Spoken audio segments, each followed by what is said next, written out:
In the year 3145 of the Great Qianlong dynasty, on the 9th day of the 4th month, the Wang family of Pinggan mourned the untimely demise of their esteemed patriarch, Wang Dingyue. Following the 7-day mourning period, Wang Shouja, as the direct descendant of the main lineage, adhered to the clan's regulations. Under the guidance of the matriarch, Gongsun Hui, and the elders, he reverently acknowledged the ancestral spirits and was appointed as the new clan leader of the Wang family. The Wang family was classified as a 9th-tier Xuanwu clan by the Great Qian dynasty, their influence confined to the vicinity of Pinggan town in Chongning Wei, rendering them a family of lesser prominence. However, their lineage traced back to the illustrious Great Qianwang clan. A millennium ago, their ancestors inexplicably separated from the Great Qianwang lineage and journeyed thousands of miles to establish the Wang family in Longswa County, laying the foundation of their lineage. During its prime, the Wang family of Longswa was regarded as a prominent noble family, basking in glory. Alas, as the saying goes, no flower blooms for 100 days, and no person enjoys eternal favor. After their zenith, their fortunes began to wane.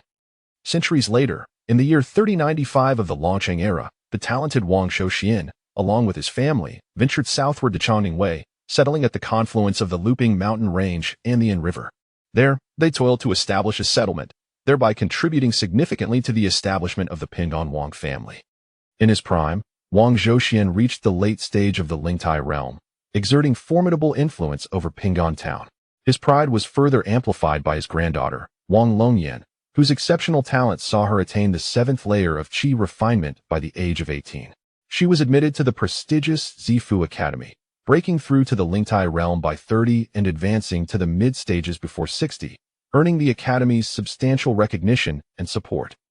Wang Longyan and Lu Xuanfu of the Shanin Lu family were renowned as the twin beauties of Chongning, their fame spreading far and wide. Additionally, Wang Qiangyuan, the direct descendant of Wang Zhouxian, exhibited extraordinary talent as well. With the elders' guidance, he reached the Lingtai realm by 40 and assumed the position of clan leader. Thus, the Wang family flourished with 3 members of the Lingtai realm, their influence extending throughout the Chongning Wei region. However, in the year 3095, a sudden upheaval occurred in the depths of the Luping Mountains, where ferocious beasts that had long been dormant unleashed chaos, with Pinggan town at the epicenter of the disaster. To safeguard the family's century-old legacy, Wang Zhouxian valiantly confronted a 5th-tier beast, the golden-winged sun-eater tiger, awaiting reinforcements. The battle was brutal, resulting in the disappearance of 2 elders from allied families amidst the beast tide, their fates unknown. Although the golden-winged sun-eater tiger and the beast calamity were subsequently vanquished by arriving reinforcements, the Pinggan Wang family had suffered immense losses. Not only did Wang Zhouxian fall, but the 4th-generation clan leader, Wang Qiangyuan, and the 5th-generation successor, Wang Xiaoqi, also perished in the disaster. The demise of 2 generations of Lingtai practitioners severely diminished the family's strength. The Lu and Zhao families, both vassal clans, harbored ulterior motives, concealing their power during the beast calamity. They feigned death to escape, plotting to annex the Wang family's territory once their strength waned. In a desperate bid, Wang Longyan fiercely struck down an enemy Lingtai ally, instilling fear in the Lingtai elders of the Lu and Zhao families. Regrettably, she sustained severe injuries, her power diminished to the initial stage of the Lingtai realm, and her lifespan greatly reduced. Nonetheless, Wang Longyan bore the burden alone, striving to protect the Pinggan Wang family, which curbed the Lu and Zhao families' aggression, leading them to adopt a strategy of gradual encroachment. Time passed swiftly, and 4 to 5 decades elapsed without the emergence of another Lingtai practitioner. Even the former patriarch, Wang Dingyue, had passed away. The weight of the family's legacy seemed to rest heavily upon the shoulders of the new clan leader, Wang Shouja. In the main residence of the Wang family, within a quaint and elegant chamber, Wang Gui, a devoted servant, urged, "Young master, the patriarch has passed. Please, have something to eat. If you continue like this, your health will deteriorate." These dishes were personally prepared by Matriarch Gongsun.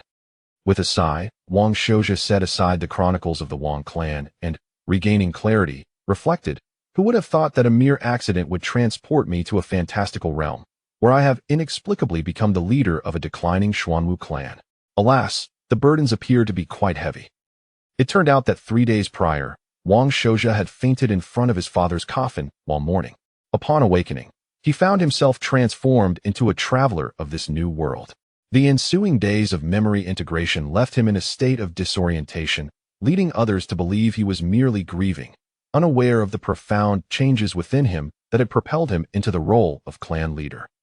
Having perused the chronicles of the Wang clan, Wang Shouja acquired a better understanding of his family in this world, known as the Great Qian Kingdom.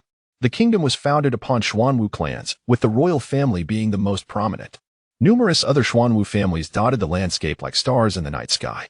Despite the Wang family being classified as a ninth-tier clan, they wielded considerable influence in Ping'an Town, maintaining a significant voice within the local governance.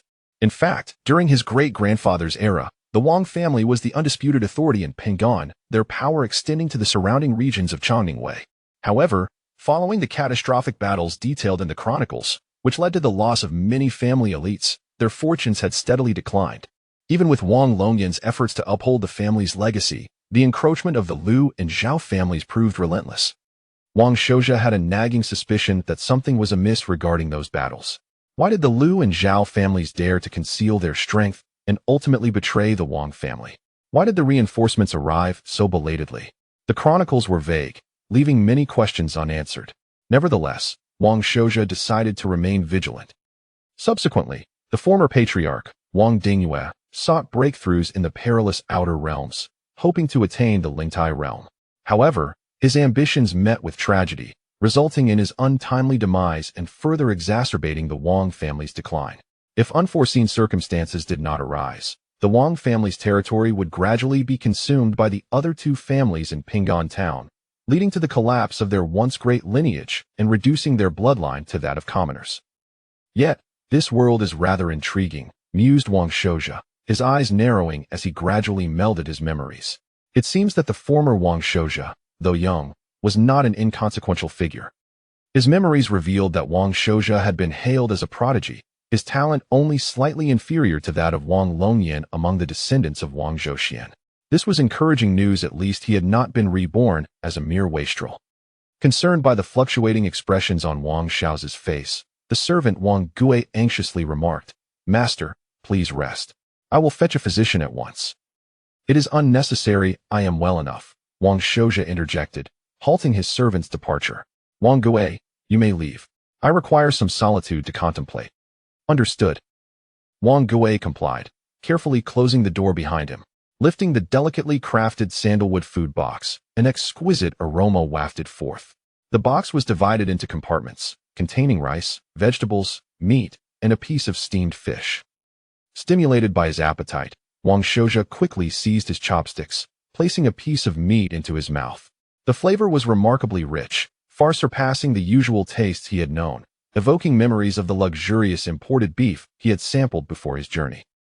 However, his newly acquired memories informed him that this was the meat of the spirit horn yak, a rare delicacy known for its ability to enhance physical strength and facilitate cultivation when consumed regularly.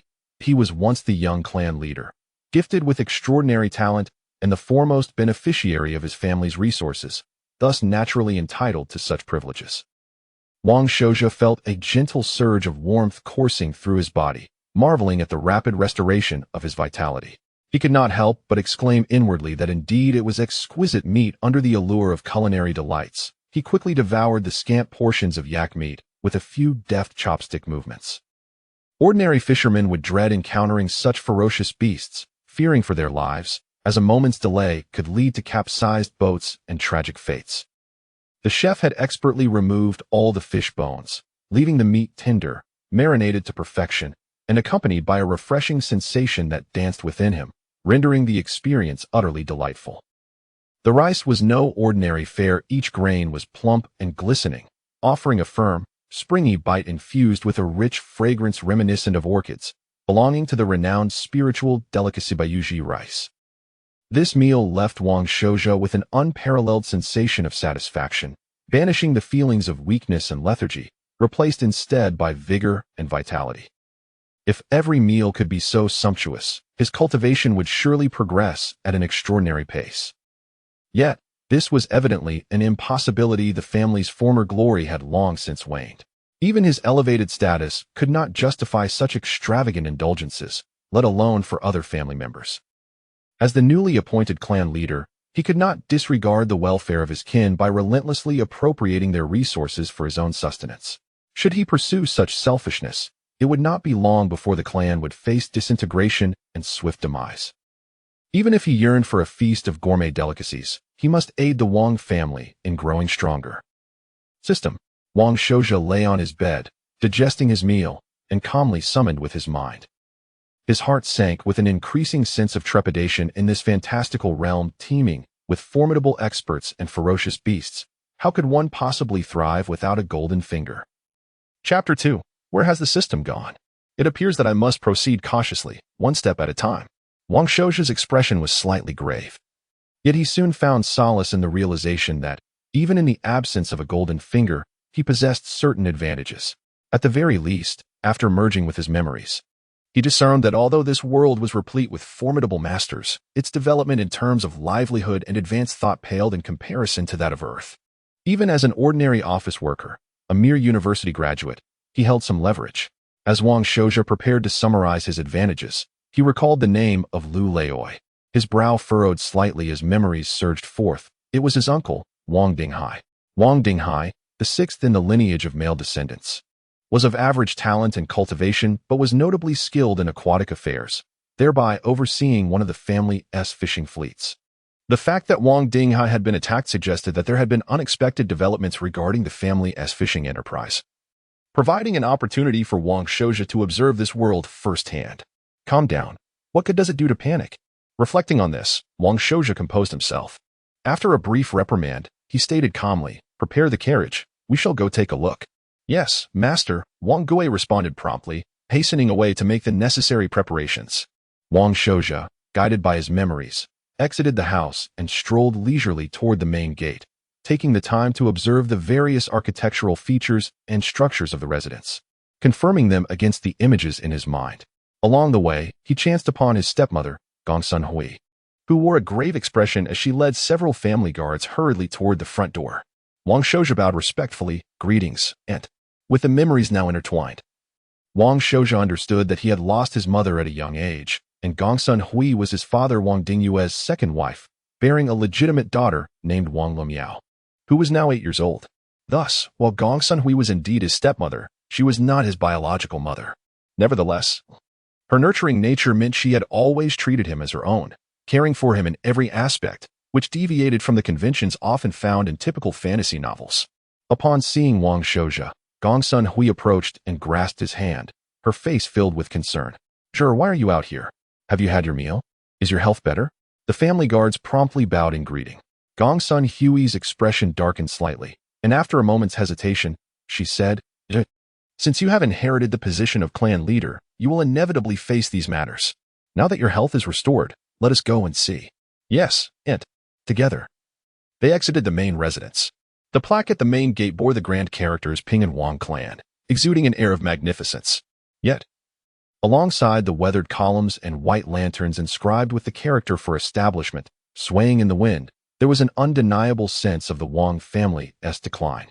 "Master, Lady Gongsun, the carriage is ready," announced Wang Gui, the personal servant, who ran over, carrying swords and arrows already loaded onto the carriage. After a brief discussion, Wang Shouja and Gongsun Hui shared a carriage, while the 4 family guards rode their steeds, flanking them as they made their way to the Dingpu ferry. During the journey, Gongsun Hui recounted the events leading to this moment. With the combined insights of his past and present, Wang Shouja quickly grasped the situation. The Anjiang River was a vast waterway, rich in unique aquatic resources, and the fishing fleet could yield long-term economic benefits. However, where there were profits, conflicts often arose. The 3 prominent families of Ping and Town were reluctant to relinquish their claims to this lucrative territory. After numerous struggles and compromises, they had delineated their respective domains, agreeing not to encroach upon one another. The section of the Anjiang from Dingpu Ferry, extending 30 miles to the rocky shoals, belonged to the Ping and Wang family. Yet, in recent years, the other 2 families had produced a steady stream of talented individuals, growing more ambitious. Given the limited overall territory, it was only a matter of time before they attempted to encroach upon others' domains. The gradual erosion of territory had already begun. The family's holdings and resources had been shrinking year after year. As the territory diminished, resources became scarcer, making it increasingly difficult for the clan members to thrive, thereby plunging them into a vicious cycle. Compounding the dire situation was the declining health of the Wang family's anchor, the revered ancestor Longyan, whose condition appeared to worsen annually. She had been in seclusion for several years, and even with significant events occurring within the family, she had not made an appearance, leading to rampant speculation about her ability to fight again. Things did not look promising, thought Wang Shouja, his brow furrowed. As the Wang family estate was built near the mountains and by the water, it was only a short distance of a little over 10 miles to Dingpu Ferry, with a well-maintained and sturdy road. With the family guards clearing the path ahead, the carriage reached its destination in less than half an hour. This ferry had served as an outpost of Chongning since the establishment of Ping'an Town, and after over a century of development, Dingpu Ferry had evolved into a vital transportation hub connecting the north and south. The three major families of Ping'an each had their docks, ferries, and commercial establishments here. The ferry boasted some rudimentary defensive structures. The city walls were rather crude, standing only 5 or 6 meters high, sufficient to fend off small-scale beast incursions. Upon entering the ferry, Wang Shouja and his entourage headed straight for the deep-water dock. Beneath the long wooden pier, colossal wooden pillars stood, encircling the structure and extending down to depths of 3 to 4 zhang. The deep-water area featured 2 horizontal piers, creating several docking spaces. Various vessels, including ferries, merchant ships, and fishing boats, were moored there. In the distance, Wang Shouja spotted 2 groups of individuals facing off at the end of the pier, each brandishing clubs and knives, their emotions running high. Wang Lalu, you've got some nerve. Still daring to block the way of my young master Yangzhou? Do you want me to teach you a lesson? A young man taunted mockingly. You little pup from the Lu family. Another man shouted angrily. Isn't it just a sneak attack from under the water? If you're a man, let us fight with our own skills. Come on, let Wang Laoi teach you how to behave. The young man's group erupted in laughter, chanting, Get out of Ping'an Town! Get out of Ping'an Town! The Dingpu ferry was bustling with a mix of travelers and merchants, all of whom had gathered to witness the commotion, their chatter a cacophony of speculation. This conflict, as the losing side of the Ping and Wang family, would undoubtedly become fodder for gossip, tarnishing the family's reputation. You little pup from the Lu family. The man's face reddened with rage. You've gone too far. I'll fight you, Wang Laoi, old dog of the Wang family. Come if you dare. The confrontation was on the verge of erupting into violence. Stop. Gongsun Hui, sensing the urgency of the situation, hurriedly stepped between the 2 factions. Wang Dinghai, Lu Yangzhou. Let us all remain calm and speak civilly. Wang Shouja, concerned for his aunt's safety, waved his hand, and the 4 family guards surged forward, encircling Gongsun Hui protectively. He followed closely behind, keeping a watchful eye on the unfolding scene. From his observations and memories, he recognized the young man, clad in tight-fitting aquatic gear with a short blade at his waist, appearing somewhat carefree. His name was Lu Yangzhou, a member of the Lu family's young generation. It was rumored that he excelled in aquatic combat, particularly adept at water evasion techniques, having once used a short blade to dive and capture a first-tier beast weighing over 200 pounds, at merely 23 or 24. He had already gained a reputation as a rising star of the Ping and Lu family. The other man was lean and dark-skinned, clearly a seasoned waterman. However, he bore visible injuries, his head and arms bandaged in rags, giving him a disheveled appearance. This was none other than Wang Shouja's uncle, Wang Dinghai, who was responsible for the family's fishing operations in their territorial waters and was also a skilled aquatic warrior, having previously captured the red-tailed catfish that Wang Shouja had consumed. Oh, it's the esteemed Lady Gongsun from the Wang family, the young Lu Yangzhou remarked with a grin, casually offering a salute. He then scoffed derisively at Wang Dinghai, saying, Wang Laolu, you, as a junior, have experienced some friction with me. Yet you resort to invoking the matriarch of our clan for support. I must express my admiration for your audacity. I find myself utterly outclassed. Wang Dinghai's dark visage flushed a deep crimson. Chapter 3. Countermeasures against schemes enough. Gongsun Hui chided in a soft voice, urging restraint. Sixth uncle, let us remain calm and resolve this matter rationally. Gongsun Hui, being the legitimate daughter of the Gongsun family of Shanyang and the rightful wife of the former leader of the Wang family, as well as the mother of the new generation's patriarch, held sufficient authority to mediate this situation. Wang Dinghai spoke with fervor. Fifth sister-in-law, it is not I, the sixth, who acts impulsively, but that Lu's actions are utterly unacceptable. Everyone knows that from the Dingpu crossing to the right, 30 miles to the Ruinstone Beach, is the territory of my Wang family in Ping'an Town. Yet, Lu Yongzhou has repeatedly crossed the line to fish in our waters. And this time he brazenly intruded 10 miles. If I do not take action to expel him, will there be any space left for my Wang family in the Anjiang River? Ah, Wang Lao Lu, do not be the first to cast stones, Lu Yongzhou retorted, feigning innocence. The Anjiang is turbulent, and my family's territory lies upstream. It is inevitable that our boat may drift. Yet, you come charging in with fishing boats. And when the conflict ensues, you run to complain like a child. Is it not absurd? Are you implying that my Lu family lacks elders? Wang Shouja, who had been quietly observing, discerned that this dispute was instigated by the Lu family, likely to test his capabilities as the newly appointed Patriarch. If he proved to be inept and cowardly, they would likely ally with the Zhao family, unleashing a tide of schemes against him. Clearing his throat, Wang Shouja composedly stepped forward. Nephew Shouja, you are here too? Wang Dinghai's countenance brightened, then grew fervent.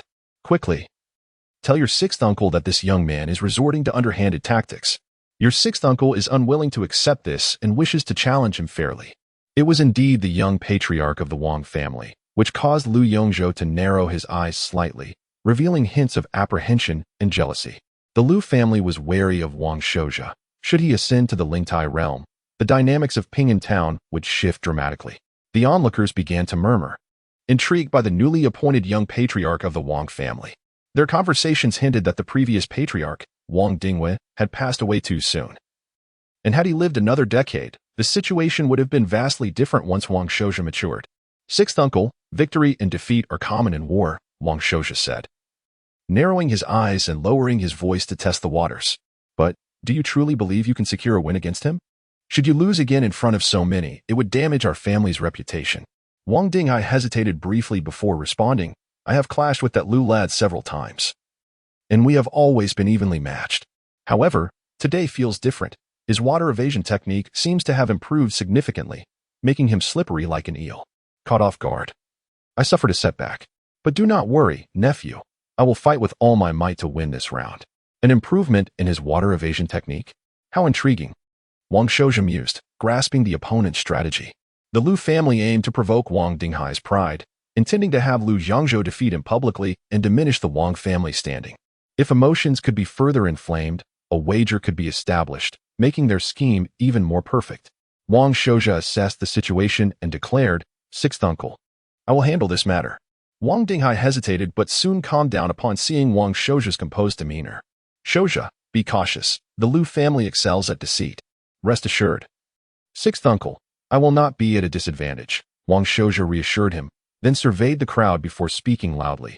The Xuanwu family has always stood strong through martial prowess. If the younger generation is incapable of protecting ancestral lands, retreating is but a natural consequence. Lu Yongzhou, your family seeks to encroach upon my Wang family's fishing grounds, and stirring conflict is merely a petty tactic. Instead, let us emulate our forebears and engage in a life-and-death contest. The victor shall claim the other's fishing grounds. What say you? Gasps filled the air. A life-and-death contest. The young patriarch of the Wang family was indeed audacious. Wang Shouja, 5 years younger than Lu Yongzhou, had issued such a bold challenge, leaving Lu Yongzhou's face shifting from pale to flushed. He could neither accept nor reject the challenge, stammering, Patriarch Wang, you jest. As the patriarch, how can you descend to a life-and-death battle? From this alone, it was clear that while Lu Yongzhou was competent among his peers, he could not measure up to Wang Shouja, who had been groomed as a potential leader. Wang Shouja scoffed derisively, cowardice is still cowardice. No need to dress it up in grandiloquence. I, Wang Shouja, stand here today. As long as you Lu family members of the young generation wish to engage, I shall accept any challenge. Well spoken, came a voice of admiration. The Wang family's new patriarch is indeed bold. The Xuanwu family stands firm through martial prowess. If one cannot maintain their ancestral lands, why not retreat?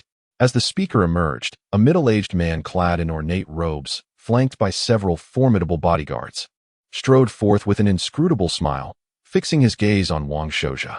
At this sight, both Gong Sun Hui and Wang Dinghai's expressions changed dramatically. It was none other than Lu Xingye, especially Gong Sun Hui, who, with a face marred by discomfort, gently cautioned Wang Shouja, Zhe. The appearance of the Lu family patriarch at this moment surely harbors ulterior motives. You must tread carefully. Lu Xingye. Wang Shouja's eyes narrowed slightly.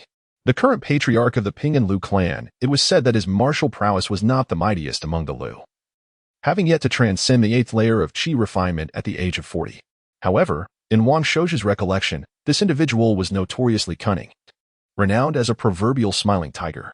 In his confrontations with the former Wang clan patriarch, Wang Dingwei, he had consistently gained the upper hand and was exceptionally adept at managing clan resources, leading the Lu family to flourish magnificently.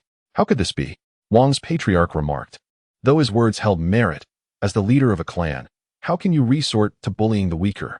Lu Xingye, taking advantage of the situation, contended that since this was a life and death arena, the participants ought to possess comparable status for it to be worthwhile.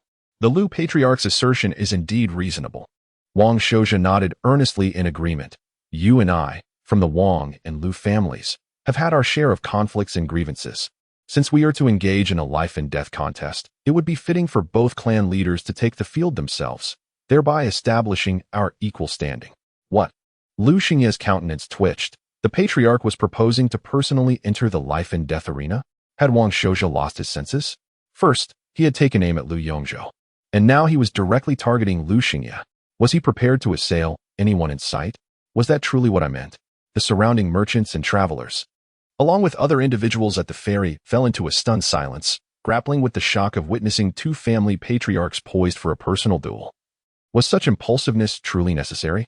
Chapter 4. The Patriarch's Fears Temper. Dear nephew, you mustn't, Wang Dinghai implored urgently. The head of the Lu family is already 40, seasoned in experience. Sure, you are being too impulsive, Gong Sunhui added, her own anxiety palpable. The Patriarch held a revered position, serving as a stabilizing force for the family. Should a conflict arise with Lu Yongzhou, they would welcome it, given the significant disparity in strength. However, directly challenging Lu Xingye was a perilous gamble, shrouded in uncertainty. Lu Xingye, standing nearby, wiped the cold sweat from his brow, relieved that there were still rational voices within the Wang clan. What kind of madness was this? How could the commanders of both factions leap straight into a life-and-death confrontation? Such recklessness would only lead to chaos. Besides, Lu Xingye had long enjoyed a life of ease. Having not engaged in combat for years, a death match was no trivial matter. Aunt, uncle, Wang Shouju interrupted decisively, the patriarch is merely a member of the family. Every family member has the right and duty to sacrifice for the family's survival. He paused, his expression grave. Moreover, for the sake of our ancestor, Longyan. Wang Dinghai suddenly grew anxious, whispering urgently, Longyan won't. Rest assured, she is unharmed, Wang Shouju replied, his face pale. Feeling the weight of the sacrifices their ancestor had made for the family. It is high time for us, the younger generation, to shed some blood for the family.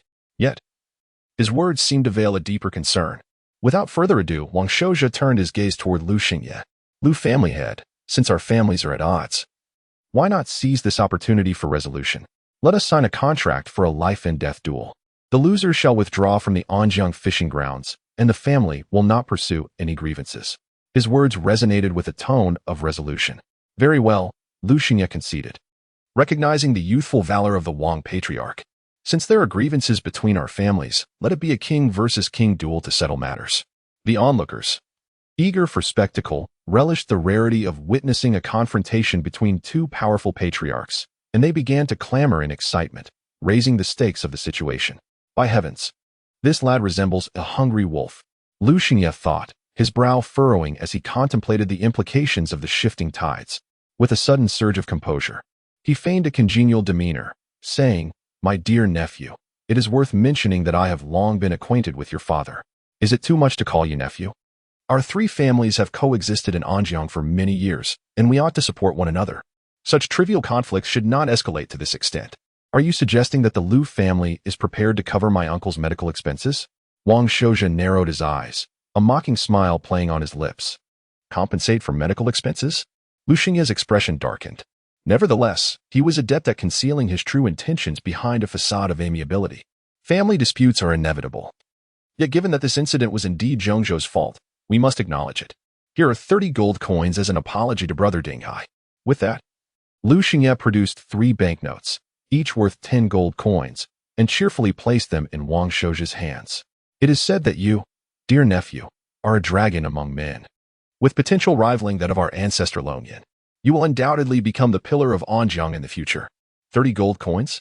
Wang Shouja, recalling his memories, recognized the significant sum and decided to accept graciously. You, Lu family head, are indeed the stabilizing force of our Anjiang. As I have just taken on the role of Patriarch, I will rely on your guidance moving forward. Certainly. Lu Xingye chuckled heartily before departing with his retainers and Lu Yangzhou from the deepwater dock. The crowd, witnessing the lack of actual conflict, expressed their disappointment, as if they had missed a grand performance, slowly dispersing in twos and threes.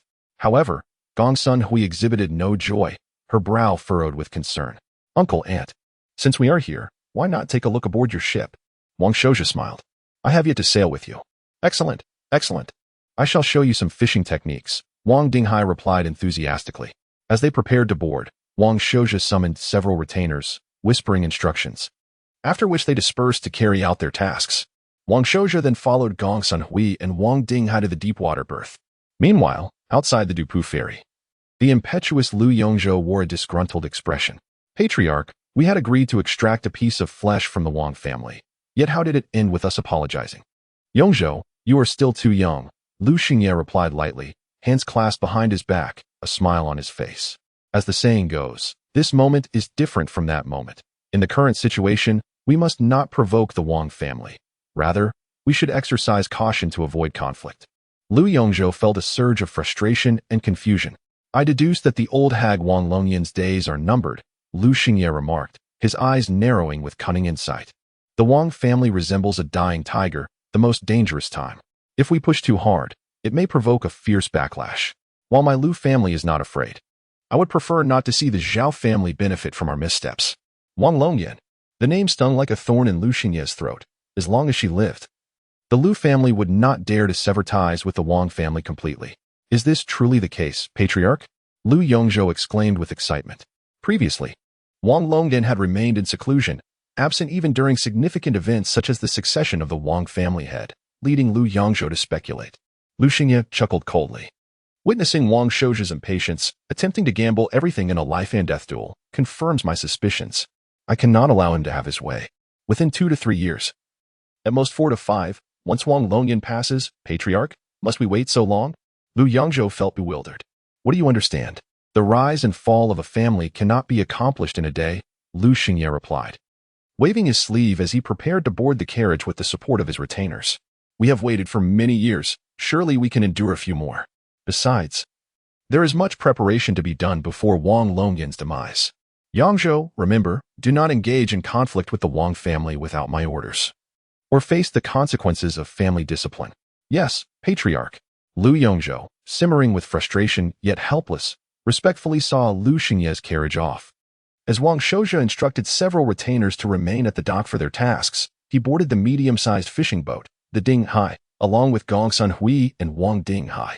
This vessel, approximately 70 to 80 feet long and 20 feet wide, was constructed entirely of wood. Its tall mast and unfurled sails indicated that it was powered by wind. As Wang Dinghai commanded the crew to set sail, eager to introduce the ship's features to Wang Shouja, Gongsun Hui's expression turned serious. Jur, uncle. We need to speak at the stern. The two complied, and as the ship swayed, it gradually departed the deep-water harbor. Sigh, there, you have overstepped today, Gongsun Hui lamented. Our ancestor Longyan has sacrificed her entire life for the family, enduring countless hardships and toil.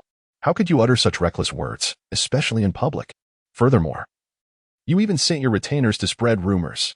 Your actions will undoubtedly reach the ears of the elders, and they will not hesitate to reprimand you. Wang Dinghai, standing nearby, also appeared flustered. Sister-in-law, what should we do? The elders won't punish Shouja, will they? Longyan is not only the family's stabilizing force, but also a towering presence. Wang Dinghai held deep reverence for her. Uncle, remain calm, remain calm. Wang Shouja smiled calmly, believing that the elders would understand after being reasoned with. And, may I inquire how much longer Ancestor Longyan can endure? Shouja, how can you speak so disrespectfully of Ancestor Longyan? We must not speak recklessly. And, as the clan leader, it is my duty to consider the overall development of the clan's interests. Wang Shouja directly interrupted Gongsun Hui, stating, if I cannot even inquire about how much longer our ancestor can hold on, how can I strategize for the future development of our family? If that is the case, I fear I am unworthy of this position as clan leader. Perhaps it would be best to appoint someone else. Chapter 5, The Ancestor of Lingyan. Jur. How could you utter such words? Gongsun Hui was taken aback by the astonishing statement made by the ever-docile Wang Shouja. Fifth sister, I believe Shouja's words carry merit. Wang Dinghai interjected, feeling somewhat persuaded by Wang Shouja's reasoning. We ought to prepare ourselves for how long the ancestor of Lingyan can sustain the family. Gongsun Hui's expression shifted several times before she finally spoke. This is a family secret.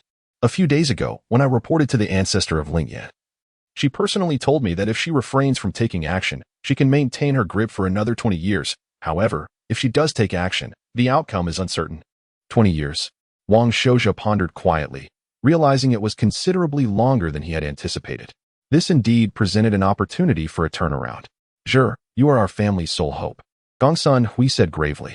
We, the Wang clan, must continue to endure and remain low-key, pooling all our resources to assist you in breaking through to the spirit platform realm within these 20 years. We must not provoke any trouble. Indeed, Wang Dinghai concurred. Uncle Lu will find ways to catch more spirit fish to help you gather resources. Me, breaking through to the spirit platform realm? And then what? Wang Shouja scoffed derisively. Setting aside whether I can even achieve that, do you think the Lu and Zhao clans would simply stand by and allow me to succeed? Would they grant me 20 years? Furthermore, even if I were to succeed by some stroke of luck, I would merely become another ancestor of Lingyan. As a transmigrator, Wang Shouja naturally possessed the ability to step outside the conventional thought patterns of the Wang clan.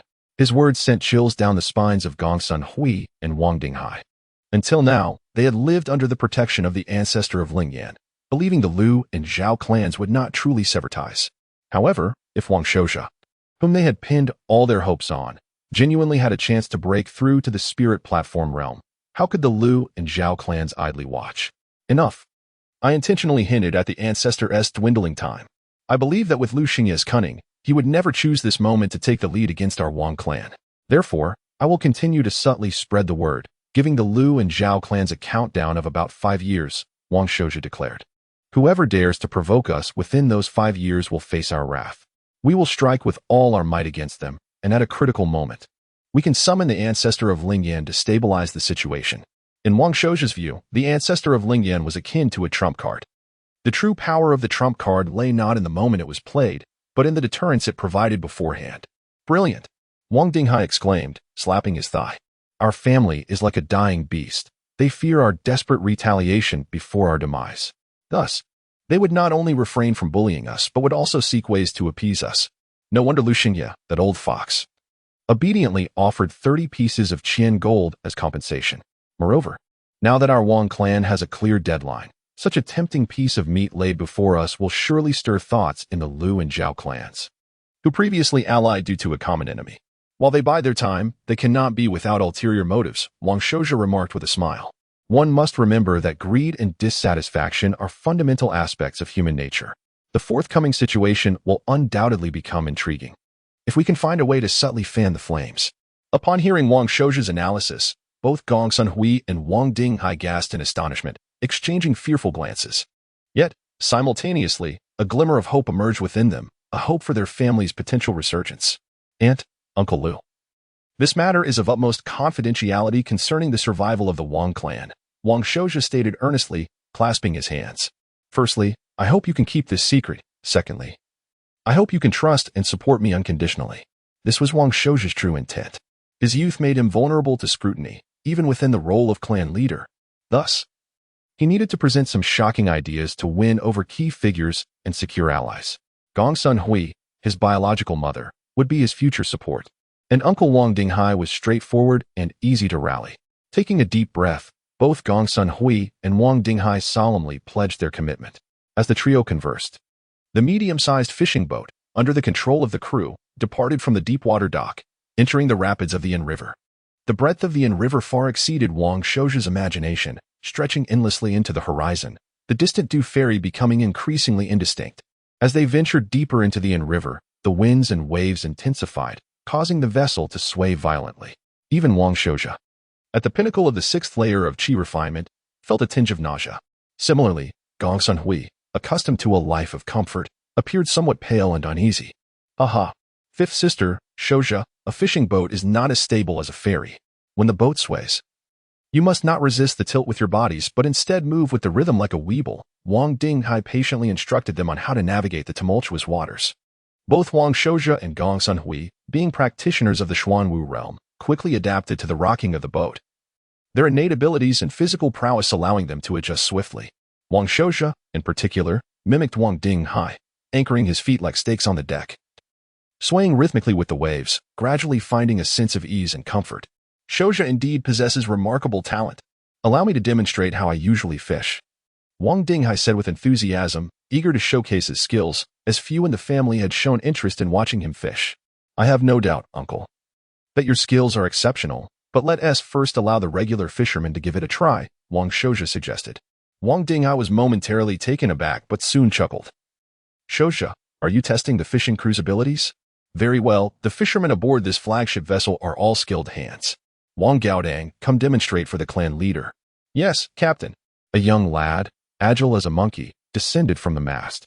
After organizing a fishing net, he skillfully flicked it, sending it soaring over the side of the boat, where it opened into a magnificent arc. With a splashing sound, the weighted net plunged into the water, creating a large inverted bowl, sinking quickly to the bottom within moments. Well done. The surrounding fishermen applauded. This was net casting, and the lad demonstrated impressive skill. Wang Shouja quickly assessed the situation, recalling his previous life as an ordinary office worker who occasionally fished with friends. Thus, he had come across various fishing videos and live streams on social media platforms, featuring skilled netcasters. While Wang Shouja himself was not adept at fishing, he could discern the quality of the cast. He had to admit that the young man named Gaodang was quite proficient. After the net sank, Wang Gaodang cautiously began to pull the ropes, gathering the net close to the riverbed before gradually lifting it. Finally, with a swift motion, he yanked the entire net onto the boat. I got one. The net ensnared a large, spotted fish with a dorsal fin. Wang Gaodang triumphantly extracted the fish from the net and approached, exclaiming, Captain, it's a 9-star perch, weighing about 5 pounds. Wang Shouja nodded in approval. In the Great Qin Kingdom, currency was measured in jiao, copper, and Qin gold. Typically, 1 pound of rice was worth 5 to 10 jiao, and 100 jiao could be exchanged for a copper coin, making this fish quite valuable, equivalent to a piece of copper. Wang Gaodang placed the catch in the live well at the center of the fishing boat, which was connected to the external water flow, preserving the catch's vitality as much as possible. However, according to Wang Dinghai, only higher value catches receive such treatment. The live well was also divided into sections to store different types of catches. With Wang Gaodang's display of skill, the other fishermen eagerly showcased their own talents, each demonstrating their expertise. They cast nets that were large and round, yet the catches varied greatly. Most nets came up empty, with only occasional surprises. After a little more than an hour, various catches began to accumulate. 3 fine 9-star perch had been caught, along with an even more valuable striped spotted bass, weighing just over 2 pounds. Nevertheless, Wang Dinghai asserted that this fish would fetch at least 1 large copper and 60 coins. The bountiful harvest was reserved for the clan leader's enjoyment. On the surface, Wang Shouja wore a cheerful smile, yet his mind was incessantly calculating. This 30-li fishing ground was the domain of the Ping and Wang family, and the clan held this ancestral property in high esteem, considering it one of their significant sources of financial income. As time passed, Wang Shouja grew increasingly impatient and directly stated, Uncle Lu, it seems we have demonstrated enough. The netcasting skills of our fishermen are commendable. Might we swiftly transition to the main event and showcase genuine fishing operations? Wang Dinghai's previously radiant expression abruptly froze, leaving him somewhat perplexed as he replied, Shouja, are we not already demonstrating authentic fishing techniques? Do you wish to observe the capture of spirit fish? Some smaller spirit fish are caught by mere chance, while larger ones are ferocious and require hunting arrows to subdue. Is this what constitutes professional fishing? Wang Shouja's countenance darkened slightly. In his previous life, driven by curiosity, he had once joined a colleague's family member on a professional fishing vessel, ultimately bringing in a catch of over 40,000 pounds, which was deemed a poor yield. As for net casting on Earth, it was merely a recreational tool, superior to fishing in terms of enjoyment, with players seeking leisure and entertainment. Anyone attempting to rely on net casting as their means of livelihood would find their family facing starvation. Chapter 6. An understanding of prohibited fishing gear. Is there something you find unsatisfactory with our fishing team, Shouja? Wang Dinghai inquired, his voice tinged with uncertainty. Satisfactory? The dissatisfaction is profound, Wang Shouja muttered under his breath, his expression grave. Uncle Lu, what is the annual output of our hunting and fishing brigade? What are our expenditures and profits? At this, Wang Shouxia turned in surprise to Gong Sunhui. Although he was aware that she managed the overall accounts, he had not expected her to be so well-versed in the figures, reciting them effortlessly. However, the catch was dishearteningly meager, with 10 fishing vessels combined. The average daily yield amounted to merely 20 dan, or approximately 2,000 pounds of fish. As she spoke, Gong Sunhui's gaze dimmed. Over the years, she had meticulously maintained the accounts, memorizing every figure, yet it seemed her efforts had gone unacknowledged by her husband, Wang Dingyue. This prompted Wang Shouxia to recall the common knowledge within the Xuanwu realm.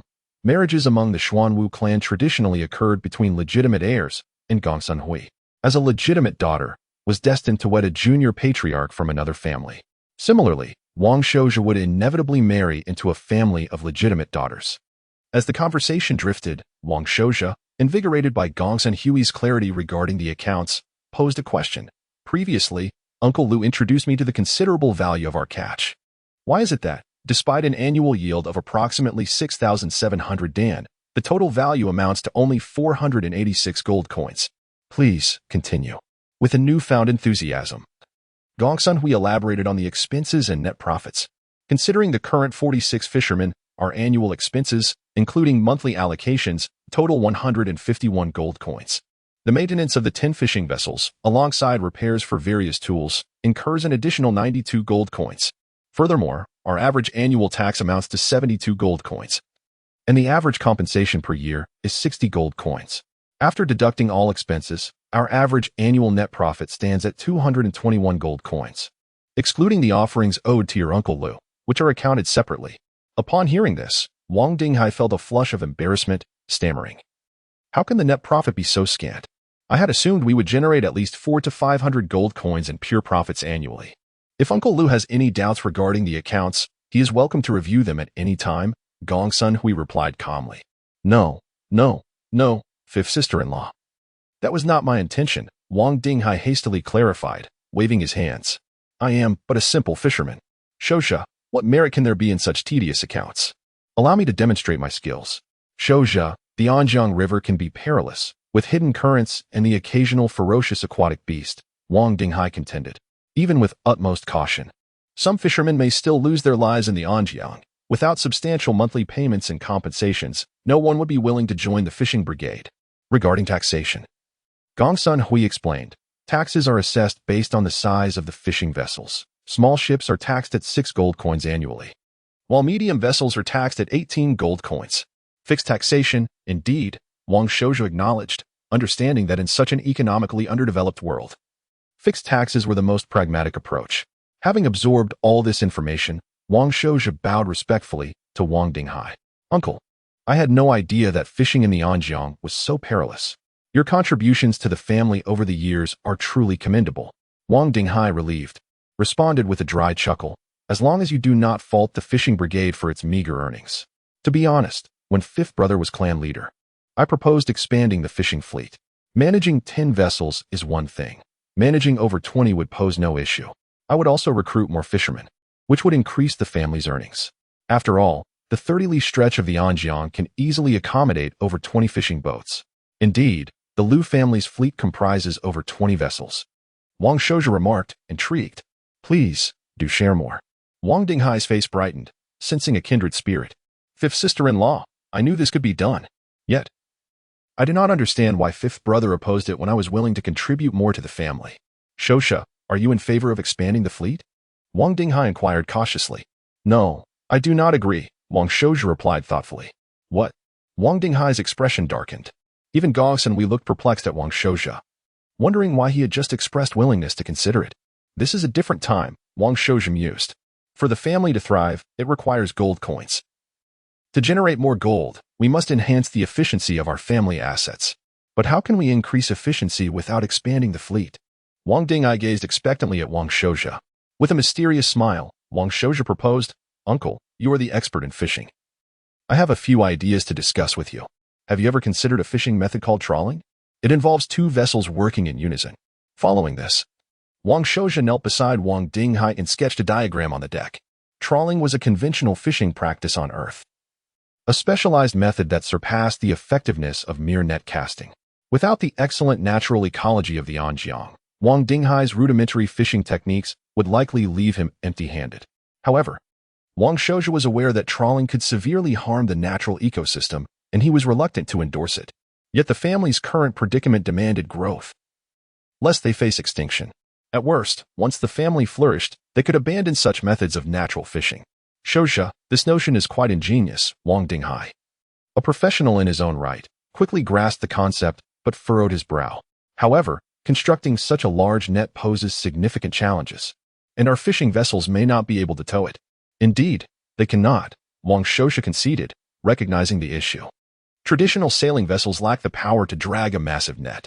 Let us start with a smaller version that can be towed. We could create a tapered net about 3 or 4 zhang wide and 6 or 7 zhang long, resembling a large pouch, with counterhooks to prevent the catch from escaping. 20 men, 2 months, Wang Shouja lamented, observing the low productivity of the Xuanwu world. Yet, it was precisely this low productivity that had preserved its natural resources. Do not rush, uncle. Consider this alternative fishing tool. Though not as effective as trawling, its simplicity of operation allows even ordinary individuals to utilize it effectively. Wang Shouja then sketched another fishing device for Wang Dinghai, known as a lift net.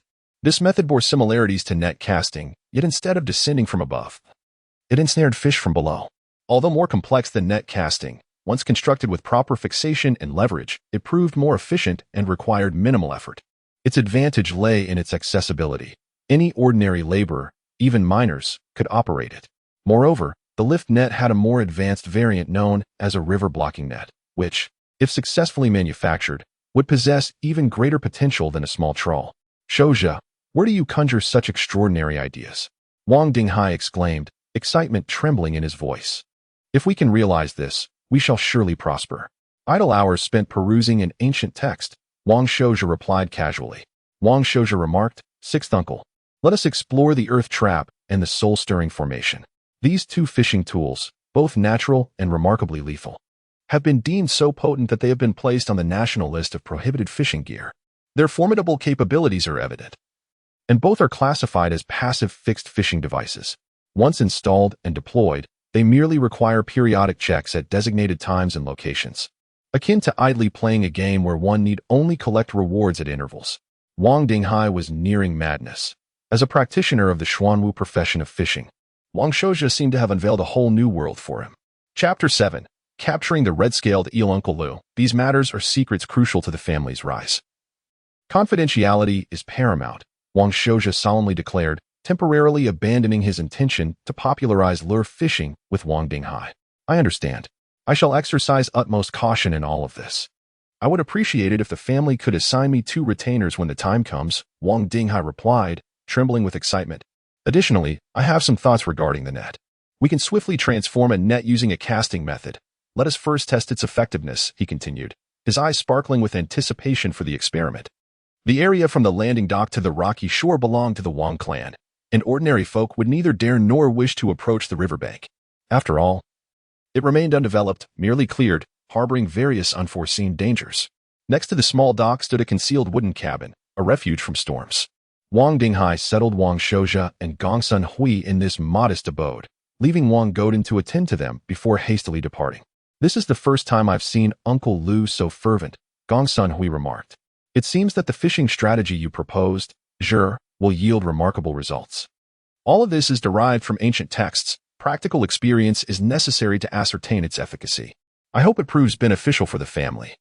Wang Shouja replied with a serene smile. He then turned to Wang Godin and asked, Godin, can you grill fish? Indeed, Wang Godin nodded eagerly. I shall prepare it right away. With that, he dashed out. Once only Gongsun Hui and Wang Shouja remained, she scrutinized him closely, her gaze causing him to feel a bit uneasy. Finally, she sighed. Zhe, you've changed. You seem so carefree and self-assured now. In the past, you were burdened with responsibilities, solely focused on your cultivation, indifferent to everything else. Were it not for Aunt watching over you, I might suspect you had been replaced. Aunt is jesting. With my father in the picture, I could afford to be uninvolved, Wang Shouja replied calmly, exhaling deeply. But now that my father has passed, the family's situation has deteriorated to such an extent. If I do not rally, what will become of the Wang clan? Aunt, let us set this matter aside. You must rest after your arduous journey. Let us look forward to Uncle Lu's surprise. Wang Shouja took control of the conversation, leading them to close their eyes and rest. Master Wang, Wang Godin called joyously as he returned. He shared the grilled fish with Gong Sunhui, although Godin's skills were mediocre, merely sprinkling some coarse salt. The freshness of the ingredients delighted Wang Shouja, who praised the meal. Gong Sunhui, tasting such rustic fare for the first time, savored each bite, her eyes sparkling with enjoyment. After finishing several grilled fish, they heard Wang Dinghai's excited shouts, "Shouja, fifth sister, come quickly and see." The two rushed to the dock, where they found Wang Dinghai had set up a rudimentary net according to his vision. The sight of the net made Wang Shouja's brow twitch.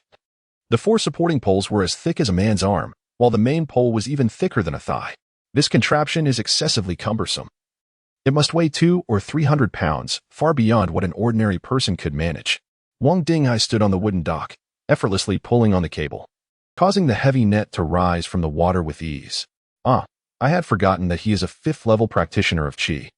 His strength surpasses that of an ordinary person tenfold, Wang Shouja thought.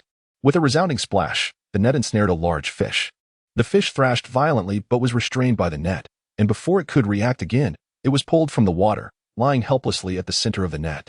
Alongside it lay several smaller fish, each weighing 1 to 3 pounds, silent witnesses to the catch. Excellent. The surrounding fishermen cheered, scrambling to haul in the catch with makeshift nets. Though the large fish was merely a common red carp, its weight of 6 to 7 pounds could still fetch a tidy sum, proving the effectiveness of the net. Under Wang Shouja's guidance, Wang Dinghai further enhanced the net with counterweights and other modifications. The principle was remarkably simple, akin to a seesaw on Earth. However, this seesaw took the form of a triangle, with 2 ends connected by cable and a suitable counterweight positioned at the opposite end. With a gentle application of pressure, the net and mesh could be lifted above the water's surface. 2 hours passed as they perfected the setup, and as darkness descended, their enthusiasm remained high. They could raise the net in just a short while, and it required little effort. Of course, it was impossible to avoid empty nets entirely. However, as night fell, many fish began to approach the shore, searching for food along the bank, where it was far more abundant than in the river's depths. With each empty net, there was bound to be a triumphant splash, signaling the capture of a large fish. Occasionally, they would catch 2 or even 3 at once, driving the fishermen and Wang Dinghai into a frenzy of excitement. "Shouja, we are striking it rich," Wang Dinghai exclaimed, brandishing a torch as he reported, "In just 1 hour, we raised 30 nets, caught 5 large ones, and an innumerable amount of smaller fish. In just 1 hour, our total catch must exceed 100 pounds, worth at least 10 large coins." Such an astonishing haul left Wang Shouja somewhat dazed. Indeed, the resources here in the Xuanwu realm far surpassed those of Earth. However, Wang Dinghai quickly added, "It is currently the peak season for fish, and nighttime is the best time for fishing, so such a harvest is to be expected." "This method is vastly superior to casting nets," Wang Dinghai continued. "While casting nets can yield considerable catches, a robust fisherman can only cast 100 times in a day before exhaustion sets in. Yet, this new tool requires little exertion and no special skill, allowing 2 fishermen to work in shifts for 12 hours, all while remaining relatively safe, as the riverbank poses fewer dangers than the river's center." "Indeed. But you have overlooked another significant advantage, replicability," Wang Shouja added, his spirits high. "Uncle Liu, tomorrow, gather some skilled artisans from the family to refine this rudimentary design. We should gradually expand its use while capitalizing on this year's fishing season. Above all, confidentiality is crucial," Gong Sunhui interjected. "Uncle, we must be cautious in expanding our workforce. Seek reliable assistance from the collateral branches of the family." The 3 of them continued to exchange ideas and suggestions. Suddenly, a tremendous splash echoed through the air. Wang Godin is shouting, "Master Hai, hurry, come quickly." They turned to see a long, serpentine creature thrashing violently within the net. Its explosive power was formidable. Even with 2 adult fishermen struggling to hold the net, the creature thrashed wildly, causing the entire support structure to shake. "It's a red-scaled eel," Wang Dinghai exclaimed with delight, but his expression quickly turned grave. "No, it's going to break free." The red-scaled eel sank its sharp teeth into the mesh, twisting and turning its body with reckless abandon, tearing a gaping hole in the net as it attempted to escape. Without hesitation, Wang Dinghai dove into the water, swiftly swimming toward the net. Just as the eel was about to break free, he grasped its neck with one hand and drew a dagger from his waist, plunging it into the creature's head and twisting it violently. Even so, the red-scaled eel continued to writhe, its vitality astonishingly resilient.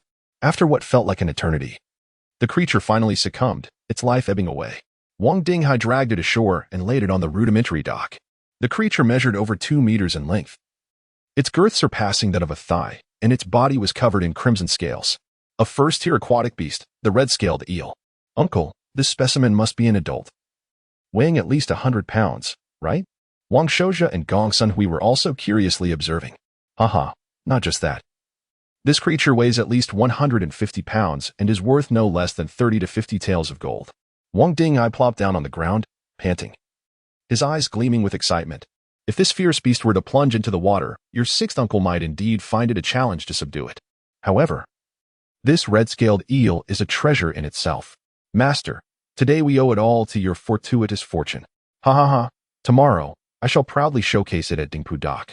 Chapter 8. The Wang family's Xian Yuan technique. Within this familiar aquatic realm, the crimson-scaled eel was a rarity, both in terms of its scarcity and the difficulty in capturing it. Even if one were fortunate enough to encounter one, ordinary fishing nets would likely be torn apart, making the successful capture a blend of luck and skill. Naturally, in the treacherous regions of the wild marshes, such eels were not uncommon. However, these untamed and perilous lands concealed unknown dangers, and even those at the spirit platform realm would be wise to tread carefully, as recklessness could lead to perilous outcomes. With the capture of this crimson-scaled eel by Wang Dinghai, the atmosphere reached a fever pitch. The fishermen swiftly repaired their nets and resumed their eager endeavors. As twilight descended, they washed up and retired for the night. That evening, Wang Shouja entered a state of cultivation, guided by the merging of memories. After a brief period of acclimatization, he swiftly settled into a routine of practice. The technique he was cultivating was known as the Wang family's Xian Yuan technique, a foundational method passed down from their ancient ancestors. This technique, when mastered, produced a Xian Yuan energy that was balanced and harmonious. While it lacked any remarkable strengths, it also bore no critical flaws. Yet, as one progressed to the latter stages, the profound subtleties of the technique became increasingly apparent. The cultivation of Xian Qi represented a process through which a practitioner of the Xian realm continuously strengthened their body through the refinement of this energy. Pure Xian Qi coursed through meridians and acupoints, nurturing them, while simultaneously generating an invisible wave of energy that resonated throughout the entire body, inducing a vibrant flow of vitality. As the Xian Qi circulated through an increasing number of acupoints, the rhythmic pulse of vitality intensified. Once all 12 acupoints formed a closed circuit, the consumption of Xian Qi peaked, and the vitality reached its zenith. Suddenly, a refreshing sensation surged from the base of his spine, spreading throughout his being. Wang Shouja felt a tingling sensation at the crown of his head, as if his very soul might ascend, with a mist of energy rising above him. This entire process lasted for a brief period, after which the vigorous pulsation of vitality ebbed like a receding tide, coalescing into an invisible energy that gathered in his lower abdomen. A breath of stale air escaped his lips, and within his empty energy sea, a new wave of Xian Qi surged forth like a spring, swiftly filling the void. At this moment, Wang Shouja sensed that the newly birthed Xian Qi was slightly more potent than before, and his previously fatigued energy felt revitalized, as if he had become a touch stronger. Thus, he completed a full cycle of the Xian Yuan technique. The journey of a Xian practitioner is a lengthy and cumulative endeavor. Every formidable force is built upon the minutiae of accumulation. However, this process consumes a significant amount of vitality. A Xian practitioner must replenish their energy through food and elixirs. Otherwise, such cultivation would be detrimental to their health, leading to a depletion of vitality and potential collapse. The deeper one delves into cultivation, the greater the demand for sustenance and nourishment. This necessity explains why Xian practitioners often establish familial clans to amass wealth and resources to sustain their needs. Fortunately, Wang Shouja had recently enjoyed a rich diet, and his vitality was robust. Accordingly, he commenced a second cycle of practice. By dawn, after approximately 2 hours, he had successfully completed 4 full cycles of cultivation. At this point, he felt invigorated, as if an inexhaustible wellspring of energy resided within him, and he could distinctly perceive a slight advancement in his cultivation level. However, he also noticed that his previously abundant vitality had diminished significantly. A peculiar hunger gnawed at him. Unlike the usual sensation of an empty stomach, yet it was distinctly profound and clear. Simultaneously, he felt a certain soreness and discomfort in his acupoints and meridians. Experience told him that, under such circumstances, even with abundant vitality, further cultivation was unwise. His overburdened acupoints and meridians required time to recuperate naturally. Nevertheless, the progress was heartening. And based on his prior memories and experiences, he surmised that if such advancements continued daily, he could potentially break through the bottleneck and reach the 7th layer of the Qi refinement realm within 3 months. Alas, achieving such ideal conditions was exceedingly rare. After substantial depletion of vitality, relying solely on ordinary food for replenishment would be an agonizingly slow process. A significant amount of spiritual rice and spiritual food would be necessary for adequate recovery. Even as a primary recipient of his family's cultivation resources, he was limited to 5 pounds of white jade spiritual rice, 5 pounds of spiritual fish, and 5 pounds of spiritual yak meat each month. Such an abundance of high-energy ingredients would only allow for 5 meals, necessitating a 6 or 7-day interval for replenishment. Moreover, as a prioritized candidate for cultivation, he received a small pay yuan dan each month. This elixir was a superior resource compared to spiritual food, yet it commanded a price of 10 dry gold coins each, rendering it extremely precious. Members of the family further down the cultivation hierarchy could only apply for an elixir when they were on the verge of breaking through their respective levels. Were it possible to consume spiritual food at every meal and have a pay yuan dan daily, Wang Shouja believed his cultivation speed would soar. "Master, your breakfast has arrived," called the servant Wang Gui from outside the door. "Come in." Wang Shouja rose from his bed. Upon entering, Wang Gui placed the breakfast aside and first presented fresh water for the master to wash and brush his teeth before unveiling the food box, arranging the contents meticulously. A large bowl of white jade spiritual rice porridge and steamed spiritual catfish fillets? Wang Shouja gazed curiously at the sumptuous breakfast, which included 2 precious spiritual dishes alongside a variety of pastries and side dishes. He understood that this meal was not part of the usual provisions. While consuming spiritual food at every meal would undoubtedly expedite the replenishment of vitality and maximize cultivation progress, there was an underlying principle of diminishing marginal utility at play. Especially with every meal being spiritual food, it would inevitably lead to significant nutritional waste, thereby reducing the cost-effectiveness ratio. The Wang family was too impoverished to afford such a lavish cultivation method. Furthermore, the family had its own rules, and even the clan leader could not indulge excessively at the expense of other family members. Indeed, Wang Gui's words confirmed Wang Shouja's suspicions.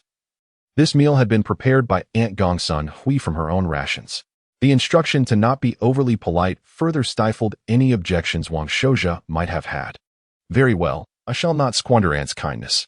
He believed that the future of the family would only improve, at least due to his efforts the previous day. The yields from Wang Dinghai's fishing team would surge, significantly alleviating the family's resource constraints. After consuming the spiritual food, his somewhat depleted vitality was replenished. And as the food was digested and transformed, his energy surged once more. Having satisfied his hunger, Wang Shouja contemplated inspecting other family enterprises, whether he wished it or not. He was now inextricably bound to the Wang clan, both in peace and in purpose. Chapter 9. My golden finger. Unlike other transmigrators who possess a golden finger system, which allows them to effortlessly summon various data panels with a mere thought, Wang Shouja finds himself unperturbed in the absence of such an aid. Drawing from the experiences of his 6th uncle, Wang Dinghai, he gradually becomes aware of the vast disparities in perspective and thought processes between himself and the indigenous people of this world. For instance, in terms of cultural knowledge, he was merely an ordinary graduate from a 2nd-tier university before his transmigration, having attended several commonplace classes. On Earth, he was but an inconspicuous individual among the vast sea of humanity. Setting aside his kindergarten years, he had spent 6 years in elementary school, 6 years in junior and senior high school, and 4 years in university. Thus, his dedicated pursuit of systematic knowledge spanned a remarkable 16 years. This encompassed a wide array of subjects, including literature, music, linguistics, philosophy, astronomy, geography, history, politics, mathematics, physics, chemistry, and computer science. While most of this knowledge may have settled deep in his subconscious, it is precisely this extensive reservoir of seemingly elusive information that grants Wang Shouja a unique and superior perspective and logical reasoning compared to the locals. Moreover, prior to his transmigration, he had been inundated with an overwhelming array of web literature, short videos, and news, each day adding peculiar snippets of knowledge to his understanding. Perhaps, he mused, this accumulation of information constitutes his own golden finger. With a spark of inspiration in his eyes, he considered that creating a system panel could be easily accomplished. At most, he would need to establish a rudimentary panel that required regular updates and maintenance, modeled after some low-tier construction simulation games he had played. Much of his time is devoted to study and cultivation, leaving him with only a superficial understanding of family affairs. He is aware that the family's primary pillars of industry consist of 3 farms: Fingu Farm, Xingxing Farm, and Xinmao Silkworm Farm. The significance of these farms to the family far outweighs that of the fishing fleet. The yield from each farm is of utmost importance, and thus, they are managed by 3 seasoned elders of the family. Today, Wang Shouja decides to visit the relatively nearby Fingu Farm, overseen by Elder Wang Xiaoji of the Elder Generation. Wang Gui, prepare the carriage, he commands, having made up his mind. Wang Gui acknowledges and promptly retreats to make the arrangements. Wang Shouja ambles leisurely toward the main entrance, his mind racing with thoughts about Fingu Farm. As he reaches the courtyard, he hears a bright and cheerful voice greet him. Hello, 4th brother. Turning, he spots 2 girls, one older and one younger, standing not far away. The elder, in her prime, is clad in a light blue outfit and possesses an attractive appearance. The younger girl, appearing around 11 or 12, sports curly pigtails and is also prettily dressed, though she timidly hides behind her older sister, peeking at Wang Shouja out of curiosity. Interestingly, both girls carry peculiar, heavy-looking boxes on their backs and wield swords in their hands, suggesting they are about to embark on a journey. Recognizing them as his younger sisters, Luo Tong and Luo Jing, he smiles and says, "You both look splendid. Are you preparing to go out?" The elder is named Wang Luo Tong, 17 years old, while the younger is Wang Luo Jing, only 12. Like Wang Shouja, they are the 7th-generation descendants of the revered ancestor, Zhou Xian. The women of the Xuanwu family enjoy a degree of autonomy uncommon in ancient Chinese society, retaining considerable independence until their eventual marriages. They receive an excellent education, engage in cultivation, and can even partake in family business affairs. Wang Luotong recalls that 4th brother Wang Shouja has always been rather serious, and their encounters typically consist of little more than a hurried greeting before parting ways, unlike the warm praise he offers now. Wang Shouja remembers that both girls are granddaughters of Elder Wang Xiaoji, and their father, Wang Dingdang, of the Ding generation, passed away 5 years prior. The male heirs of the Wang family are named in a specific order, and Wang Shouja, as the 4th son of the 7th generation Shou generation, is in a unique position within the family hierarchy. Are you both planning to walk there? I, too, am headed to Fingu Farm. Why not share a carriage? He suggests, aware that the family is currently facing difficult times and cannot afford to provide separate transportation for the 2 young girls. The distance to Fingu Farm is about 20 miles, which will take them at least an hour to traverse. However, this area is well-known territory for the Wang family, so they are unlikely to encounter any dangers. Moreover, as members of the Wang family, they are not fragile maidens. Thank you, 4th brother. Wang Luotong replies, a bit taken aback, while Wang Luojing beams and chirps. 4th brother is so kind. Don't celebrate too soon. I shall be testing your academic progress along the way, Wang Shouja chuckles. Ah, both girls exclaim, suddenly alarmed. Especially Wang Luojing, whose lovely face falls, appearing as though she would prefer to walk after all. Before long, under the watchful eyes of 4 family guards riding spirited steeds, Wang Shouja's carriage departs the main residence. Wang Luojing, still young and intimidated by Wang Shouja, fidgets nervously in the carriage, occasionally casting glances at the snacks set out on the small table. Wang Shouja, having anticipated the journey with his 2 younger sisters, had earlier instructed Wang Gui to procure some candied fruits, which are now displayed on the small table in the carriage's center. Luotong, I sense you are stabilizing at the peak of the 2nd layer of qi refinement. How long has it been? Are you preparing to break through? He inquires, handing her a clean slice of sweet melon casually. As practitioners of the Xuanwu family often study methods to perceive the aura of others, especially when there is a significant disparity in cultivation levels, Wang Shouja can easily discern her approximate strength. Wang Luotong, as a female, achieving such a level at the age of 17 indicates both commendable talent and dedication. Upon hearing this, Wang Shouja's brows furrow in concern. You are wasting precious time. Why not use a minor P1 pill to assist your breakthrough? According to family rules, you are entitled to claim one. Wang Luotong lowers her head, appearing nervous as she replies. Grandfather said the family's resources are currently too strained. and it will be some time before we can obtain a minor Peiyuan pill. That's not true, Wang Luojing interjects, pouting. Grandfather said that brother now needs the minor Peiyuan pill more than sister does. Luojing, do not speak out of turn, Wang Luotong admonishes, her anxiety palpable. Luojing, you speak. Wang Shouju's expression was somewhat solemn. Has Wang Shonhua been bullying you? If that is indeed the case, let fourth brother teach him a lesson. He understands that Wang Shonhua is their biological brother, now nearly 20 years of age. Chapter 10. Fingu Farm. This is not the case. It is merely that grandfather mentioned that my sister would be marrying in less than 2 years. Wang Luojing pouted and expressed her wish that it would be more beneficial to help her elder brother improve his cultivation. Fourth brother. This is a voluntary gift from me to him. Please, do not blame him, Wang Luotong explained nervously. According to clan regulations, any member who encroaches upon another's resources would face severe penalties. However, offerings made willingly fall outside the realm of punishment. Alas, Wang Shouju sighed heavily, realizing that the fourth old master might be somewhat biased towards males. This phenomenon, however, is quite common in the Wang family, predominantly stemming from their impoverished circumstances. Wang Shonhua was not like Wang Shouju. As the legitimate young clan leader, he was nurtured as a top-tier talent, yet the resources allocated to him were significantly less. For practitioners of the Xuanwu path, the younger one starts, the higher one can ascend. Otherwise, as age advances and the body declines, the difficulty of enhancing one's cultivation increases. The fourth old master likely had no choice but to persuade Wang Ruodong to aid Wang Shonhua. It is my fault, Wang Shouju sighed. I have taken up too many resources alone, inadvertently depriving my brothers and sisters of their share. Fourth brother, being of the main lineage and possessing great talent, should indeed receive a larger allocation of resources. Wang Luodong's eyes revealed admiration and hope. Grandfather had mentioned that fourth brother's talent was only slightly inferior to that of Ancestor Longden, and there was great potential for him to break through to the spirit platform realm in the future. If fourth brother were to achieve that, the Wang family would surely prosper. The Zifu Academy. For the youth of the entire Chongning region, it is a dreamlike sanctuary, an aspiration seemingly beyond reach. Stop talking nonsense. What foolish thoughts are swirling in that little head of yours? Wang Shouju chuckled, playfully glaring at her while offering her some candied fruits. I haven't even passed the final assessment yet. I might very well be eliminated. Amidst their laughter, Wang Shouju felt the weight of immense pressure, the collective hopes of the entire clan resting upon his shoulders. In any case, fourth brother is the strongest, Wang Luojing indicated her blind admiration. The prosperity of the family cannot rely solely on one individual. Wang Shouju smiled at Wang Luojing, saying, You are also a member of the family.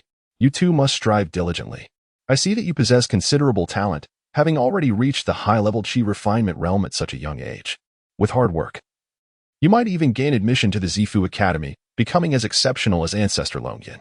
Yes, I will surely work hard. Wang Luojing's eyes sparkled with hope, determined not to let her sister Luochio surpass her any further. Luochio? Is that Wang Luochio from the third uncle's family? Wang Shouju asked with curiosity.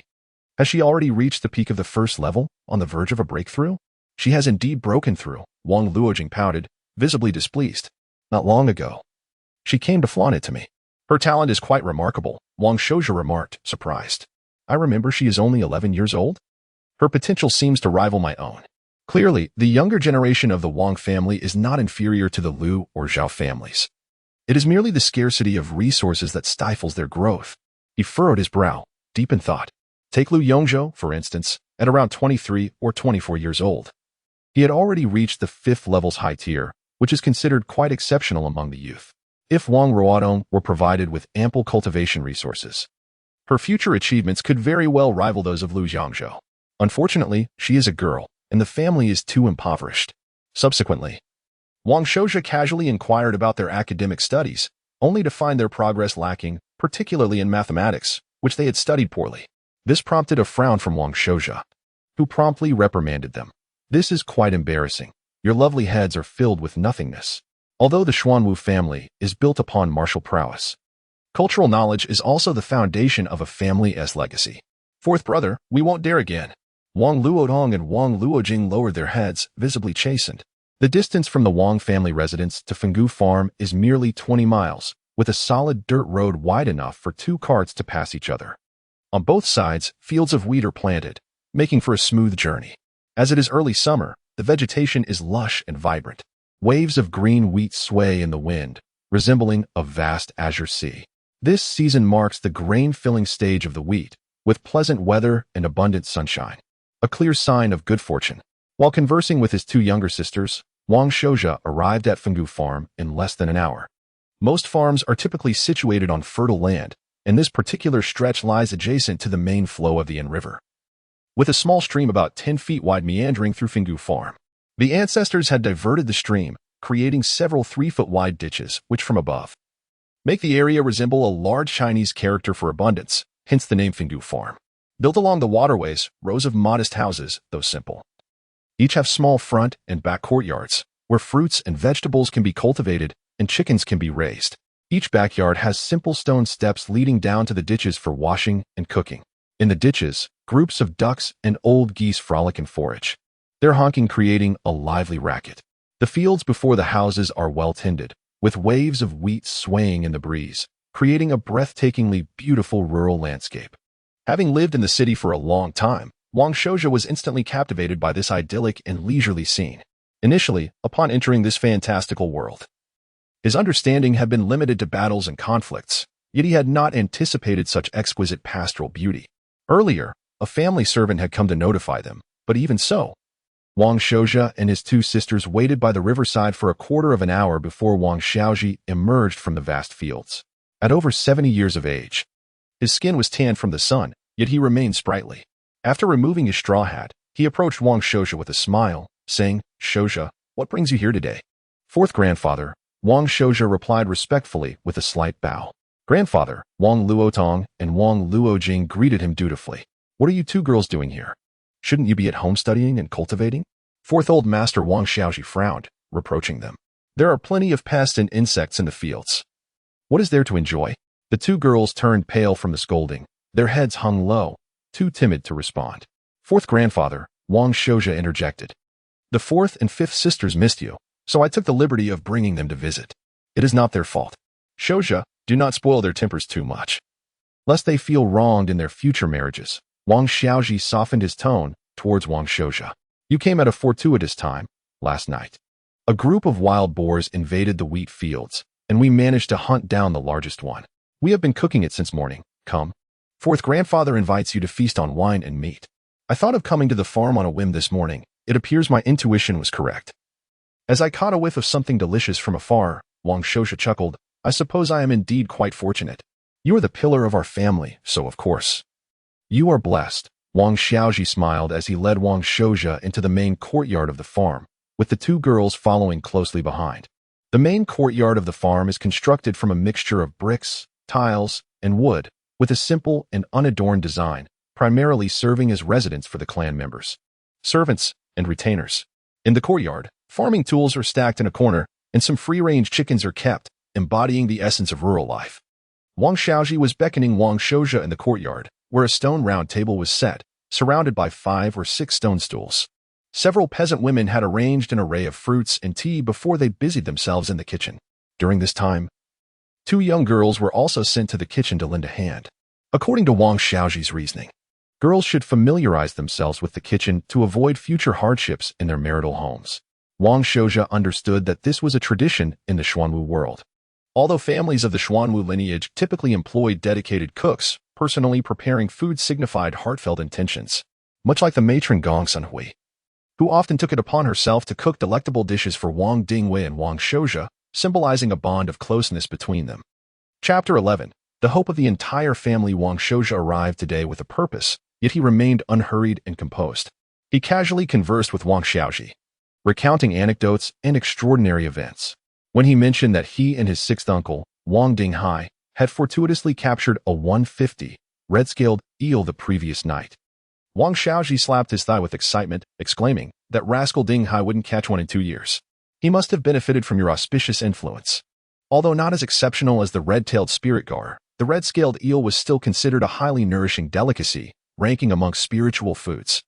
Spiritual foods were essential for Xuanwu practitioners to rapidly replenish their qi and blood, a necessity for survival. Even elders like Wang Xiaoji, whose cultivation had stagnated and was gradually declining, needed to consume spiritual foods regularly. Otherwise, their qi and blood would become insufficient, accelerating physical decay and the dissipation of their cultivation. The younger generation needed spiritual foods even more to replenish their qi and blood, enabling them to grow faster and better. As they conversed and laughed, the cook and two younger sisters presented some rustic delicacies in less than half an hour, including fresh chicken, duck, fish, goose, and a large stone basin of braised wild boar. Just as they were talking, a dark-skinned youth covered in mud entered, his voice hearty. "Grandfather, you're being biased. You usually refuse me even a sip of your white jade spirit wine, but today, you've brought out the whole pot for fourth brother." "Third brother." Wang Shouja greeted with a cheerful bow. He knew this was Wang Shonua, the third in the Shou generation of the Wang clan's seventh generation. "Fourth brother." Wang Shonua hurriedly returned the greeting solemnly, then laughed. "Let me wash up first, and I'll join you in a moment." With that, he quickly excused himself. Once the bowls, chopsticks, and wine cups were arranged on the table, Wang Shonua had already washed up quickly. He plopped down next to Wang Shouja. Inhaling the aroma of the dishes and eyeing the pot of white jade spirit rice wine with envy, "I'm benefiting from fourth brother today. It's been a while since we brothers dined together. I'll toast you a few extra cups later. Third brother works hard enough for the clan. It should be me toasting you a few cups," Wang Shouja replied with a smile. "Tonger, quickly pour wine for your fourth brother," Wang Shaoji, in high spirits, his dark face radiant, casually instructed. "Yes, grandfather." Wang Luotong picked up the wine pot and poured for Wang Shouja, Wang Shaoji, and then Wang Shenhua. The wine was pure white in color, emitting a clear and mellow fragrance that invigorated the senses with just a whiff. Wang Shaoji hesitated for a moment, but, not wanting to contradict Wang Shouja, smiled. "Since your fourth brother has spoken, let's dine together." "Thank you, grandfather." "Thank you, fourth brother." Wang Luotong and Wang Luojing obediently sat at the lowest seats. Afterward, there was naturally another round of toasts and exchanges. The two girls quietly ate, occasionally pouring wine. Fine wine. Wang Shouja felt a burning sensation in his lower abdomen after half a cup, his qi and blood surging, and his energy gradually increasing. This white jade spirit rice wine was brewed with white jade spirit rice and many precious medicinal herbs, making its qi and blood replenishing effect far better than simple spiritual food. However, its price was also impressively high. A pot of several pounds of white jade spirit rice wine could easily cost several gold coins, which even Wang Shouja could only enjoy occasionally. Moreover, spiritual wine could only be used as a supplement to spiritual food and only consumed occasionally. Otherwise, addiction would lead to a life of constant intoxication, which would not be beneficial. At this moment, Wang Luojing, the little girl who had been quietly eating, occasionally glanced at the wine pot. Her lips pursed as if she were craving it. Luotong can have half a cup. Luojing is too young and can only have a bit at the bottom. Wang Shouja picked up the wine pot and poured a little for each of his two younger sisters. "Thank you, fourth brother," the two girls said happily, clearly having coveted the spiritual wine for a long time. At this time, Wang Shaoji's face twitched, as if feeling a pang of heartache. And he muttered in a low voice, "Shouja, isn't it a waste to give spiritual wine to two girls?" Wang Shouja's eyelids also twitched. The fourth grand elder's patriarchal mindset was truly undisguised. "Fourth grandfather, our own children are all the same," Wang Shouja said with a smile. "Not the same, not the same. Girls will marry out sooner or later." Wang Shaoji continued to grumble, feeling the pain. "Shouja, you're at the critical moment of breaking through to the 7th level of the qi refining realm. You should drink more. Shonua, you should also take smaller sips and leave more for Shouja." Wang Shonua hurriedly put down his wine cup awkwardly and chuckled sheepishly. In the eyes of clan elders like Wang Shaoji, Wang Shouja was the direct descendant clan head, the hope of the family, and its future pillar. Worth far more than even his own grandson, Wang Shonua, let alone two money-losing granddaughters. Wang Shouja was quite helpless with Wang Shaoji's blatant favoritism and had to let him be for the time being. After they had eaten and drunk their fill, Wang Shouja suggested, "Fourth grandfather, the main reason I came to Fingu Farm this time is to learn about agronomy from you." "Agronomy?" Wang Shaoji frowned. "Shouja, you're the head of the clan. The most important thing right now is to cultivate diligently and advance to the spirit platform realm as soon as possible. Don't be distracted by agronomy and other trivial matters. Your fourth grandfather and third brother will handle it." Wang Shouja's purpose in coming here was naturally to learn more about Fingu Farm. If possible, he wanted to use modern thinking to develop it and see if there were ways to improve its industrial efficiency. However, after his first interaction with Wang Shaoji, he found that although the old man was loyal to the clan, his thinking was too rigid due to his age. He was not as obedient as his sixth uncle, Wang Dinghai. If he casually proposed a few ideas, he might anger him. Immediately, he shifted his direction. Fourth grandfather, you misunderstand. As the head of the family, I should know a little about the clan's industries. How about this? I'll trouble third brother to take me around and show me the rural scenery. You. Fine. Fine. Let Shonua accompany you for half a day. Recently, the wheat has reached the grouting stage, and there are many chores in the fields. Your fourth grandfather won't accompany you, Wang Xiaoji said, picking up his farm tools and hurrying to the fields. Hey, although he was already the clan head, these clan elders still treated him like a child, expecting him to cultivate his talents and reach the spirit platform realm. Did they see him, the clan head, as a mascot? In fact, if he could live a comfortable life, Wang Shouja would have been happy to be a mascot and a freeloader. Unfortunately, the Wang clan was not capable enough, and the family's power had been declining in recent decades. If things continued like this, the Ping and Wang clan would soon be eaten clean and disappear completely in the long river of history. He had to take advantage of the Wang clan's remaining foundation and quickly make it rise, even if it was only to possess the most basic self-preservation capabilities. Fourth brother, I'll take you around. Ask me anything you don't understand. Wang Shonua stood up and bowed, treating Wang Shouja with great respect, even awe. Firstly, Wang Shouja was the direct descendant clan head, and secondly, his personal strength was many times greater than his. Thank you, third brother. Wang Shouja returned the courtesy politely. We'll go too. Wang Luotong and Wang Luojing followed along excitedly. Behind them were the servant Wang Gue, carrying Wang Shouja's sword and bow. And behind him were 4 fully armed family guards. The brothers and sisters strolled through the farm. It was early summer, and the weather was getting hot. The hot wind mixed with moisture blew on their faces, making the air feel slightly sticky. Our Fingu farm was personally developed by Ancestor Zhouxian 100 years ago, Wang Shenhua said with a proud expression. Back then, the Ancestor organized the opening of tributary river channels, clearing silt and filling land, consolidating river embankments, and building water conservancy gates upstream of the Fingu tributary, forming the prototype of Fingu farm. Subsequently, the clansmen continued to cultivate and maintain the wasteland, turning this semi-dry and semi-wet wasteland into fertile farmland. Through the diligent efforts of generations of our ancestors, we now possess a remarkable expanse of 3,567 acres of fertile farmland, cultivated by 200 tenant farming households. Chapter 12. Signs of Pestilence. The vast fields of Fingu Farm, accompanied by 200 tenant farmers, filled Wang Shouja with a sense of nostalgia as he surveyed the intricate patterns of the fields and the various sized ditches intertwining within. This was indeed the legacy of a family nurtured over a century. At this moment, even Wang Shouja could not suppress his joy. The contrast between a bountiful harvest and a meager yield was stark, and a greater harvest signified more resources for the family's development. However, a voice of dissent emerged. Wang Luojing, resembling a little shadow, pouted and remarked, "Third brother, you are mistaken. If winter wheat is not well managed this year, we may face a poor harvest." What? Wang Shonua's smile faltered, his tone sharp. Luojing, you must not speak such nonsense. Even grandfather and the seasoned tenant farmers assert that this year will likely yield an abundant harvest. You are still young. What do you know? If grandfather hears you cursing a poor harvest, he will certainly scold you. Startled by his reprimand, Wang Luojing quickly hid behind Wang Shouja. Third brother. Fifth sister is still young. Children often speak without thinking. Why bother with her? Wang Shouja chuckled, affectionately ruffling her hair to soothe her. Fourth brother, you are unaware. Wang Shonua sighed, a wry smile crossing his face. You see, our fifth sister may be young, but she is quite the clever one. She spends her days fascinated with insects. Even at 2 or 3 years old, she could sit in the courtyard for days watching ants. Just recently, she insisted I help her catch some kind of grass insect king. When I refused, she wailed and rolled on the ground, forcing me to search for 4 or 5 days before I managed to catch 2, only to be covered in mosquito bites. It is the lacewing insect king. As recorded in ancient texts, Wang Luojing interjected, peeking from behind Wang Shouja and correcting Wang Shonua with utmost seriousness. Brother, you should be ashamed. Your handsome head is quite empty. Although the Xuanwu clan was established through martial prowess, cultural knowledge formed the bedrock of their legacy.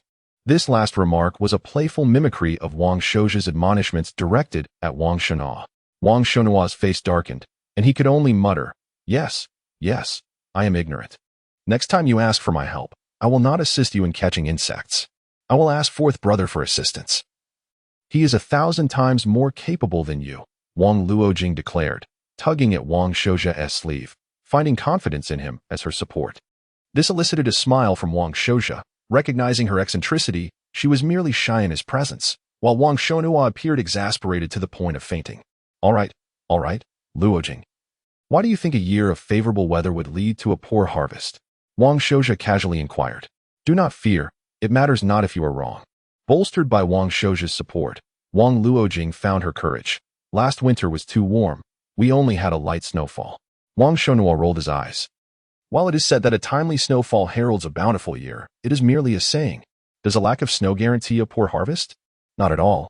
Wang Luojing retorted earnestly.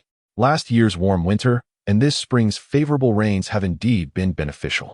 However, it has not rained for over 10 days now, and the weather is dry and hot. Luojing, Wang Shonhua dismissed her concerns. We have already opened the sluice gates in the Fingu tributary. The winter wheat will not lack for water. Furthermore, ample sunlight aids in the plumping of the grains, but it also encourages the growth of aphids. Wang Luojing replied with an eye roll. Aphids? Wang Shonhua shivered slightly, hesitating. Aphids are unavoidable. They appear every year, causing some yield reduction. Moreover, last winter, we also applied insecticide in the fields. His voice lacked conviction. Aphids were the natural enemies of winter wheat. A minor outbreak might cause some yield loss, but a significant one would spell disaster. Historical records of the Wang family recalled the most devastating aphid plague 73 years prior, which wreaked havoc across the Longswa County, resulting in an 80% reduction in winter wheat yields and soaring grain prices. Some prominent families managed to sustain themselves through their reserves, but many impoverished commoners were driven to sell their children into servitude.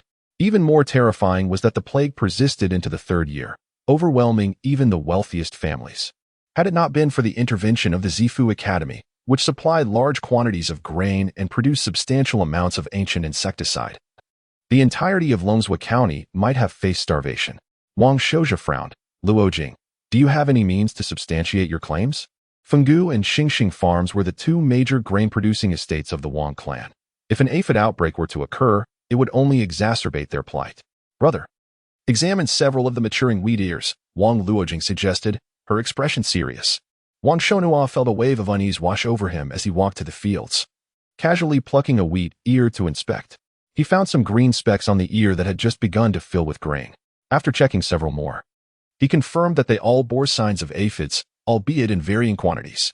Wang Shoujia, lacking expertise in this area, could only tentatively identify them as a type of aphid. His interest in agriculture was minimal, and thus he had never encountered relevant content in agricultural apps. This year's aphid population indeed seems larger than in previous years. Wang Shonhua mused, plagued by doubt. But surely it won't lead to a full-blown infestation? A mix of wood ash and insecticide should suffice. At most, we will experience a slight decrease in yield compared to last year. Brother, Wang Luojing exclaimed, I have already told you that the climate poses significant issues. The soil harbors too many eggs from last year's aphids. Within a day or two, or at most 3 to 4, a swarm of aphids will emerge. And within 7 or 8 days, we could face a second wave. Gather around, everyone, Wang Shoujia called to several tenant farmers working nearby. Pull out this small patch of wheat and turn over the soil. The farmers hesitated, glancing at Wang Shonhua with uncertainty and reluctance, unwilling to damage the crop that was mere days away from harvest. Listen to the clan leader. Wang Shonhua dared not oppose Wang Shoujia and stepped forward to assist in uprooting the wheat. The farmers followed suit, wielding their hoes to turn the earth. In a short while, the small patch of wheat was uprooted, and the soil was turned. As Wang Shonhua meticulously examined the roots of the pulled wheat, his expression shifted from concern to shock. How could this be? The roots were covered in numerous alarming white specks, and most of the wheat plants bore them, albeit in varying quantities. Furthermore, if one scrutinized the turned soil, they would discover an abundance of these white specks. A sense of foreboding gripped Wang Shonhua's heart. Quickly, summon grandfather. Quickly, inform grandfather, and alert all tenant farmers to soak the accumulated wood ash. Having studied agriculture with his grandfather for 2 years, he possessed some foundational knowledge. The tenant farmers sprang into action. Before long, 4th Elder Wang Xiaoji arrived, his face a portrait of despair. How could this happen? Why are there so many aphid eggs in the soil?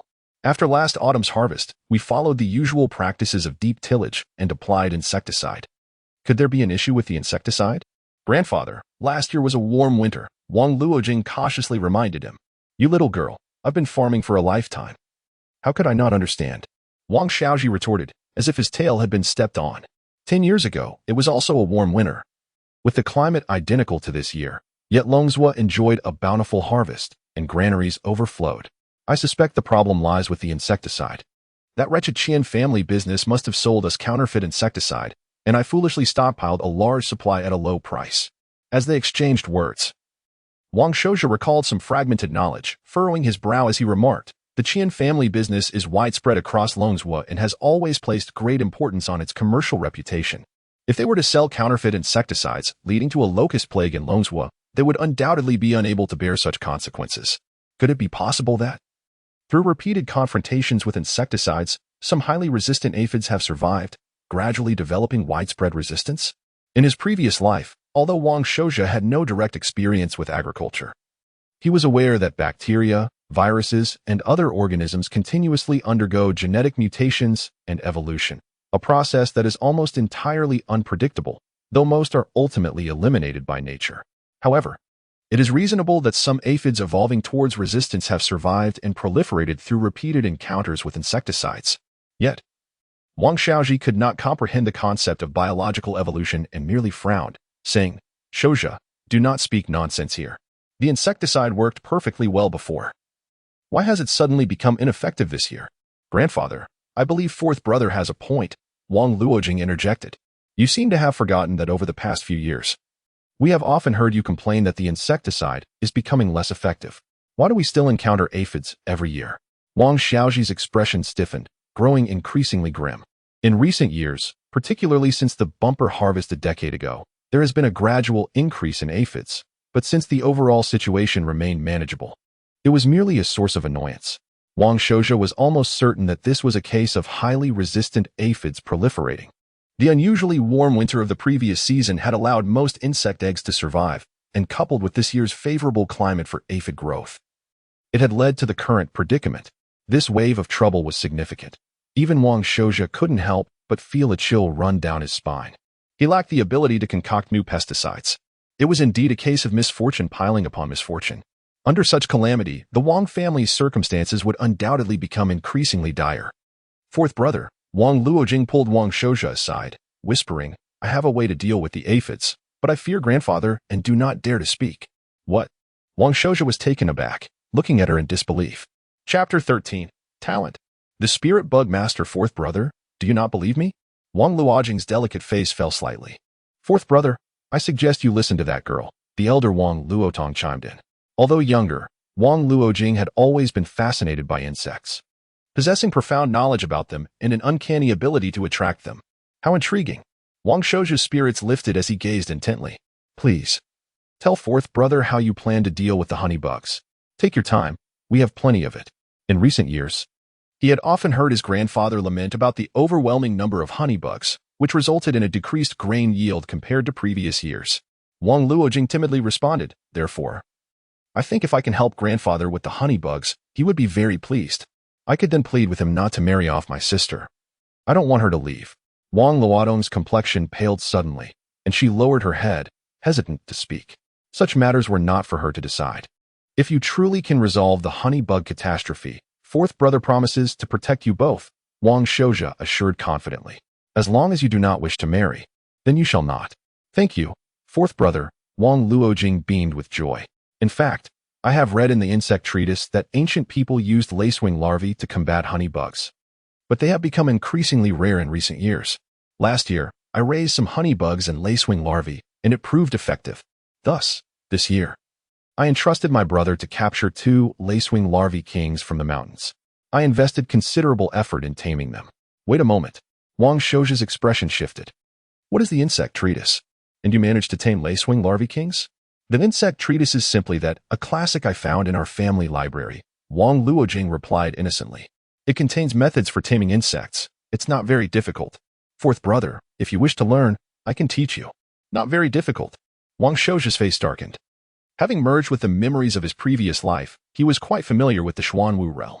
There existed a small faction of individuals who favored controlling spirit bugs for production or combat, commonly referred to as spirit bug masters. However, This profession was rather obscure and demanded a high level of innate talent, even more so than that of an alchemist. The reason was simple. An ordinary person with a bit of intelligence could barely learn alchemy, which at most would lead to substantial resource consumption and limited accomplishments. Yet, to become a spirit bug master, one needed the rare talent to communicate with spirit bugs, or else they would find the door firmly closed. Thus, spirit bug masters were exceedingly rare, and common aristocratic youths had likely never even heard of them. As far as Wang Shouja knew, only the Su family of Changning and the Lu family of Shanin had secretly nurtured a couple of spirit bug masters. If Wang Luojing possessed the talent of a spirit bug master in an instant, Wang Shouja's heart raced. Fourth brother, what is the matter? Wang Luojing waved her hand in front of him, pouting in annoyance. Do you also not believe? I believe. Wang Shouja nodded vigorously. My Luojing is the smartest. Fourth brother is extremely interested. Let us go a bit farther, and you can demonstrate for fourth brother. Yes. The two lacewing larvae kings are on fourth brother's carriage. Wang Luojing responded happily upon receiving his affirmation. I'll go get them with my sister. Wang Shouja suddenly remembered seeing the two sisters earlier that morning, each carrying a peculiar large box, which he had assumed were their personal belongings, not wanting to pry into the private possessions of young ladies. He had merely instructed them to place it on the carriage. Now, it seemed they had intended to try something at the farm. Let the household servants go.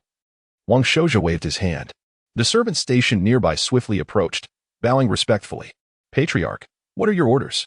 Wang Gui, Wang Wu. Go to the carriage and fetch Miss Luojing's 2 boxes. Yes, clan leader. Wang Gui, Wang Wu.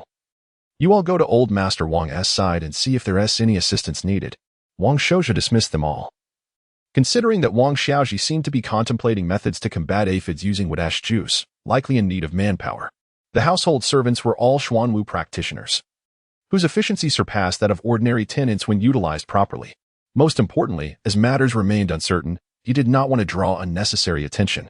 Once Wang Gui and the other 4 servants had departed, Wang Shouja personally carried the 2 large boxes, accompanied by Wang Luodong and Wang Luojing, to a secluded area of the wheat fields.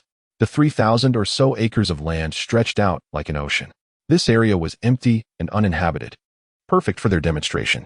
Wang Shouja opened the wheat spikes, and indeed, he spotted some green aphids among the wheat fields, those minuscule creatures sending a shiver down his spine. This honeybug outbreak has arrived sooner than I anticipated, Wang Luojing remarked, her expression turning grave and anxious as she cautiously opened one of the boxes.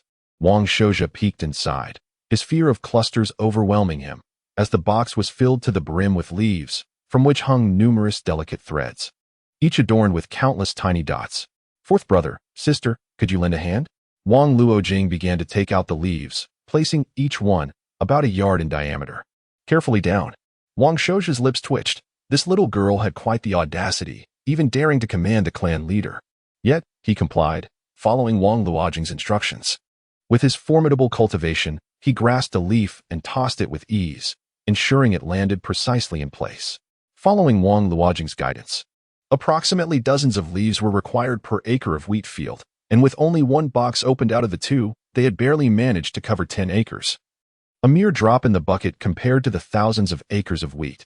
After a quarter of an hour of distributing the leaves, Wang Shouja and Wang Luotong stood patiently nearby, awaiting further instructions from Wang Luojing. Fourth brother, these lacewing eggs have a 3-day incubation period, Wang Luojing explained. They will hatch slowly in the dark box, but once exposed to sunlight, they will hatch rapidly. All right, you are the expert in this field. I shall take your word for it. Wang Shouja, ever humble regarding his areas of ignorance, never overstepped his bounds. Time passed gradually.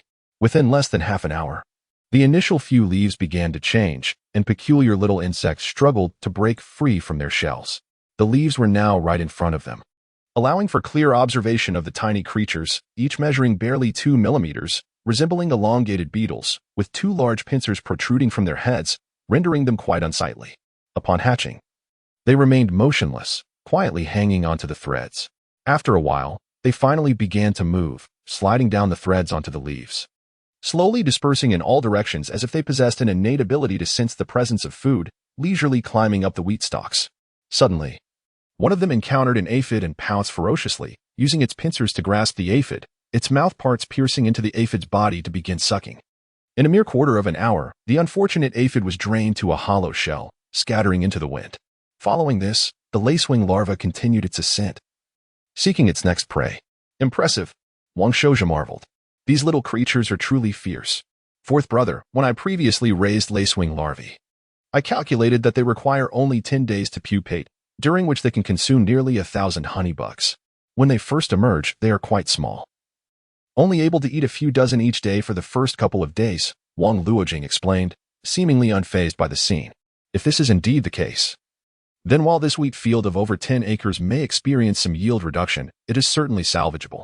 Wang Xiaozhi praised while feeling a sense of concern. However, just our Fenggu farm alone has thousands of acres of wheat. Don't worry, fourth brother, I was merely testing things out.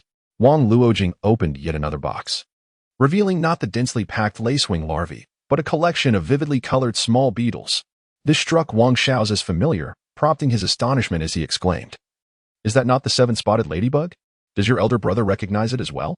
However, according to entomological texts, it is referred to as the nine-spotted beetle, not the seven-spotted variety. Wang Luojing then produced a beetle the size of her fist, adorned with 9 distinctive spots, and joyfully caressed it, declaring, "From now on, I shall name you the 9-star Beetle King."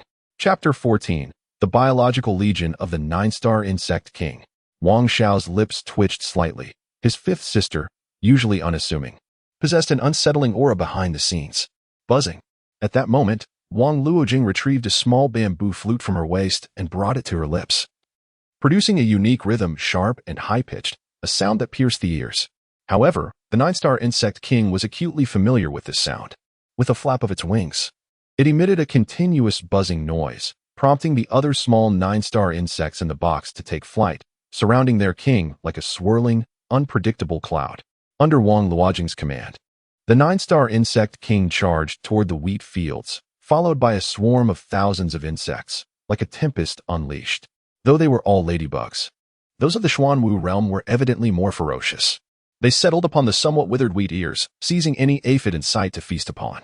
Their combat prowess far surpassed that of lacewing larvae. Within a mere quarter of an hour, each 9-star insect had dispatched no fewer than 5 or 6 aphids. Such a biological legion was truly unstoppable. Luojing, splendidly done. Wang Xiao's praised with unabashed delight. With your talents, our Wang family's harvest is saved. Fourth brother. It's still insufficient, Wang Luojing replied, shaking her head. From the grain-filling stage to maturity, there are barely a few days left. The longer we delay, the greater the risk of reduced yield. Having grown up immersed in agricultural practices under the tutelage of her grandfather, Wang Xiaozhi, she was well-versed in the intricacies of farming. Without hesitation, she reached back into the lacewing insect box and procured 2 large, withered, arm-thick insects. Fourth brother. These 2 lacewing kings have laid far too many eggs and likely have less than a month left to live. I hope they can make one last effort for the family in their final days. With that, she played the bamboo flute again, this time producing a deep, resonant sound. The 2 grayish, withered lacewing kings suddenly awoke and took flight, disappearing into the distance in mere breaths, their mandibles quivering as they emitted low-frequency sounds. Wang Xiao's pondered this development. It was highly probable that this was the aftermath of the extermination powder released by the Zifu Academy, as the drastic reduction in aphids had also led to a decline in the lacewing population. Now, with the emergence of pesticide-resistant aphids showing signs of an outbreak, the lacewing swarm was struggling to keep pace, indicating that a significant event was on the horizon. Moreover, the numerous eggs they laid would hatch within days, unleashing formidable larvae. Such a spectacular scene gradually attracted the attention of the tenant farmers, who subsequently reported it to Wang Xiaozhi. Upon arriving, Wang Xiaozhi was astounded to learn that the good fortune was the work of his granddaughter, Wang Luojing, leaving him speechless with shock. Tears streamed down his face as he murmured, "This time, our Wang family is saved. We are saved. Fourth grandfather. We have plenty of crops at our other 2 farms as well," Wang Xiao stated. "As for the specifics, I shall not involve myself. You can discuss them with Luojing." Although the silkworm farm primarily focused on sericulture, it also cultivated a significant amount of wheat. At the mention of discussing matters with his youngest granddaughter, Wang Xiaozhi's expression grew somewhat dim. "No need. It's not a bother," he quickly replied, his old face contorting as he forced a smile at Wang Luojing. "Luojing, we must find a way to help the other 2 farms. Whatever you need, just let grandfather know." Wang Xiao chuckled.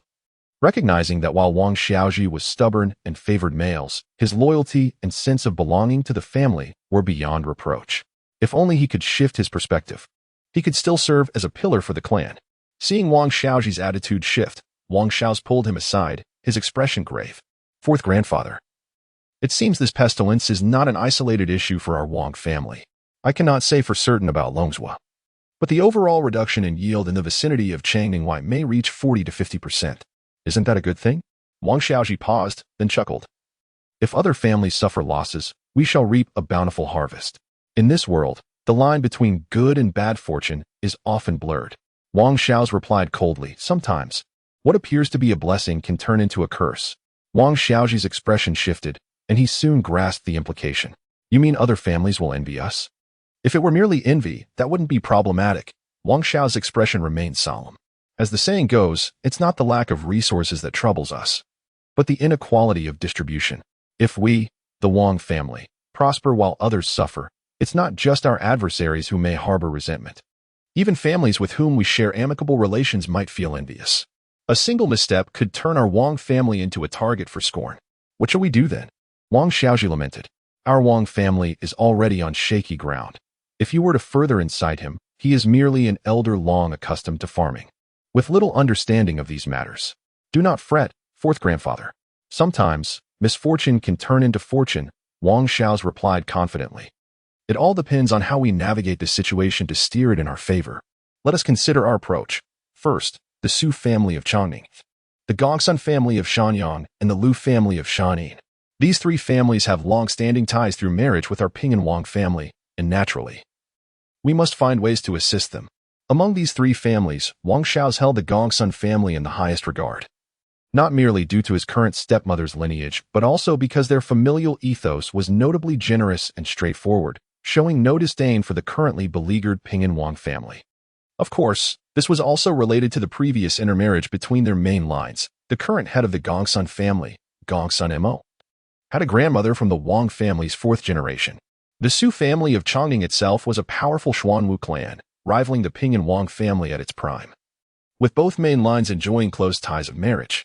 Indeed, these three families share deep blood relations with us. Wang Xiaozhi nodded, his expression a blend of complexity and sorrow. It's a pity about Sister Zhenmei. Wang Xiao's understood the reference. After the upheaval in the Wang family, to solidify relations with the Su family of Changning, under the orchestration of the ancestral figure, the fifth-generation Wang family heiress, Wang Zhenmei, had married the Su family's eldest son. Wang Zhenmei fulfilled her role, and years later, she bore offspring, bringing the families even closer together. Unfortunately, the tragedy struck when Wang Zhenmei unexpectedly died during childbirth, resulting in the loss of both mother and child. The Wang family mourned deeply, and the Xiaozhi generation of brothers caused quite a stir at the Su family, even prompting the ancestral figure to personally attend the autopsy, finding no peculiarities before they finally relented. Since then, the close relationship between the Wang and Su families had frayed, with intermarriage limited to collateral lines, no longer involving the main lines. Similarly, the relationship between the Lu family of Shanin and the Wang family was also intricate and difficult to articulate. Yet, despite the complexities, their blood ties could not be erased, and in critical moments, they would still lend each other a hand. Chapter 15. The joy of my beloved granddaughter in addition to the Ingxiu Lu family. The Jinsha Su family and the Dongangchen family also require our active support. Wang Xiaozhi stated with a serious demeanor that over the past 4 to 5 decades, our Wang family has intermarried with them, establishing profound bonds. These three families, though not particularly powerful, have chosen to engage in direct lineage marriages with the now declining Ping and Wang family. Among them, the relationship with the Ingxiu Lu family is the closest, as Wang Xiaozhi's mother hails from the Lu lineage. Furthermore, the current matriarch of the Ingxiu Lu family, Wang Luling, is the sixth-generation direct daughter of the Wang family and also Wang Xiaozhi's aunt, rendering their relationship quite intricate and intimate. Indeed, these three families maintain a close connection with our Wang family. So what are your thoughts, Xiaozhi? Wang Xiaozhi nodded in agreement. His two daughters have married into the Shanyang Gongsun family and the Dongangchen family, respectively. His late son, Wang Dingbang, went into the direct lineage of the Jinsha Su family. The fourth grandfather urgently needs to compile the reasons and hazards of this locust plague outbreak. I shall dispatch the family retainers to notify these 6 families overnight. Wang Shouja spoke swiftly, noting that the Shanin Lu family and the Chongning Su family have already cultivated spirit insect masters within their ranks. Given the right methods, they should be able to resolve this crisis independently. Furthermore, the primary industries of the Jinsha Su family and the Dongangchen family are likely not agriculture-related. Thus, after fulfilling our notification obligations, we should minimize their losses. Pausing for a moment, Wang Shouja continued, the more challenging situation lies with the Ingxiu Lu family and the Shanong Gongsun family. First, we must promptly fulfill our notification duty, and in addition, we need to offer them our utmost assistance. Even if they suffer significant losses due to the locust plague, they will only feel gratitude towards us rather than resentment. Wang Xiaoji was taken aback by this line of reasoning. He never anticipated that the sudden outbreak of a locust plague would involve such a complex situation. More importantly, Wang Shouja was able to arrange matters so thoroughly and meticulously within such a short time frame, considering every aspect. Shouja, I must admit, I underestimated you and Luojing. Wang Xiaoji sighed with a wry smile. Your generation truly excels. We, the Xiaoji generation, are indeed aging. You are too humble, fourth grandfather.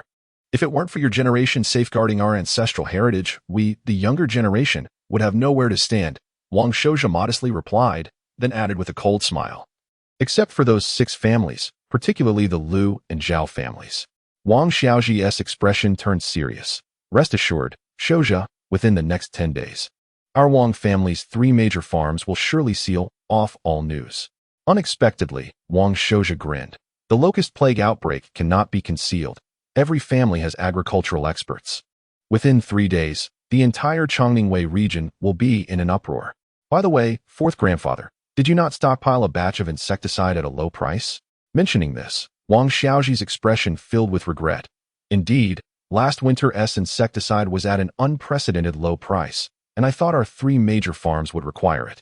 After discussing with several elders, I stockpiled a significant amount, enough for our family's use for 3 years. Now, we still have over 300 chen of stock left. What a tremendous loss. After this locust plague, how could that insecticide possibly be useful, given our family's current financial strain? Incurring a loss of over 300 chen would be enough to haunt Wang Xiaoji to his grave. Surely the insecticide has not completely lost its efficacy? Wang Shouja pondered momentarily, his mind racing. Not completely, but dealing with adult honey locusts is more challenging than tackling their eggs, Wang Xiaoji replied gravely. I just tried. We need to mix double the dosage with plant ash juice to swiftly eliminate the honey locusts. And that doesn't even account for the subsequent hatching of more honey locusts. Subsequently, Wang Shouja began firing off questions like a machine gun. Initially intimidated, Wang Xiaoji no longer dared to underestimate him and patiently answered one by one. At 75 years old, with 60 years of farming experience since following his father at the age of 15, his knowledge was indeed vast. If we do nothing, we might see a reduction in yield by about 70%. Wang Xiaoji trembled, beginning to comprehend Wang Shouja's implications. He estimated that if we increase the investment in insecticide by 2 large copper coins during the locust outbreak, we could control the disaster to a reduction in yield of no more than 20% compared to previous years. Worth it. Upon hearing Wang Shouja's analysis, Wang Xiaoji nodded vigorously, declaring he would invest even 4 large copper coins. His eyes sparkled with excitement. Are you suggesting that the 300 qian worth of insecticide we've stockpiled is not only not a loss but could be valued at 600 qian? How delightful. Those who mock me for stockpiling insecticide will be in for a surprise. Indeed, it is worth at least 600 qian. Our family has Luo Jing, a novice spirit insect master who specializes in honey locusts. Thus, the insecticide may not be needed by us. However, compared to the entire Chongningwei region, spirit insect masters are but a drop in the bucket, and most families will still rely on insecticide to weather this disaster. Wang Shouja smiled nonchalantly, congratulating fourth grandfather on making a handsome profit for the family. Ha ha ha, splendid. Wang Xiaoji's face flushed with joy. My granddaughter Luo Jing truly is a treasure, worthy of being my Wang Xiaoji's granddaughter. Wang Shouja couldn't help but twitch his mouth. Fourth grandfather truly had a thick skin. He had previously displayed such bias against women, claiming his granddaughter was a financial burden, only to now declare her a treasure. Nonetheless, speaking of it, Luo Jing, the future spirit insect master, is indeed a gem. Even if the insecticide continues to be effective in the future, she could save the family a hefty sum in agricultural expenses each year, and that saved money would be pure profit. However, all of this is thanks to your fortune. Shouja, Wang Xiaoji chuckled, his smile widening. Fourth grandfather now understands your words. Sometimes, misfortunes can lead to fortunes. Shouja, you are a fortunate person. Under your leadership, our Wang family will surely thrive. Although superstition is unwarranted, Wang Shouja somewhat appreciated Wang Xiaoji's belief. With his forward-thinking mindset, if he does not seize opportunities during this locust plague, he would be remiss as a traveler from another time. While the grain prices are strictly controlled by the Dacian government to prevent speculation, there is no prohibition against speculating on insecticides, is there?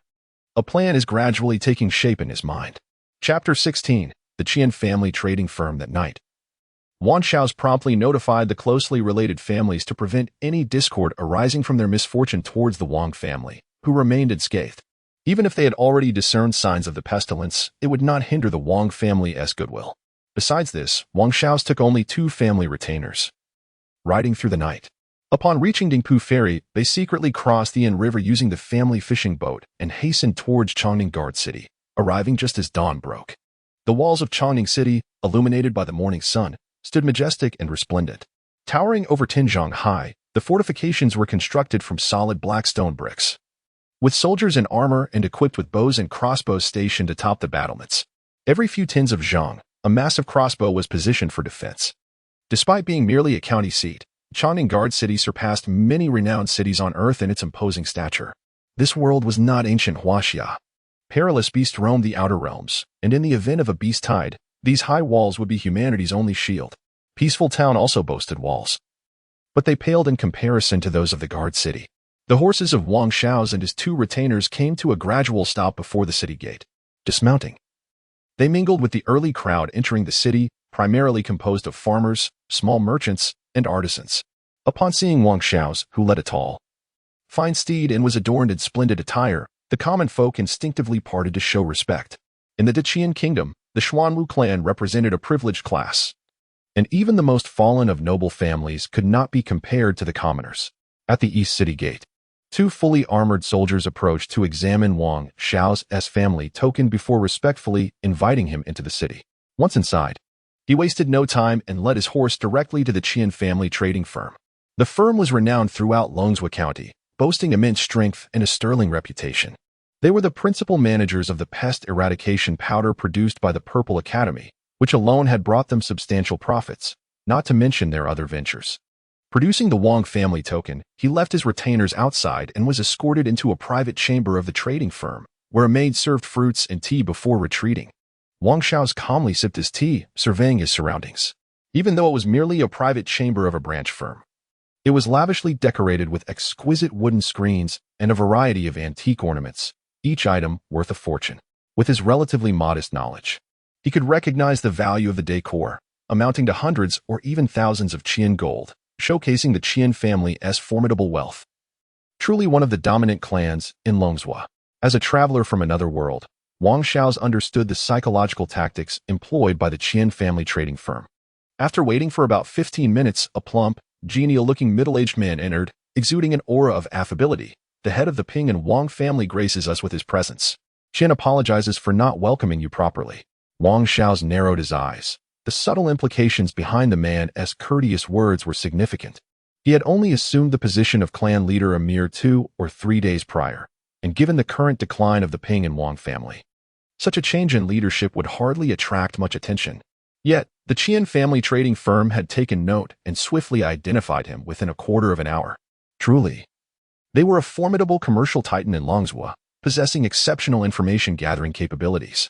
Moreover, given the gentleman's surname of Qian and his distinguished demeanor, he was most likely a scion of the Qian family. The scale of the Qian family trading firm was vast. Even the manager of the Chongning branch was a person of significance, unlikely to attend to the leader of a declining family of mere qi cultivators. After exchanging pleasantries, they took their seats. However, the discussion did not immediately turn to business. The Qian manager conversed with Wang Shao's, discussing the ancestors of the Zhuoxian and Long Yin, then transitioned to Wang Shao's accomplishments through his preliminary trials at the Purple Academy, praising his impressive studies. Wang Shao's, with grand ambitions for this visit, could not afford to show weakness. He engaged in light banter, subtly revealing his superior logical and analytical abilities compared to the locals. What a pity, with your knowledge. Participating in the Purple Academy's retest and becoming a disciple seems almost guaranteed, the Qian manager remarked, showing an increased respect for Wang Xiao's. The Purple Academy values not only talent but also the vision and ambition of its disciples. I believe the Wang family under your guidance will eventually reclaim its former glory. Perhaps even ascend to greater heights. Do not jest, my elder brother, Wang Xiao's replied with a wry smile. Our only desire is to survive peacefully, nothing more. Amidst their courteous exchanges, they began to address each other as brothers. Indeed, the Qian manager interjected. However, I must ask, what brings you to the Qian family trading firm at such an hour? Is there a significant transaction at hand? At this, Wang Xiao gently placed his teacup down. His gaze steady.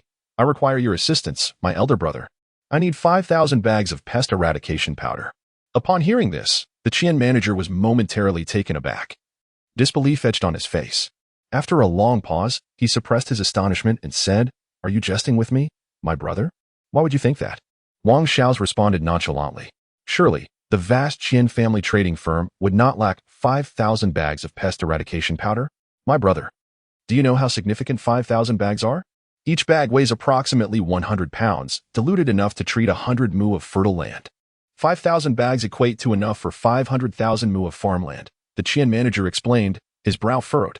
Our Chongning Guard and surrounding towns combined have only about 150,000 mu of arable land.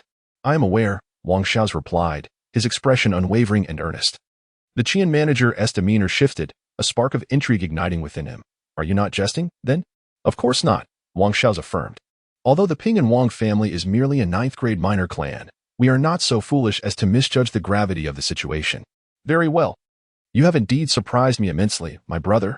I will accept this transaction, the Qian manager said, his expression brightening. However, the Chongning branch only has 2,000 bags in stock. The remaining 3,000 will have to be sourced from other branches, which will take at least 10 days. Why is the stock so low? Wang Xiao inquired, his brow slightly furrowing. That is already quite ample. In previous years, our stocks would often be depleted entirely. The Qian manager explained earnestly. Due to the cultivation and production of raw materials, the annual output of pest eradication powder is predetermined. Last year, we produced over 10% more due to a bountiful harvest, intending to sell at a low price to various families. Unfortunately, only a handful of families were willing to purchase and stock up. Hence, we still have 2,000 bags from last winter sitting unsold. Why would those families not take advantage of the low prices to stock up? Wang Xiao inquired casually. Well, this isn't exactly a secret anymore. Many families are already aware, and sharing this with you doesn't violate any clan rules, the Qian manager said after a brief hesitation. The medicinal herbs used in the pest eradication powder are cultivated in the medicinal fields of many noble families. Because of the favorable profits, more and more families have invested in these fields, resulting in increased production in recent years. You understand that larger families have the most up-to-date information on the season's pest eradication powder production. Wang Xiao grasped the situation. There was an oversupply, leading to a saturated market. Though he was not an economic expert, his perspective and awareness surpassed those of the locals in this fantastical world. Then, I will procure the 2,000 bags of existing stock, as well as the 3,000 bags of future supply, Wang Xiao declared after a moment of contemplation. Future supply? What do you mean by that? The Qian manager asked, puzzled. Qian, the person in charge, was utterly perplexed by this term, his round, plump face adorned with an expression of confusion. Chapter 17. A firm deal. Spot goods refer to those that can be delivered on the spot, whereas futures require a designated date for delivery. Brother Qian, did you not mention the need to transfer goods, with delivery occurring 10 days later? Wang Xiao casually enlightened him on the distinction. Indeed, with your explanation, I now comprehend the difference, dear Xiao.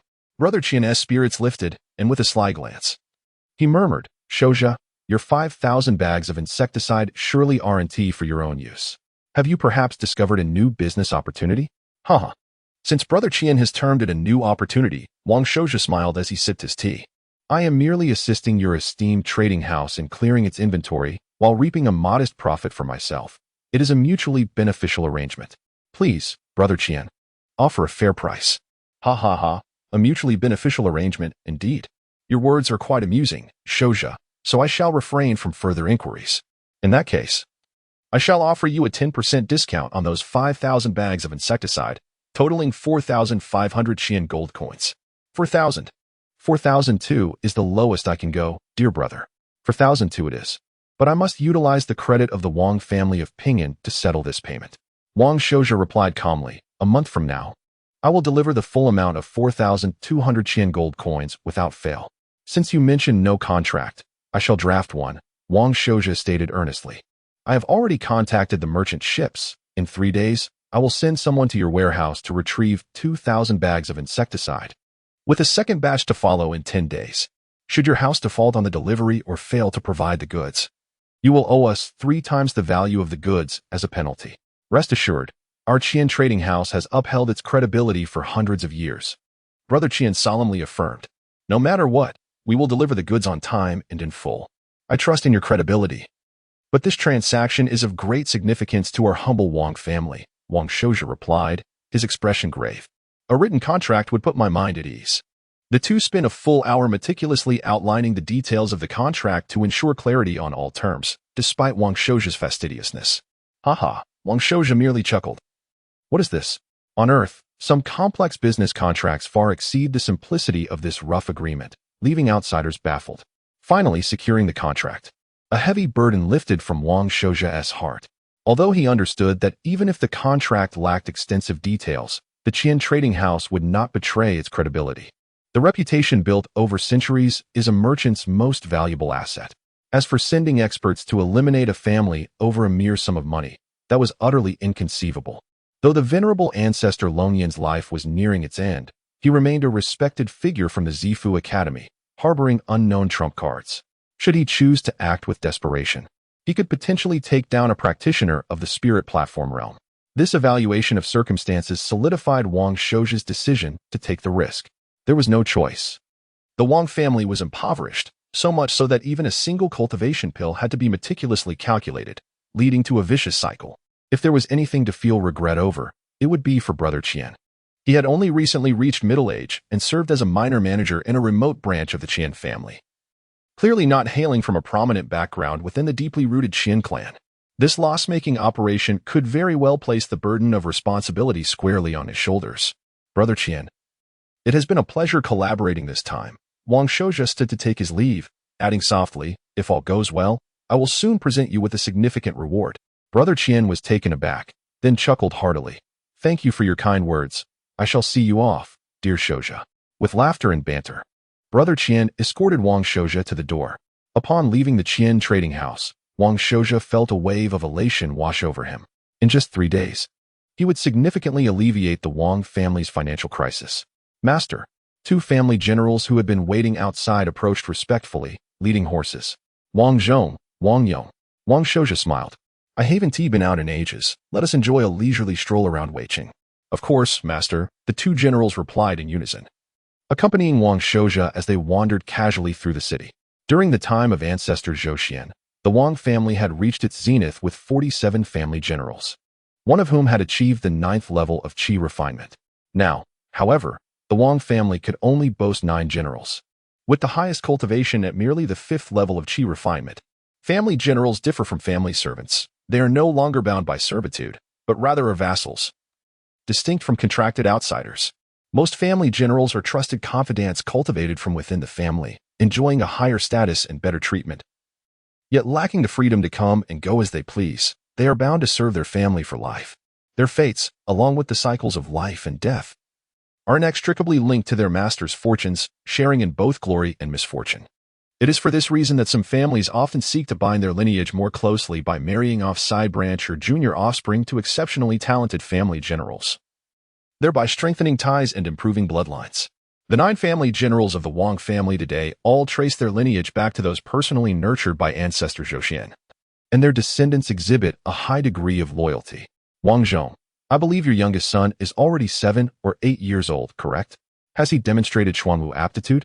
Wang Shouja casually inquired, a smile gracing his lips, evidently pleased with the boy's potential.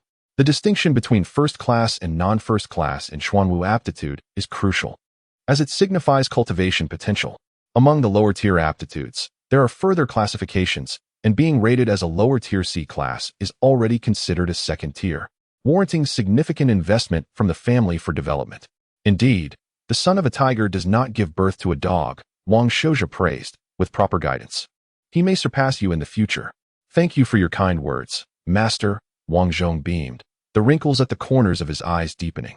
At 36 years old, he had 2 sons, both of whom had achieved Xuanwu aptitude. His eldest son, nearing 15, would soon be of age to serve the family as a general. The younger son had even attained lower-tier C-class aptitude and was on the path of focused cultivation. In contrast, the expression of another family general, Wang Yong, appeared somewhat awkward. Of similar age to Wang Zhong, he had married a woman from a side branch of the Wang family, with 1 son and 1 daughter. However, his son had not achieved first-class Xuanwu aptitude and could only pursue scholarly endeavors. At 17, he was working in a silk farm. His daughter was only 6 and had yet to be tested for aptitude, but even if she did demonstrate it, she would still be merely a girl. Wang Yong, you must seize the opportunity in these final years and strive with your wife to have another child, Wang Zhong jested. You never know. You might be blessed with a lower-tier B-class son. Go away. Wang Yong waved dismissively, clearly perturbed by the topic. The 3 meandered through Chongning Weiqing, and Wang Shouja's recollections of the city gradually sharpened. The resident population was approximately 50 to 60,000, home to several old Xuanwu families, among which the Su family of Chongning maintained a closer relationship with the Ping and Wang family. However, that closeness was merely relative. As the disparity in their respective sizes had grown too vast, they were no longer on the same level. Thus, Wang Shouja had no intention of visiting the head of the Su family. In addition to managing traditional farms, the Su family of Chongning specialized in silk weaving. The cotton and silk produced in the Chongning Weiqing region were supplied to several workshops owned by the Su family, which then produced fabrics and silk sold throughout the prefectures, yielding substantial profits. Simultaneously, one of the pillar industries of the Ping and Wang family, the Xinmao Silk Farm, supplied the raw silk to the Su family. Chapter 18. The Hive of the Spirit Bees. Let us set aside idle chatter for now. Within the bustling confines of Chongningwei City, the most lively areas are undoubtedly the Eastern Market and the Western Market. The Eastern Market is primarily composed of various street shops, offering local specialties from the surrounding towns: fruits, vegetables, livestock, grains, oils, and daily necessities are all available. Among these vendors is the fish stall of the Ping and Wang clan. Wang Shouja and his companions found themselves amidst this vibrant marketplace, akin to stepping into a colossal agricultural fair, where an array of agricultural products and handicrafts abound. Besides the grand establishments of affluent merchants or noble families, numerous scattered vendors occupy every nook, selling an assortment of peculiar items. The government of Chongning has designated stalls for these itinerant cultivators, facilitating management and organization. These wandering practitioners typically possess little of value. Yet their nomadic lifestyle leads them to offer a diverse range of goods, occasionally featuring some novel curiosities. One such item was a pair of bear gallbladders from a second-tier apex beast, the black-backed violent bear, priced at 15 Qian gold, with no room for negotiation. A scarred man clad in beast skin armor displayed his wares on a thick bear pelt, hanging to dried gallbladders from branches, radiating an air of strangers keep your distance. Wang Zhong, a family guard, whispered nearby that the gallbladders exhibited a golden hue on the inner side, indicating high quality. At 15 Qian gold, they were indeed a bargain, promising a profit of 4 to 5 Qian gold when sold to the alchemy workshop.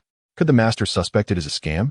Wang Zhong pondered, albeit reluctantly following Wang Shouja, his eyes lingering on the gallbladders, as if regretting the missed opportunity for a small profit. Wang Yong shot him a fierce glare. Indeed, the bear pelt's edges are dry and darkened, suggesting it is aged, while the gallbladders, though dried, still retain a semblance of freshness, no more than 3 months old. Wang Shouja remarked with a smile, "If you wish to purchase, I can lend you the money, and you need not share the profits with me." He couldn't help but chuckle inwardly. Compared to Earth, the scams in the Xuanwu world appeared rather crude and lacking in creativity, devoid of elaborate tales. No, I must decline. I am fortunate to be accompanying the master today, Wang Zhong replied, drenched in cold sweat and filled with resentment. Wandering practitioners are indeed untrustworthy. There are too many swindlers among them. Our Xuanwu family has a solid foundation. As long as we maintain our heritage, we will have an endless supply of cultivation resources.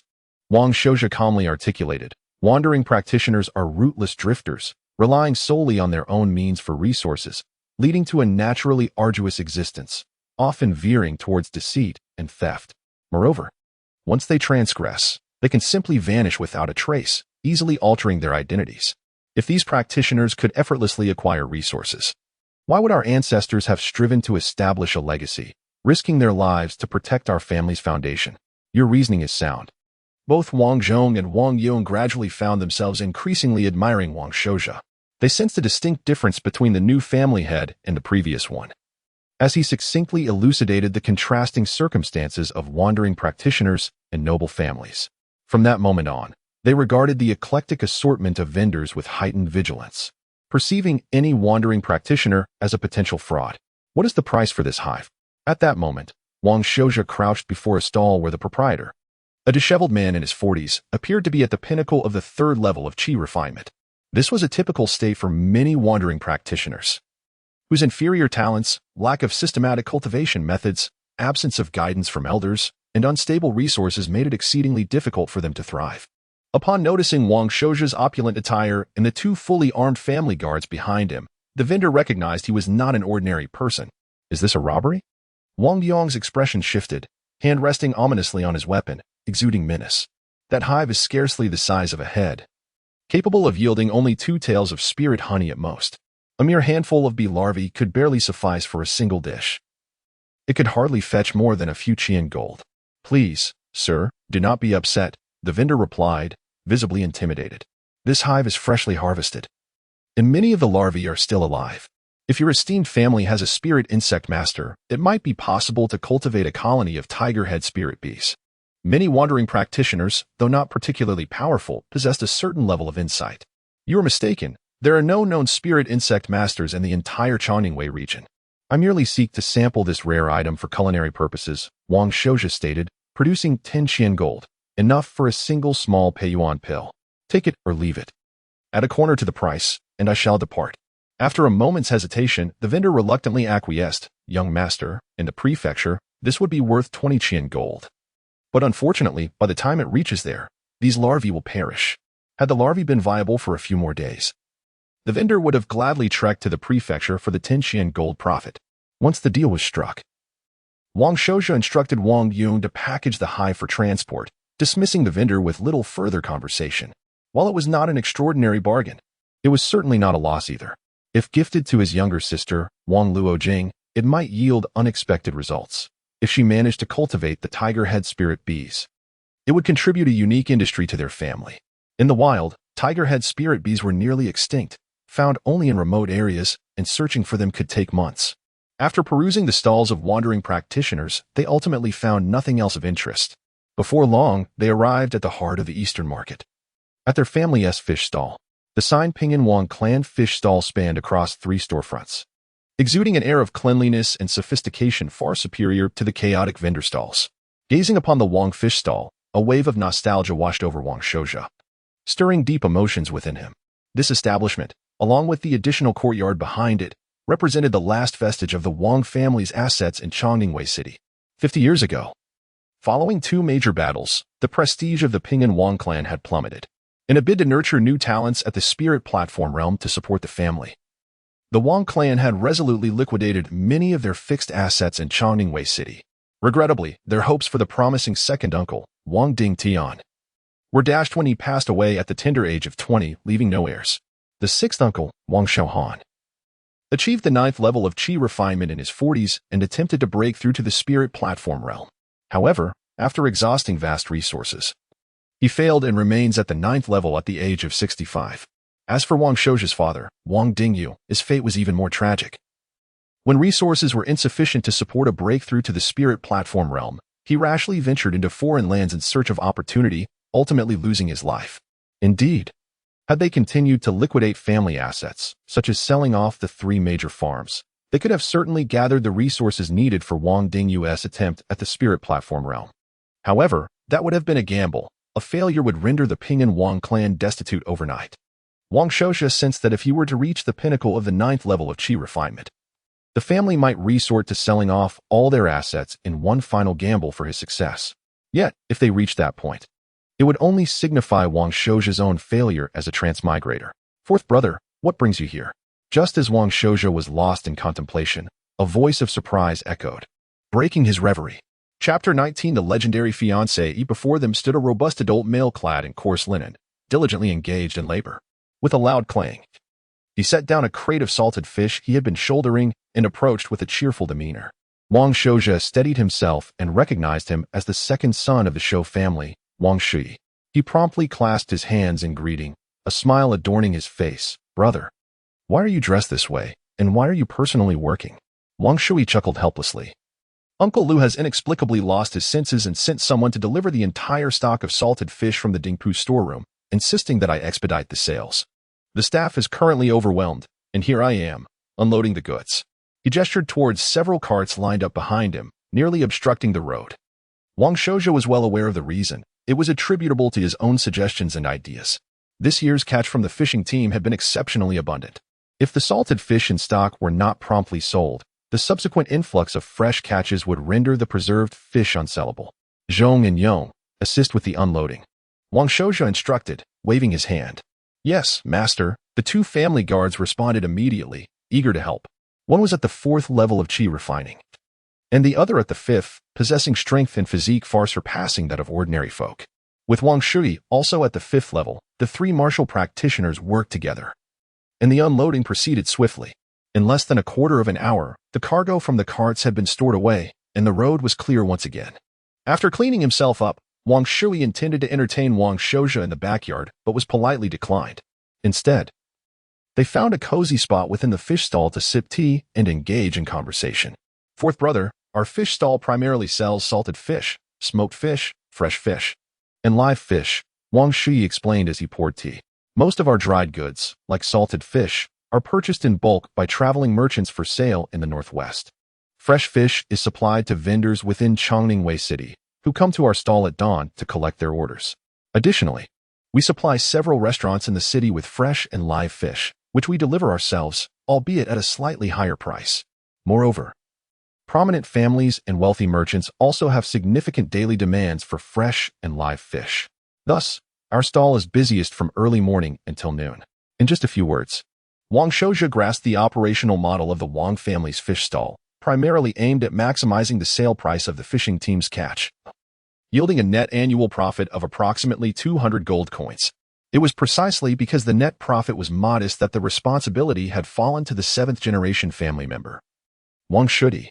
Fortunately, Wang Shui was diligent and steadfast, harboring no grievances regarding the distribution of family resources, and he earnestly contributed to the family business.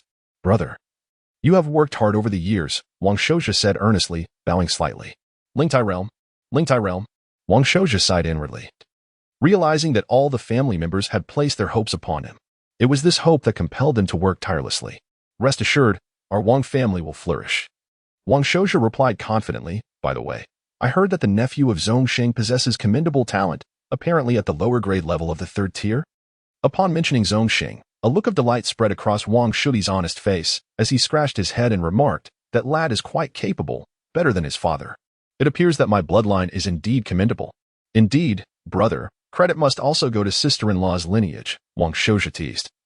I am well aware that sister-in-law was renowned for her beauty during her time in the Su family of Jinsha, with many families vying for her hand. Who would have thought you would emerge victorious and win her heart? The Lu family's daughter? Wang Shouja paused, suddenly recalling that he had a betrothal to the Lu family's eldest daughter. At that time, the Lu family's heiress married Wang Yuyo, the second son of the venerable Patriarch Shouxian, while the Patriarch's daughter, Wang Zhui, went into the Lu family's direct line. It is noteworthy that Zhui's great-aunt bore 2 sons and a daughter, and now, 2 living ancestors of the Lu family at the Lingtai realm are either her son or grandson. This connection has fostered a lasting bond between the Shanin Lu family and the Wang family. Yet, the true strength of the Lu family does not lie with those 2 Lingtai realm ancestors, but rather with Zhui's daughter, Lu Xuanfu. In retrospect, Lu Xuanfu and Wang Longyan were not only cousins but also rare prodigies, both accepted into the esteemed Purple Palace Academy, astonishing the entire Changningwei region. They were dubbed the Chongning Twin Beauties, their renown eclipsing that of many family patriarchs. Regrettably, Lu Xuanfu has remained in the Purple Palace Academy, and her current circumstances are unclear. However, witnessing the Lu family's increasing prosperity suggests that Lu Xuanfu is likely thriving within the academy. Thus, Wang Shouja's betrothal to the Lu family's eldest daughter was a proposal personally extended by the venerable Longyan, intended as a final safeguard for the family. Perhaps the venerable Longyan made some undisclosed sacrifices, Or perhaps the Liu family still cherishes the past. In any case, the engagement was solidified. Fourth brother, what are you pondering? Wang Shui chuckled. Are you thinking about your fiancée, the young lady Liu Rulin? Haha, brother, let us focus more on how to strengthen our family. Wang Shouja redirected the conversation. If Uncle Liu's fishing team achieves an annual yield double that of previous years, can your stall handle the demand? What? Double? Wang Shui's face brightened, and he exclaimed, Fourth brother, is the family considering expanding the fishing fleet? This would be a boon for the family. If so, I assure you I will not lag behind. And what if it were to double again? Wang Shouja replied with a grin. Wang Shui gasped, Fourth brother. Do not jest with your elder brother. Just as Wang Shouja was about to clarify, a sinister laughter echoed from outside. Is Wang Shui, the second son of the Wang family, present? I am Ding Yud, the second manager of the Fa Kai gambling house. Your nephew owes us money. When do you intend to settle this debt? The mention of the Fa Kai gambling house and gambling debts sent a chill through Wang Shui's expression, while the smile faded from Wang Shouja's face, his gaze sharpening. Chapter 20. Teaching the younger generation in any prestigious family of the Xuanwu lineage. There exist diligent descendants who contribute to the family's legacy, but inevitably there may also arise wayward members. Fortunately, the Wang family, under the rule of Lord Pingyuan, maintains strict family regulations, bolstered by the glorious achievements of their ancestors and the pressures of survival, which compel the majority of their kin to adhere to their duties. However, among the 8th generation, there emerged an indolent scoundrel. Fourth brother, you are now the clan leader. It is inappropriate for you to get involved. Wang Shui said with a stern expression. Please wait a moment. I shall return shortly. With that, he stormed out. Before long, Wang Shui returned, dragging a young man in his 20s, whose face bore the marks of a recent beating. The youth, tearful and bruised, cried out, Second uncle, I was wrong. I truly understand my mistakes. Please, spare me this once and do not inform my father.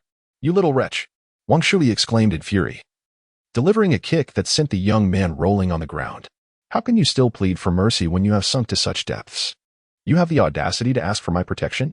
Ouch! The youth cried out, and upon glancing up, he was struck by the imposing presence of another young man seated before him, his expression devoid of emotion. The youth quivered, his body trembling as if struck by lightning, and he stammered in fear, Fourth uncle. He felt as though he might faint. At that moment, he wished to encounter his father instead.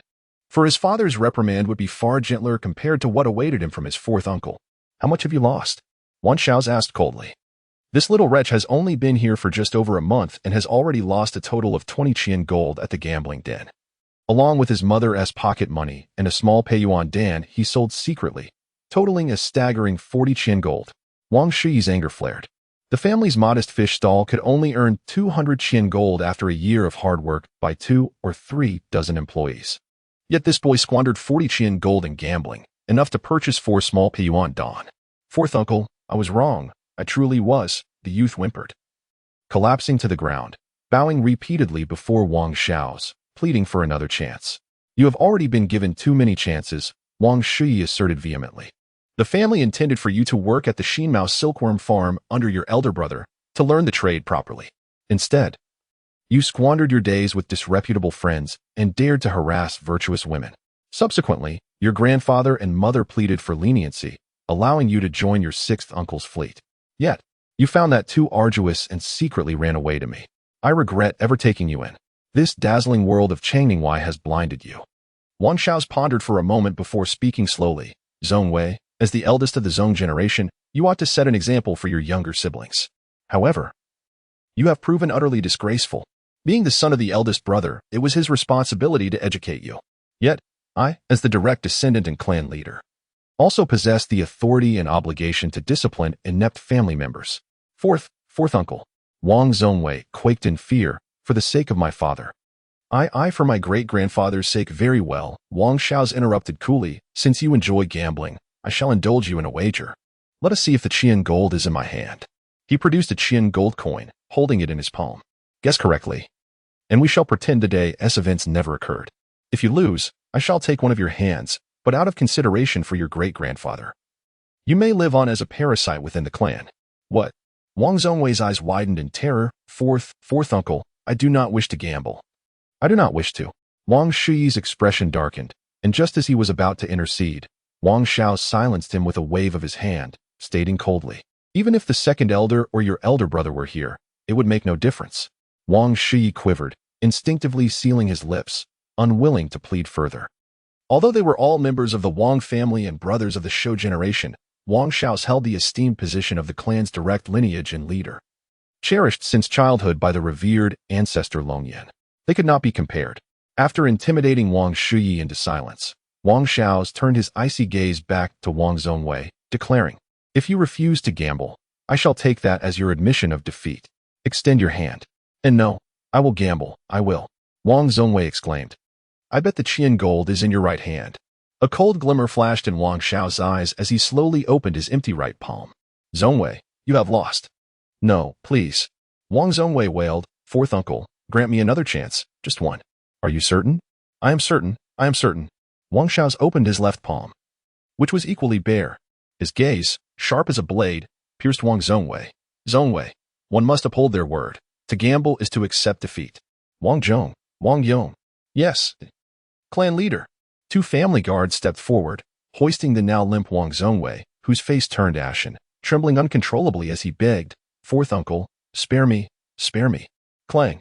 Wang Shao's drew his sword, its cold gleam shimmering. Wang Shuyi could no longer bear to watch and turned away. Swish. Wang Shao's sword sliced through the air. A flash of blinding light, and in the next instant, the blade had returned to its sheath. "Ah!" Wang Zhongwei screamed in agony. My hand. It's gone. It's gone." An unmistakable odor filled the air. Wang Zhong and Wang Yong, the two guards, disdainfully dropped him, their faces contorted in contempt.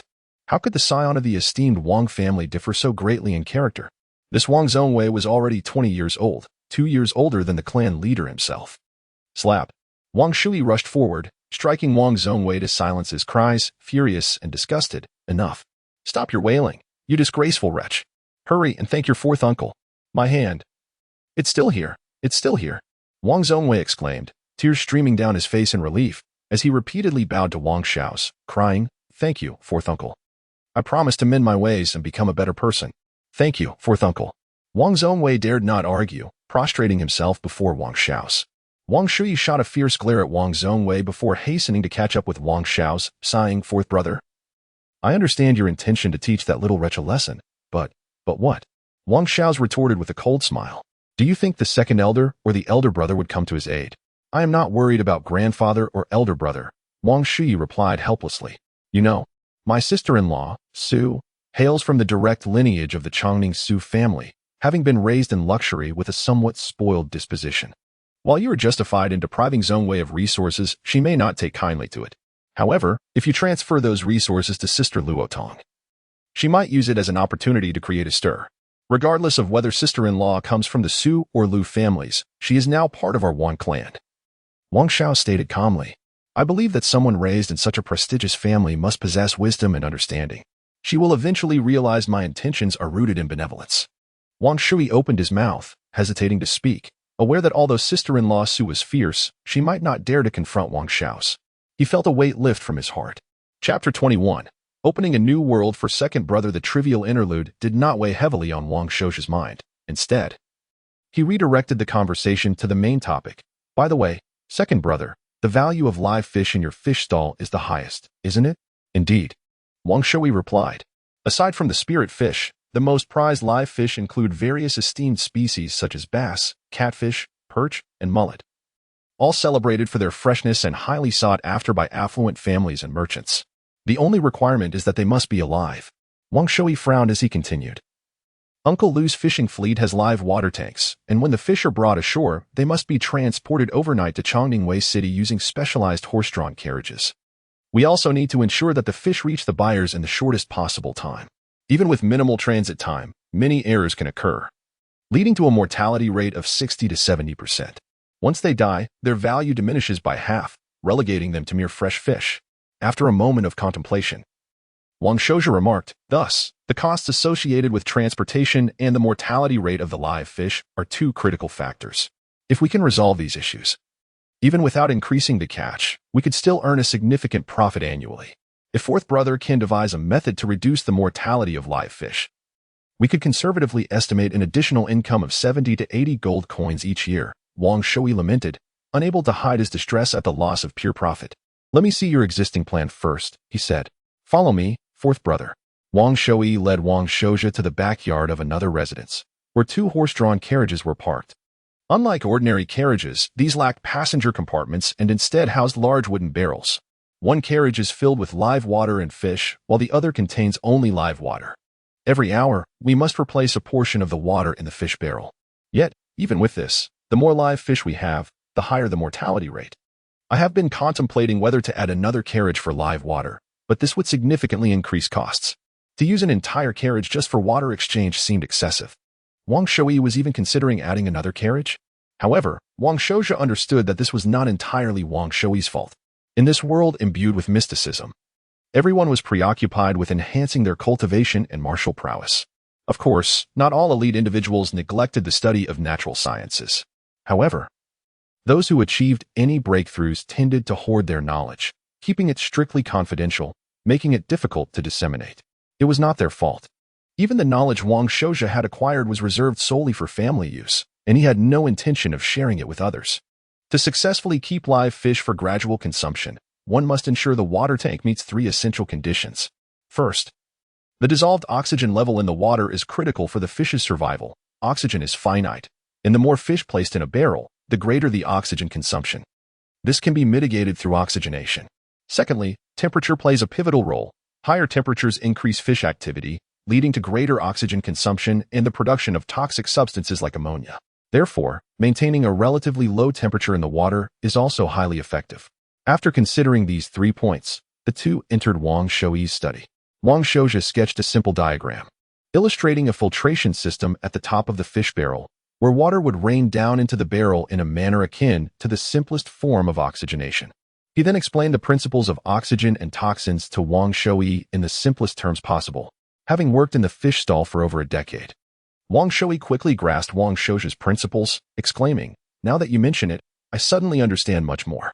Previously, our elders only mentioned the necessity of changing the water because the fish need the vitality of the water. Without it, the water becomes stagnant, leading to the fish's demise. Your suggestion of using a rain-like method to increase the water's vitality is something I had never considered.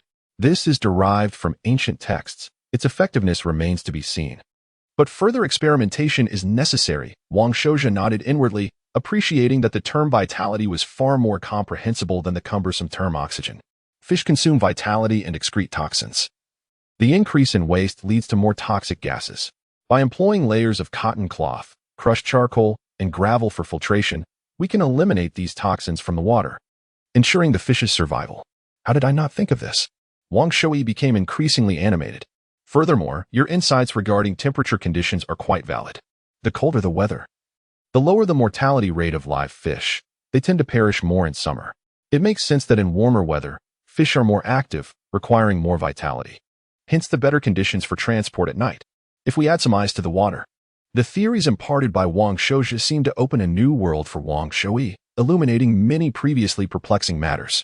Understanding is sufficient, second brother. We can have the craftsman create a few small devices for further testing, Wang Shouja remarked, glancing at the sky. It is getting late, and I have other matters to attend to, so I must take my leave. As the clan leader, Wang Shouja was not there to engage in inventions. Moreover, knowing the theory was easy, but actual implementation could prove challenging. As long as Wang Shouyi comprehended the principles, he could handle the subsequent tasks. Wait, fourth brother. Wang Shouyi insisted, unwilling to let him go. It is a rare occasion for you to visit the fish stall, and I have not had the chance to properly entertain you. Let us dine at Bai Wei Xian for lunch. They exclusively serve fish supplied by us, and their dishes are truly exceptional. There are still several concepts I have yet to grasp. Could you explain the siphon effect and the principle of using a pump to increase vitality in the water? How does one utilize the pump principle to elevate water? All right. Although Wang Shouja felt overwhelmed by Wang Shouyi's incessant inquiries, he recognized it was a positive development. Having managed the fish stall for many years, if Wang Shouyi could truly delve into this field, the business would flourish, contributing significantly to the family. In Chongqing City, there were not only the Wang family's fish stall, but over 10 esteemed families engaged in the fish business, particularly the Liu and Zhao families, who operated on a larger scale than the Wang family. The better their fish stall performed, the more wealth they generated, simultaneously squeezing the survival space of their competitors. Thus, Wang Shouja invested additional time into enlightening Wang Shui further. The siphon effect and manual pumps required piping, and the use of pipes in this world was quite rudimentary. Consisting mainly of bamboo, clay, and copper tubes, though they were sufficient for their needs. It was acceptable that a manual pump could not be constructed immediately. Using a simple siphon principle to extract water from the bottom and having the staff manually pour clean water into the filtration layer would suffice. This way, the transport capacity of one carriage would significantly increase, and the survival rate of live fish would rise dramatically. Wang Shui was utterly captivated by the discussion. Even during lunch at Baiwei Xian, he continued to pepper Wang Shouja with questions. Second brother, is Baiwei Xian truly one of the best restaurants in Chongningwei City? As Wang Shouja sampled the dishes at Baiwei Xian, he found their flavors rather ordinary, though the quality of the ingredients was commendable. Of course, the seasoning skills surpassed those of the Wang family's cook, yet there remained a considerable gap in taste compared to Earth. Fourth brother. This meal cost 32 large copper coins and 73 small coins. Wang Shui's face darkened, protesting, "This is all the hard-earned savings I've managed to gather. You find such exquisite dishes unsatisfactory?" Wang Shouja stroked his chin, sensing the disparity likely stemmed from the abundance of monosodium glutamate in his previous life on Earth, which had raised his palate to a high threshold. If I could produce monosodium glutamate, might it not become a thriving industry? Chapter 22, The Amethyst Spirit Beehive, however. This fleeting thought quickly dissipated, for Wang Shouja was aware that the earliest monosodium glutamate was extracted from kelp, which contains only a minimal amount of monosodium glutamate, rendering industrial production impractical. Modern techniques derive monosodium glutamate from crops such as soybeans through microbial fermentation. Yet, Wang Shouja was nearly oblivious to the intricacies and principles of the extraction process, leaving him uncertain when he might succeed in developing it independently. Hence, he decided to set aside his ambitions for wealth and instead focus on the more prudent approach of optimizing the family business. Second brother, you grasp the principles. I hope you can expedite your experiments and improvements. Do not let Uncle Lu's fishing team's hard work be in vain, Wang Shouja advised. After a few words of counsel, he led his family guards to take their leave. Meanwhile, Wang Shui, having received the inheritance, could barely contain his excitement and did not even bother to see Wang Shouja off, eager to commence his own experiments. Should he succeed, the family's traditional fish stall would surely thrive. At the east gate of Chongningwei, upon exiting the city, a broad official road lay ahead. Accompanied by 2 family guards, Wang Shouja galloped forth, pausing intermittently, and within half an hour, he arrived at the Chongning Ferry on the Anjiang River. The Chongning Ferry was an official crossing, effectively under the control of the Chongningwei government, where the influence of the 3 prominent families of Ping and Town abruptly ceased, creating a clear demarcation. One of Wang's guards had been waiting there and approached upon seeing Wang Shouja. Wang Wu pays respects to the family head. There's no need for formalities. Have aunt and 5th sister arrived? Wang Shouja inquired. Having departed the family estate hastily, he had left a letter for Gongsun Hui, instructing her to act according to the outlined plan. Reporting to the family head, Wang Wu responded respectfully, and Hui and 5th Mrs. Carriage is waiting ahead. Guided by Wang Wu, Wang Shouja soon reunited with Gongsun Hui and the others. Once aboard the carriage, Gongsun Hui poured Wang Shouja a cup of tea. Her brow slightly furrowed with concern. "Jar, is what you wrote in your letter truly so grave? It may be even more severe than anticipated." Wang Shouja replied after taking a sip to steady himself, his frown deepening. The Qian family's commercial interests span the entire Longswa region, yet they remain oblivious to the situation. This indicates that, at least within the confines of Longswa County, no major forces have issued a warning regarding the impending calamity. "How can this be?" Gongsun Hui exclaimed, her complexion paling. "With so many prominent families in Longswa County, not a single one is noticed? If so, won't numerous commoners suffer? And is worrying unnecessarily. If the sky were to fall, there would surely be someone tall to support it. Our humble Wang family can only go with the flow. Our focus should be on survival and growth," Wang Shouja said calmly. "Nevertheless, your point is well taken. In such a vast Longswa County, it is impossible for us to be the first to detect the pestilence. While many may overlook it, some families are bound to notice anomalies and prepare in secret. Perhaps someone has already sounded the alarm, but the news has yet to reach us in Chongning. Human nature is universal," Wang Shouja noted. After recognizing the gravity of the situation, he immediately resolved to keep it confidential, hoping to seize an opportunity for profit. Most families who fortuitously or through their own efforts discovered the matter likely shared similar thoughts. Moreover, it was already quite late for Wang Shouja to uncover this issue. He could only adapt to the circumstances. Even if he were to broadcast the news, it would merely hasten the chaos without contributing to the overall situation. You are right. Sure, for our small household, merely maintaining our own affairs is already commendable, Gongsun Hui conceded. The Deqian government, along with the Purple Academy and those influential families, will surely intervene in times of crisis.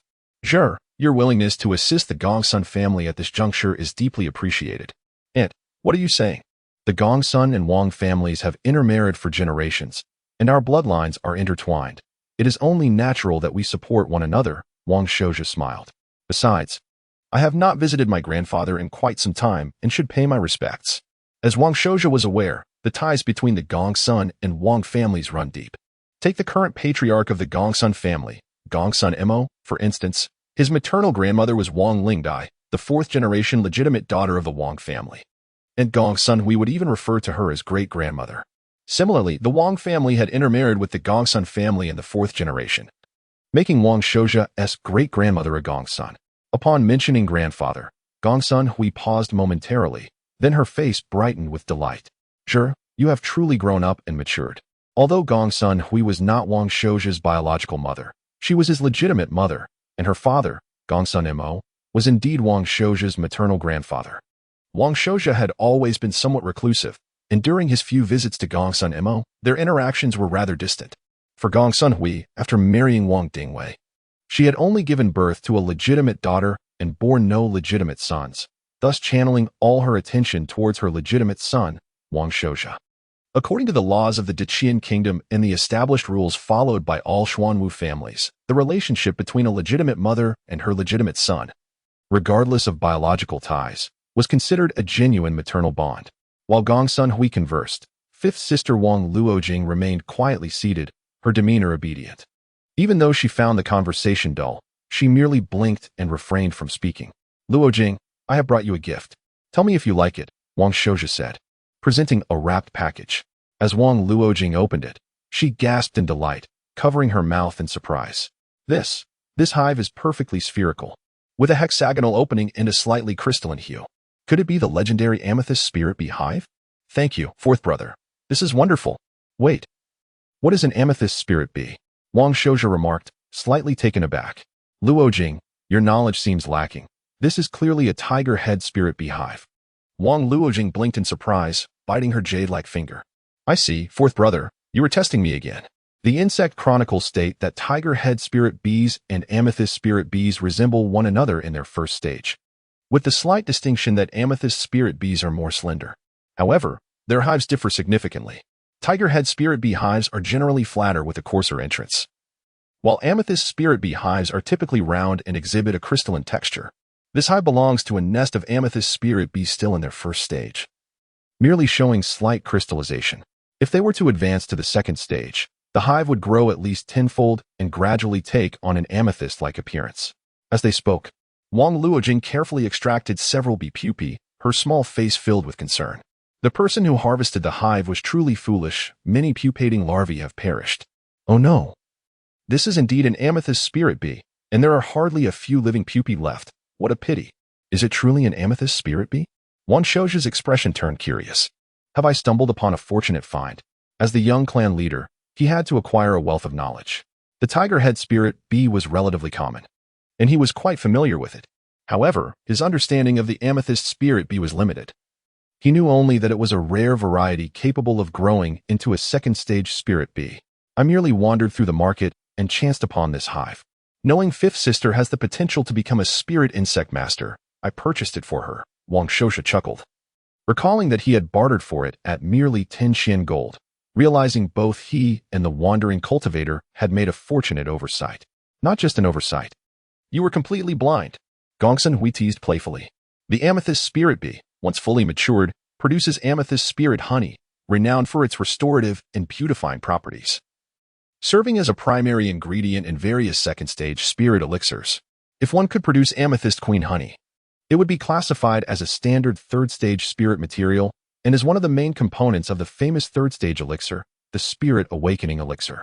See, Wang Shouju inhaled sharply. The Qi Ling Dan, is it not the legendary elixir that can enhance the innate talents of the Xuanwu? Chapter 23. The young clan leader of the Gongsun family, the Qilin pill, is said to enhance one's innate abilities. Developed by a renowned master of alchemy specifically to improve the cultivation potential of humans. This esteemed alchemist devoted his entire life to the creation of the Qilin pill. Yet the results were somewhat disappointing, as it only offered modest enhancements to those with inferior Xuanwu aptitude. Furthermore, the improvements were barely noticeable. Nevertheless, for a lowly 9th-tier family like the Ping and Wang clan, the Qilin pill was already considered a high-grade divine elixir, particularly for individuals like Wang Shouja, who possessed inferior Xuanwu aptitude of the first rank. Its practicality was greatly amplified. He was often referred to as a young genius, only slightly inferior to the legendary ancestor Longyan of Ur, embodying the hopes of his family's future. However, Wang Shouja was acutely aware that within the confines of the Chongming Guard, his aptitude was relatively commendable, with a promising future in reaching the spirit platform realm. Yet, viewed in the broader context of the entire Longswa County, it was hardly noteworthy, merely meeting the enrollment criteria of the Zifu Academy. Acceptance would ultimately depend on subsequent evaluations. Fortunately, even among those with inferior first-rank aptitude, Wang Shouja stood out, being a mere step away from reaching the intermediate rank. Should he have the opportunity to consume the Qilin pill, he might very well ascend to the intermediate tier, which would vastly alter his prospects. The legendary ancestor Wang Longyan was indeed of true intermediate aptitude. In the vast population of the Chongming Guard, the probability of encountering individuals with intermediate aptitude was exceedingly low. When such individuals did appear, even the Zifu Academy would actively vie for them, providing focused cultivation once they enrolled. However, the Qilin pill was a third-tier elixir, and its production was exceedingly rare. Even during the lifetime of the esteemed ancestor Zhou Xian, acquiring a Qilin pill was not guaranteed. Observing the fluctuations of emotions in Wang Shouja's eyes, his younger sister Wang Luojing spoke up sweetly, "Fourth brother, I will certainly work hard to secure a Qilin pill for you." "Luojing, do not indulge your fourth brother too much," Gongsun Hui remarked with a smile, gently ruffling her hair. "If the purple crystal spirit bees can thrive, then let them. If not, it is of little consequence. Cultivating a colony from mere purple crystal spirit bee pupae is no trivial task, and should you fail, consider it an opportunity to gain experience. Do not place undue pressure upon yourself." "Indeed, Anne is correct," Wang Shouja quickly added. "Luojing, the hive was purchased merely for your enjoyment. Its loss is inconsequential. The journey of a spirit insect master is not a swift endeavor." At merely 12 years of age, Wang Luojing was akin to a 6th grader on Earth, and Wang Shouja wished to avoid placing excessive expectations on her. "Aunt, fourth brother, I understand," she replied obediently, cradling the purple crystal spirit bee hive and pondering intently, her gaze filled with fascination as if she possessed the most cherished toy. Wang Shouja then remembered that his younger sister was rather extraordinary, possessing an innate obsession with insects. Even her elder brother, Wang Shonhua, had remarked that when she was merely 2 or 3 years old, she could spend days and nights observing ants in the courtyard.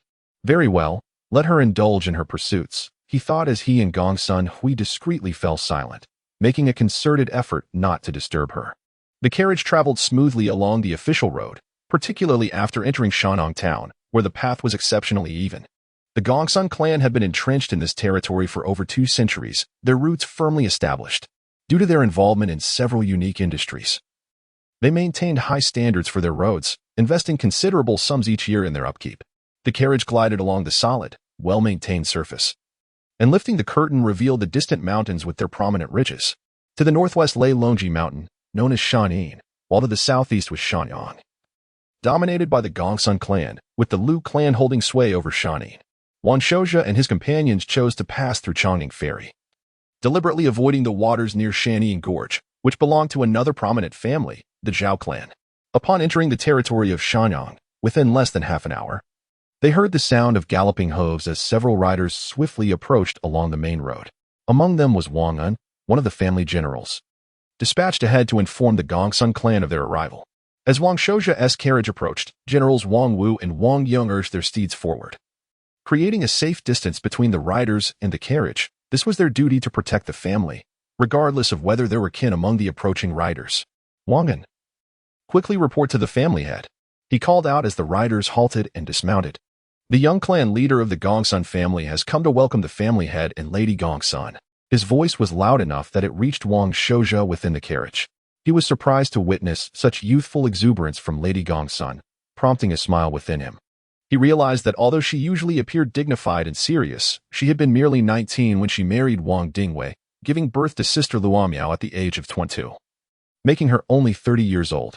In bustling cities on Earth, it was common to find unmarried women in their 30s, often still referring to themselves as girls. Setting aside such thoughts, the party disembarked, and at that moment, the young clan leader of the Gongsun family, accompanied by 2 family generals, approached. Gongsun Chang, the current heir of the Gongsun clan, possessed a handsome visage and a commanding presence, his athletic attire accentuating his stature. However, Wang Shouja knew that this young clan leader was already 38 years old and had attained the pinnacle of the 8th layer of qi refinement. Being the youngest among her siblings, Gongsun Hui was especially cherished, and Gongsun Chang held a deep affection for his little sister. He discreetly exchanged a knowing glance with Wang Shouja. Acknowledging this, Wang Shouja clasped his hands and bowed respectfully. "Shouja pays his respects to my esteemed uncle." Gongsun Chang scrutinized Wang Shouja for a long moment before finally uttering, "Shouja has grown considerably, truly a remarkable talent, surpassing your father by far." Although he was Gongsun Hui's elder brother, he harbored a less favorable impression of Wang Shouja's father, even feeling a hint of hostility. The root of this sentiment lay in his discontent over his beloved sister marrying a man older than himself. Furthermore, their personalities had clashed in the past, leading Gongsun Chang to sever ties with the Wang family. Now, with Wang Dingwei deceased, Gongsun Chang had not even visited but instead sent family elders and direct relatives to offer assistance. Upon hearing these words, Wang Shouja's expression darkened. Despite being a transmigrator, he had fully integrated the memories of his predecessor, thus he was indeed Wang Shouja. Such inappropriate words from Gongsun Chang could not go unaddressed. Very well. I can see that I was wrong." Gongsun Chang hastily laughed, offering an apology. He then turned to Wang Shouja with a respectful bow, saying, "My uncle also extends his apologies. I hope you will not take offense. My disagreements with your father stem simply from our differing temperaments, but upon reflection, your father's talent and accomplishments far exceed my own." His words held merit. By the age of 40, Wang Dingwei had reached the pinnacle of the 9th layer of qi refinement, qualifying him for a glimpse into the spirit platform realm, while Gongsun Chang, at 38, still had a long way to go. Despite his age, Gongsun Chang remained a young clan leader, his emotions transparent. Wang Shouja silently assessed him, concluding that while he was straightforward, he was not difficult to deal with. Chapter 24. The child resembles his mother. However, Wang Shouja would not readily display such sentiments. Having navigated the professional realm on Earth, his understanding of human relations, though not particularly astute, was adequate. "Uncle's words are too harsh," he replied with neither arrogance nor deference. "Interpersonal connections are dictated by fate. Aunt treats me as her own, and her kindness is akin to a rebirth for me. Even if uncle were to jest or chastise me, I would bear no grievance." This statement, laced with subtlety, conveyed to Gongsun Chang that his respect was rooted in aunt's kindness. Otherwise, Gongsun Chang himself might not warrant such regard. "Indeed, my little sister has always been intelligent, virtuous, and kind-hearted." Gongsun Chang nodded, casually praising Gongsun Hui. Wang Shouja was momentarily at a loss for words. It was no wonder that the elderly clan leader had yet to abdicate. This young clan leader was evidently still in need of refinement. Little wonder he and Wang Dingwei, his late father, had harbored mutual disdain. Beside them, Gongsun Hui could only facepalm, her cheeks aflame with embarrassment.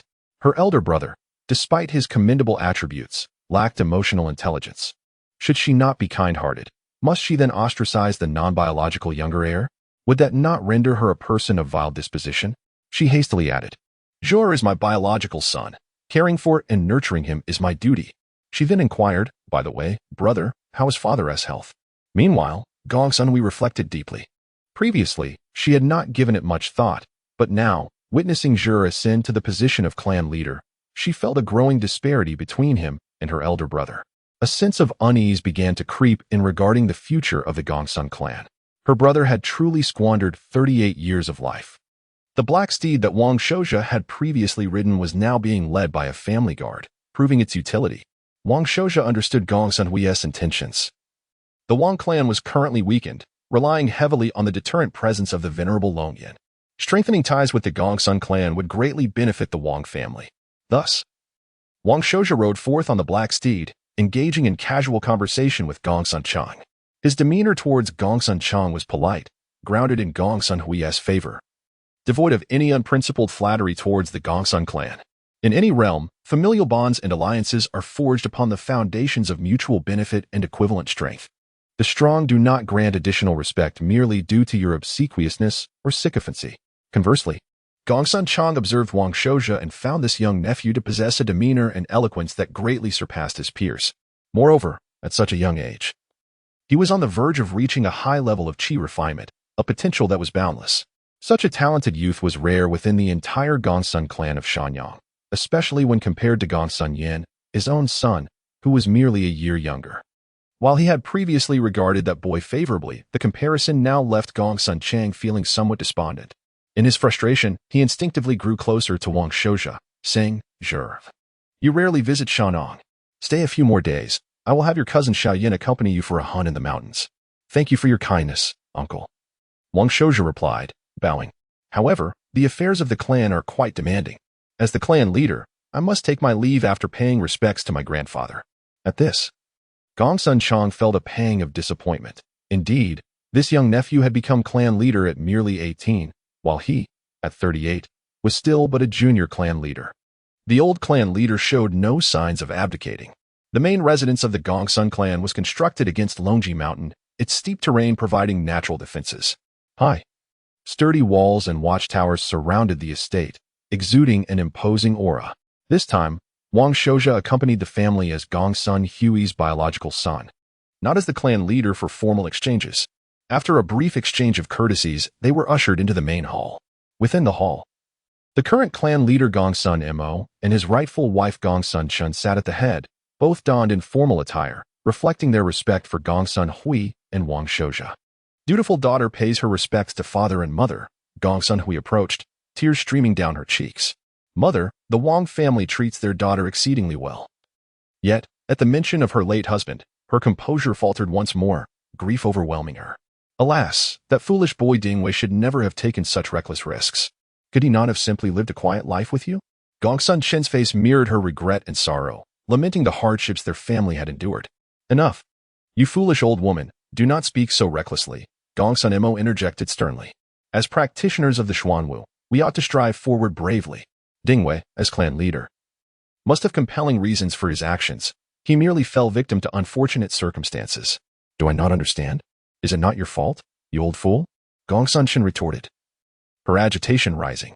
You said that Wang Dingwei was exceptionally gifted, destined for greatness, yet you agreed to let our beloved daughter marry him. Realizing Wang Shouja was present, she abruptly halted, turning to him with a warm, benevolent smile. Sure, your grandmother is merely saddened by Dingwei's passing. Her emotions have gotten the better of her. Oh, how you have grown into such a handsome young man in these 3 years. Come, let your grandmother have a good look at you. Wang Shouja couldn't help but smile inwardly, realizing the saying about children resembling their mothers held a grain of truth. Uncle Gongsun Chang's indiscreet nature was likely inherited from the elderly matriarch. He chose not to engage in any quarrel with her, stepping forward to bow. Zhou pays his respects to grandmother. Indeed, this child is truly handsome, Gongsun Chen exclaimed, her delight evident as she pulled Wang Shouja closer. Tell me, Zhou, have you found a betrothed? Our Gongsun daughters are all exceptionally lovely. Would you care to? Gongsun Hui's expression darkened, and she hurriedly interjected, Mother, Zhou is my biological son. He cannot marry a Gongsun daughter. In the Xuanwu families, intermarriage typically required tracing lineage back 4 generations to avoid direct relations, with exceptions made only in rare circumstances. Though Gongsun Hui had no blood relation to Wang Shouja, tradition dictated that her status as his biological mother counted, particularly in the contemporary context of intermarriage. If a daughter of the direct line is not suitable, how about one from the collateral line? Gongsun Chen began, but Gongsun Mo could no longer contain his frustration, exclaiming, Old woman, you are confused. Zhou is the scion of the Wang family and a dignified clan leader. How could he marry a direct line girl? Foolish old man. You are the one who is confused.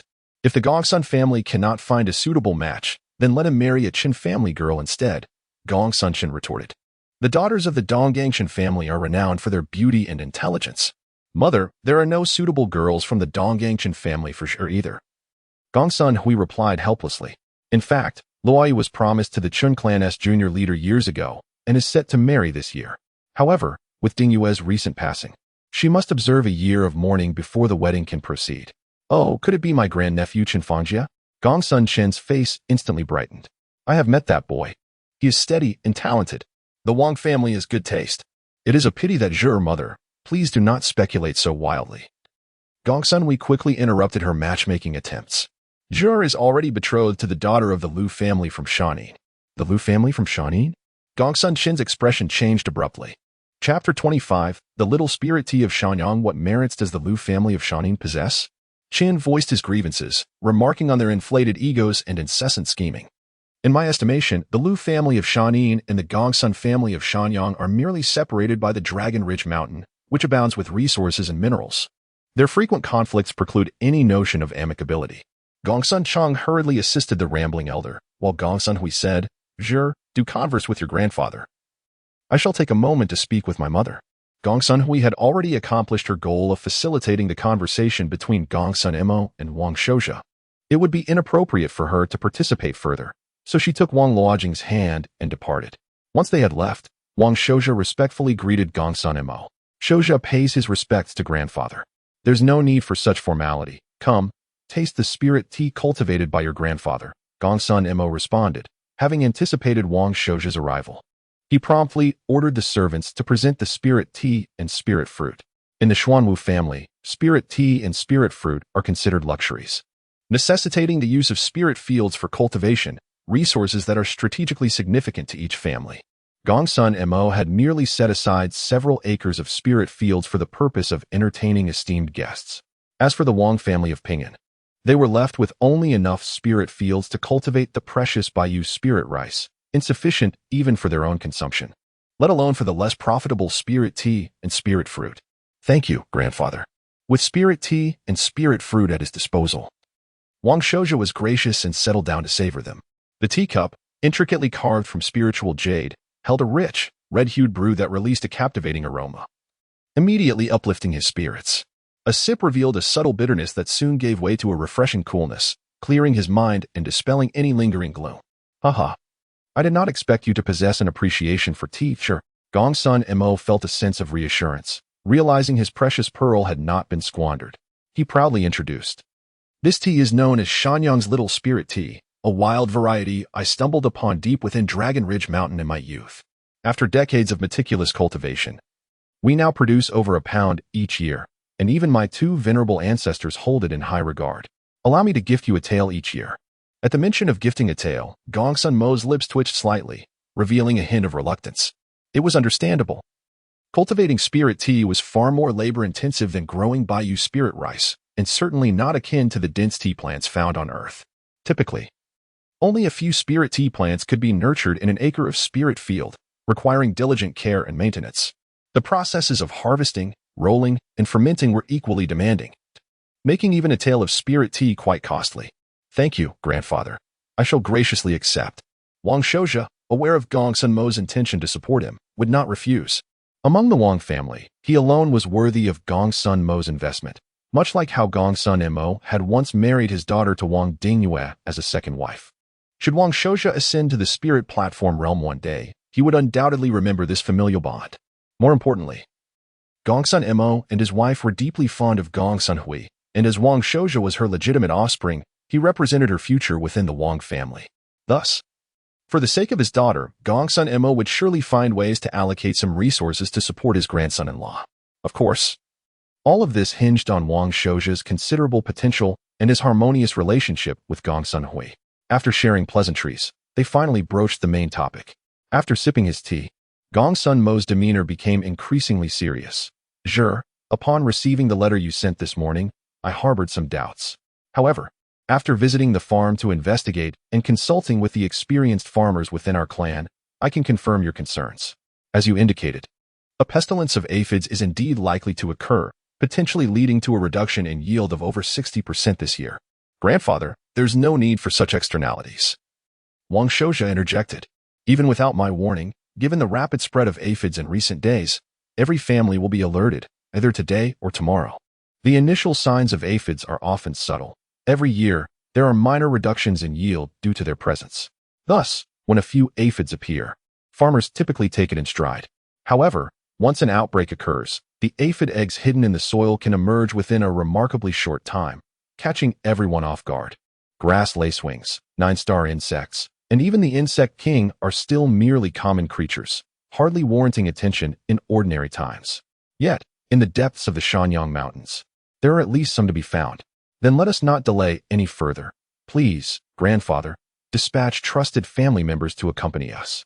Wang Shouja rose, asserting, disaster relief is akin to firefighting. We cannot afford to dawdle. This underscored the profound foundation of the Gongsun family, far surpassing that of the Wang family of Pingan. The tenant farmers of the entire estate were already in a frenzy, utilizing traditional wood ash and doubling the dosage of pest control powder to combat the infestation. Their efforts yielded commendable results. With sufficient pest control powder, they might manage to stave off the impending disaster. Regrettably, the Gongsun family had only stockpiled a meager amount, inadequate to control the situation. Wang Luojing spent over an hour taming 3 grass lacewing kings and a 9-star insect king, appearing quite exhausted. Due to the urgency of the situation, these insect kings could only be superficially subdued, allowing her to command their actions just enough for the family retainers to release the wild grass lacewings and 9-star insects. Luojing, you have worked hard, Wang Shouja said, gently stroking her head and retrieving a spirit fruit he had casually taken. Here, take this to invigorate yourself. We cannot afford to delay disaster relief. Subsequently, Wang Luojing mimicked the commands she had just learned, leading the insect kings and their swarms into the vast wheat fields. After a flurry of activity, night fell. At this juncture, Gongsun Mo arrived at the scene, accompanied by a cook and a selection of exquisite spiritual dishes, arranging for a dinner to be prepared on site. In a room within the farm, the clan leader, the young clan leader, and a clansman named Gongsun Zhong, along with his wife Wang Liuyu, gathered in companionship. Wang Liuyu, a member of the Wang clan, appeared to be in her 40s but looked to be in her 30s due to her excellent upkeep. Her attire suggested a comfortable life. Wang Shouja greeted his third aunt and third uncle with a respectful bow. Oh, Shouja, you are being overly polite, Gongsun Zhong, a robust man rumored to oversee operations in the Gongsun family's mines, remarked, his demeanor straightforward and unrefined. Wang Liuyu reciprocated the respect, showing great reverence for Wang Shouja. Despite her seniority, Wang Shouja was of the direct line, the clan leader of the Wang family. In contrast, Wang Luojing dashed into Wang Liuyu's embrace, calling sweetly, Auntie.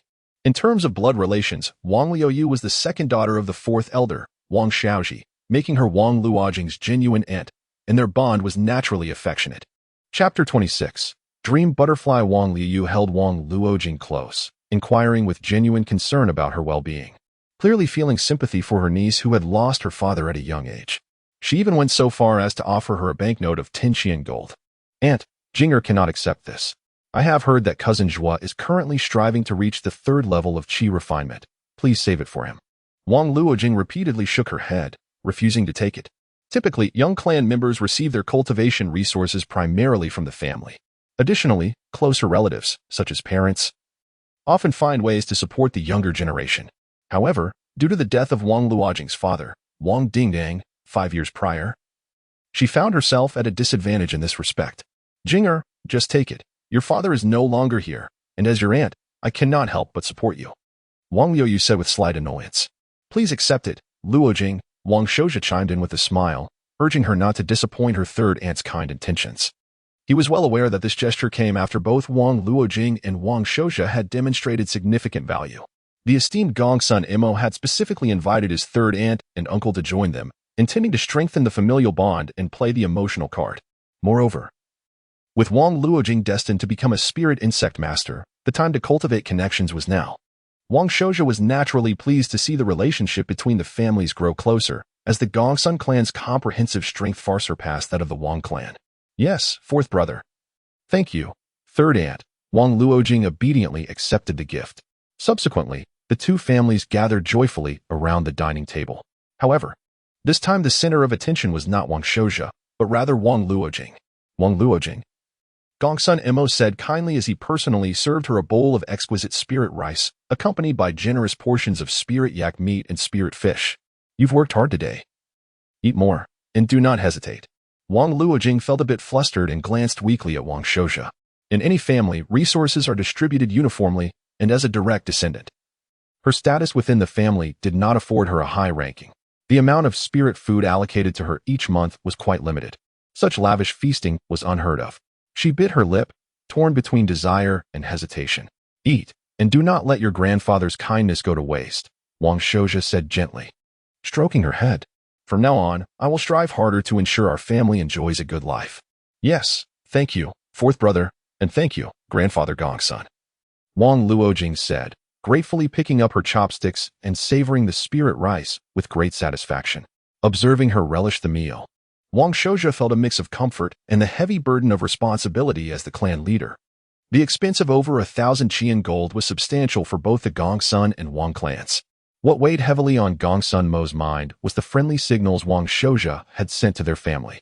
It was precisely for this reason that the Gongsun clan had extended their utmost hospitality to Wang Shouja and his party, ensuring an abundance of spirit wine and food.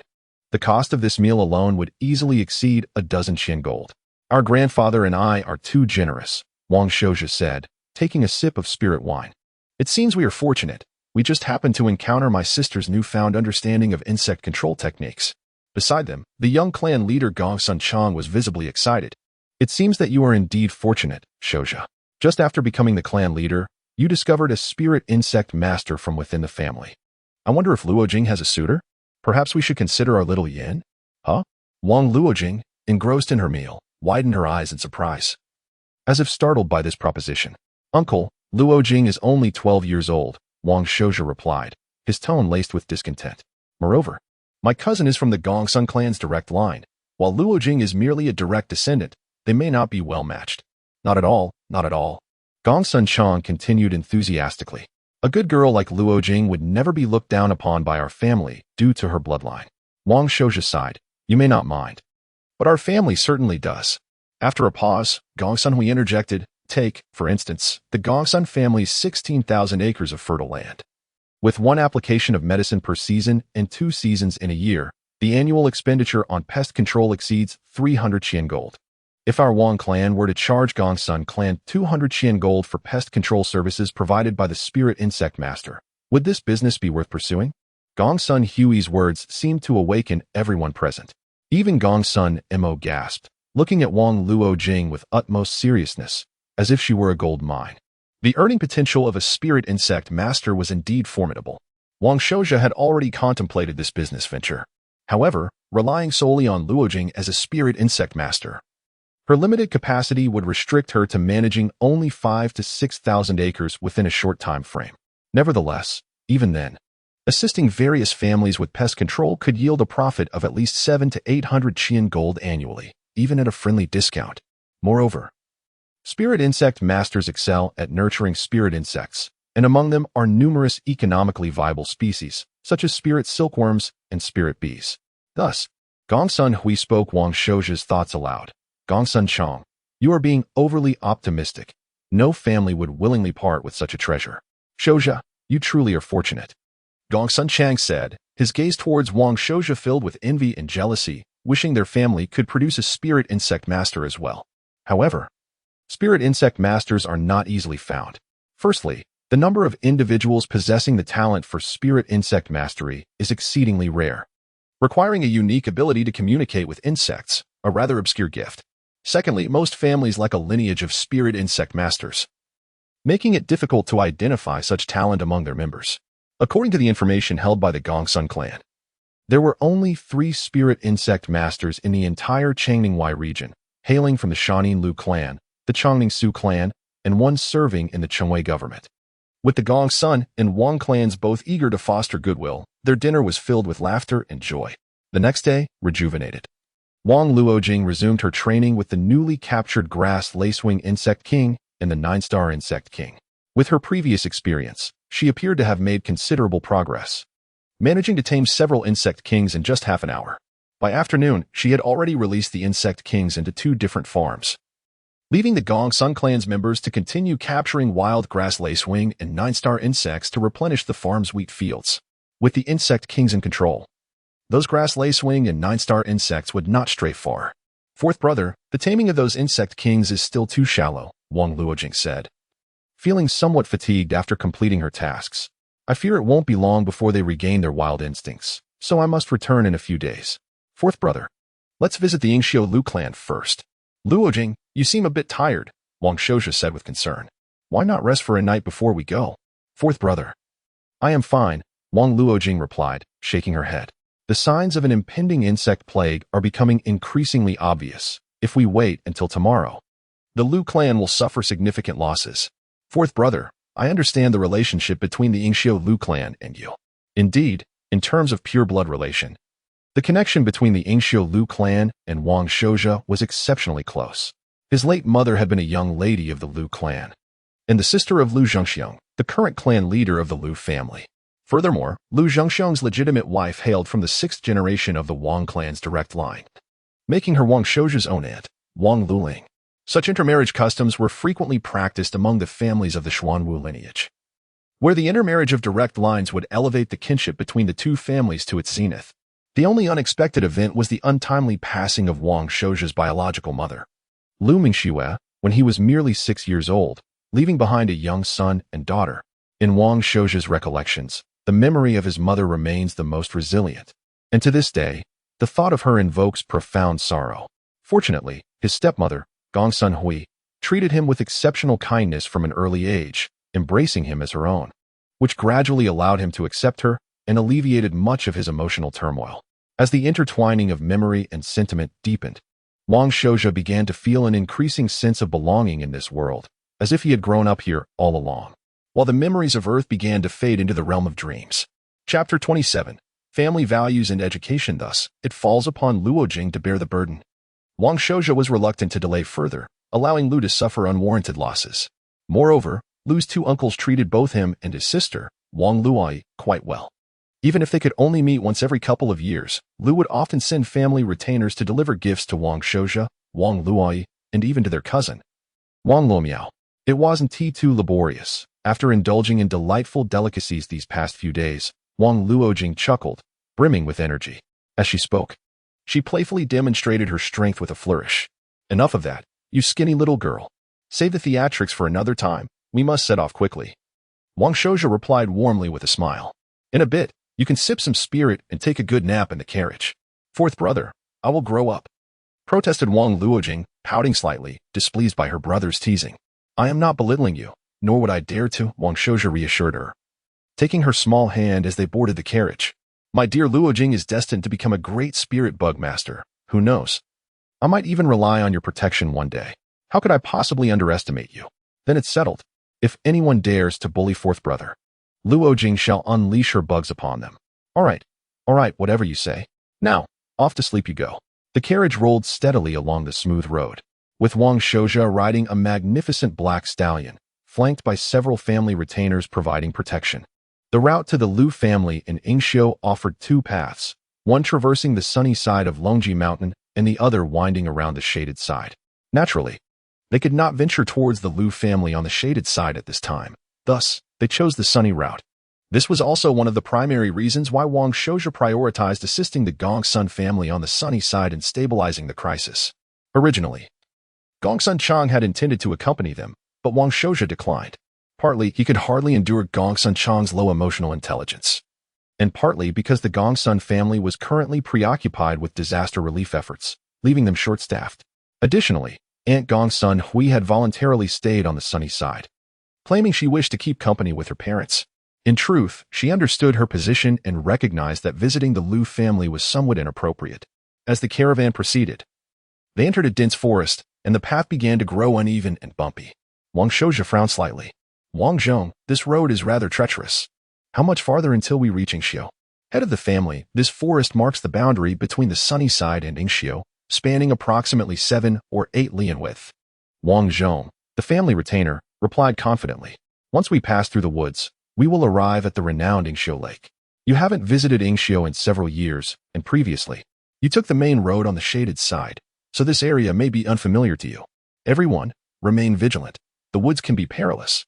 With his command, the retainers sharpened their focus, heightening their alertness. Wang Zhong, is there something amiss in these woods? Wang Shouja asked, now more wary. Could there be rumors of ferocious beasts? This region is not a mere game world. The emergence of formidable beasts could lead to casualties among our ranks, Wang Zhong responded. In places like this boundary, The Xuanwu clan from both the sunny side and Yingxiu routinely patrol, and any moderately strong wild beasts would be eradicated, let alone ferocious ones. Wang Zhong shook his head. However, as family retainers, we must be particularly cautious in areas with poor visibility. Our duties demand we remain vigilant for any unforeseen circumstances. The team continued their journey without incident for several more li until they reached a small stream that overflowed onto the path. Suddenly, Wang Zhong's expression changed, and he raised his hand to halt the caravan. The coachman, Wang Laoshe, quickly brought the carriage to a stop, while the other retainers drew their weapons, fully alert. Wang Zhong dismounted and approached the small stream, picking up a small piece of torn cloth.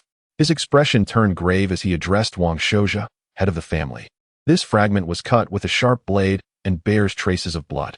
The stones by the stream are also stained with dried blood. Indeed, something had transpired. While traveling in the wilderness, the greatest fear was encountering unforeseen events. Wang Shouja's expression grew serious. Wang Zhong, what's your assessment?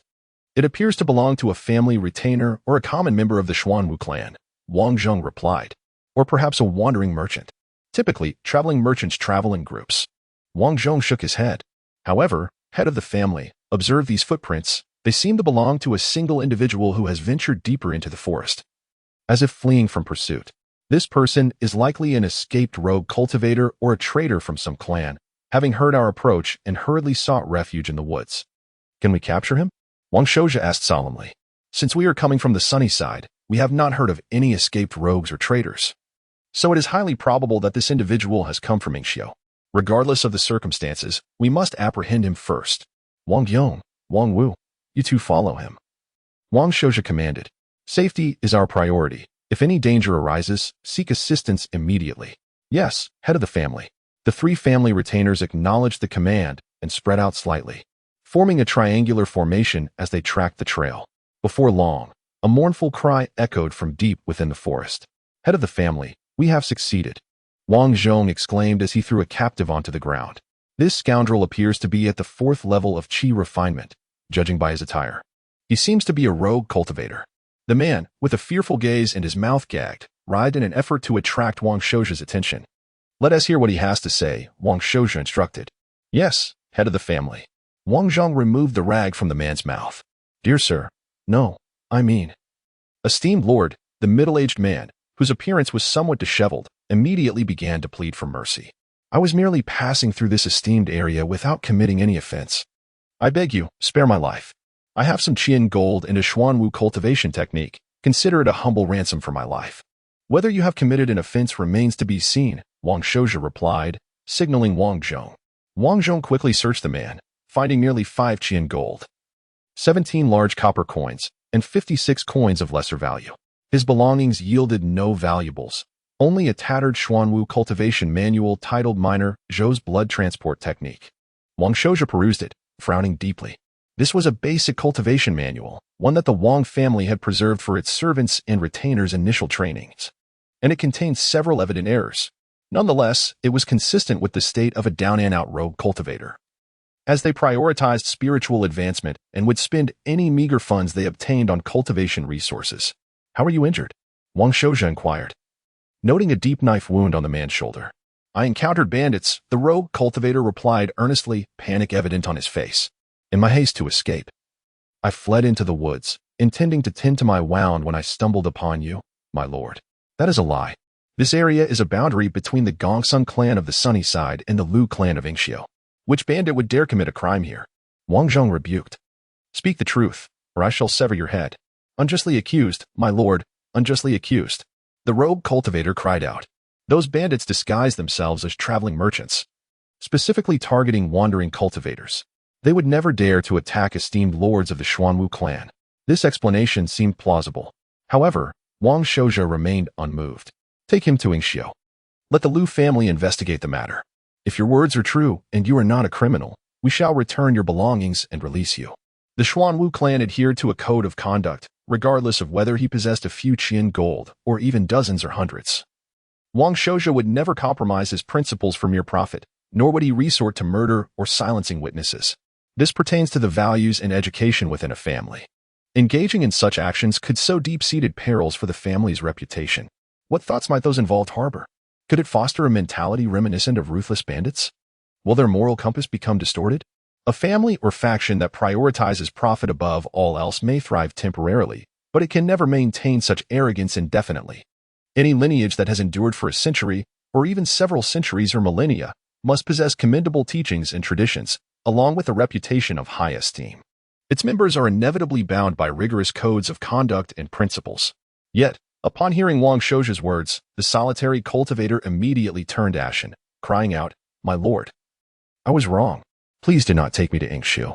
I beg you, I have hidden treasures. If you spare me, they shall all be yours." Chapter 28. The Liu clan of Ingshu. The reaction of the scattered cultivator was indeed somewhat unexpected for Wang Shouju, causing his expression to darken ominously. "It appeared that your misdeeds in Ingshu were quite significant. My lord, it is my fault. I was greedy," the scattered cultivator lamented with tears streaming down his face. "We were a group of traveling merchants passing through Ingshu when we noticed a wealthy merchant was marrying off his daughter. Initially, we intended to leave after receiving a cup of wine, but upon seeing the lavish dowry, including over 100 pieces of gold and 2 valuable century-old ginseng plants, we succumbed to temptation and stealthily entered the merchant's home to steal." As the confession unfolded, Wang Shouju's expression grew increasingly grim. The audacity of these scattered cultivators was astounding. After being discovered in the act of thievery, they had the audacity to resort to murder to cover their tracks and seize more wealth. Fortunately, due to their greed, the group had turned on each other, leaving this particular cultivator to emerge as the last one standing. However, his luck ran out when, while tending to his wounds in a remote forest, he was unexpectedly encountered by Wang Shouju and his entourage. "My lord, if you swear to spare my life, I am willing to reveal the location of the stolen goods. I will offer everything to you," the scattered cultivator pleaded desperately. He seemed to possess an understanding of the operational style of the Xuanwu clan. If Wang Shouju swore before his subordinates, he would undoubtedly be bound to his word. Otherwise, how would his subordinates view a clan leader who could so easily break an oath? Would they still trust his words in the future? Wang Zhong and the other subordinates looked expectantly at Wang Shouju, their gazes filled with hope. The stolen goods held considerable value, and acquiring them could alleviate the financial troubles of the Wang clan. After a brief moment of contemplation, Wang Shouju mounted his horse and commanded, "Take him along, and let the Liu clan of Ingshu deal with him." "Yes, my lord." Wang Zhong momentarily paused before dutifully executing the order, gagging the scattered cultivator and tossing him onto the back of a horse despite his protests and struggles. "Go." The driver, Wang Laoshe, cracked his whip, and the cart pulled by 2 sluggish horses moved slowly along the rugged, muddy path. After a short while, Wang Zhong caught up with Wang Shouju and quietly inquired, "My lord, are we truly going to abandon that batch of stolen goods? If you fear getting your hands dirty, allow me to handle it. Just give me some time, and I guarantee he will reveal the hiding place. Our time is precious. We cannot afford to indulge in a mere scavenger's treasure hunt," Wang Shouju replied calmly. "Moreover, Wang Zhong, as a member of the Xuanwu clan, we must adopt a broader perspective. There is no wall that does not let the wind through. If we offend the Liu clan over this, the losses we incur will far exceed the value of those stolen goods, by 10-fold, 100-fold. Most importantly, if we compromise our integrity for a mere bounty and let the thief go free, how can we honor the legacy of our forefather Zhou Xian, who established our clan? How can we face the sacrifice of our ancestor Long Yan, who defended our family for decades? This is a matter of clan faith. For most families, the greatest belief lies in the legacy of their ancestors." Wang Zhong trembled, feeling ashamed. "I understand now. I was blinded by profit. Human nature is inherently greedy, but it is essential to exercise restraint," Wang Shouju remarked with composure. Just like that group of scattered cultivators, they could not control their greed and colluded in crime, only to turn on each other out of avarice. Lacking self-discipline, they might escape this time, but can they evade the consequences a second or third time?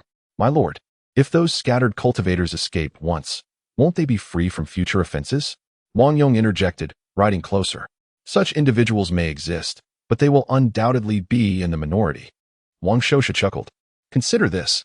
If they could not withstand the temptation the first time, how could they resist the allure of a second chance?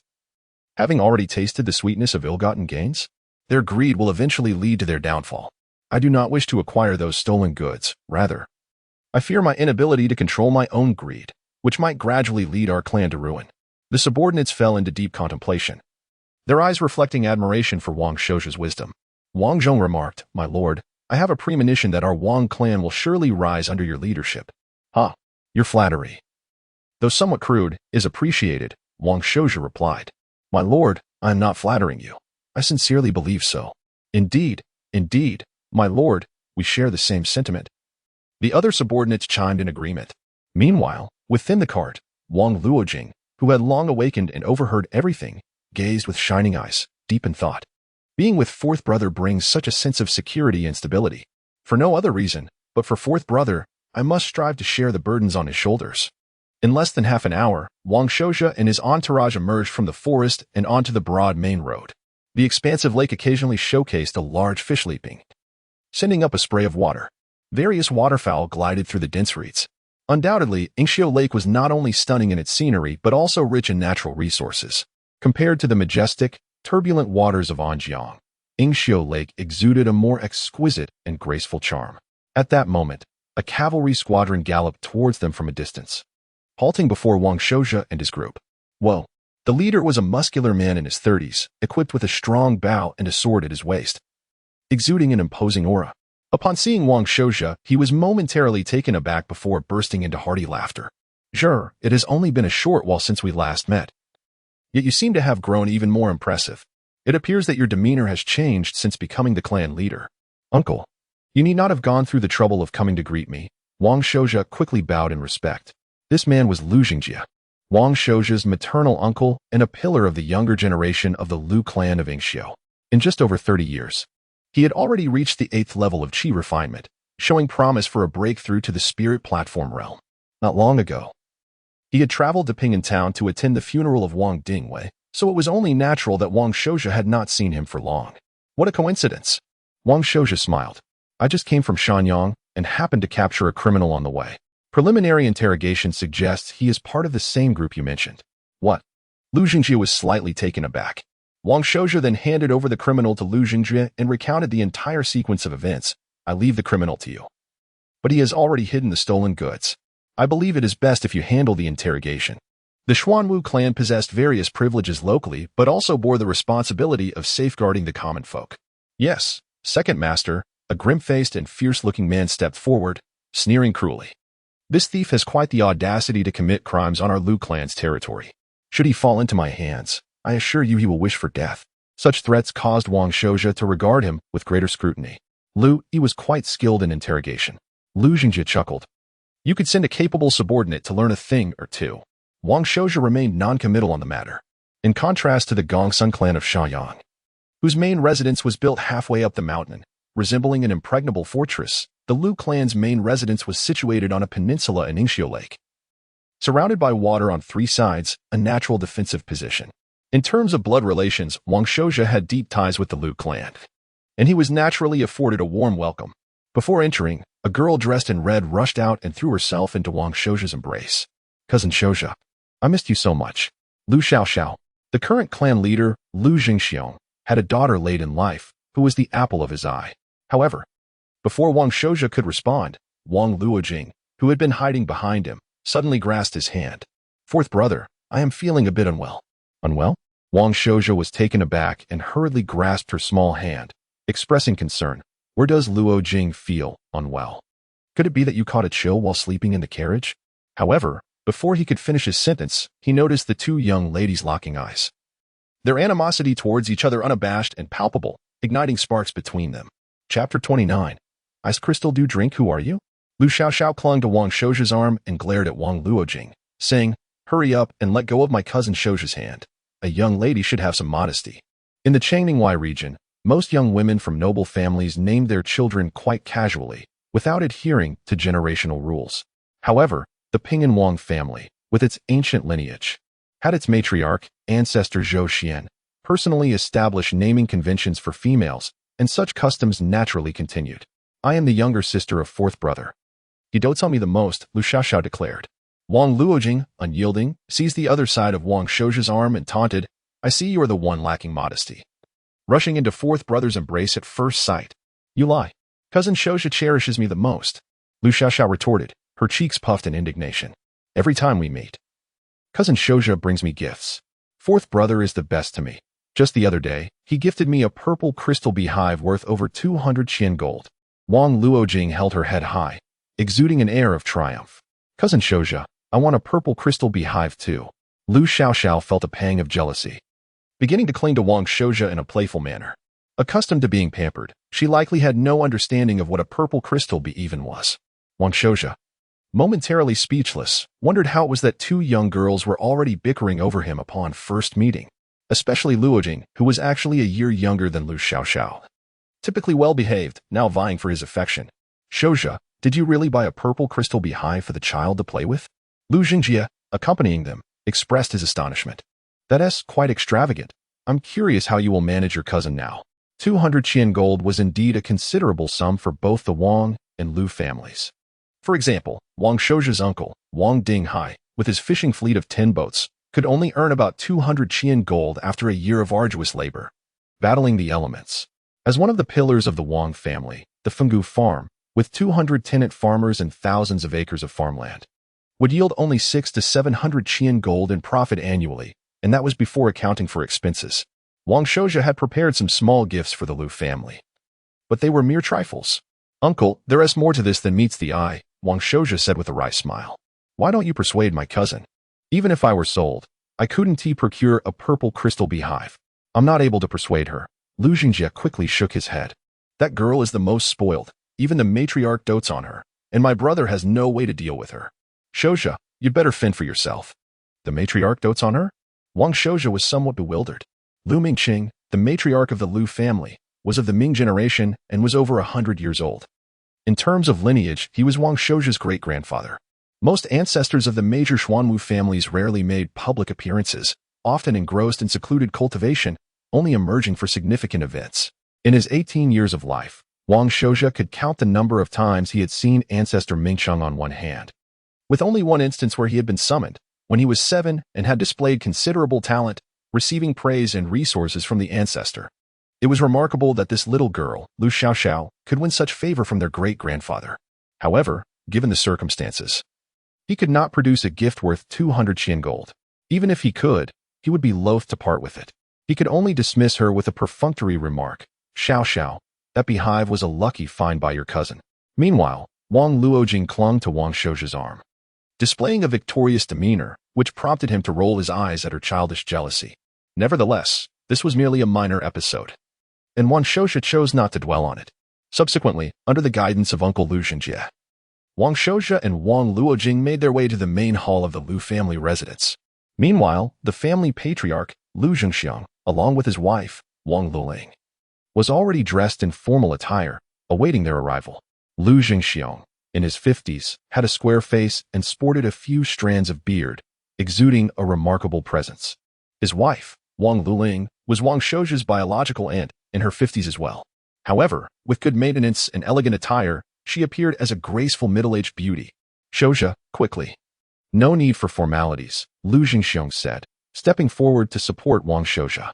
He assessed him from head to toe, exclaiming that it had been a while since they last met, and he was astonished at how much Shouja had grown. Wang Luling approached and affectionately took Wang Shouja's hand, expressing her concern. You've just assumed the role of patriarch, and already you're burdened with so much. It must be difficult for you. Aunt, uncle, it's nothing to speak of, Wang Shouja replied.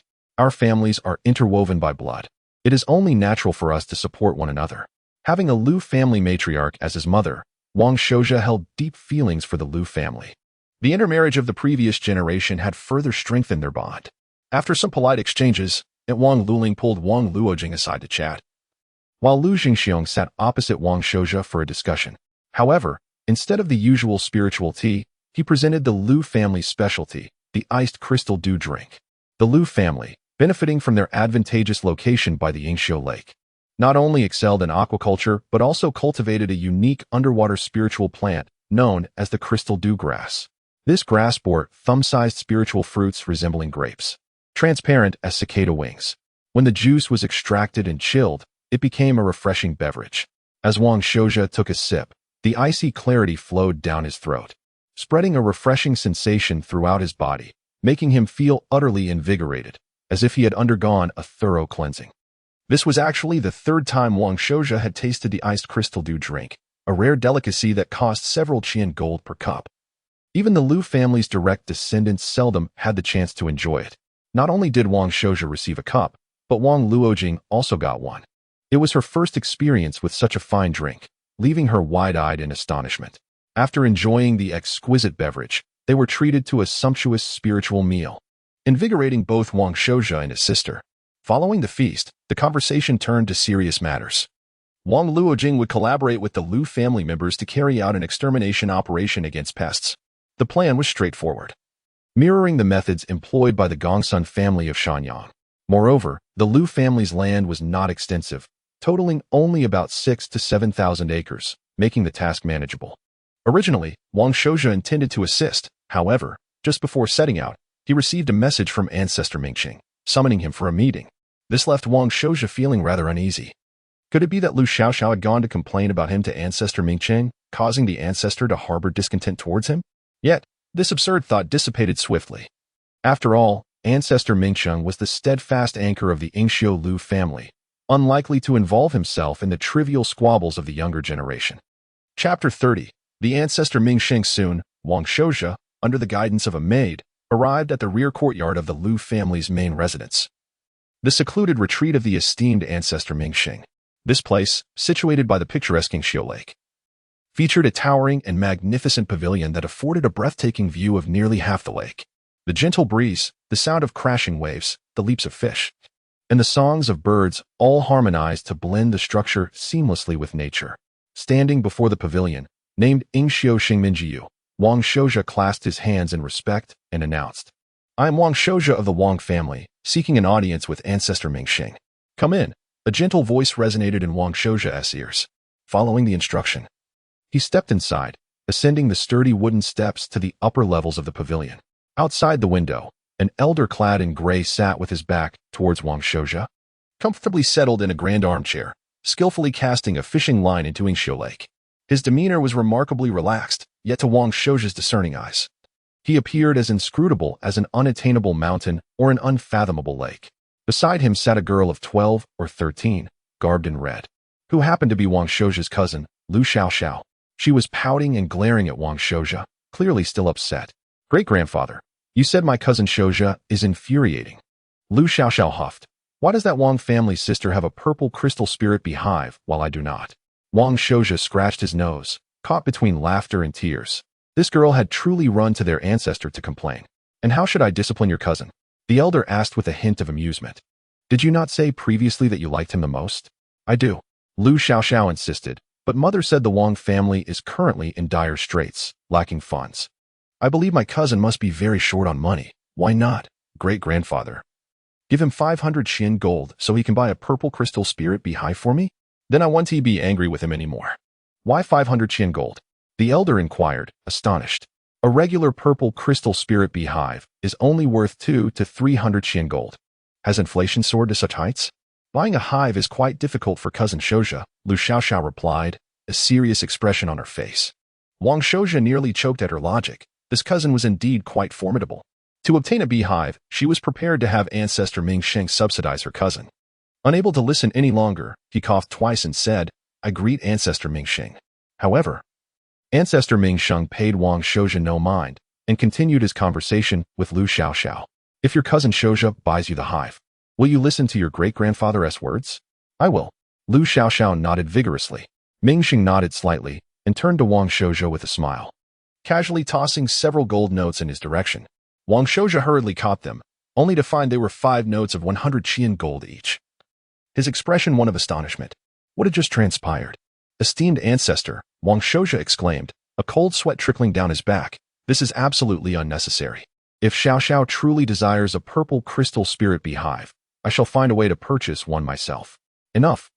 Do you not understand the current state of your Wang family?" Ancestor Mingxing waved his hand dismissively. "Take this gold for now, gather more resources for your cultivation, and you can discuss the hive when it is convenient for you." A warmth spread through Wang Shouja's heart as he clasped his hands in gratitude. "Thank you, ancestor, for your support." It appeared that Ancestor Mingxing intended to assist his great-grandson, and he naturally accepted the offer without pretense. "Express your thanks to Xiaoxiao." Ancestor Mingxing chuckled. "Were it not for her persistent requests, I would not part with this gold so readily. For the Lu family, 500 Qian gold is no small sum. After all expenses, it may take a year to accumulate such an amount." "Thank you, Xiaoxiao," Wang Shouja reiterated with a bow. Humph. Lu Xiaoxiao turned her head, huffing as if refusing to acknowledge him. Xiaoxiao, you must strive to excel. Do not let that spirit bug master girl outshine you. Ancestor Mingxing teased.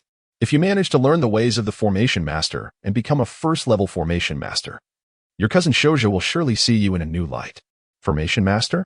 Wang Shouja exclaimed in surprise. Ancestor, does Xiaoxiao possess an aptitude for learning formations? What? Is it only permissible for your Wang family to produce a spirit bug master, while the Lu family cannot have a formation master? Ancestor Mingxing replied with a knowing smile. Wang Shouja was taken aback. That is not my intention, Ancestor. I am simply surprised. Congratulations, Ancestor, and congratulations to Xiaoxiao. It seemed he had been cast as a mere tool. Wang Shouja silently mused. Yet if playing the role of a tool granted him 500 Qian gold, he would gladly do so repeatedly. Furthermore, if Xiaoxiao possessed the talent for formations, that was indeed a stroke of good fortune. She was his close blood relative.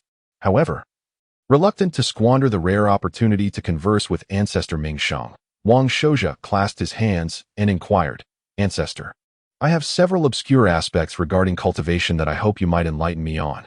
You little rascal, do not take advantage of my kindness, Ancestor Mingxing chided. Your great-grandfather Longyan is well-versed. Do you truly need my guidance? One must listen to multiple perspectives, Wang Shouja replied with a charming grin. Having the opportunity to validate various viewpoints is immensely beneficial for my cultivation journey. The environment here seems quite conducive to rapid advancement. He adopted a stubborn posture, implying that he would not leave unless the ancestor provided guidance. Very well, ask your questions quickly, and be off once you are done. Do not disturb my tranquil cultivation. Ancestor Mingxing relented. Wang Shouja eagerly presented his prepared questions one by one. Before his reincarnation, he had been a reserved individual, solely focused on self-cultivation, often hesitating to consult his great-grandfather Longyan about his many unanswered queries. Now, however, he was transformed, influenced by modern thought, accumulating numerous questions from diverse perspectives. This exemplified one of the distinctions between a scion of a noble family and a wandering cultivator. The former had elders to provide clarity and guidance. Enough already.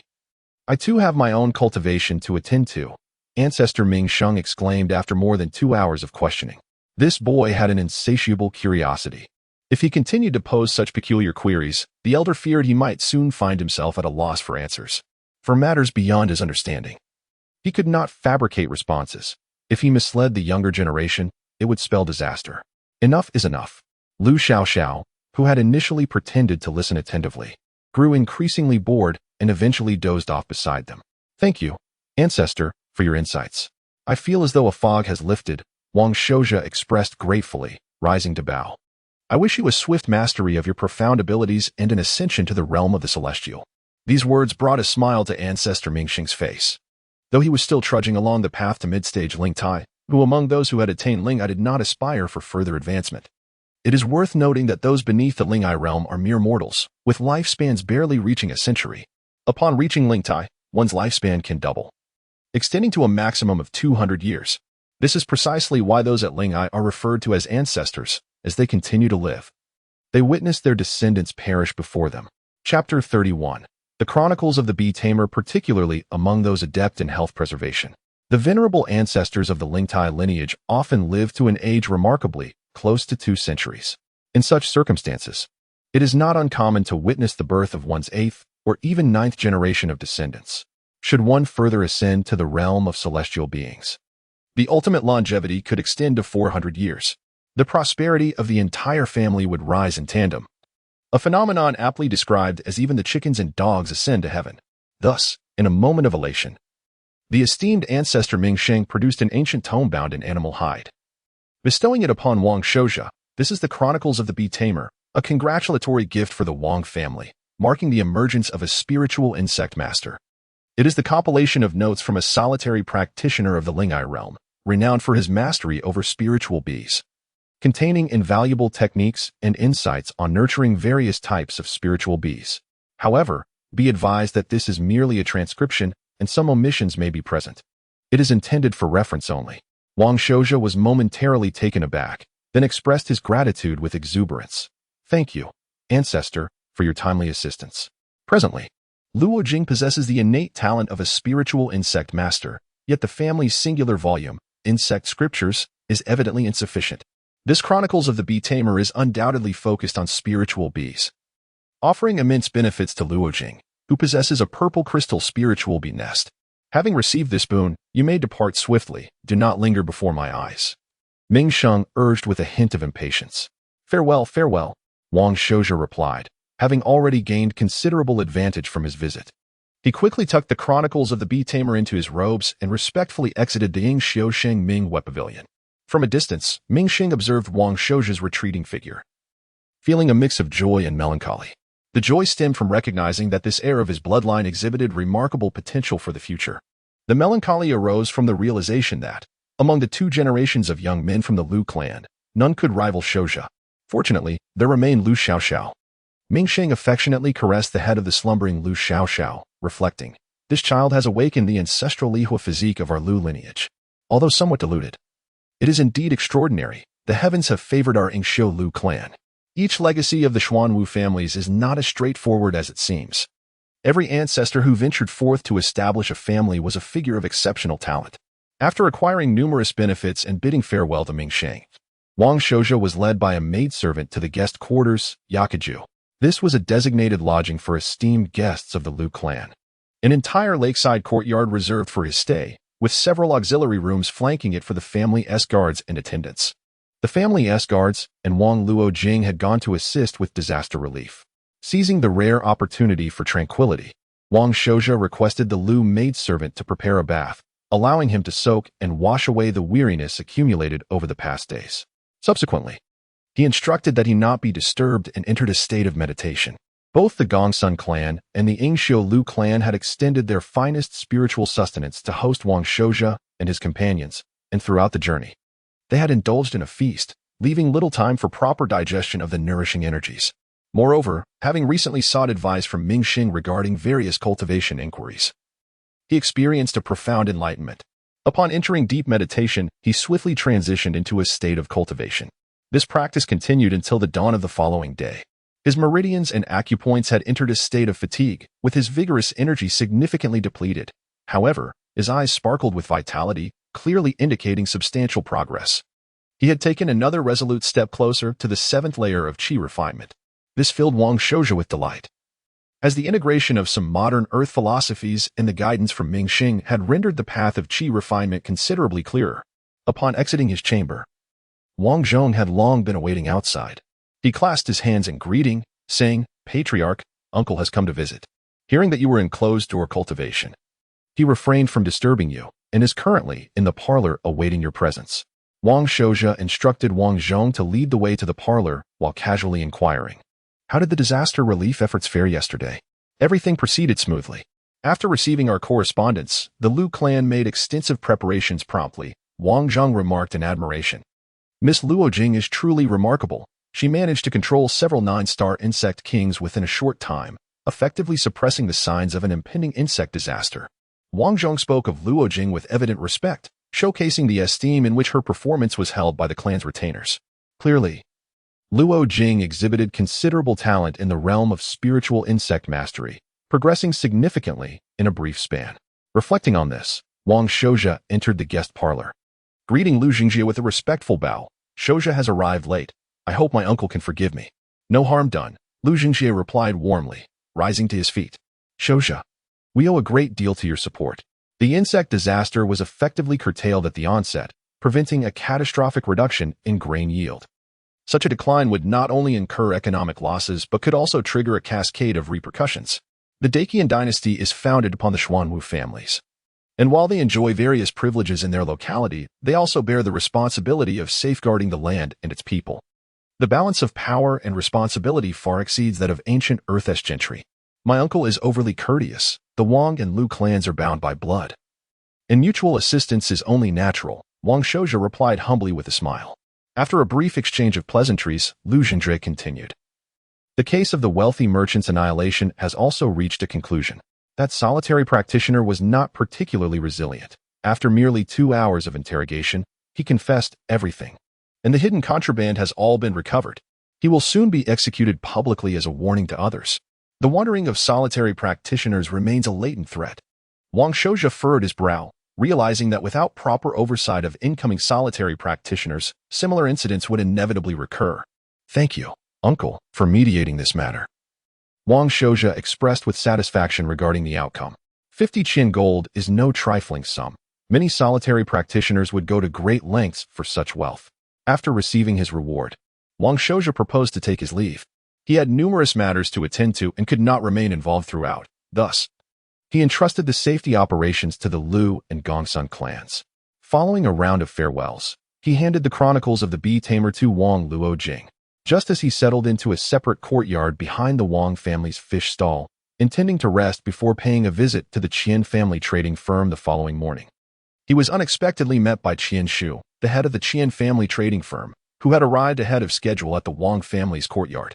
Clearly, he had already stationed informants at the city gate. Upon their initial encounter in the parlor, before the attendants could even serve tea and refreshments, the portly Qian Shu began lamenting. Wang, my brother, you have truly put me in a terrible predicament this time. What do you mean, brother Qian?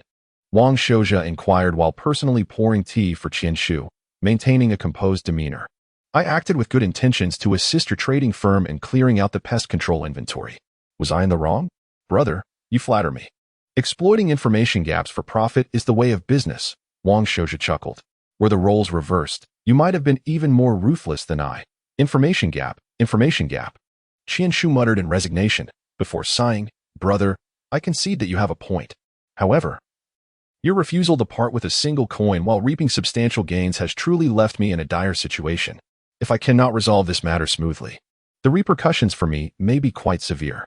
Please, have mercy. Fear not, brother Qian. Did I not mention previously that I would provide you with a significant opportunity? Wang Shouja replied with a leisurely demeanor. This opportunity not only allows you to redeem yourself, but could very well propel you to greater heights. What? Qian Shu exclaimed, unable to believe his ears. Chapter 32. The Secret Pact. He stared at Wang Shouja for a long time before speaking. Brother, are you perhaps jesting with me? Or are you attempting to ensnare me once more? Given my current predicament, what chance do I have for redemption? Wang Shouja, maintaining an expression of calmness, articulated the reasons behind the pestilence, the gradual ineffectiveness of the pest control powder, and the new directions for its research. If this knowledge is insufficient for you to regain your footing, then I must have misjudged your capabilities. Is this truly the case? Qian Xuan suddenly rose, an overwhelming aura, indicative of a pinnacle mastery in the qi refinement stage, radiated from him, his eyes gleaming with intensity.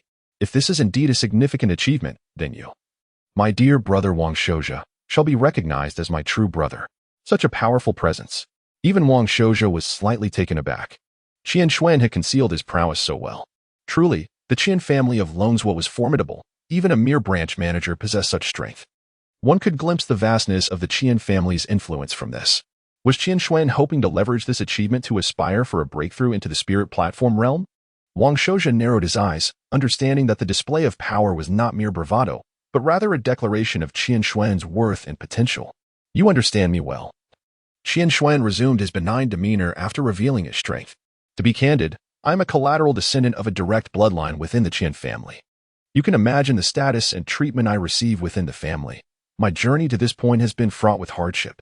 Without a significant accomplishment, my chances of obtaining family support for my aspirations are exceedingly slim. If you lend me your assistance, regardless of the outcome, I shall be eternally grateful. Brother, do you know why I do not contribute this achievement to the Zifu Academy myself? Wang Shouja smiled, seemingly testing Qian Xuan's wisdom.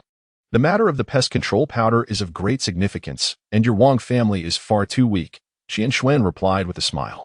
Even if you were to present your findings to the Academy, given their lofty disposition, they may not feel gratitude towards your Wang family. In contrast, our Qian family of Longswa would gain the right to negotiate with the Academy. Even an extra share of profits from the new pest control powder would amount to a substantial fortune.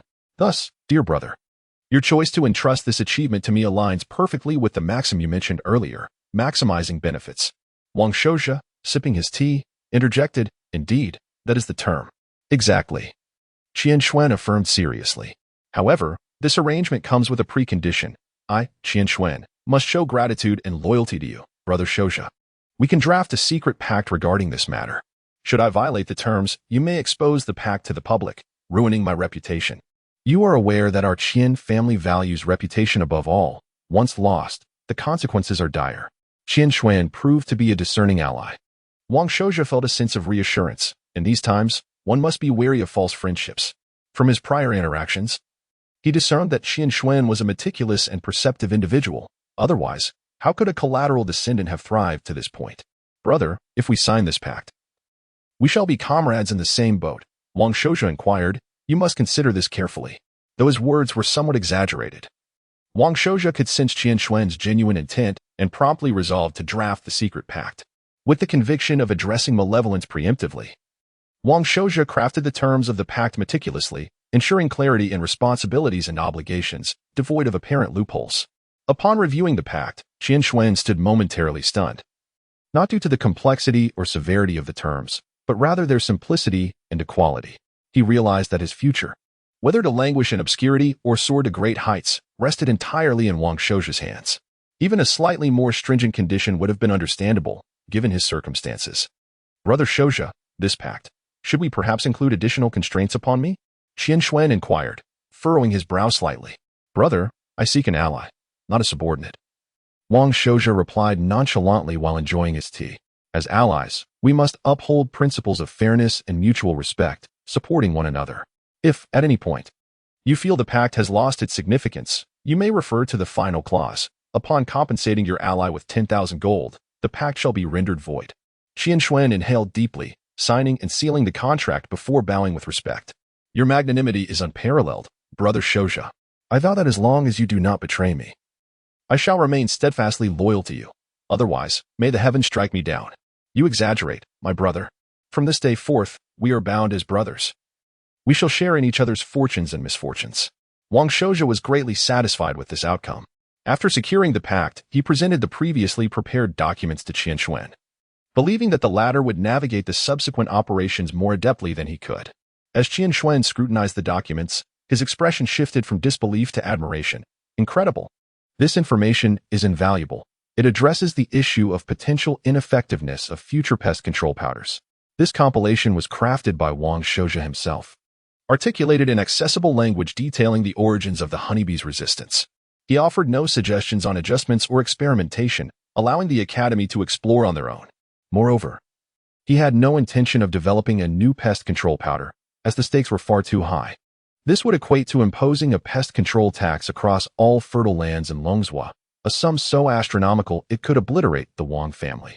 Excellent, excellent. With this monumental achievement, Qian Xuan's eyes sparkled. If I fail to capitalize on this opportunity, it would render my 38 years of existence meaningless. He carefully stored the contract and smiled at Wang Shouja. Brother Shouja, I must concede, had it not been for this achievement, I would have harbored a deep resentment towards you. Your maneuvering was truly masterful. However, as things stand now, I can only commend your efforts. Originally, his baseline expectation was double the contract's worth. Ideally, he hoped to deter Wang Shouja from pursuing the matter, settling for a few hundred gold. Yet, given the ferocity of the current pestilence, families anticipated a potential yield loss of 60 to 70%. A loss of 10 large coins per mu was projected. Timely intervention with a double dosage of pest control powder could mitigate losses to merely 1 or 2 large coins. Incorrect, Qian Xuan chuckled. Those families' bottom line is likely to be at least 12 large coins, perhaps even more. They will be compelled to request our Qian family to provide the powder, as the available stock is woefully insufficient to assist all families. Rather than suffer greater losses, they may choose not to invest at all, allowing the crops to fail. Wang Shouja frowned, somewhat perplexed. My brother should be aware that the laws of Deqian prohibit speculating on grain prices during years of plenty or famine. At first glance, this appears to be an admirable policy for maintaining peace among the populace, Qian Xuan scoffed, shaking his head. However, in practice, it proves severely detrimental. Traders will not rise early for a profit if grain prices do not increase. How many merchants would be willing to transport grain to Longzhou at such a distance? Consequently, it became evident that Longzhou would face a grain shortage. While many aristocratic families had reserves to weather the crisis, a significant portion of the common folk would find it challenging to procure grain, even if they had the funds. For instance, in our Chandigarh region, the population exceeds 500,000, yet the total arable land barely reaches 150 million mu. Chapter 33. The turning point of fate. Wang Shouja was drenched in cold sweat as he contemplated the plight of the starving commoners. In a situation where even gold could not procure grain, what desperate measures would they resort to for survival? Would they sell their children or their homes? Surely, the Daqian government and the Purple Academy would arrange for grain shipments from other regions. However, as a person from Earth, Wang Shouja could not bear to witness the suffering of the common people. Indeed, grain needed to be sourced from various districts, transported, and sold at reasonable prices. Qian Xuan spoke seriously, stating that as of today, the Purple Academy and the government had begun disaster relief efforts. Yet, assisting the entire Longzhou prefecture in a short time was nearly impossible, especially given that Chongning Guard was in a remote location. Noticing Wang Shouja's furrowed brow, he advised, "Brother, I understand your compassion. I too am troubled by this scene. However, at this critical juncture, it is commendable if we can look after ourselves." "You are right, Brother Qian. I have been a bit sentimental," Wang Shouja admitted, coming to terms with the reality. "So, according to your suggestion, should I demand 3 times the contract price from the merchants? Understand this. Even if they pay 3 times the penalty, it is still a breach of contract by the Qian merchants. They would not willingly tarnish their reputation without necessity." Qian Xuan blinked and added, "I suggest a firm figure, 10,000 Qian gold and an additional 3,000 Qian gold worth of grain to consider rescinding the contract." "What? This price exceeds 3 times the penalty and includes 3,000 Qian gold worth of grain. Since you have already offended the current manager of the Qian merchants, it may be wise to push the envelope further," Qian Xuan chuckled. "Besides, even at this price, the Qian merchants will not incur losses. They will still make a profit." While Qian Xuan's reasoning was sound, Wang Shouja pondered whether it was truly wise to jeopardize his family's standing. Nevertheless, the prospect of such substantial funds was irresistible. The Wang family was in dire straits, and this influx could serve as a catalyst for their resurgence. "Then, Brother Qian, please take charge of this matter," Wang Shouja conceded. "However, I must add a condition. The insect repellent must not be sold to the Zhao and Lu clans of Pinyin. Strengthening our own position while simultaneously undermining our rivals is optimal." The Lu and Zhao families were formidable adversaries in the eyes of the Wang clan. Yet to the Qian merchants, they were merely 2 insignificant families. "Congratulations to us both," they exchanged smiles, having reached an agreement. Suddenly, Qian Xuan smashed his cup to the ground in a dramatic display and stormed out, exclaiming, "Wang Shouja, you have gone too far. Do you think the Qian merchants are pushovers? Just wait." He marched out, flanked by 2 silent guards. At that moment, Wang Shouja's elder brother, Wang Shudi, entered with a worried expression. "Shouja, the head of the Qian family has sought you out several times in the past few days. Could there be trouble?" The Wang family could scarcely withstand further turmoil. "Brother, you must expedite the progress and construct more breeding ponds in the backyard," Wang Shouja replied with a smile. "Otherwise, Uncle Lu will surely come to reprimand you." Indeed, the live fish from Uncle Lu's side have been increasing daily. Wang Shui nodded, clasping his hands in respect. "Fourth brother, I must take my leave." With that, he hurried out. "Ah, Wang Shui's initiative is growing stronger. This is a good sign," Wang Shouja mused. The improving family fortunes would undoubtedly uplift the spirits of the clan. He placed great importance on both the fishing team and the fish market, which had previously yielded a modest profit of 400 to 500 Qian gold per year. However, with his suggestions and adjustments, the profit could easily exceed 1,000. He was even confident that by next year, the fishing teams and fish market's profits would surpass those of the 3 major farms combined. While capitalizing on the opportunity to profit from the insect repellent was promising, the true foundation of a family's strength lay in the development of its enterprises. Moreover, the 3,000 Qian gold worth of stored grain that Qian Xuan mentioned posed a slight headache for Wang Shouja. Controlling grain during a disaster year indeed offered a strategic advantage, but what did 3,000 Qian gold worth of grain signify? Based on current grain prices, it could amount to 50 to 60,000 Dan, enough to sustain a population of 20,000 for a year. It was worth noting that the total population of Pinyin Town was less than 30,000. The logistics of transporting and storing such a massive quantity of grain presented a significant challenge. The major farms of the Wang family had granaries, but they were already filled with last year's surplus grain, leaving limited space for this year's yield. At most, they could squeeze in another 10 to 20,000 Dan. However, solutions could always be devised. When the esteemed ancestor, Zhou Xian, established the main residence, he foresaw future growth. He built 50 suites for important family members, and the total number of various buildings exceeded several hundred. Most remained vacant, and with a little tidying up, they could easily accommodate tens of thousands of Dan of grain. In times of disaster, the family estate was the safest refuge. Each family estate was constructed in a defensible location, fortified against assaults, making it a secure place to store grain. Additionally, as previously mentioned, the Wang estate was situated near the mountains and water. The mountains were part of the Luping mountain range, while the water bordered a small lake named Zhuwei Lake, personally named by Zhou Xian in honor of his cherished daughter, Wang Zhuwei. Zhuwei Lake, though modest in size, covering only around 10,000 acres, served as a natural barrier and garden for the Wang estate. Moreover, it featured a river that had been artificially maintained, which branched off several miles ahead, connecting to two major farms beyond the Silkworm Farm. The main river of Fenggu Farm intertwined with Zhuwei Lake, stretching over 20 miles in a winding path. However, this was of little concern, for regular dredging was necessary to maintain the waterways, ensuring they remained deep. Wang Shouja quickly organized his thoughts. He promptly drafted 2 letters and summoned Wang Zhong and Wang Yao. Master, the 2 family generals entered with a spirit of optimism, clearly hopeful for the family's future. After giving them their orders, Wang Shouja sat alone, sipping tea, his eyes reflecting an inner turmoil. If all proceeded smoothly, this calamity could very well mark the turning point in the Wang family's fortunes. Chapter 34. A ripple in the sea of change. Time passed serenely for 2 days. Wang Shao spent these days in the Chongning villa, cultivating his mind and spirit, sipping on fine tea, and engaging in his practices, savoring a rare and pleasant existence. However, the outside world experienced a tempestuous upheaval as the wheat began to ripen. The first wave of locust infestations erupted with astonishing speed, sweeping across the entire Chongning region and leaving the various families in a state of disarray. With reduced yields now inevitable, prices for agricultural products began to surge. Even the salted and smoked fish sold by the Wang family saw a significant increase in demand and price. In the absence of staple grains, preserved fish could sustain life.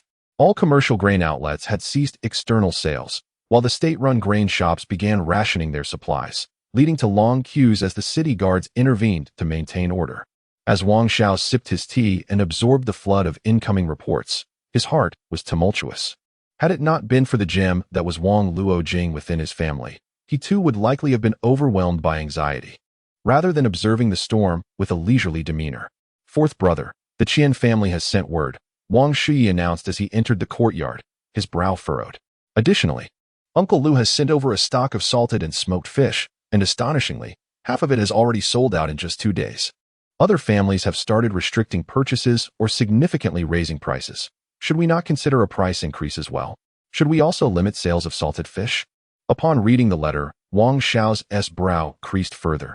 It was evident that news of widespread crop failures had incited panic. This scene was not unfamiliar to him.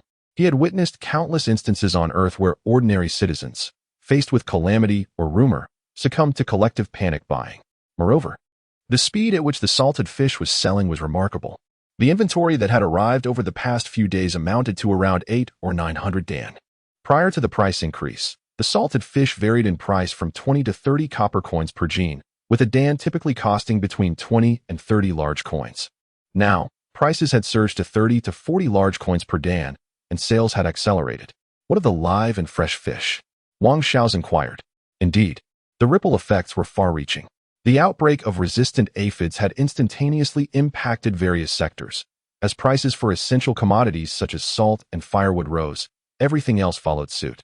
Second brother, simply adjust the prices according to market trends, Wang Shao's advised. As for limiting sales, we should publicly announce a 20 dan limit daily. While internally we can sell 50 dan. 50 dan? That amounts to 5,000 G. Wang Shudi exclaimed. Can Uncle Lu manage such a supply? Even if he can, the processing and curing at the Dingpu storeroom may not keep pace.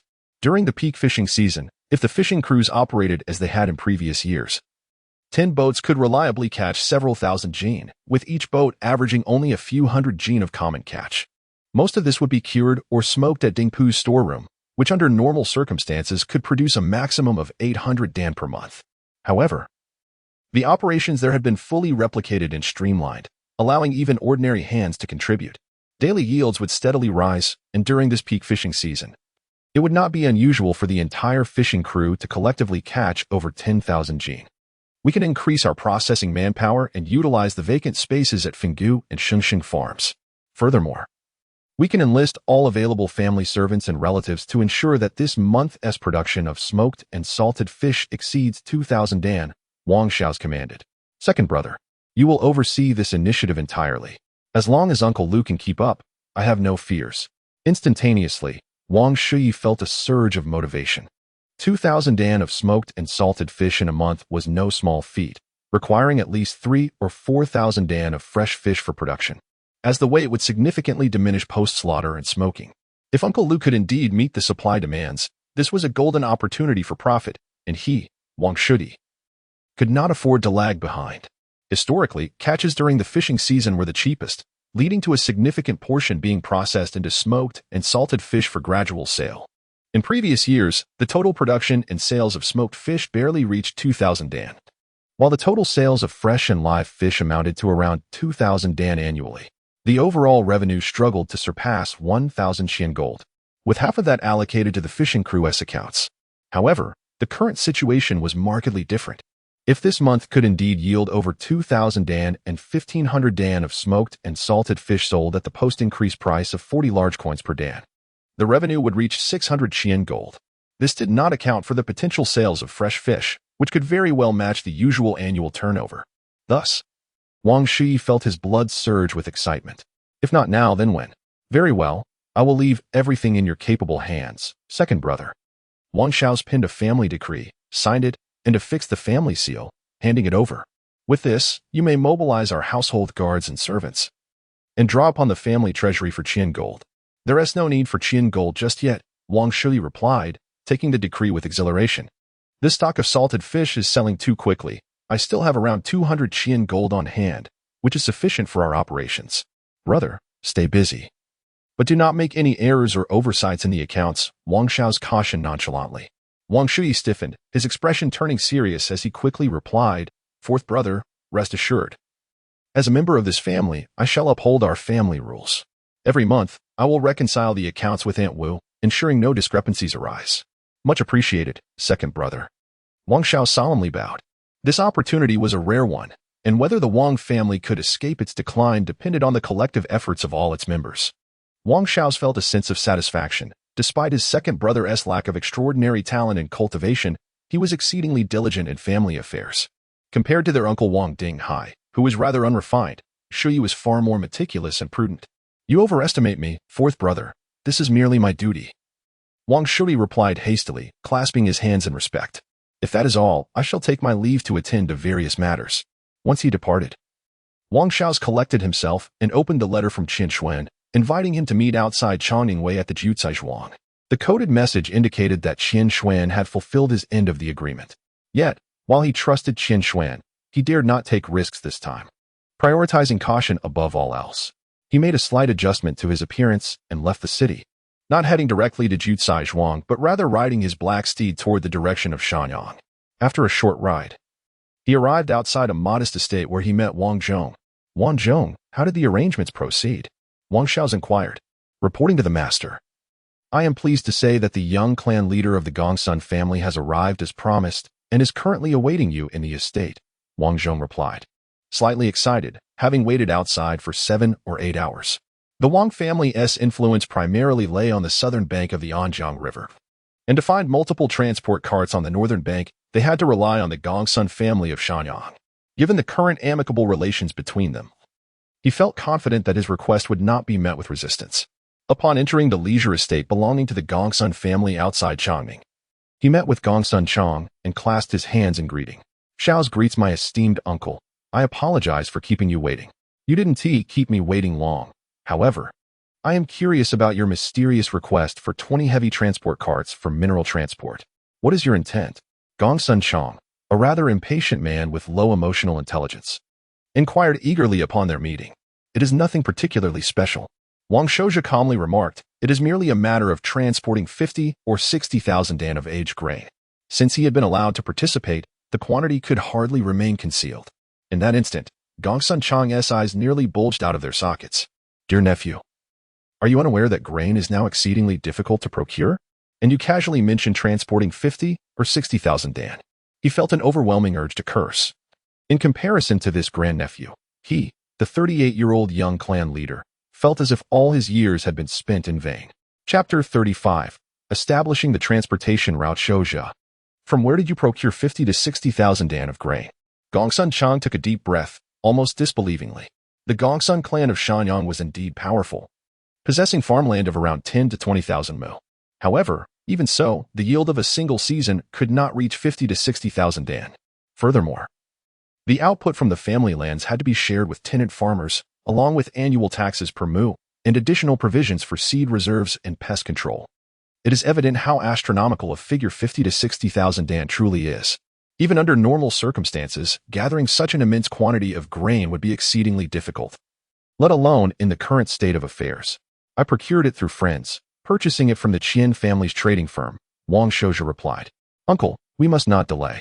Let us set off to the Gathering Wealth Manor. Now, with the carts to follow. The Gongsun clan's carts were specially reinforced for transporting minerals, with robust draft horses selected for their strength and endurance. Each cart was drawn by 4 to 5 horses, capable of hauling several thousand to 10,000 jin. Friends, you say? Gongsun Chang's eyelids twitched. He wondered where such friends could be found and if he could procure a dozen of them. With a mixture of envy, jealousy, and slight disbelief, he followed Wang Shouju to the Gathering Wealth Manor. The Gathering Wealth Manor was one of the Qian family's enterprises, specifically designed for the storage of various bulk goods. Many of these goods amounted to tens of thousands of dan, making it unnecessary to transport them into the city of Changninghua. As for fears of being attacked or robbed, that was simply laughable. Not only did the manor possess formidable armed forces, but the reputation of the Qian family also deterred any malicious intent. After requesting an audience at the manor's entrance, Qian Xuan emerged shortly after, his face dark with displeasure, displaying no warmth towards Wang Shouja, the manager of the Chongning branch of the Qian family. Embarrassed by the situation, had entrusted all dealings to Qian Xuan, clearly intending to shift all blame onto him for any missteps. Thus, as Qian Xuan assisted Wang Shouja with the paperwork, his demeanor grew increasingly sullen, unwilling to utter a single word to him. After finalizing the arrangements, he handed Wang Shouju a large stack of gold notes along with a pass for 60,000 dan of grain, before leaving in a huff. Such a performance was so convincingly staged that Wang Shouju was momentarily taken aback, reflecting that once Qian Xuan succeeded in ascending to the Lingtai realm, he would undoubtedly become a remarkable figure. Having completed the necessary procedures, Wang Shouju found Gongsun Chang waiting outside. Uncle, the paperwork for the 60,000 dan of grain has been completed. As soon as your men arrive, we shall commence the transportation. Gongsun Chang was utterly astonished, his body trembling in disbelief. They had truly acquired 60,000 dan of grain. His nephew was simply incredible. Soon, a convoy of 20 carts approached, accompanied by 80 robust laborers. In the storeroom, the grain was piled high, each bag containing 100 jin, precisely 1 dan. However, the laborers easily lifted 3 to 4 bags each to begin loading the carts. Uncle, how much can one cart hold? Wang Shouja had never witnessed such a vast quantity of grain in his lifetime. Although he had anticipated the scale, its size and volume still far exceeded his imagination. Load it all. Aim for 100 dan. Our carts are specially reinforced, and the northern heavy draft horses are no weaklings, Gongsun Chang replied, his eyes glistening with excitement. Having lived his life, he had never seen so much grain amassed together.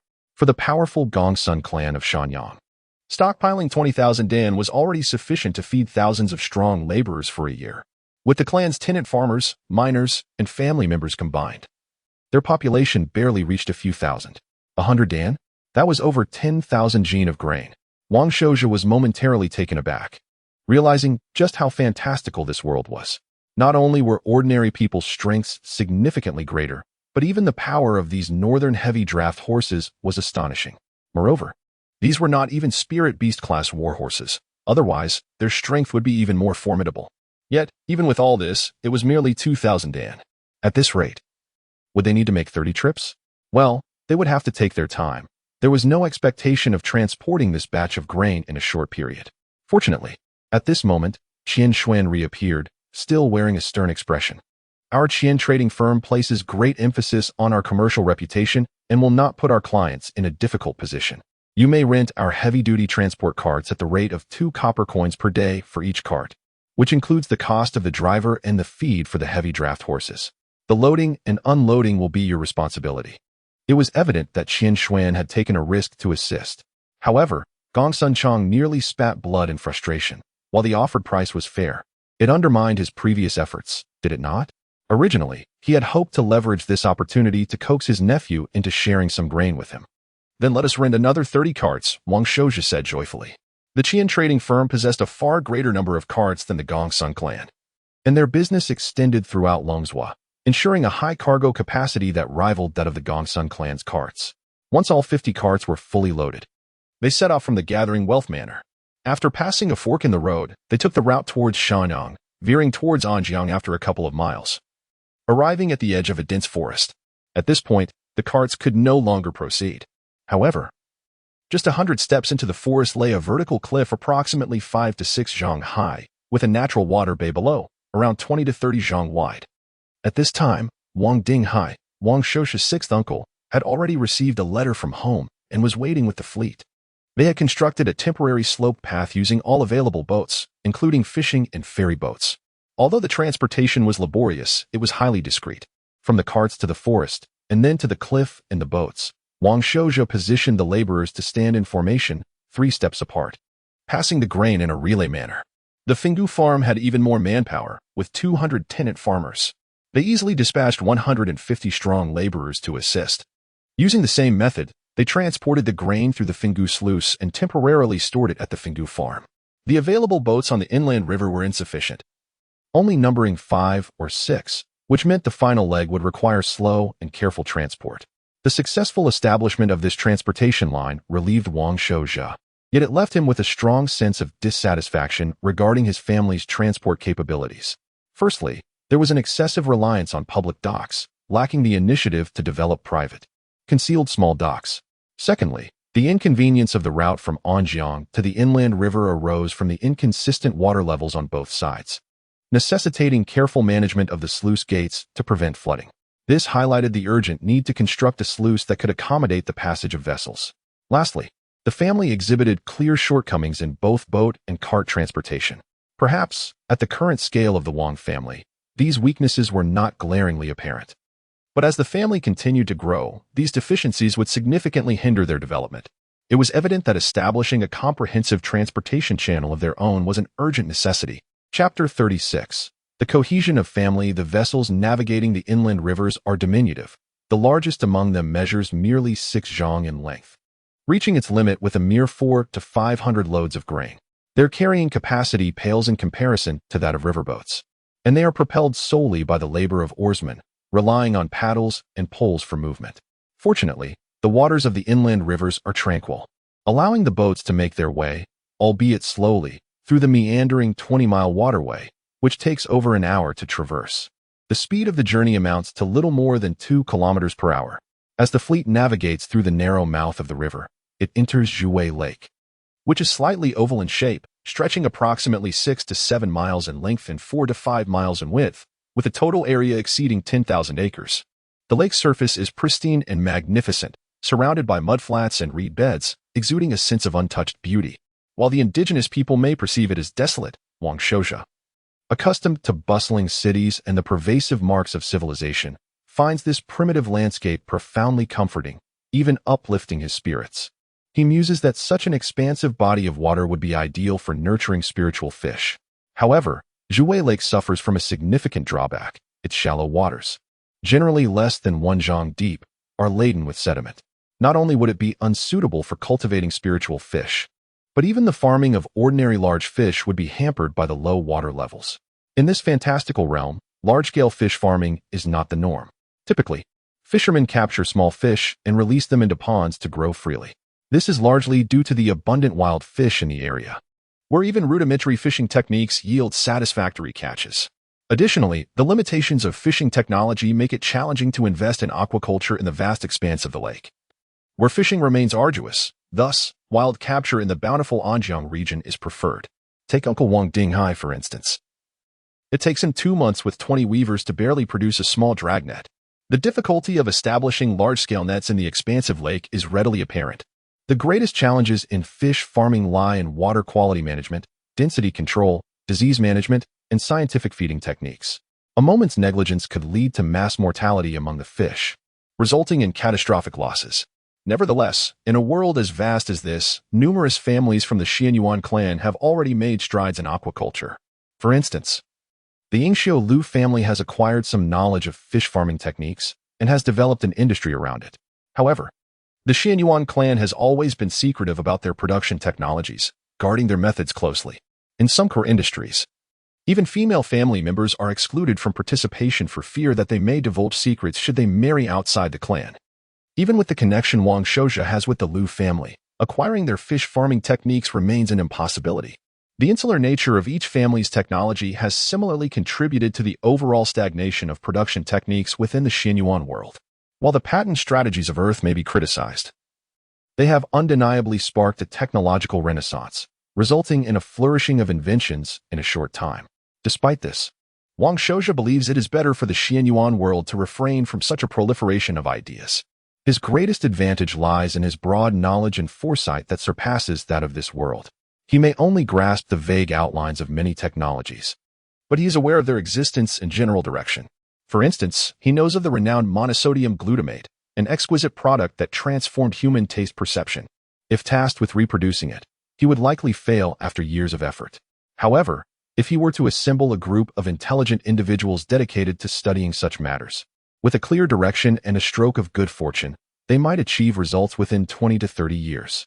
Even with less favorable circumstances, continuous technological accumulation over a century could yield results.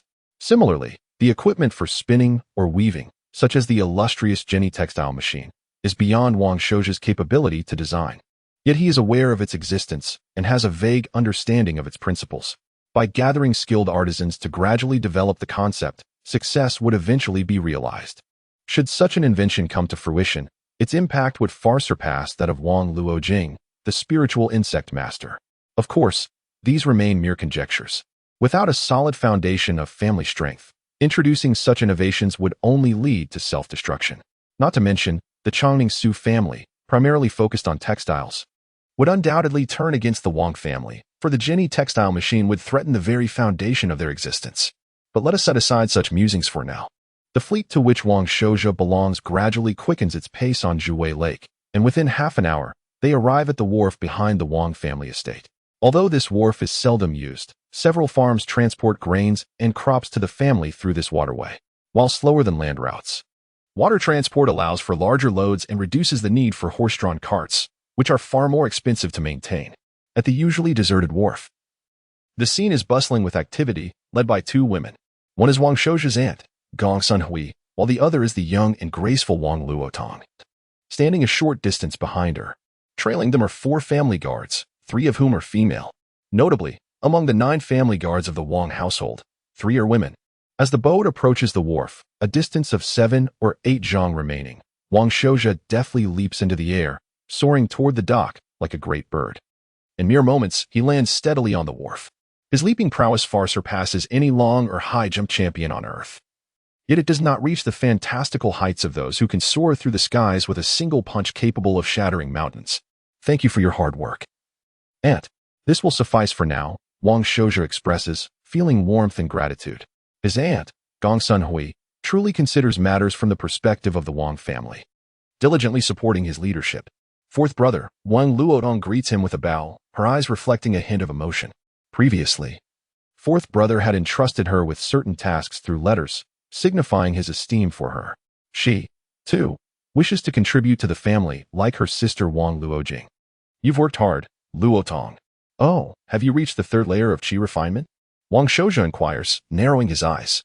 Through his qi observation technique, he senses that her aura has significantly strengthened and is somewhat overflowing. Congratulations. I owe it all to fourth brother, Wang Luodong replies, her cheeks flushing with joy. If it weren't for the minor P1 pill you sent from the clan treasury, I wouldn't have been able to break through so quickly. Your diligence has also played a critical role. You have spent ample time refining at the pinnacle of the 2nd layer of qi refinement, Wang Shouja commends. Continue to strive for excellence and set an example for the younger siblings and future generations. Having understood her circumstances, he could not idly watch her languish at the pinnacle of the 2nd layer of qi refinement. Thus, before departing, he had taken a minor Peiyuan pill from the clan treasury for Wang Luotong. Yes, fourth brother, I will certainly work hard, Wang Luotong beams, nodding enthusiastically. Gaining fourth brother's recognition is a source of great happiness for her. As they converse, the grain transport ships begin to dock at the wharf one after another. Aunt Gongsun Hui directs the family guards, servants, and helpers to transport the grain into the vacant storerooms. Even Wang Luotong joins in, taking on a leading role alongside several female guards. Having reached the third layer of qi refinement, her physical strength far exceeds that of ordinary servants, easily carrying 4 to 5 bags of rice with agility. Aunt Gongsun Hui initially intended to intervene but was gestured to stop by Wang Shouja. Since Luotong wishes to contribute to the family in this manner, he allows her to proceed. Moreover, even the fourth young lady of the Lu family, belonging to the esteemed generation, participated in the grain transport to the point of working up a fragrant sweat. The household retainers exerted themselves vigorously, showing not a trace of laziness, embodying an air of exuberant morale. The cohesion and unity of the family are, after all, cultivated through such diligent efforts, piece by piece. Chapter 37. Heart-to-heart between mother and son. Naturally, Wang Shouja and Gongsun Hui could not haphazardly participate, lest they incite trepidation rather than bolster morale among the family guards and retainers. With the preliminary establishment of the entire transport channel, Wang Shouja ceased his direct involvement. The conveyance of such a prodigious quantity of grain was not a task to be accomplished swiftly. This was not a mere game world where a click of the mouse sufficed to complete a grain transport mission. Moreover, as the patriarch of the clan, he ought to prioritize the macroscopic and maintain a global perspective. If he were to personally oversee every minute detail and participate from inception to conclusion, what purpose would his clansmen and retainers serve?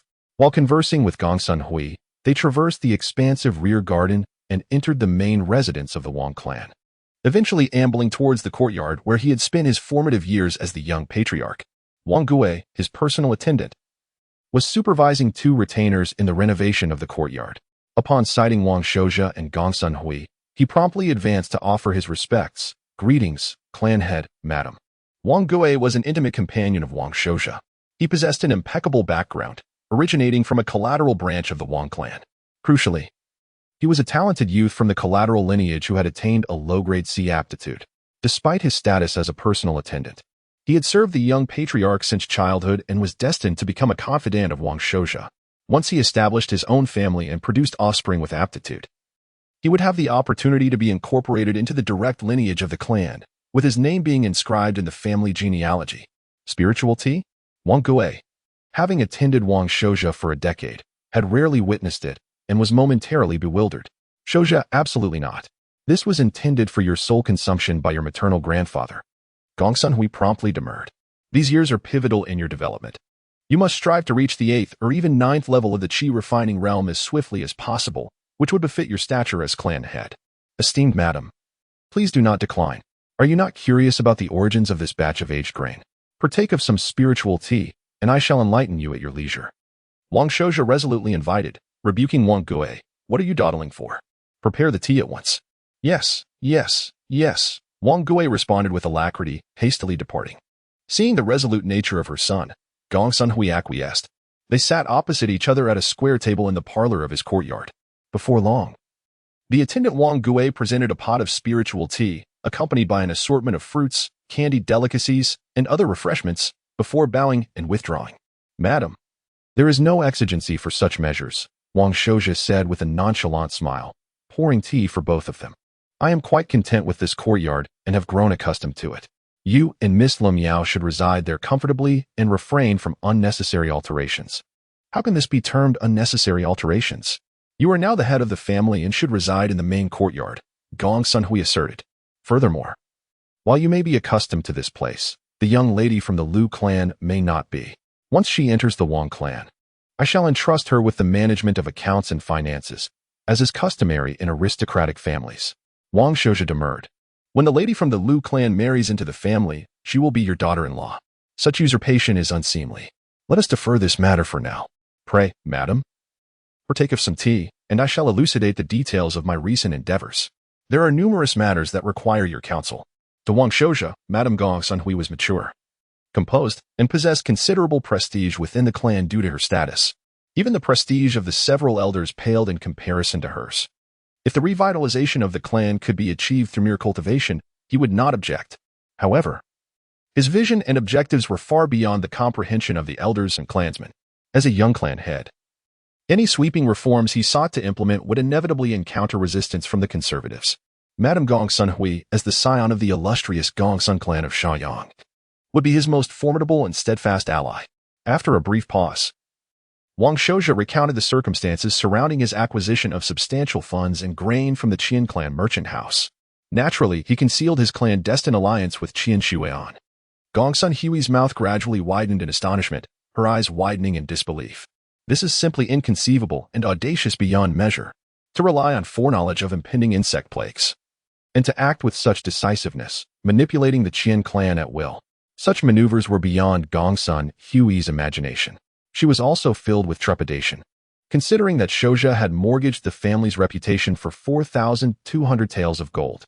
Had his predictions proven erroneous, he would have been branded the most profligate scion in the history of the Wang clan. Even with the success of the venture, Gongsun Hui remained agitated and struggled to regain her composure. Audacious, truly audacious.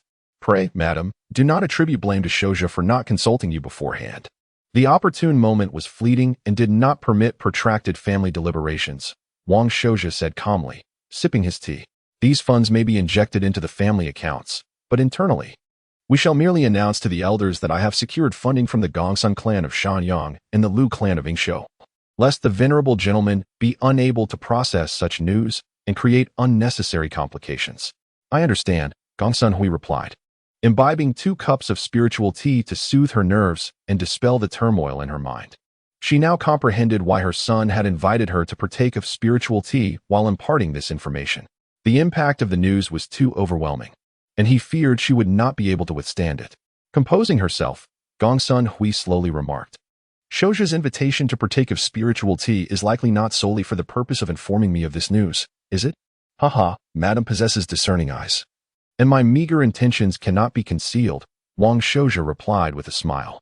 I perceive certain deficiencies in the family structure, particularly in the ranking system, which relies solely on lineage, aptitude, and gender, which is suboptimal. There is a lack of a competitive mechanism and an excessive laissez-faire approach to the cultivation of the younger generation. What are your thoughts on this, madam? Wang Shouja inquired, sipping his spiritual tea with an air of nonchalance. Gongsun Hui paused thoughtfully before replying. That child is indeed quite incorrigible.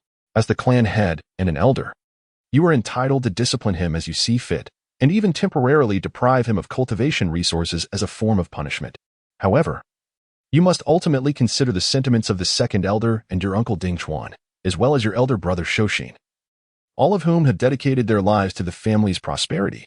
You cannot permanently transfer his due entitlements to Luotong, can you? Behold, madam, this is precisely why I sought your counsel over tea, Wang Shouja said with confidence. Even you hold this view. What more can be expected of others? Surely you do not intend to permanently deprive Wang Zongwei of his resources? Gongsun Hui asked in astonishment. Would this not antagonize your elder brother Shouxin's lineage?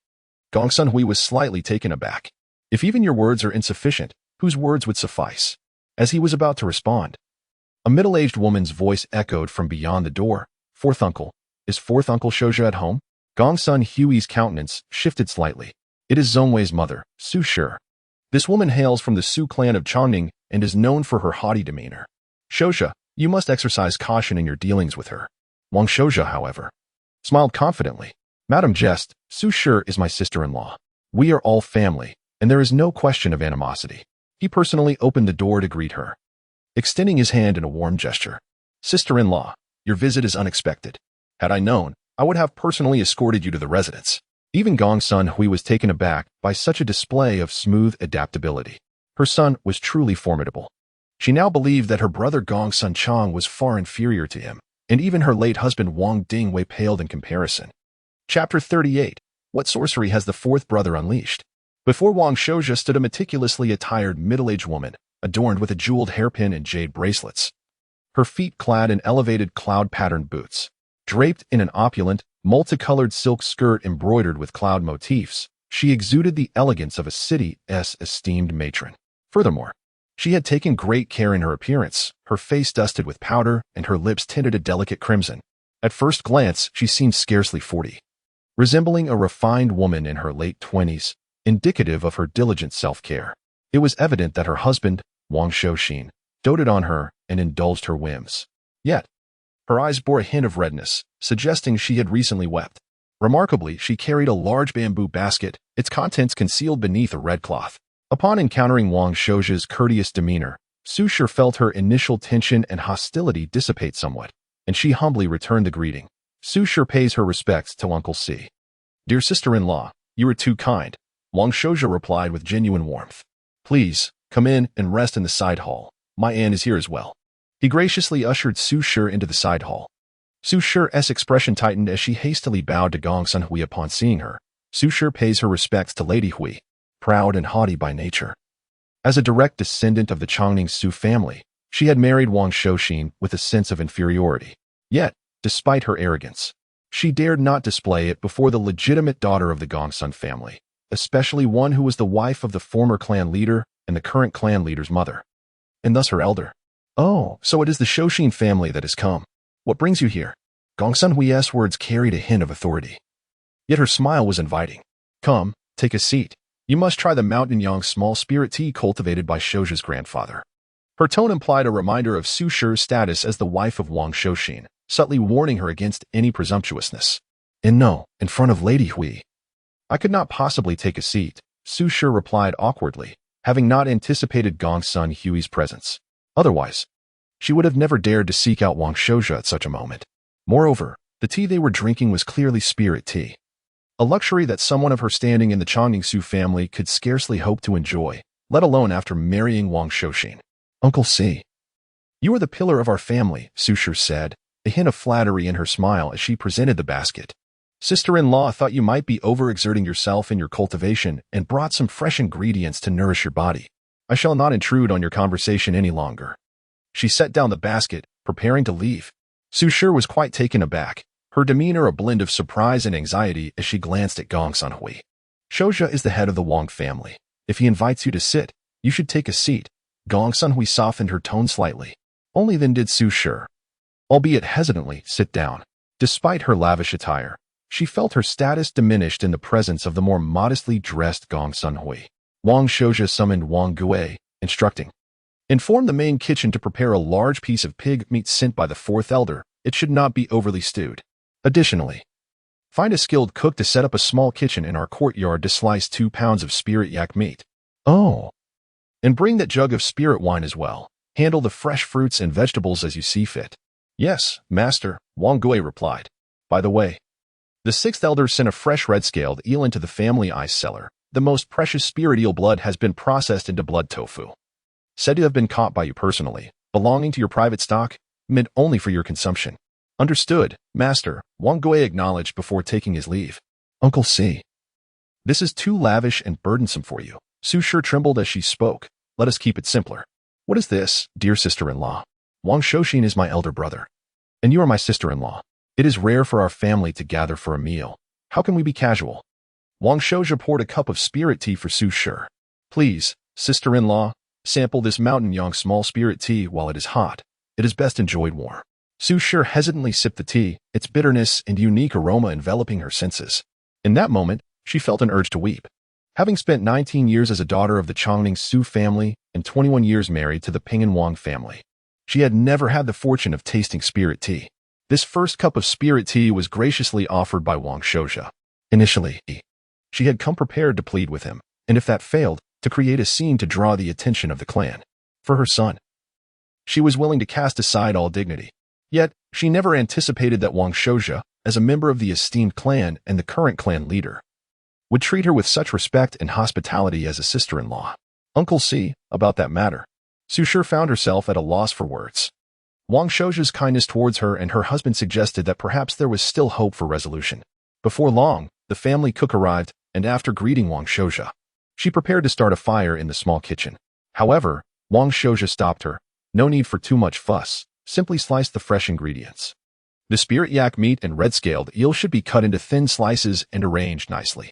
Also, prepare a fire pit with high-quality charcoal, a clean copper basin with water, and some salt." Though the cook was perplexed, she dared not defy the master's orders and set to work as instructed. "What are you doing, Shouju?" Gong Sun Hui asked, bemused. "Why are you starting a fire in this heat?" "You shall see shortly, dear mother," Wang Shouju responded with a smile. This is a cooking method I came across in ancient texts. It is quite unique and incredibly delicious. However, knowing Su Shi's nature, Gong Sun Hui suspected she would not easily relent. Thus, her curiosity grew regarding how her son would handle the unfolding situation. After a while, Wang Shouxin arrived hurriedly, led by Wang Gui. Upon entering, his expression darkened with anger as he directed a fierce reprimand at Su Shi. "You ignorant woman. How dare you come to seek out Shouxia?" At 43, Wang Shouxin had a square face and a beard, emanating an aura of authority. Yet, Su Shi was unfazed by his intimidation, her temper boiling over under the pressure exerted by Wang Shouxia and Gong Sun Hui. "Wang Shouxin, what nonsense are you spouting? With Zhong Wei in such a predicament, should I not plead with your brother to spare him? Zhong Wei is my son. Can I stand idly by while he is beaten to death or have his future snatched away by that good-for-nothing Wang Luotong? You. Shouxia is the clan leader. That little wretch deserves punishment." Wang Shouxin retorted, his face reddening with anger. "If it weren't for your protection, I would have dealt with him long ago." However, his attempts to dominate the conversation clearly failed to quell Su Shi's fury. "Sister-in-law, elder brother," Wang Shouxia interjected, aiming to defuse the escalating tension. "We are all family. What is the point of fighting? Let us sit down and have a meal and discuss this matter calmly." "Yes, uncle," Su Shi promptly complied, her fierce demeanor softening as she settled down. "I will heed your words. We are family, and I shall not raise my voice. Let us speak reasonably." A sharp intake of breath escaped Wang Shouxin as he regarded the scene before him, his mind racing with uncertainty. What kind of sorcery had the fourth brother employed? In his lifetime, he had never witnessed Su Shi so submissive, her anger quelled, now willing to engage in rational discourse. Chapter 39. I will listen to you. Fourth uncle. Please take a seat as well, Wang Shouxia said, rising with a respectful gesture. Wang Shouxin, with a slightly weathered expression that reflected a complexity of emotions, particularly a hint of shame, opened his mouth to speak but ultimately chose silence, taking a seat instead. It was a rare occasion to dine with his elder brother and sister-in-law. Wang Shouxia, ever the gracious host, encouraged everyone to savor the clear water-hot pot. The superior charcoal furnace heated a copper pot filled with boiling water, where a sprinkle of salt, cooking wine, and ginger had been added. Thin slices of exquisite Lingxiao yak meat were placed into the pot, cooking in mere seconds. Is this truly edible? The guests exchanged uncertain glances. Skeptical of such a simplistic cooking method, they hoped the divine dish would not be wasted. However, once the delicate meat touched their tongues, they were greeted with a refreshing chewiness, tender and smooth, as a surge of warmth spread throughout their bodies, invigorating their spirits. The finest ingredients deserved the simplest of preparations. Pouring Ling wine for everyone, Wang Shouxia remarked leisurely, only in this manner can one appreciate the most authentic flavors of food. Brother, you began working at the silkworm farm at the age of 18, and now, 25 years have swiftly passed. For your diligent and selfless service to our family all these years, your fourth brother raises a glass in your honor, enjoying the Ling wine alongside the Ling meat. Wang Shouxin, at 43 years of age, had experienced little like this.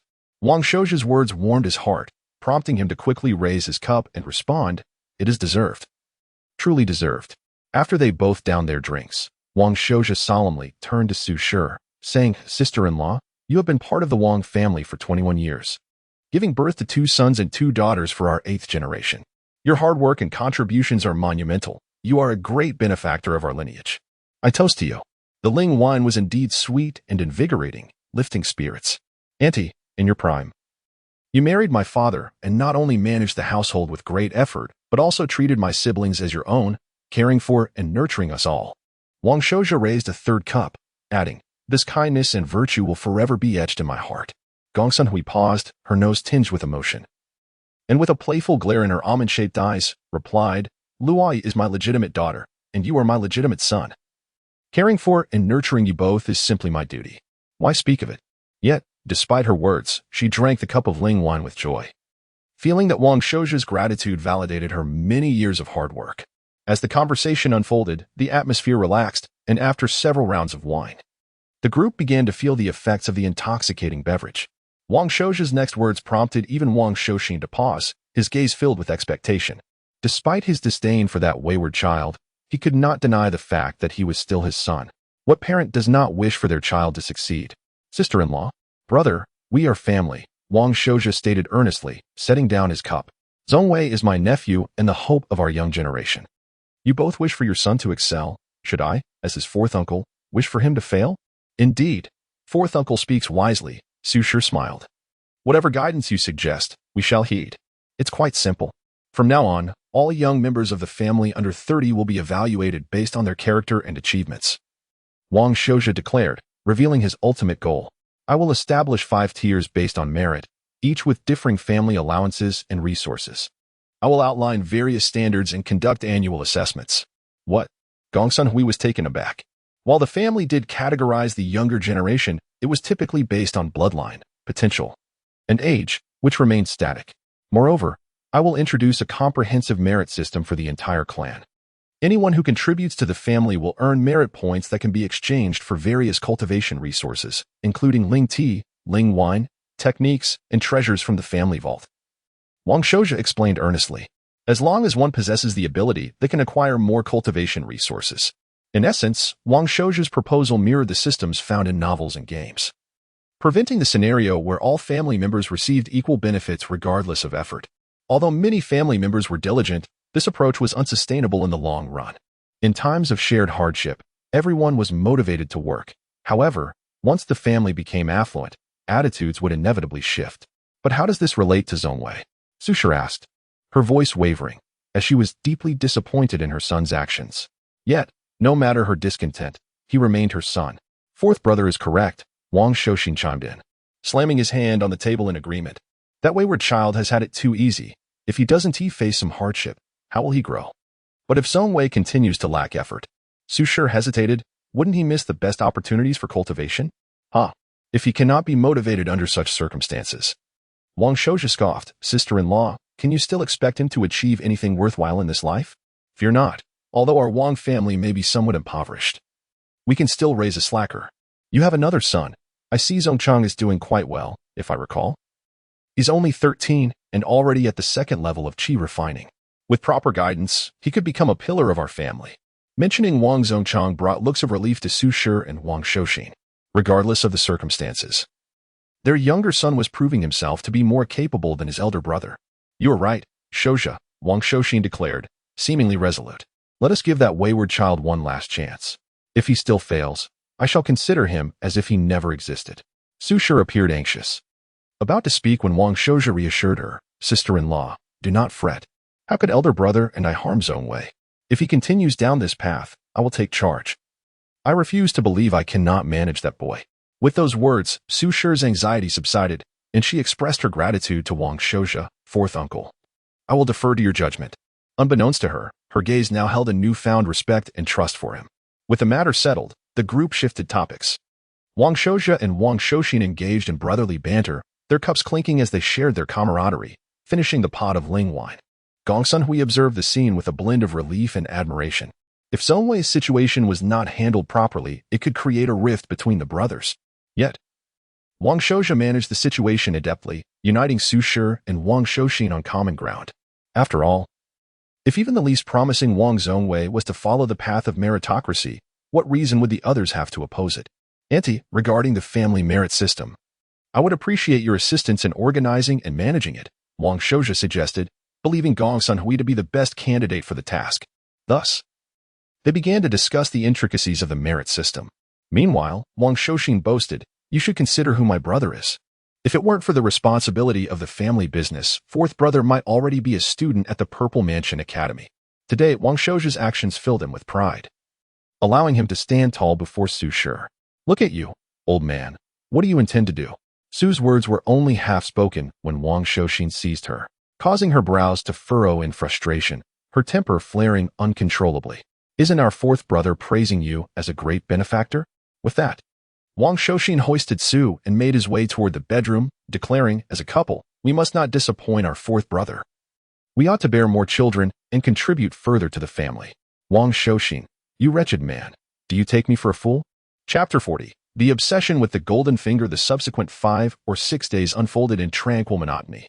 It is no wonder that he was resolute. The calamity besieging the Chongning Guard had intensified. Those with the means to employ spirit insect masters or the connections to procure substantial quantities of extermination powder, such as the Xuanwu clan, could still maintain stability. However, most of the lesser clans found themselves in dire straits, with their fields overrun by pestilence.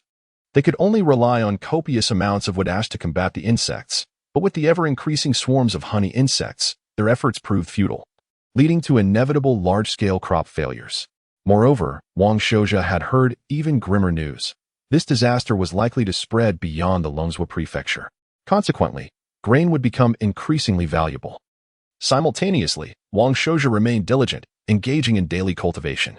Recently, having enjoyed ample nourishment, his vitality surged, and he could distinctly sense his progress, steadily advancing towards the 7th level of qi refinement.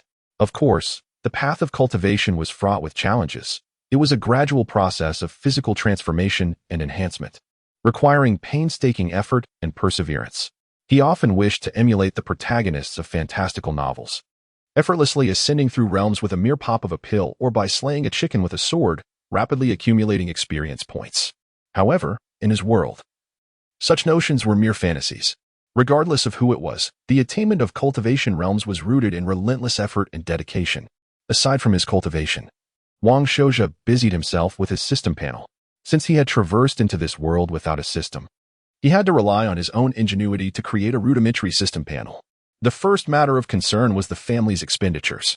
Before clarifying the panel, Wang Shouja had a vague understanding of the family's expenses, but upon reconciling the accounts with Aunt Gong Sunhui, he was astounded to discover the substantial financial demands of a family. Taking into account the offerings and resources he received as the clan leader, the annual allocation of ordinary supplies included 300 pounds of polished rice, 24 large copper coins, 150 pounds of fine flour, 15 large copper coins, 200 pounds of various vegetables, 8 large copper coins, 400 pounds of fruits, 48 large copper coins, 20 pounds of preserved fruits, 20 large copper coins, 250 pounds of pork, 75 large copper coins, 150 pounds of ordinary beef and mutton, 60 large copper coins, 100 chickens and ducks, 60 large copper coins, 30 geese, 45 large copper coins, 100 pounds of eggs, 20 large copper coins, 20 pounds of lard, 8 large copper coins, 20 pounds of refined soybean oil, 12 large copper coins, 10 pounds of premium soy sauce, 20 large copper coins, 5 pounds of high-quality salt, 20 large copper coins, 1 pound of snowflake salt, 10 large copper coins, 10 pounds of snowflake sugar, 20 large copper coins, 1 pound of seasoning, 10 large copper coins, 5 pounds of incense, 25 large copper coins, 500 pounds of fine charcoal, 15 large copper coins, 30 bundles of firewood, 6 large copper coins. Expenses for clothing and bedding, 100 large copper coins, and other living expenses, 20 large copper coins. Just from his share of ordinary supplies, Wang Shouja's annual consumption reached a staggering 6,051 large copper coins. He glanced at the list, feeling it was excessively extravagant, yet upon reflection, he realized that his appetite was indeed considerable. Approaching the 7th level of qi refinement, his consumption far exceeded that of an ordinary person. Furthermore, cultivation was not merely about meditative practice. It also required training in Xuanwu combat techniques, agility, swordsmanship, archery, and horsemanship, all of which demanded significant physical energy. These ordinary foods barely sufficed to meet his current needs, and Gong Sunhui often appropriated some of her allowances to support Wang Shouja. However, this merely scratched the surface. The bulk of the resources allocated for his cultivation each year was substantial. The annual distribution of cultivation resources included 60 pounds of spirit rice, 12,000 large copper coins, 60 pounds of spirit fish, 20,000 large copper coins, 60 pounds of spirit meat, 20,000 large copper coins, and 12 minor cultivation pills, 120,000 large copper coins. Altogether, the annual allocation of resources for his cultivation alone amounted to a staggering 172,000 large copper coins, a figure that would only increase as his cultivation level rose. Otherwise, he would be unable to keep pace with his consumption. This was precisely why Wang Shouja, at such a tender age, was on the verge of reaching the 7th level of qi refinement. It was not solely due to his exceptional aptitude for cultivation, but rather the vast resources his family invested in him. Consider that while the family's spirit fish came from their own fishing fleet, the average annual yield was only about 400 pounds, yet Wang Shouja consumed 60 pounds alone. As for the spirit meat, its sources were varied, typically procured through hunting or purchasing, as the Wang clan lacked the means to rear spirit yaks. Every autumn, following the harvest, The clan organized a hunting expedition to cultivate the abilities of its young members and replenish their meat supplies. However, due to their reluctance to venture into the wilderness, they had not captured any formidable beasts in the past 5 autumn hunts. Thus, the principal source of spirit meat for the Wong clan was through external procurement, which constituted a significant expense. In addition, as the clan leader, Wang Shouja received a monthly stipend of 5,000 large copper coins, totaling 60,000 large copper coins annually. This private fund was at his discretion for various personal needs, as the clan leader often required funds for numerous expenditures. Therefore, his direct annual consumption alone amounted to approximately 240,000 large copper coins, excluding costs related to the maintenance of family residences, expenses for carriages and horses, and the remuneration for dedicated servants, as these were classified under other family expenditures. Consequently, once all accounts were reconciled, the sum was astronomical. If he were to marry a primary wife, the allocation for cultivation resources would undoubtedly diminish, likely reduced to about 1/3. However, the living expenses and provisions for a clan leader's wife would mirror those of the leader, resulting in an additional expenditure of over 100,000 large copper coins. Moreover, the overall expenses for the entire clan were staggering. Each bloodline member, including Wang Shouja, incurred an average annual expenditure of roughly 1,800,000 large copper coins. The 9 family generals and their families' combined expenses also approached nearly 350,000 large copper coins. Additionally, the 7 minors or young generals currently in training required about 80,000 large copper coins in resources. Furthermore, there were over 100 servants, classified into various levels, incurring total annual costs of around 170,000 large copper coins. The annual consumption of these personnel alone within the clan's main residence reached 400,000 large copper coins. Naturally, this figure was not entirely comprised of hard currency, as a significant portion consisted of resource allocations, measured in terms of large copper coins. For instance, the spirit rice produced in the family's flourishing farm would be recorded as income upon entering the family coffers, and when distributed as resources, it would ultimately be represented by its value in large copper coins. Similarly, the fresh fish and spirit fish produced by the fishing team would also be accounted for in this manner. Fortunately, the family owned 3 primary industries. Among them, the purely agricultural Fingu farm was currently the least profitable. In contrast, Flourishing Farm, with its 20 acres of spirit fields, yielded significantly higher returns. Additionally, Shimao Silkworm Farm, specializing in silk cocoon production, provided a stable supply to the Su family of Chongming, predominantly yielding large copper coin profits. The other 2 family enterprises, Ping and Wang's fish stall and fishing fleet, were managed by younger members and had historically yielded far less than the 3 primary industries. Furthermore, this year, as the largest grain-producing farm, Fingu Farm was poised to experience a prosperous period due to the insect plague. More importantly, leveraging the intelligence gleaned from the pestilence, Wang Shouja boldly executed a significant operation. The pure profit of over 10,000 large copper coins would undoubtedly bring a transformative change to the financially strained Wang clan. The mere thought of that substantial stack of large copper coins in the overflowing granaries filled Wang Shouja's heart with boundless ambition. The Ping and Wang clan was destined to soar to new heights. Regaining his composure, Wang Shouja directed his attention to the panel of the self-established system. The primary interface presented itself as follows. Family name: Longzhua Chongming Ping and Wang clan. Family level: 9th rank. Family prestige: village reputation 75, renowned. County reputation 21, notable. Prefecture reputation 00, obscure. Family assets 5 items. Click to view details. Family members within clan 35. Married out 10. Click to view details. Family relations 6. Click to view details. Family warriors adults 9. Minors 7. Click to view details. Family servants adults 112. Minors 32. Click to view details. Income and expenditure list. Click to view details. Having completed this task, even Wang Shouja felt that he had indulged in too many games and novels in his past life. Without the creation of such a system panel, he would feel a sense of discomfort. Nonetheless, this system was relatively rudimentary, consisting merely of paper panels, with many templates still needing to be gradually filled. With a feigned air of seriousness, Wang Shouja clicked on the family assets section, which subsequently led him to the details page of Family Assets.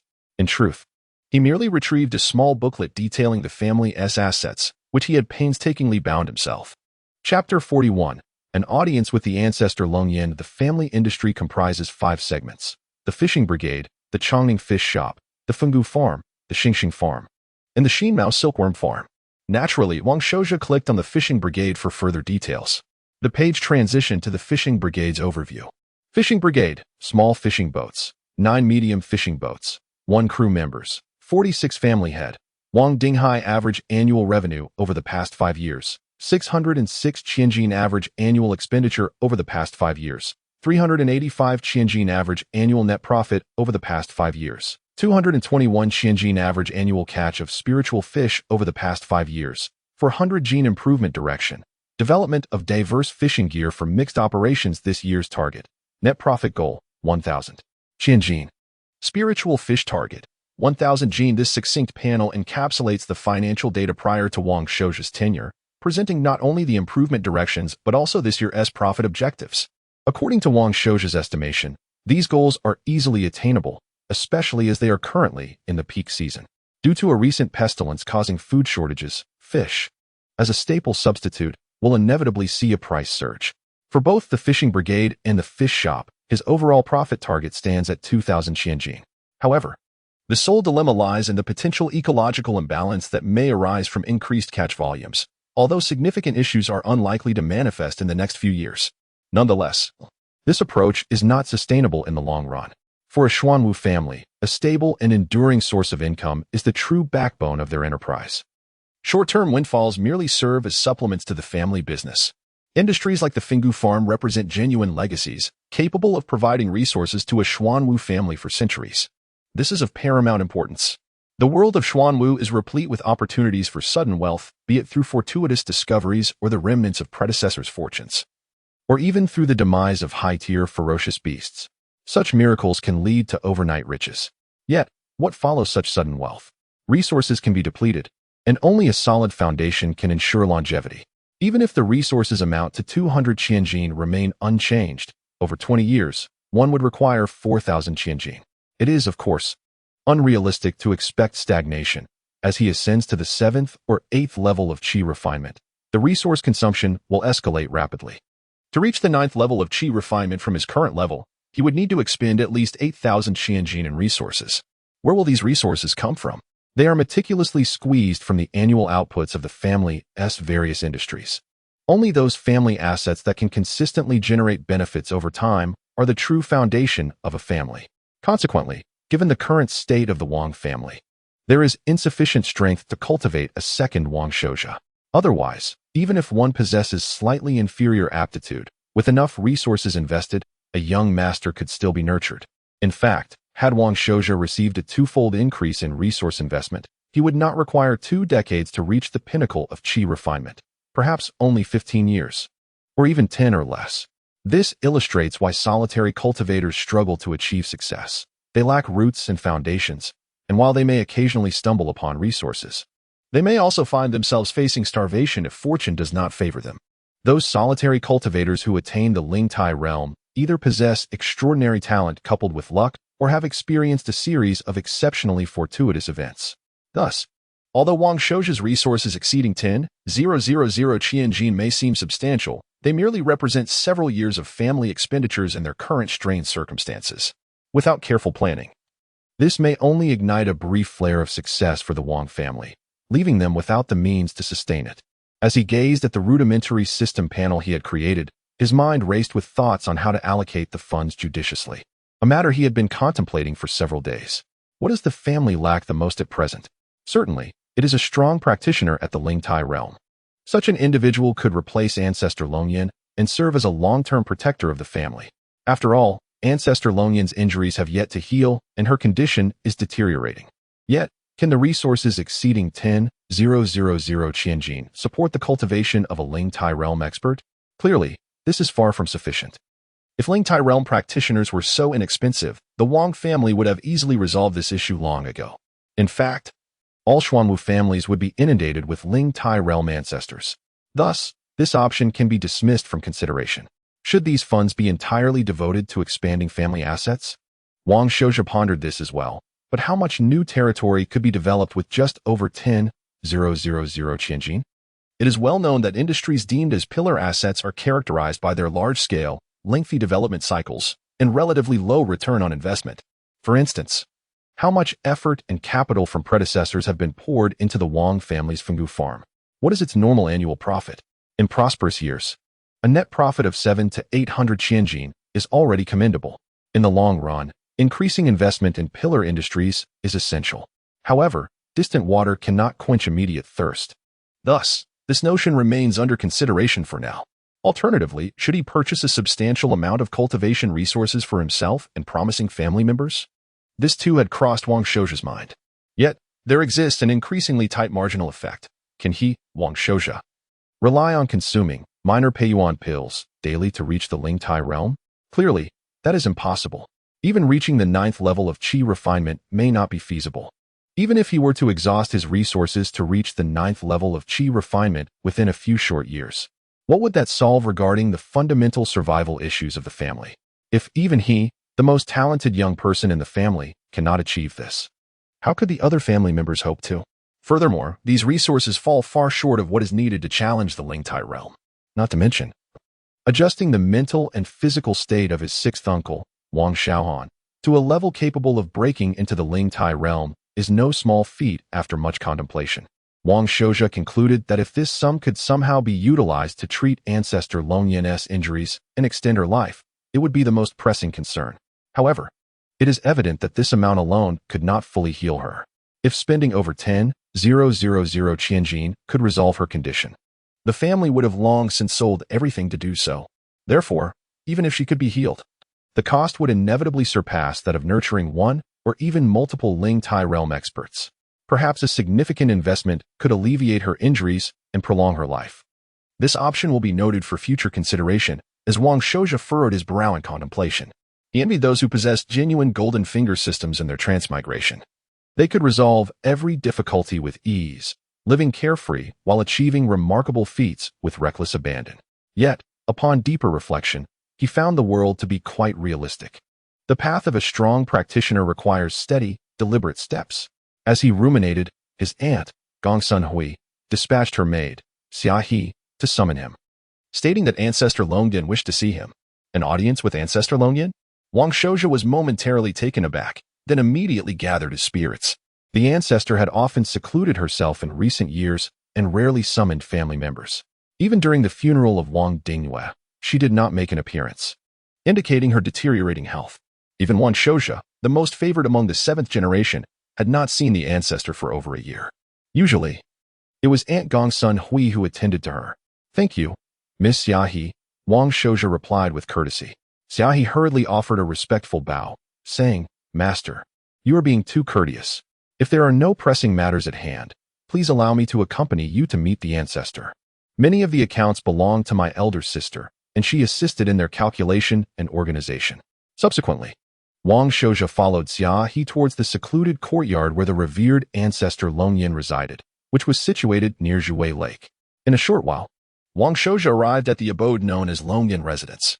To avoid disturbing the ancestor during her tranquil meditation, this area was designated as a family-restricted zone, where entry was forbidden without the ancestor's summons. Gongsun Hui was already waiting at the entrance of Longyan Residence. Upon their encounter, she greeted, "Ancestor, Shouja has arrived." "Shouja, please come in." A calm and undisturbed voice gently resonated at the doorway. "Yes, ancestor." Wang Shouja took a deep breath, slightly steadying his emotions, and pushed open the door to enter Longyan Residence. This was a quaint courtyard, adorned simply without any extravagance. Within the courtyard, ordinary flowers and plants swayed gently in the breeze. In the pavilion, a slender woman stood by the railing, gazing at the garden's scenery, her back turned to Wang Shouja, her long white hair cascading casually over her shoulders. Upon seeing her snow-white hair, an inexplicable pang struck Wang Shouja's heart. It was a profound memory from his past. He distinctly recalled that the ancestor's hair had only been half white when he was young. In just over a decade, it had turned entirely white. Wang Shouja's throat tightened slightly as he approached and bowed, saying, "Shouja pays his respects to the ancestor." Chapter 42. The ancestor's departure when confronted with Ancestor Longzhen. The sensation was starkly different from that experienced in the presence of Ancestor Mingxing. Although Ancestor Mingxing bore the marks of age, he exuded a vigorous vitality akin to the midday sun. As a practitioner of the spirit platform realm, his physical capabilities vastly surpassed those of a chi refinement practitioner. However, according to the law of conservation of cosmic energy, energy does not manifest from thin air. Thus, the more powerful the body, the greater the consumption. For ancestors of the spirit platform realm, ordinary sustenance proved woefully inadequate in terms of energy conversion efficiency. Consequently, such ancestors typically required a prolonged intake of spiritual sustenance to maintain their formidable physical condition and even to enhance it. Yet, following the failed ascension of the venerable Wang Shao onto the spirit platform realm, familial resources had become increasingly strained. Ancestor Longyan gradually reduced her consumption of spiritual food, now subsisting on a mere 80 pounds of spiritual rice, 100 pounds of spiritual fish and meat, and 2 second-tier solidifying essence pills annually. Altogether, her spiritual consumption amounted to no more than 36 qianjin, while the 2 solidifying essence pills accounted for merely 60 qianjin. Thus, this esteemed ancestor of the spirit platform realm consumed less than 100 qianjin of resources each year, barely sufficient to sustain her meditative state. In truth, she was not alone in this predicament. The clan elders also limited themselves to only the essentials for maintaining their physical forms, their cultivation stagnating over the years. They had relinquished opportunities to their younger, more promising descendants. Wang Shoujun candidly expressed his concerns regarding the ancestor. After all, Ancestor Longyan was a mere 115 years old, only a few years senior to the Lu clan's Ancestor Mingxing, and still far from the limits of the spirit platform realm. It was said that Ancestor Longyan ascended to the spirit platform realm at the age of 30 and reached its mid-stage by 60, her physical prowess remaining youthful and resplendent. In her prime, she was filled with fervor and ambition, aiming for the lofty heights of the celestial realm. Alas, the calamity of the year 3095 in the Changlong era cruelly cast the Wang family down from their lofty perch, shattering Ancestor Longyan's wings. The ebb and flow of life, the blooming and withering of flowers, are the most ordinary occurrences in existence. Ancestor Longyan spoke calmly, slowly turning to face him. I have heard of your recent experiences from Huier. You have performed admirably. Though her figure appeared somewhat slender, clad in simple cotton garb and cloth shoes, she radiated an ethereal grace, her starry eyes resembling an unfathomable, cold pool. Wan Shoujing's only regret was the veil obscuring Ancestor Longyan's face, preventing him from discerning her true visage. Yet, this veil was not a recent addition. She had donned it for as long as he could remember, her true appearance remaining a mystery to him. Ancestor, you flatter me, Wang Shoujing replied with a respectful bow. As long as the ancestor does not find fault with my impetuousness, I am content. After a brief pause, curiosity tinged his voice. Did the ancestor summon me for any particular instructions? A hint of anxiety stirred within him. He feared that Ancestor Longyan might oppose his proposal for a competitive ranking system. As the elder generation highly valued unity and camaraderie among clan members, they might suspect that vying for positions could lead to discord among brothers and sisters. Shoujing, you are the clan leader, Ancestor Longyan said calmly. I shall not dictate your actions. Then, Ancestor, Wang Shoujing found himself at a loss. Ancestor Longyan was not the type to seek him out merely for casual conversation or to offer idle compliments. I need you to make arrangements and accompany me to the 100 Island Guard, Ancestor Longyan instructed. The 100 Island City? Wang Shoujing was taken aback, taking a moment to recall that it was a stronghold near the Eastern Sea. His slow reaction was understandable. He had never ventured beyond the Chongning Guard in his life. And since the Great Calamity, Ancestor Longyan had not left the confines of Chongning Guard either. Suppressing his curiosity, he bowed and said, I shall comply, Ancestor. Please allow me a couple of days to make the necessary arrangements. Regardless of Ancestor Longyan's intentions, he could not refuse her request. The foremost consideration for Ancestor Longyan's journey was discretion. With the ongoing outbreak of locust wreaking havoc, both the Lu and Zhao clans were in disarray. Even so, vigilance must not be relaxed. Furthermore, her physical condition required that she experience minimal jostling, and someone must attend to her throughout the journey. The choice of a personal attendant also warranted careful consideration. In a short while, he devised a route and plan for the journey. Wang Shoujing called for a servant. Fetch my fourth aunt, Su Shi, and Wang Litsai. Wang Gui paused. Fourth aunt Su Shi? Which Su Shi? You dolt. Of course. I mean my fourth uncle's wife. There are only a few dozen family members and relatives. How can you not remember? Wang Shoujing frowned, nearly kicking him out. Is the clan leader summoning Lady Ro? Wang Gui hastily nodded and scurried off. However, Wang Gui's confusion was not unwarranted. There were indeed multiple Su families within the clan. Additionally, Wang Shoujing's fourth aunt, Su Jiro, had always been low-key, especially after the passing of her husband 5 years prior, leading her to withdraw further from public life. In his recollections, Su Jiro was gentle and meticulous, possessing exceptional culinary skills and a knack for crafting delightful trinkets to amuse him. After his father's death, Wang Shoujing had lived with his elder aunt, Gongsun Huier, until the age of 14, when he moved into his current quarters as the young clan leader. Choosing Su Shi was a deliberate decision. Wang Shoujing valued her gentle nature. For Ancestor Longdin's journey, it was essential to have an experienced and nurturing woman by her side. And after careful consideration, his fourth aunt seemed ideally suited for the task. Setting aside distractions, Wang Shoujing continued to refine the travel plans. A short while later, Sujiro and Wang Litsai, escorted by Wang Gui, entered his side hall. The last time Wang Shoujing saw his fourth aunt was during his father's funeral, where she had been preoccupied with various tasks as the female head of the family. At that time, he had been in a daze and hardly spoke to her. Now, upon closer inspection, he noted that Sujiro wore a simple, finely woven cotton dress devoid of any excessive adornments, clean and unpretentious. The only notable change was that she had taken on a slightly weathered appearance befitting a middle-aged woman. This was hardly surprising. She had borne 3 children, and with his fourth uncle's passing 5 years ago, managing the affairs of her children had undoubtedly been laborious. Greetings, clan leader. Sujiro offered a respectful bow. Wang Litsai, standing nearby, hurriedly did the same, saying, Litsai greets fourth uncle. Do not be so formal, my fourth aunt. You may still call me Shoujing as before. Wang Shoujing quickly replied, returning her greeting. Please, have a seat. He then gestured for Wang Litsai, saying, You two, sit down. After expressing their gratitude, both took their seats. Wang Gui busily served tea and fruit before retreating.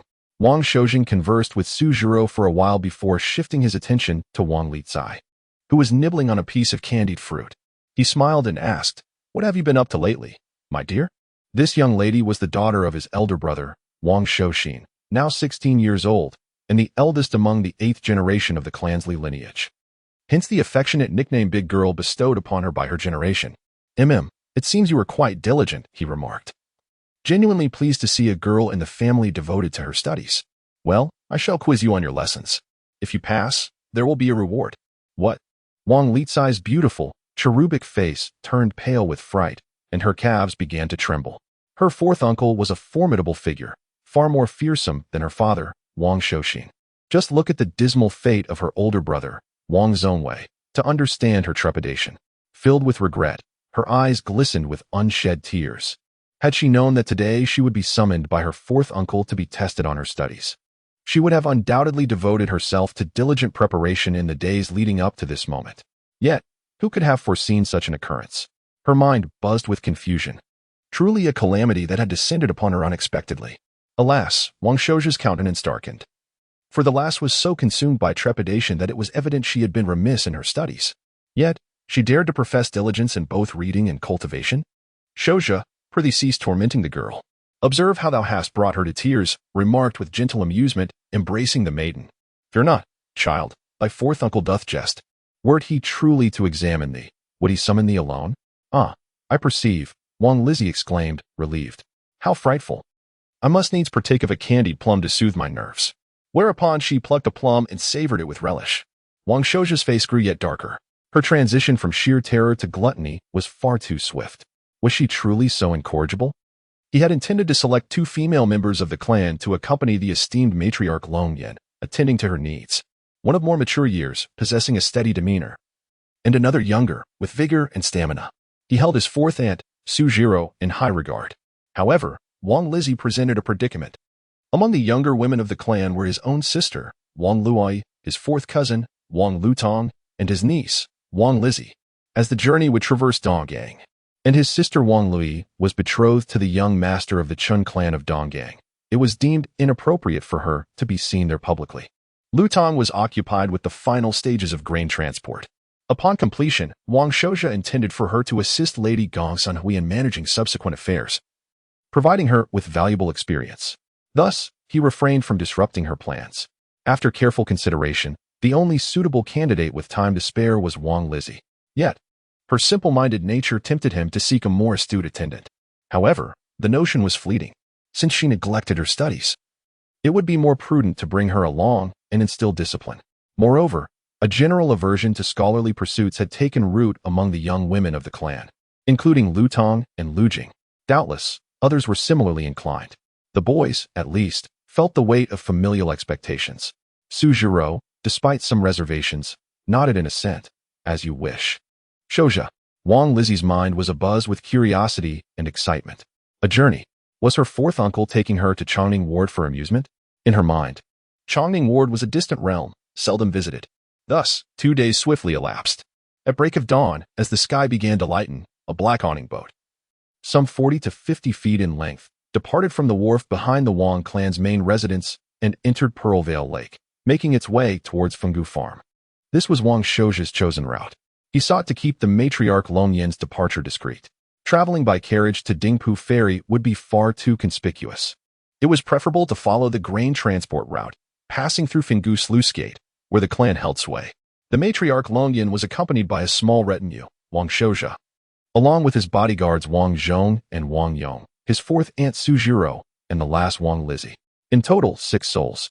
Within the boat, Wang Lizzie's eyes were wide with apprehension, her hands clenching her bundle. She dared scarcely breathe. Her fourth uncle had neglected to inform her that she was to accompany the Matriarch Long Yan on her journey, the clan's venerable ancestress, a figure even more formidable than her fourth uncle. Her uncle's surprise was overwhelming. Venerable Matriarch, such are the itinerary and arrangements, Wang Shouja declared respectfully, outlining the travel plans. Fourth aunt and Lizzie shall attend to your needs. I trust in your judgment, Shouja, the Matriarch Long Yan replied, pleased with the meticulous planning. Turning to Su Zhiro, she added, Zhiro, I am grateful for your assistance on this journey. Su Zhiro responded with humility. Serving the Matriarch is both my duty and my honor. The Matriarch then turned her gaze upon Wang Lizzie, a hint of tenderness in her eyes. Child, it has been 2 years since I last summoned thee. How thou hast grown into a young woman. Tell me, how fare thy studies? She was typically affable towards the younger members of the clan. As a third-generation descendant of Patriarch Zhou Xian, she was especially fond of Wang Lizzie, who represented the 8th generation of the clan. Wang Lizzie stammered, another examination? Forewarned by her fourth uncle's impromptu test, she was prepared. Wang Shouja listened to her recite with fluency and passion, a bemused smile playing on his lips. Thy supposed recent diligence, he mused, doth refer to these past 2 days of cramming, perchance? Methinks thou knowest but this single passage. However, he refrained from exposing her pretense. As the Matriarch appeared pleased, offering words of praise and encouragement, the black awning boat meandered towards Fenggu Farm. Upon arrival, it did not linger but passed directly through Fenggu Sluice Gate. There, a medium-sized riverboat awaited. The riverboat, a medium-sized sailing vessel, was capable of transporting carriages with ease. Wang Dinghai had procured it from an unknown source. Shouja, as you instructed, 6th Uncle Wang Dinghai greeted him. The cabin has been modified to provide temporary quarters. What is this clandestine affair you are planning? Wang Dinghai's eyes widened as he beheld the Matriarch Long Yan behind Wang Shouja. Surely this is a jest? The ancestress herself is embarking on a journey? He was taken aback, breaking out in cold sweat. As he moved to pay his respects, Wang Shouja stopped him. Hold. 6th uncle. Simply steer us towards Donggang. I shall steer with utmost care, Wang Dinghai replied, his face pale. He ushered Wang Shouja and his party into the temporary cabin before silently departing to assume his duties. The ancestress's journey must be of great import. Yet, nothing outweighed the safety of the Matriarch Long Yan. Under his careful command, the vessel glided from the shallows outside Fenggu Sluice Gate and into the deep waters of the Anjiang River. As they reached the river's center, the waves grew stronger. The sails unfurled in perfect order, the taut canvas capturing the wind, and the vessel gained speed. In the Great Qian Empire, distances were still measured in li per Shurchen. With a southeastern wind and a swift current, their speed reached 50 to 60 li per Shurchen. Though it sounded swift, it translated to a mere 10-odd kilometers per hour, 2 or 3 times the speed of a walking man. 6th Uncle Wang Dinghai, a seasoned veteran of the Anjiang River, steered the vessel with remarkable skill. Wang Shouja and his companions experienced minimal discomfort in the cabin. Wang Shouja, however, found the confines of the cabin irksome. After excusing himself to the Matriarch, he ventured onto the deck to admire the scenery. He noticed Wang Dinghai at the helm and approached him. "Sixth uncle, this vessel seems quite impressive. It resembles a merchant ship. Where did you procure it?" Wang Shouja inquired, examining the vessel. The crewmen were clearly not from the Wang clan's fishing fleet. Wang Dinghai, while steering, replied, "When you sent word for me to find a suitable vessel, I borrowed one from a friend in the Chongning branch of the Flood Dragon Trading Company. The old cadre owed me a favor. His fleet encountered misfortune in our territory, and I risked my life to save him." The Flood Dragon Trading Company? Wang Shouja had certainly heard of this trading company. Their business approach traverses the entire Anjiang River, extending from the remote Dohuang County to Longswa County, encompassing several jurisdictions along the way, with branches established in every riverine city. This enterprise possesses a collective strength that is not inferior to that of the Qian family's trading house. They merely conduct their commerce via the waterways, maintaining a facade of non-interference with the local powers in each county, akin to the adage of the well water not disturbing the river water. "Shouja, do not entertain thoughts of engaging in waterway trade," Wang Dinghai gravely cautioned. "The Jiaolong Trading Company is not to be trifled with. It's worth noting that they were once known as the Jiaolong Gang, an organization covertly supported by several powerful families. Over the past few decades, their business has flourished to the extent that they adopted the title of a trading company. They have established non-aggression pacts with local families across various regions." "Ah. So it is a company that has sanitized the image of a nefarious force. No wonder they possess the strength to dominate the vital waterway of the Anjiang River." Yet, Wang Shouja found himself caught between amusement and tragedy in the realm of fantasy novels on Earth. Entities like the Jiaolong Gang or the Angry Dragon Society were merely minor factions, serving as mere stepping stones for protagonists to gain experience. Yet here, they had transformed into a formidable behemoth, not to be underestimated. Chapter 44. The in-law faction. Upon careful reflection, it appears quite reasonable. If the Jiaolong Trading Company were not sufficiently powerful, how could it possibly monopolize the business along the entire Anjiang River? The annual profits must indeed be astronomical. With such substantial revenue, both the recruitment and cultivation of talent become a natural progression. This illustrates the adage that the stronger one becomes, the wealthier one is. And the wealthier one is, the stronger one becomes. This principle holds true in any realm. The vessel swiftly navigated the river, and in the midst of casual conversation between Wang Shouja and his uncle Wang Dinghai, they soon departed from the exclusive waters of the Wang clan. To the left lay a vast expanse of rocky shoals, while the right was flanked by steep cliffs. After traversing more than 10 miles, the right bank revealed the Shanong region, the ancestral home of the Gongsun clan, in stark contrast to the densely packed 3 families in the modest Pingan town. Shanyang town boasted only 2 clans, with the Gongsun clan's overall strength far surpassing that of the Chaos. Much like the Wang, Lu, and Zhao clans in Pingan town, there was no intermarriage among them. This silence speaks volumes, a tacit understanding that 2 tigers cannot coexist on the same mountain, and eventually, one must consume the other. Thus, while the Loaning Guard may seem intricate with its myriad of families, it essentially divides into 5 or 6 in-law factions. As Wang Shouja admired the fleeting scenery along the way, he contemplated the future trajectory of the family. The in-law factions were an indispensable consideration. Take, for instance, the Su clan of Longning.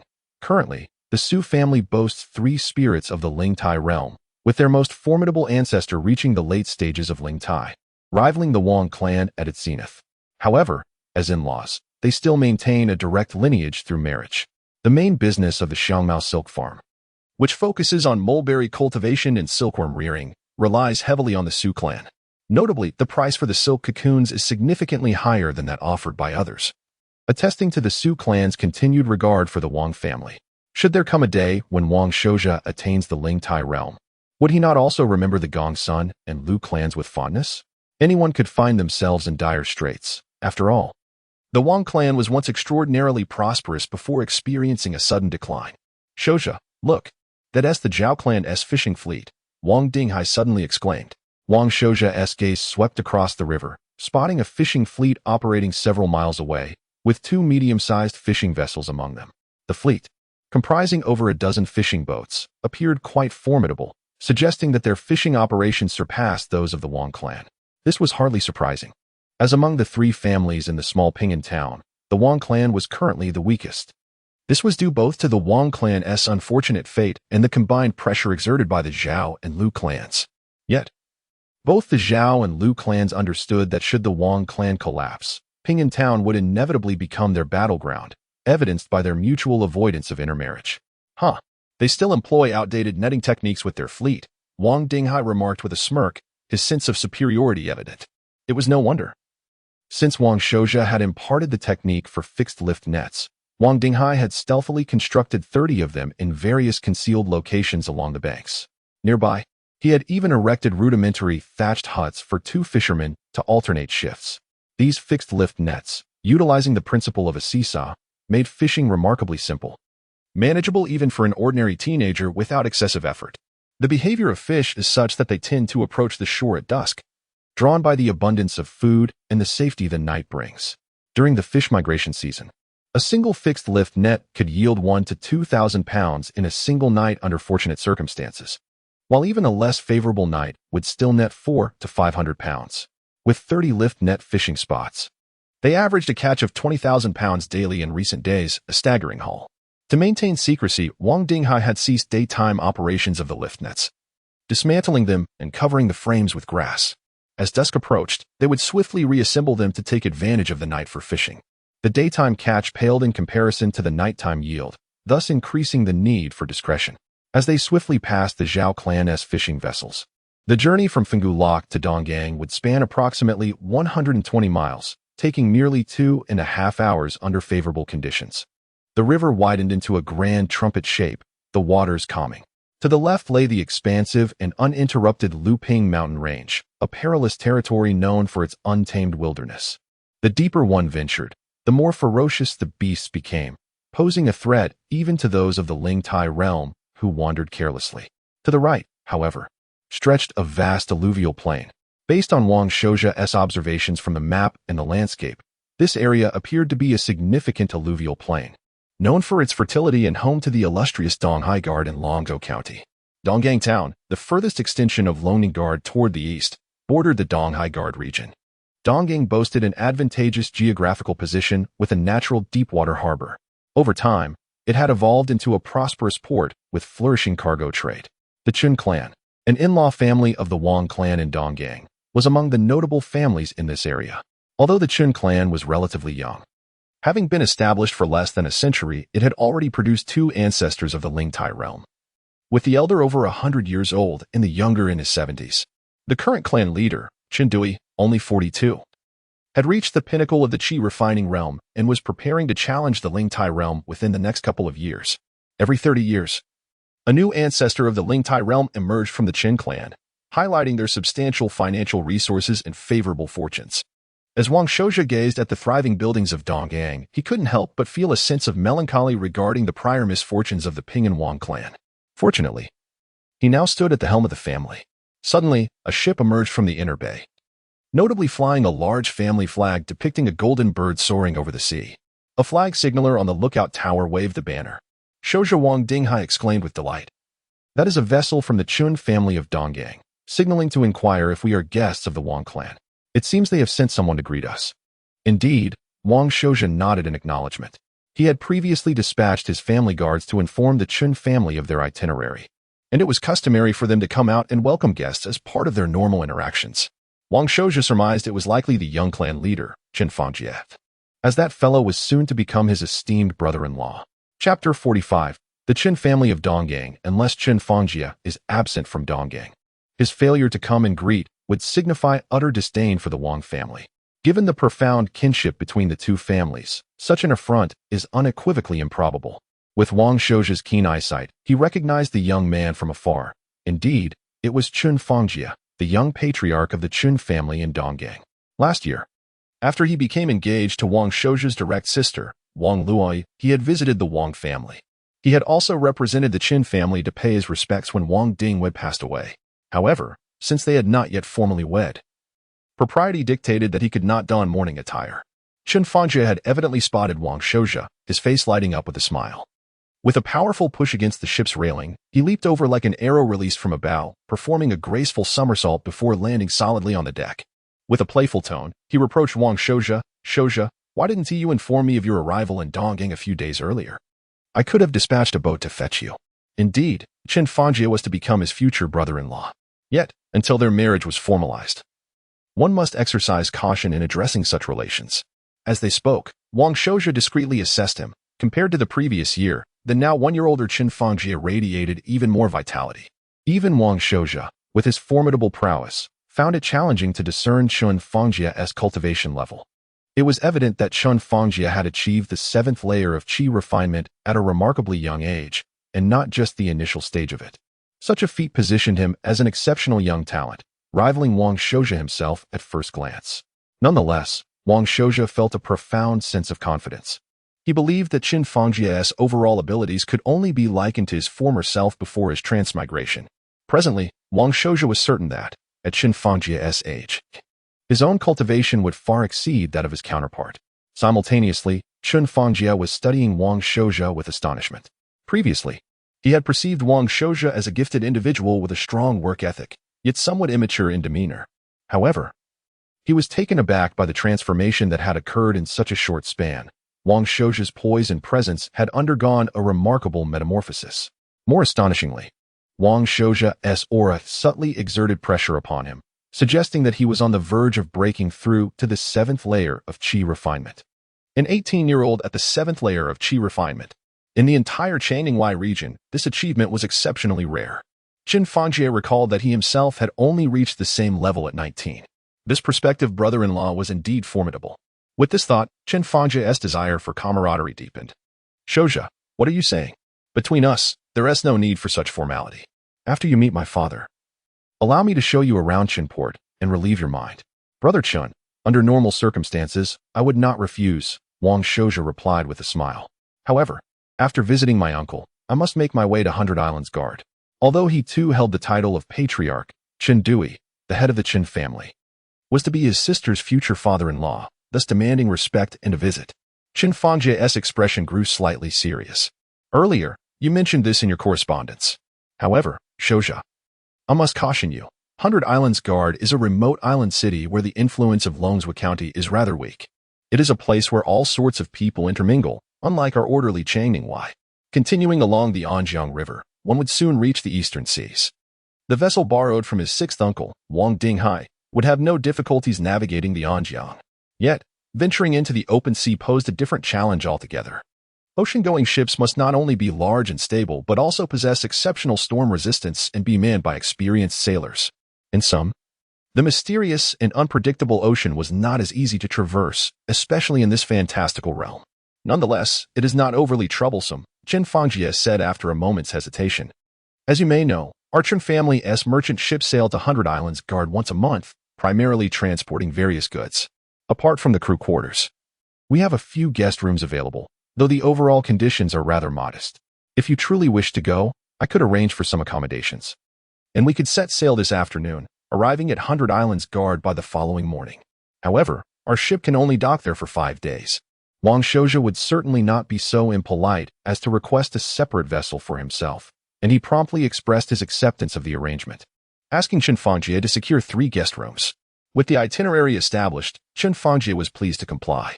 Shortly thereafter, guided by the welcoming boat, Wang Dinghai's vessel docked. While the elder ancestor Longdin and others remained aboard for the time being, Wang Shouja accompanied Qin Fangjie to pay his respects to the current patriarch of the Qin family, Qin Dui, as was customary. Qin Dui graciously received Wang Shouja and expressed gratitude for the Wang family's advance notice regarding the outbreak of the honeybug disaster. For the Qin family, whose primary enterprise did not lie in agriculture, possessing only 2 small farms totaling 3,000 to 4,000 acres, the forewarning ensured that their losses would be minimal. Meanwhile, Qin Fangjie swiftly arranged the maritime details for Wang Shouja and introduced several members of the Qin family who would accompany him, instructing them to take good care of Wang Shouja's party. As Wang Shouja declined his offer to see him off, Qin Fangjie presented him with a small booklet containing various factions and intelligence related to 100 Islands Guard. Before long, at the deep water port of Donggang, Wang Shouja and his entourage discreetly boarded a ship named Junyao. This vessel, named after the esteemed ancestor of the Qin family, served to deter any ill-intentioned thoughts. Once aboard, they were courteously led to their quarters by a Qin family member named Qin Fanghua. The 3 interconnected guest rooms included one designated for esteemed guests, Such a swift arrangement of a distinguished room indicated Qin Fangjie's high regard for Wang Shouzhe and his commitment to ensuring everything was in order. Thank you, Brother Qin. Wang Shouzhe expressed with a respectful gesture towards Qin Fanghua. I would appreciate your continued guidance throughout our journey. After exchanging pleasantries, he took his leave. As the ship was preparing to depart and the atmosphere was bustling, in an effort to maintain discretion, Wang Shouzhe requested that Qin Fangjie keep his identity confidential. Thus, the Chen family members aboard merely regarded him as a respected guest of the young patriarch. Once the surroundings were clear, Wang Shouzhe turned to the elder ancestor Longyan.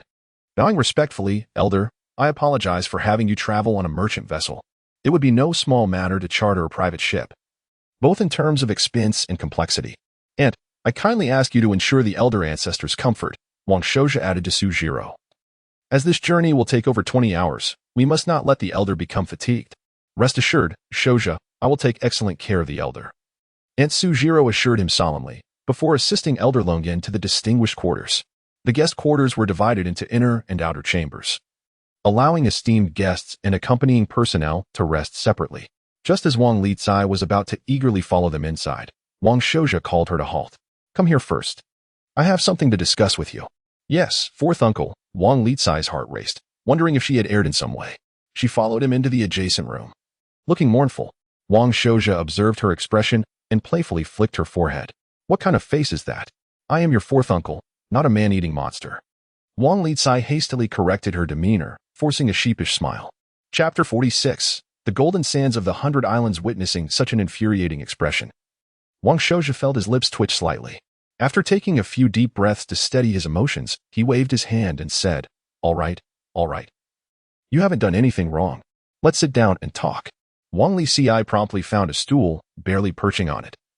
Adopting a demeanor of obediently listening to her fourth uncle's teachings. It's evident that the old ancestor quite likes you, Wang Shouzhe remarked. During our time on the boat, make sure to spend some time chatting with her. It will surely bring her joy. Oh, is that all? As long as I'm not being scolded, Wang Lizai relaxed her tense demeanor, nodding vigorously in agreement.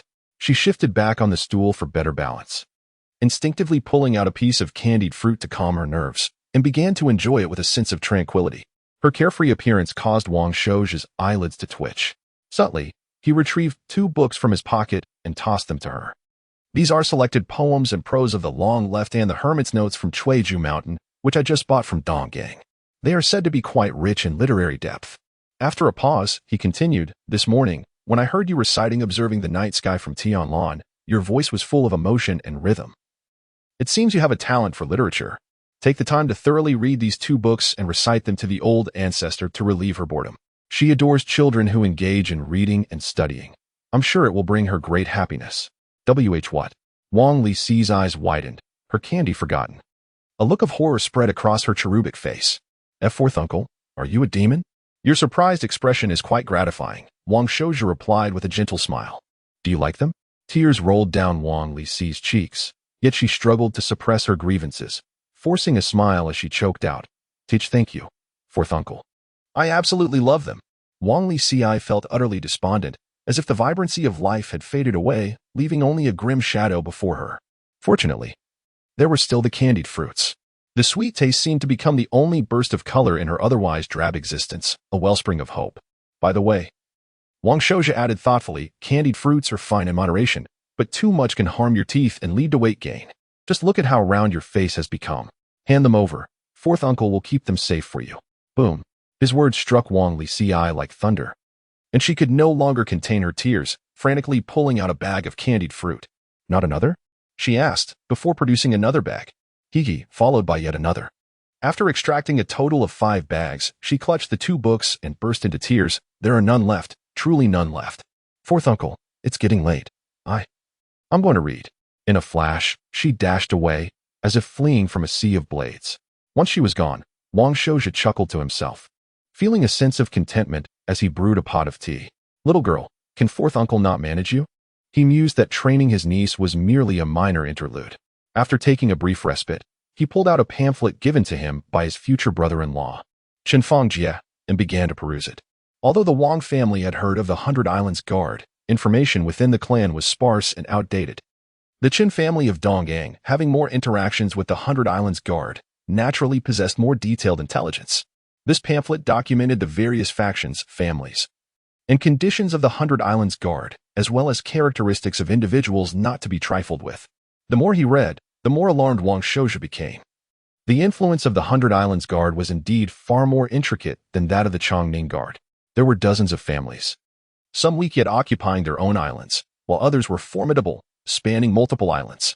The main island was called Golden Sands Island, which, according to legend, was once abundant in gold dust a millennium ago, leading to bloody conflicts among the Xuanwu families. The Dacian government dispatched experts to suppress the chaos and established the 100 Islands Guard, restoring stability. However, centuries later, the gold had been exhausted, and the remaining Xuanwu families divided the islands, gradually evolving into the current state. Due to the complex and remote geography of the 100 Islands Guard and the absence of gold, the Dacian government's control had gradually weakened. Consequently, various outlaws, exiled disciples, and pirates seeking redemption often ventured into the 100 Islands Guard. Fortunately, the Qin family had operated on Golden Sands Island for many years, establishing a wide network and solid foundation. With the Qin family as protection, ordinary people would think twice before causing trouble, as long as one did not provoke chaos. Safety was not a significant concern. Otherwise, Qin Fangjie would never dare to let Wang Shouja venture into the 100 Islands Guard, if anything went awry. How could Qin Fangjie possibly emerge unscathed? Despite the chaos in the 100 Islands Guard, it had given rise to some unique industries not found elsewhere. For instance, the black market. The Golden Sands Black Market, one of the two celestial families' enterprises in the 100 Islands Guard, boasts a history of 200 years. In the black market, all identities can be disguised and concealed.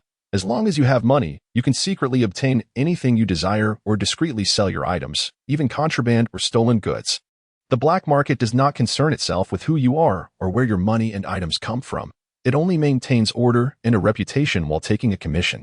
Order and reputation are fundamental for the survival of a black market. Those who frequent the black market are often highly sensitive about exposing their identities. Any hint of trouble can deter them. Thus, the fact that the Golden Sands Black Market has stood strong for 2 centuries and continues to expand indicates a significant emphasis on credibility and order. Upon encountering news of this black market, Wang Shouja felt an inkling of speculation. The old ancestor, Long Yin, must be drawn to it, and given his wisdom, he could surmise her intentions. Immediately, his brow furrowed. Such matters were not something he wished to witness. Once they disembarked, a conversation with Long Yin was essential. Some issues need not escalate to that extent. However, she was, after all, the ancestor, once she set her mind on something. It was likely she had contemplated it for quite some time. How could he possibly persuade her? Wang Shouja's expression grew increasingly solemn as he tapped his fingers on the table, deep in thought. Time continued to pass slowly. After more than 20 hours, the massive ship docked at the deep-water port of Golden Sands Island within the 100 Islands Guard. As Wang Shouja and his companions stepped off the Junyao, they inhaled the briny scent of the sea. The Junyao merchant ship had indeed been quite stable, safely and smoothly arriving at the 100 Islands Guard. At that moment, Qin Fanghua, a member of the Qin family, approached respectfully, clasping his hands in greeting. Young Master Wang, as per the instructions of the young clan leader before his departure, I am here to arrange accommodation and a guide for you and your party. Wang Shouja smiled inwardly, surmising that his future brother-in-law was worried about him wandering aimlessly on the island. So he had specially arranged for family members to organize his lodging and itinerary. Thank you, Brother Qin, he replied, grateful for the thoughtful arrangements, as he was unfamiliar with Golden Sands Island.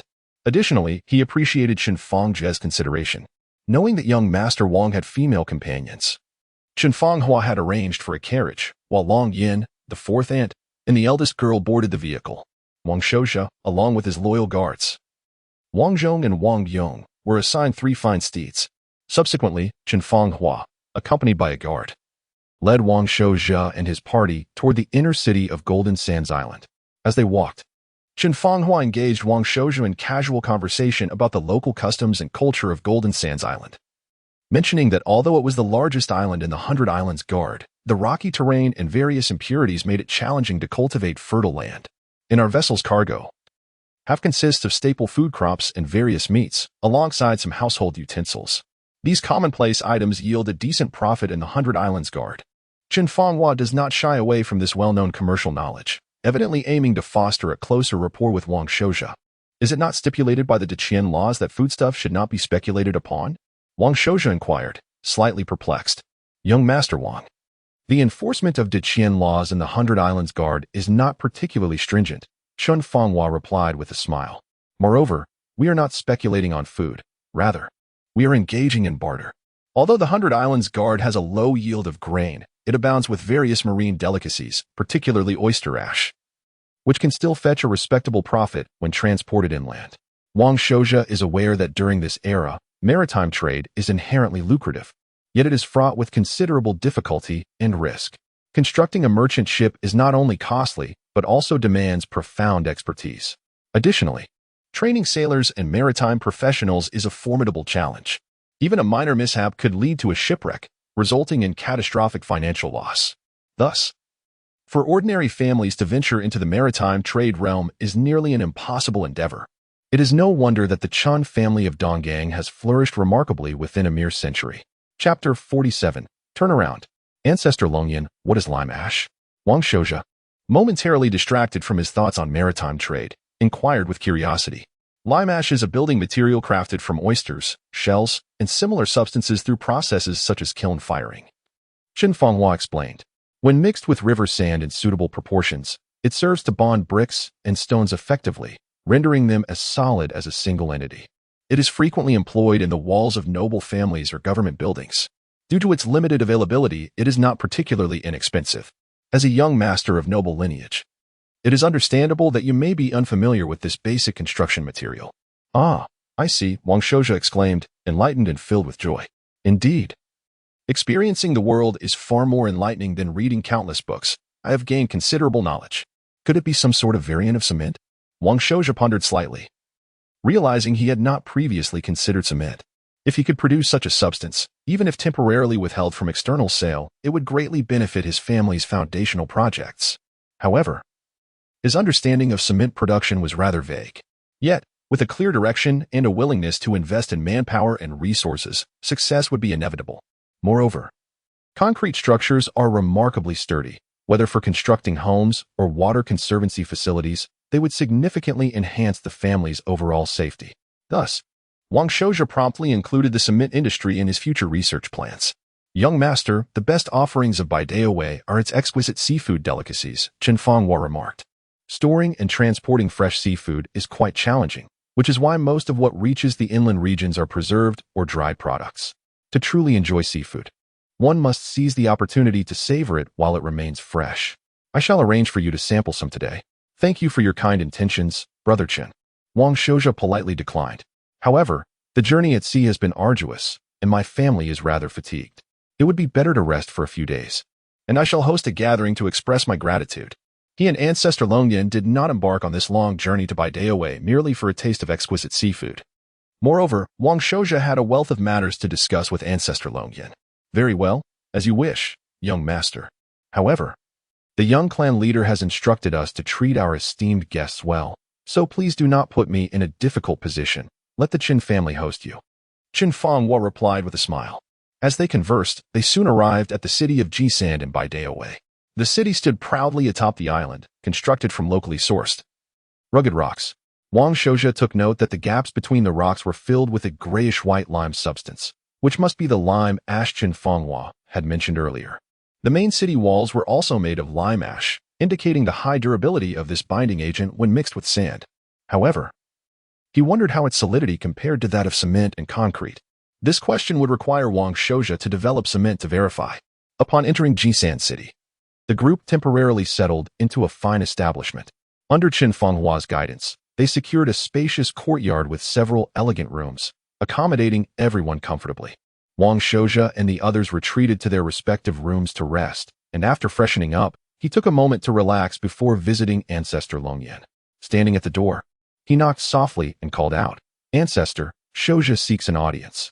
After a brief moment, Aunt Sujiro opened the door and said, "Shouja, the ancestor has summoned you inside." "Yes, Shouja," he replied, bowing respectfully before entering. Aunt Sujiro then took the still bewildered Wang Lizai with her and closed the door behind them. Once alone, Wang Shouja approached Ancestor Longyan and performed a respectful greeting. "I have come to see you, Ancestor, and I apologize for disturbing your seclusion." With her calm, unflappable gaze.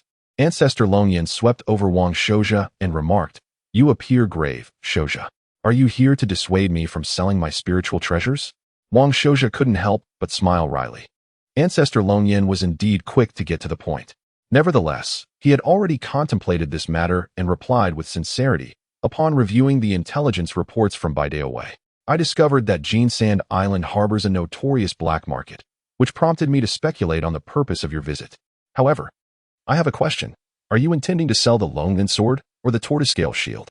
Ancestor Longyan's expression remained unchanged as she replied, "The tortoise-scale shield is of no use to me anymore." Wang Shouja felt a jolt of despair within him. This was the worst of his speculations. If the tortoise-scale shield had become obsolete, it signified that the Longyan sword still held value. The shield was defensive, while the sword was offensive, indicating her choice to forsake defense for aggression. Daring to delve into Ancestor Longyan's intentions, he conjectured, "If I am mistaken, please correct me. Are you planning to sell the tortoise-scale shield to procure resources for me to ascend to the spirit platform realm? Once I reach that level, you would then act to eliminate one of the Liu or Zhao family's elders, thereby securing a future for our family." As he spoke, his voice trembled with emotion. After a moment of silence, Ancestor Longyan's ethereal gaze remained steady, and after a long pause, she slowly shook her head. "You are mistaken, Shouja." "Misguided?" Wang Shouja felt a wave of relief wash over him, his spirits lifting. It was a relief that Ancestor Longyan still maintained some clarity. However, Ancestor Longyan continued calmly, "If I were to wait until that day, I fear I would be incapable of taking action." Wang Shouja's expression changed, and just as he was about to speak, Ancestor Longyan stopped him, saying, "Shouja, I know you care for me, but I am aware of my own condition. I can no longer hold on." A fleeting look of pain flickered across her features, but it was swiftly replaced by tranquility as her voice took on a hauntingly ethereal tone. "What manner of person am I, Wang Longyan? Rather than linger on in a state of helplessness, I would prefer to expend my remaining strength in a final, brilliant flourish. I shall take down both the Zhao and Liu families, so you need not worry." "Worry? How could I be at ease?" Wang Shouja trembled with indignation, longing to voice his frustrations. Ancestor Longyan's plan was far too reckless and must be thwarted. Taking a deep breath, he asserted, "Ancestor, even if you succeed, the regular forces of the Zhao and Liu families far surpass ours." "There's the Liu family," Ancestor Longyan replied nonchalantly. "The Liu family?" Wang Shouja recalled that the Liu family's daughter was his fiancée. Suddenly, everything fell into place. Ancestor Longyan must have approached the Liu family to arrange this match, which had already been part of her plan. If they were to marry, the Liu family would undoubtedly not stand idly by while the remnants of the Liu and Zhao families retaliated. In that case, Wang Shouja said solemnly, "The night of my wedding would be the perfect opportunity to act. Firstly, the Zhao and Liu families would never anticipate your sudden move on that night. Secondly, our Wang family will be hosting numerous guests, making it difficult for the Liu and Zhao families to retaliate." Ancestor Longyan's emaciated form trembled slightly before she shook her head slowly. "This plan bears ill omens for you. It would tarnish your reputation. Do not speak of it again." Wang Shouja chuckled. "If the ancestor is willing to sacrifice her life for the family, how could I, a mere junior, consider my own worth? You are still young, and the greatest hope for our family's future," Ancestor Longyan replied calmly. "Once I fall in battle, the Longyan sword will be passed down to you. You must ensure my body is taken to the Zifu Academy and entrusted to my master, the Ice Wave Master. Inform him that I, Wang Longyan, have been willful for half my life and have failed to repay my master's kindness. I hope to return to the fold after my death." She had called Wang Shouja to Baideaway without concealing her intentions, for this matter required his cooperation. "I understand," Wang Shouja replied solemnly, bowing deeply. "Will you not dissuade me further?" Ancestor Longyan asked, slightly perplexed. She had anticipated that Wang Shouja's filial nature would compel him to plead earnestly, and she had prepared to assert her authority as ancestor to silence him. "Indeed, I have no further arguments. I, Wang Longren, have always despised hesitation and indecisiveness." In the serene gaze of Ancestor Longyan, a flicker of fervor passed through, and Shouja, if you can comprehend this, it is the greatest solace for me. Wang Longyan, Ancestor, I must emphasize that without any unforeseen variables, your plan stands as the most optimal choice. Wang Shouja replied with a relaxed smile. "I too possess a plan, with the ultimate goal of ascending to the Lingtai realm, becoming the pillar of our family. As for your own matters, Ancestor Longyan, since you feel indebted to your master, it is incumbent upon you to seek reconciliation with him. What? Even with Ancestor Long Yan's mastery over her inner state, she was taken aback, her eyes revealing an expression of disbelief. Chapter 48. The Affliction of Ancestor Longyan. However, Ancestor Longyan had lived for over a century and had experienced the vicissitudes of life. In just a few breaths, she composed herself, her gaze growing calm. Shouse, I acknowledge your excellence in taking advantage of the calamity to profit. Yet, this meager sum is merely a drop in the bucket when it comes to healing my injuries. Upon hearing this, Wang Xiao's felt not disappointment, but rather a surge of hope. Does this imply that your injuries are indeed treatable? Indeed, it is a daunting task. Ancestor Longyan replied coolly. Even if the Wang family were to deplete its entire fortune, it would still fall woefully short. Therefore, Xiaos, I advise you to refrain from harboring unrealistic thoughts. It would be far more prudent for you to reserve your resources to expedite your own ascension to the pinnacle of the Qi refinement realm. The challenge is indeed formidable. Otherwise, the Wang family would not have remained indifferent to my plight. The cost would undoubtedly overwhelm us. Wan Xiao's expression turned serious as he tactfully inquired. Could you elaborate on the difficulties involved, so that I may fully relinquish this ambition? Very well. Ancestor Longyan softened her gaze, recognizing the genuine concern Xiao's held for her. She began to recount, the Lingai realm we conspired with the Zhao and Lu families was no ordinary adversary. That individual bore the pure essence of Insha power, likely connected to the sinister Insha sect in the far west. I suspect he was fleeing from some calamity, hence adopting a false identity to blend in with the Lu and Zhao families. The Insha sect? Wan Xiao's had never heard of this name before. It is a malevolent sect, its overall strength rivaling that of the Zifu Academy, Ancestor Longyan remarked, her eyes growing solemn. While others may only perceive the Zhao and Lu family's ambitions, I discovered during our battle that he was likely the mastermind behind it all. In the heat of the conflict, I disregarded the peril, relying on my superior cultivation and 2 spiritual treasures to slay him on the spot. However, the retaliatory strike from the Insha sect disciple was incredibly potent, exacting a heavy toll on me. Even though this life and death battle took place 50 years ago, Ancestor Longyan recounted it with vivid clarity. Wang Xiao's felt a chill. This fantastical world was far more vast and intricate than he had imagined. And he had every reason to believe that Ancestor Longyan's revelations were merely the tip of the iceberg. At that time, my turtle scale shield's protective seal had been breached, and I was struck by his full force Insha palm. Ancestor Longyan continued, a cold glint in her eyes.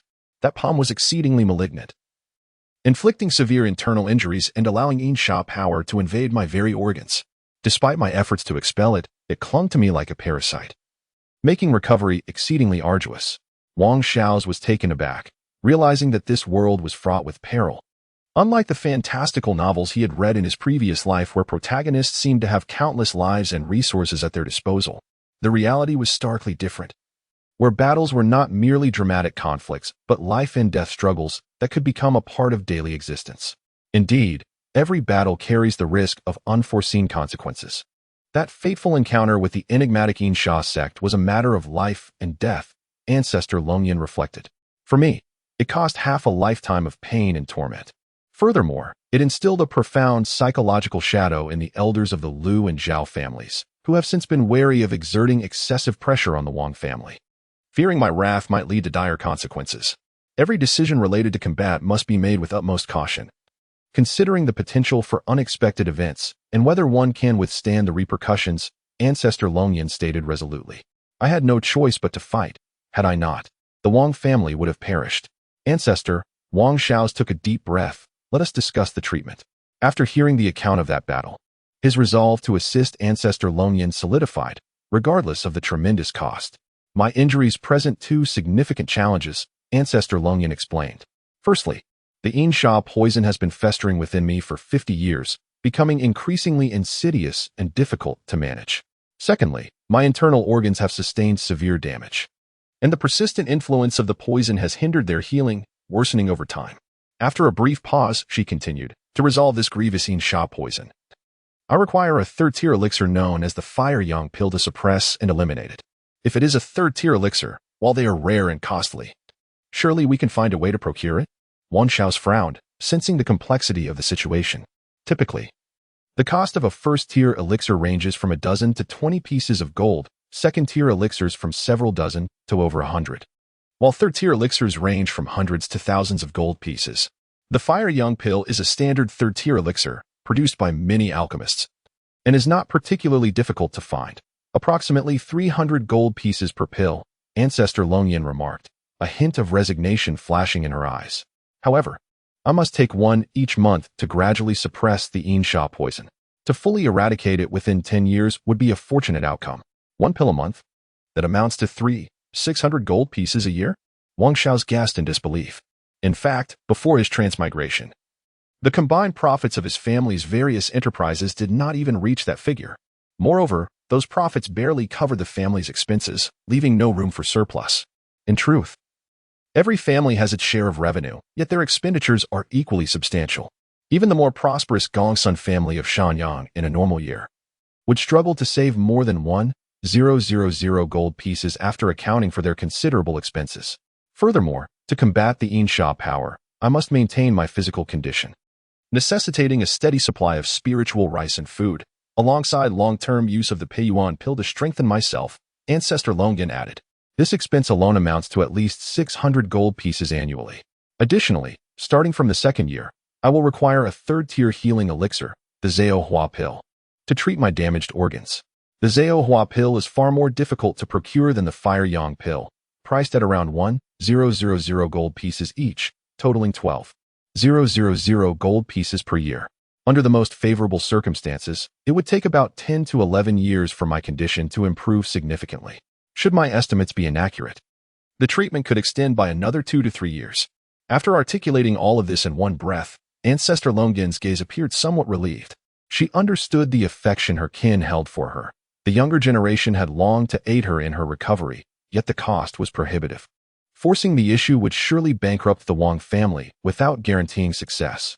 Not only the Wang family, but even the Gongsun family of Shanyang or the Lu family of Shanin would likely struggle to afford such expenses. Perhaps the Su family of Chongning could manage, but the entire treatment process would undoubtedly deplete their resources. She had witnessed the despair, helplessness, and pain in her kin's eyes. Had Xiao's not pressed her, she would have preferred to spare him from this ordeal. In essence, Ancestor Longyan's injuries did not necessitate an immediate outpouring of resources but could be addressed gradually. Wang Xiao's eyes gleamed with determination as he calculated swiftly, realizing that the first year's total investment would amount to 100 gold pieces, with an additional 12,000 gold pieces in subsequent years. The entire treatment cost would approximate to over 100,000 gold pieces. Very well, very well, very well. The ancient Ancestor Longyan gazed with an expression of perplexity. The situation had deteriorated to such an extent that the burden was enough to plunge one into despair and helplessness. Yet, Wang Xiao seemed to be applauding. Do not misunderstand, Ancestor, he said, calming his emotions. The reason I express approval is that the actual circumstances are somewhat simpler than I had anticipated. Nevertheless, he felt a twinge of sentiment within, regardless of the realm. Illness was an insurmountable burden.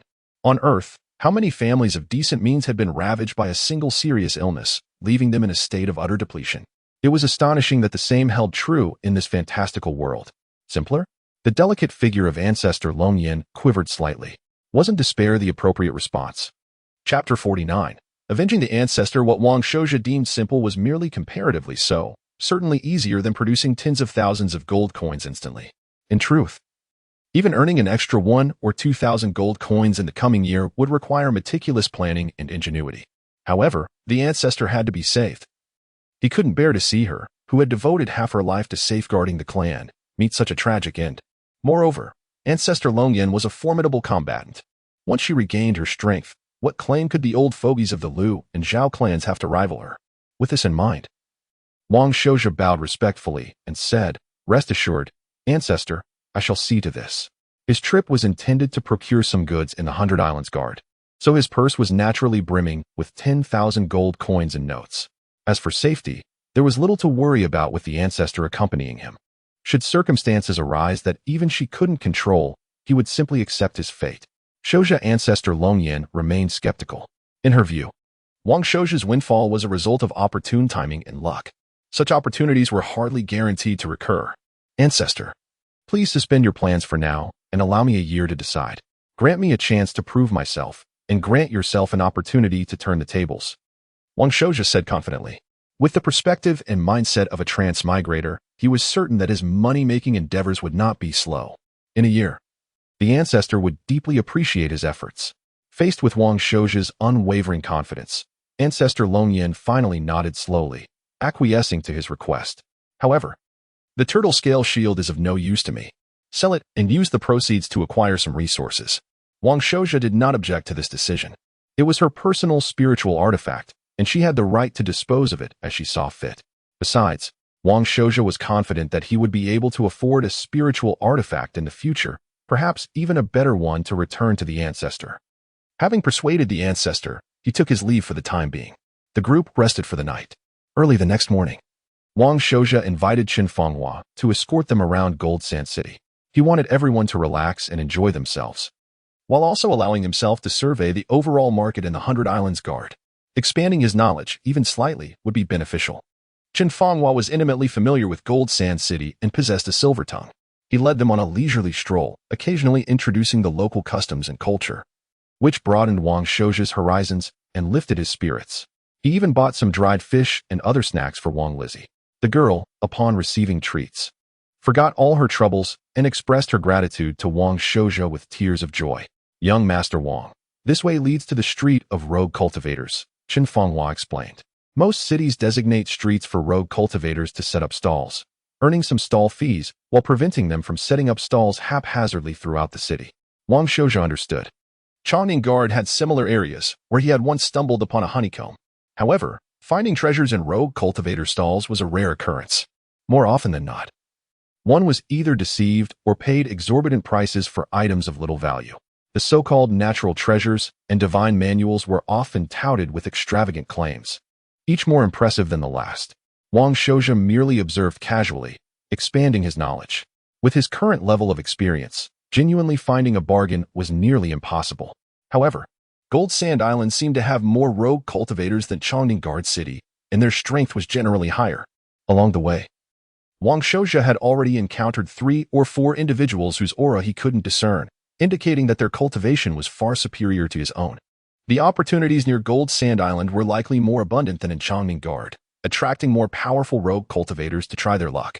It was difficult for Wang Shouju to see through those stronger than him unless they exuded their aura. Suddenly, Ancestor Longyan, who had been silent all along, stopped abruptly. Her gaze swept over a stall of a rogue cultivator, her brows furrowed, and her body trembled almost uncontrollably. Wang Shouju, puzzled, stepped forward to shield Ancestor Longyan from the rogue cultivator's attention, saying with a smile, "These pearls are quite nice. How much for all of them?" A big customer. The rogue cultivator's attention was immediately drawn to Wang Shouju. He promptly introduced, "Young master, these spiritual pearls, imbued with spiritual energy, are personally harvested from sea oysters. They are excellent materials for rank 2 elixirs, beauty pills. There are 13 of them, large and small. I'll give them to you for 30 gold coins." Seeing Wang Shouju's distinguished attire and the presence of guards, the rogue cultivator dared not be negligent. 10 gold coins. Wang Shouju began to haggle, feigning disinterest. The stall owner refused to budge on the price, and the two began to argue over the price. Simultaneously, Wang Shouju was filled with suspicion. For the ancestor's composure to be so greatly affected, she must have encountered something significant. Could it be that she had discovered a great opportunity for a bargain at this stall? While providing cover, Wang Shouju awaited Ancestor Longyan's instructions or actions. Ancestor Longyan was, after all, no ordinary person. She quickly regained her composure, and her lips moved slightly beneath her veil, conveying her meaning to Wang Shouju. The message she conveyed caused even Wang Shouju, a transmigrator, to be slightly taken aback. However, he controlled his emotional response and continued to haggle over the price while contemplating how to proceed. Haggling was a perfectly normal occurrence, and for rogue cultivators, tens of gold coins were a significant sum. Soon, Wang Shouju devised a plan. He stood up, feigning displeasure, and said, "Forget it, I'll look elsewhere." Then, despite the stall owner's attempts to retain him, Wang Shouju led his group out of the street of rogue cultivators. "Brother Qin," Wang Shouju said, cupping his hands, "my niece and 4th aunt are a bit tired. Please take them to a restaurant ahead for some good food." "Wang Zhong, Wang Yong. You two go and protect Miss Lizzie and Madame Giraud." "Yes," the 2 guards replied in unison. Su Giraud's eyes flickered slightly, but she ultimately remained silent. Wang Lizzie, on the other hand, upon hearing that they were going to eat delicious food, was immediately filled with anticipation and developed a greater fondness for Wang Shouju. Woo-woo. Lizzie misunderstood fourth uncle. He does care about me after all. After the others had left, only Wang Shouja and Ancestor Longyuan remained. They moved to a secluded spot. And Wang Shouja's expression became extremely solemn. He said in a low voice, Ancestor, are you certain about this? There's no mistake. Ancestor Longyuan's voice was cold and filled with indescribable hatred. I have been tormented by this baleful poison day and night for 50 years. Not even a trace of Yin energy can escape my notice. Wang Shouja shuddered, his conviction solidified. He immediately said in a low voice, Ancestor, the tentacles of that force from the extreme west have begun to appear faintly in our Chongming Guard. I'm afraid things are not so simple. Perhaps there is a larger mastermind behind this. If we wish to seek revenge, the current Wang clan was too weak, regardless of the other party's intentions. Becoming involved would inevitably lead to utter destruction. Ancestor Longyuan had deep affection for the clan and naturally calmed down as well. Her eyes revealed a deep sense of helplessness. Their overall strength was too weak, and they lacked the ability to even seek revenge. Please endure this for now, Ancestor. When your injuries have healed, our Wang clan will be much stronger, Wang Shouja said solemnly. This revenge, we will take it slowly. However, giving you a chance to vent your anger is still feasible. Ancestor Longyuan had been somewhat disappointed, but her eyes lit up upon hearing this. She asked in a low voice, Shouja, what do you plan to do? As evening approached, the sky was growing dark.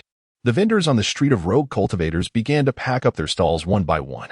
The rogue cultivator who sold sea pearls was also preparing to roll up his stall and leave. It was normal for items to remain unsold for several days. At this moment, a burly man in his 30s or 40s, with a scruffy beard, appeared before the stall. With an imposing gesture, he waved his hand and said, I'll take all of these pearls.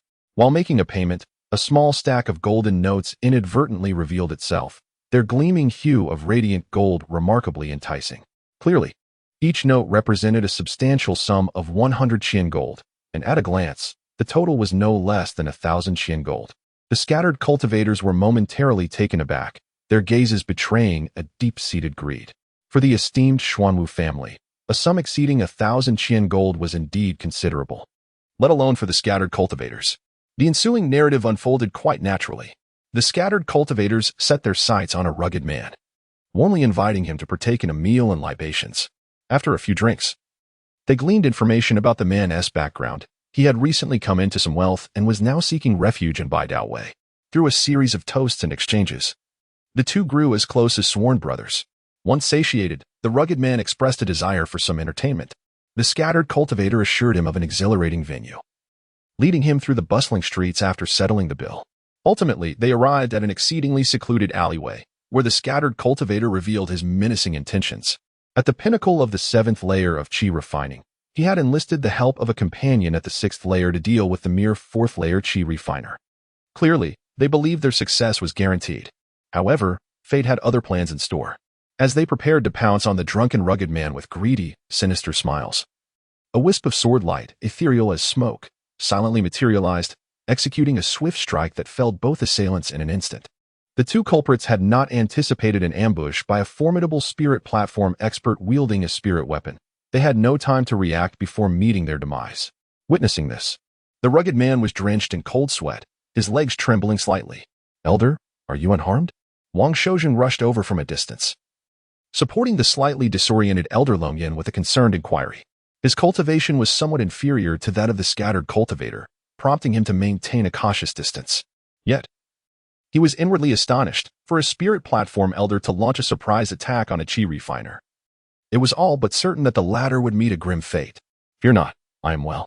Within mere moments, Elder Longyuan managed to suppress the backlash of the malevolent energy within, his gaze tinged with a faint crimson, evidently having vented some frustration. Wang Zhong, swiftly gather the spoils, Wang Shouja commanded, urging Wang Zhong to hasten the collection of their bounty. The three of them quickly vanished into the shadows of the alley, leaving behind only two lifeless bodies in the brief span of time. Chapter 50. The choice of Longyuan in a matter of moments. Within the secluded hall of the inn where Wang Shouja and his companions were staying, Wang Zhong, who had swiftly changed his attire en route, placed the spoils of victory in the bait, Jian, upon the table, his voice trembling slightly. Master, I have not failed in my duty. It was evident that this escapade had been somewhat excessively thrilling for the family general, Wang Zhong. Wang Zhong, your efforts are commendable, Wang Shouja praised. Before adopting a more serious tone, however, you must remember to keep this matter confidential. These rascals from the ghostly realm are the very ones who harmed our esteemed ancestor. Longyan, we are avenging an old grievance. He was thoroughly satisfied with Wang Zhong's execution of the task. Among the two family generals who accompanied him, Wang Yong possessed greater talent and strength. Yet for a mission of such complexity, it was Wang Zhong's cleverness and composure that proved more advantageous. Having grown up hearing tales of the esteemed ancestor Longyan and her contributions to the family, Wang Zhong harbored immense admiration for her. His eyes brimmed with hatred as he declared, "These scoundrels are unworthy of life. Rest assured, master, I will take this secret to my grave." Subsequently, Wang Shouja waved his hand generously, rewarding him with 20 qianqin. Overwhelmed with joy, Wang Zhong expressed his gratitude and departed. Once only Wang Shouja and the esteemed ancestor Longyan remained, he placed another set of spoils upon the table and began to examine them meticulously. This operation, while somewhat hasty and reckless for Wang Shouja, was nevertheless imperative. After all, it concerned avenging the anguish suffered by Longyan, who had endured the torment of the Insha poison for a full 50 years. The pain she had endured was unimaginable.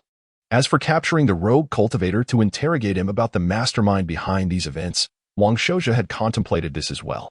However, the difficulty of such an operation posed significant risks, potentially leading to catastrophic repercussions for the family. Furthermore, even if they were to extract information, this rogue was clearly a mere pawn. The true orchestrator was likely at the spirit platform level. Mishandling this could lead to ruin, a consequence to be avoided at all costs. Longyan understood this, expressing satisfaction with the elimination of one of their foes, feeling that her anger had been somewhat alleviated. Her deep affection for the family compelled her to discourage Wang Shouja from taking excessive risks. Among the gathered items were ordinary possessions, scattered qianjin, pearls, a small peiyuan pill, and other miscellaneous items lacking any letters or identification seals. As Wang Shouja sorted through the spoils, he identified the most noteworthy items, an ancient thread-bound book and a jade gourd-shaped object. The book bore no title, yet upon opening it, he discovered it contained methods for refining the Insha power of heaven and earth, integrating it into one's being, and gradually transforming one's spiritual energy into the Insha attribute. Furthermore, it detailed a unique technique for concealing the Insha aura within oneself, allowing one to appear as an ordinary practitioner of the Xuanwu. This indicated that Longyan possessed an astute sensitivity to the Insha energy, far surpassing that of ordinary ancestors at the spirit platform. However, as Wang Shouja gazed at the book, a flurry of thoughts surged within him, igniting a singular notion. "Shouja, your expression fluctuates. Do you sense something?" Longyan, having regained her composure, inquired with keen interest. Though she had only eliminated 2 minor cultivators, she had exerted herself fully to prevent any unforeseen complications, leaving her somewhat unsettled. "Esteemed ancestor, please take a look at this book." Wang Shouja respectfully handed it to her. Initially calm, Longyan's expression soon mirrored a tempest of emotions as she studied the tome. After a prolonged silence, she closed the book and entered a deep contemplation, clearly moved by its contents. Wang Shouja chose not to interrupt her, standing patiently by, awaiting her thoughts. After an extended moment, Longyan slowly opened her eyes, fixing her gaze upon Wang Shouja. "Shouja, what are your thoughts on this matter?" With each passing encounter, she increasingly valued his insights, even seeking his opinion on such a critical issue. After a brief contemplation, Wang Shouja replied, "Before we make a decision, let us clarify the situation. This book appears to be a method employed by the Insha sect to train some temporarily recruited outer disciples in refining Insha energy, likely intended for nurturing their outer pawns, rather than representing the core techniques of the Insha sect." Longyan nodded in agreement, acknowledging the validity of his assessment. Indeed, had it been a core technique of the Insha sect, it would not have been so easily divulged. Pausing momentarily, Wang Shouja added, "However, given the rudimentary nature of this refining method, how confident are you in mastering it, ancestor?" Longyan steadied herself, asserting, "Although this Insha refining method is basic and designed for the cultivation of outer disciples, it remains a transmission of the Insha sect, and not to be taken lightly. For ordinary outer disciples, their comprehension of Insha energy is insufficient, and their progress may be slow. Yet, I should be able to master it swiftly." Wang Shouja understood her sentiment. Longyan had endured the torment of the Insha poison for 50 years, battling it day and night. Now, the poison coursed throughout her entire being. Her understanding of the Insha toxin was unparalleled, surpassing even that of inner and core disciples of the Insha sect. Yet, Longdin's hesitation indicated potential drawbacks. Wang Shouja pondered, if you were to transform the Insha energy, it may hinder your cultivation progress. Indeed, Longyan conceded. This secret method is not the core technique of the Insha sect. It cannot support my ascension to the realm of transcendence.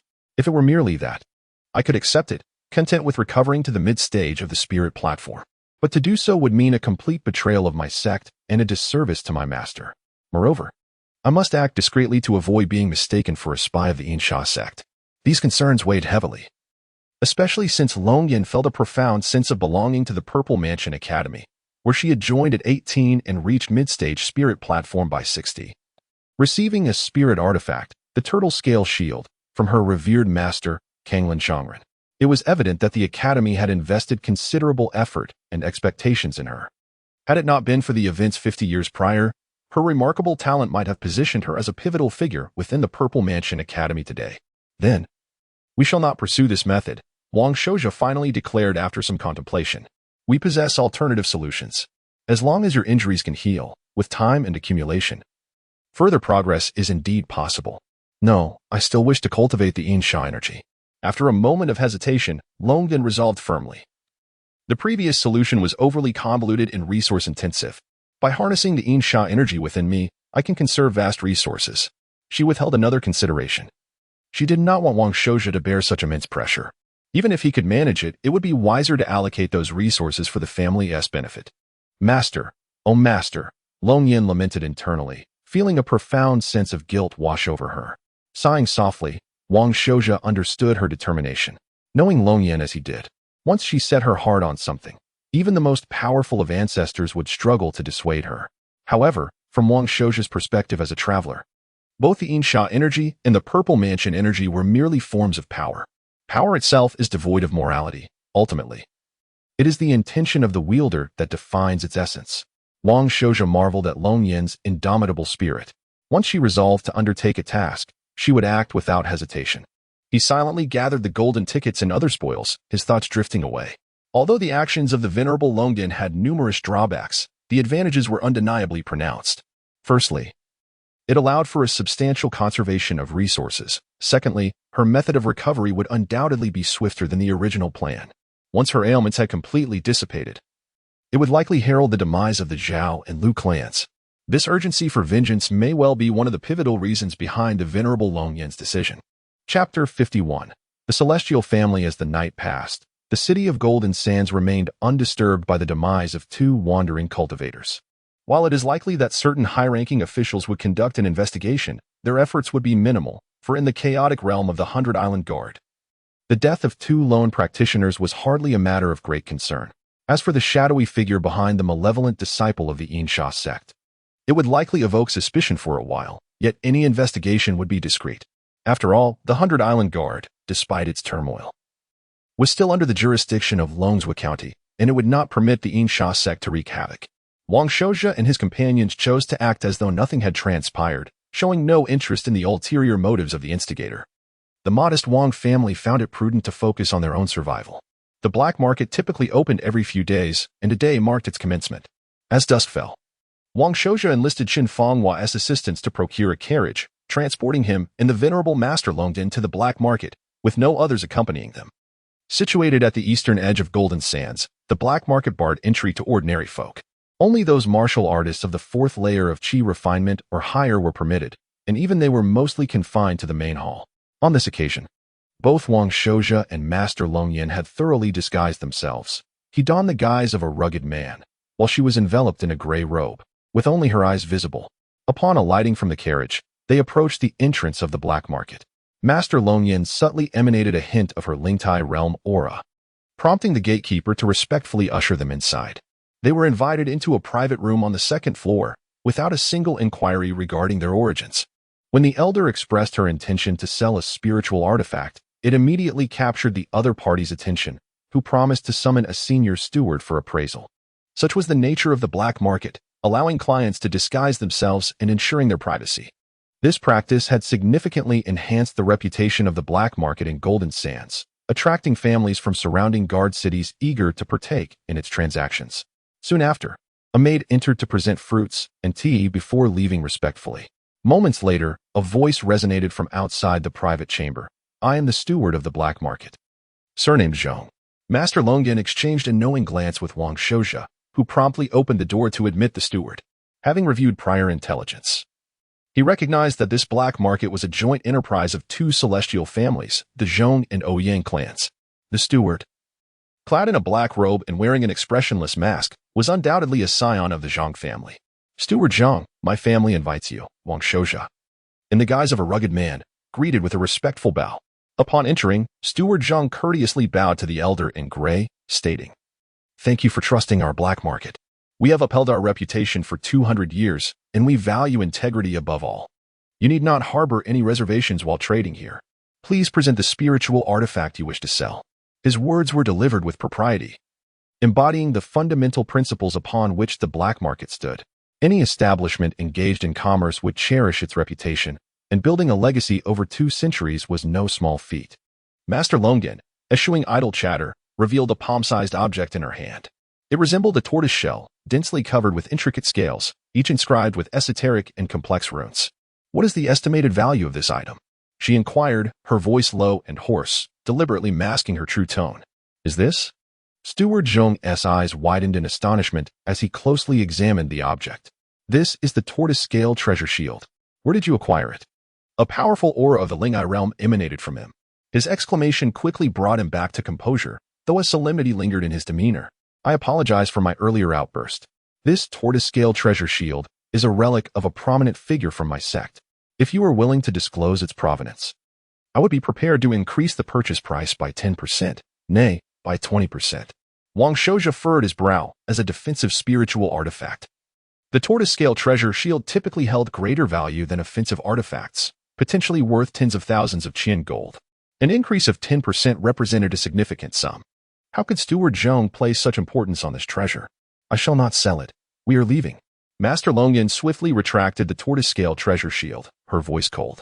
"Wait." Steward Zhong interjected, blocking the door, his expression a mixture of surprise and uncertainty as he gazed at Master Longyan. "Sister Longyan, is that you? You're still alive?" "Sister?" Wang Shouja gasped. This Steward Zhong was, in fact, a junior of Master Longyan. He too hailed from the Zifu Academy. Could they have shared a close bond? His imagination began to wander. "Who are you?" Master Longyan halted, her gaze sharpening with a hint of menace. "How do you recognize me? And how do you know about the tortoise-scale treasure shield?" "I am Zhong Xingwang," the steward replied hastily, bowing deeply. "Do you remember me, Sister Longyan?" As he spoke, he removed his mask, revealing a somewhat aged and unremarkable face. Zhong Xingwang. Master Longyan pondered momentarily, a flicker of confusion crossing her features. "I do not recall. Perhaps I have forgotten." Steward Zhong appeared unfazed, chuckling amiably. "It is understandable that you might not remember me. Back then, you reached the mid-stage of the Ling'ai realm at the age of 60, becoming a renowned figure in the academy. I, Zhong Xingwang, merely entered the academy through connections and could only look up to your grandeur." As he spoke, admiration, reverence, and even a hint of trepidation shone through his countenance. Understanding dawned upon Wang Shouja. His previous assumptions were misguided. The relationship between Steward Zhong and Master Longyan was not one of mutual admiration, but rather one of an underdog gazing up at a goddess. His ancestor barely remembered his name, and he appeared somewhat worn and aged. Referring to Master Longyan as sister suggested he had entered the Zifu Academy later, likely advancing to the Ling'ai realm at an older age. His ignorance of Master Longyan's family background was not surprising. The Zifu Academy strictly prohibited the casual dissemination of familial affiliations or inquiries into others' backgrounds. Unless relationships were exceptionally close, all students were treated as equals, with little distinction regarding lineage, a hallmark of the Academy's stringent ethos. "Why do you obstruct my path? What is your intention?" Master Longyan's tone was frigid. "Do you wish to violate the rules of the black market?" "Forgive me, I meant no disrespect." Steward Zhong quickly protested. "To breach market rules would invite the wrath of my ancestors, even when it was said that you had perished in the outer realms. I mourned for many years. Thus, upon seeing you, I became quite overwhelmed. I hope you do not take offense." "Then step aside," Master Longyan commanded coldly. "Allow me to pass," he stammered, visibly flustered. "Please, grant me a chance for redemption. May I inquire why you wish to sell the tortoise-scale treasure shield?" "I recall it was a spiritual artifact bestowed upon you by the Ice Wave Master." "Need for money," Master Longyan replied icily. Need for money? Why not say so earlier? Steward Zhang sighed in relief, his expression shifting to one of obsequiousness. As a legitimate scion of the Zhang family, he had saved some wealth and cultivated connections. How much do you require? I may be able to arrange something. A scion of the Zhang family? Wang Shouja mused. The Zhang family was a prestigious celestial lineage within the 100 Island Guard. How could such a direct descendant find themselves in such dire straits? Needing to rely on backdoor dealings to enter the academy? Moreover, that demeanor resembled that of a sycophant, an unrefined and utterly inept one at that, who approached with an unrestrained eagerness to flatter. Wang Shouja found himself at a loss for words. Oh, Zhang, my dear senior. Pursuing a goddess is not to be done in such a manner. Have you not heard the saying that a flatterer, in the end, possesses nothing? As expected, the icy aura emanating from Ancestor Longyan gradually intensified, and an angry sentiment arose within her. With a cold sneer, she remarked, Zhang, do you intend to purchase my Wang Longyan? The steward Zhang suddenly felt his legs weaken, and in a fluster, he stammered, Senior Longyan, please do not misunderstand. I am merely repaying a debt of gratitude. Do you not recall? During one of the trials at the academy, you assisted me, even if you may not remember. It was over. Wang Shouja shook his head internally. Before the goddess, he could barely stand upright, let alone hold his posture with confidence. In such a state, he feared he had no chance whatsoever. Yet, one could hardly expect Ancestor Longyan to be impressed by such a demeanor. Indeed, even Wang Shouja himself found it unappealing. Chapter 52, Heavenly Spirit Pill. The dialogue between the two had become intolerable for Wang Shouja. He stepped forward, positioning himself defiantly in front of the elder. And with a respectful gesture, addressed Steward Zhang, Esteemed Elder Zhang, we are here to conduct business, and I kindly request that you adhere to proper protocol. After speaking, Wang Shouja handed over the turtle scale treasure shield for evaluation. Indeed, conducting business requires adherence to rules, Steward Zhang replied, though his attention seemed to waver as he scrutinized the shield, inquiring, Young man, what is your relation to Senior Sister Longyan? It was evident that Steward Zhang had recognized the revered Longyan elder, and previously, he had refrained from inquiring about her due to protocol. After her presumed demise, he had naturally ceased his inquiries. However, with the present circumstances, given the Zhang family's status and influence, uncovering such information was hardly a challenge. Although Longyan elder had maintained a low profile, her reputation and influence outside remained modest. Upon hearing the surname Wang, especially that she was a grandaunt, Zhang's expression brightened with an unsettling smile, as if lost in a delightful reverie. What are you laughing at? Longyan elder's eyes, veiled yet piercing, emanated a cold glimmer. The laughter abruptly ceased, and Steward Zhang hastily resumed his act of appraisal, stating, this defensive spirit artifact, the turtle scale treasure shield, was personally crafted by Master Binglan of the Purple Mansion Academy, of undoubtedly superior quality. However, it seems to have sustained some damage and requires timely repairs, which will necessitate a reduction of at least 10%. Before he could finish, an inexplicable chill coursed down his spine as he sensed Longyan elder's cold gaze fixated upon him, eliciting an involuntary shiver. He quickly amended. Such minor blemishes can easily be rectified by a master craftsman, no need for a reduction. He then estimated the shield's value. The final appraisal should be around 31,000. No, 32,000 Qian gold. Would the esteemed guest prefer to consign it, or shall we purchase it directly? From his words, Wang Shouja inferred the price. Given the shield's damage, its true value would likely hover around 27 to 28,000 Qian gold, and consigning it would hardly fetch more than 30,000. Moreover, as part of the black market, they would deduct a handling fee of 1,500 Qian gold. Just as he was about to speak, Longyan elder interjected coldly. Accept it at 30,000. Even with your Zhang family's craftsmen repairing it, you would still profit. Consider it a favor owed to me, Wang Longyan. Upon hearing that a favor might be owed to him by a revered figure, Steward Zhang was eager to express his gratitude further. There's no need. Longyan elder interrupted icily. If I were not truly in a bind, I would not owe anyone a favor. Should you cover the losses out of pocket, the turtle scale treasure shield will not be sold. Of course, Senior Sister Longyan, you have the final say, Zhang acquiesced, nodding repeatedly, internally lamenting the situation. Although this would mean a personal financial loss, the prospect of Longyan elder owing him more favors was a dream worth pursuing. Thus, the two parties agreed that the Jinsha black market would purchase the turtle scale treasure shield for 30,000 Qian gold. Steward Zhang, relishing the rare opportunity to assist his idol, hurried off to process the transaction. Given his position within the Zhang family and his cultivation level, This matter was as good as settled. In the meantime, Wang Shouja and Longyan Elder began to deliberate on the allocation of the funds. Initially, Longyan Elder intended to procure a fifth-tier spirit pill, the Heavenly Spirit Pill, for Wang Shouja, with the intention of preserving it carefully. This pill was a coveted rarity, ideal for assisting those at the peak of the Qi refinement stage and breaking into the spirit platform stage, significantly enhancing success rates. It was among the most sought-after pills by the prominent Xuanwu families, as possessing it could potentially elevate a family member to the spirit platform stage. However, as a fifth-tier pill, it was notoriously difficult to concoct, requiring numerous precious materials, and would typically auction for between 32 to 35,000 Qian gold, far exceeding the means of most families. Even those with thriving enterprises would find it challenging to afford without decades of savings. Furthermore, possessing the Heavenly Spirit Pill did not guarantee the emergence of a spirit platform elder. For instance, Wang Shaoan, once greatly anticipated by the Wang family, had failed in his attempt to break through using the Heavenly Spirit Pill, leading to his current despondency and feelings of inadequacy towards the family. It was no surprise that Wang Shaoan felt this way. The resources required for his cultivation to the peak of the Qi refinement stage, along with the Heavenly Spirit Pill, had been acquired through the sale of numerous family assets, resulting in significant losses should he fail. Nonetheless, Wang Shouja declined Longyan Elder's proposal, asserting that he had no immediate need for it, and that hoarding such funds would prove detrimental. Instead, he suggested purchasing third-tier spirit pills, transformation pill, to treat her severely damaged internal organs. Elder, Wang Shouja stated earnestly, setting aside other considerations, your swift recovery is paramount for the family.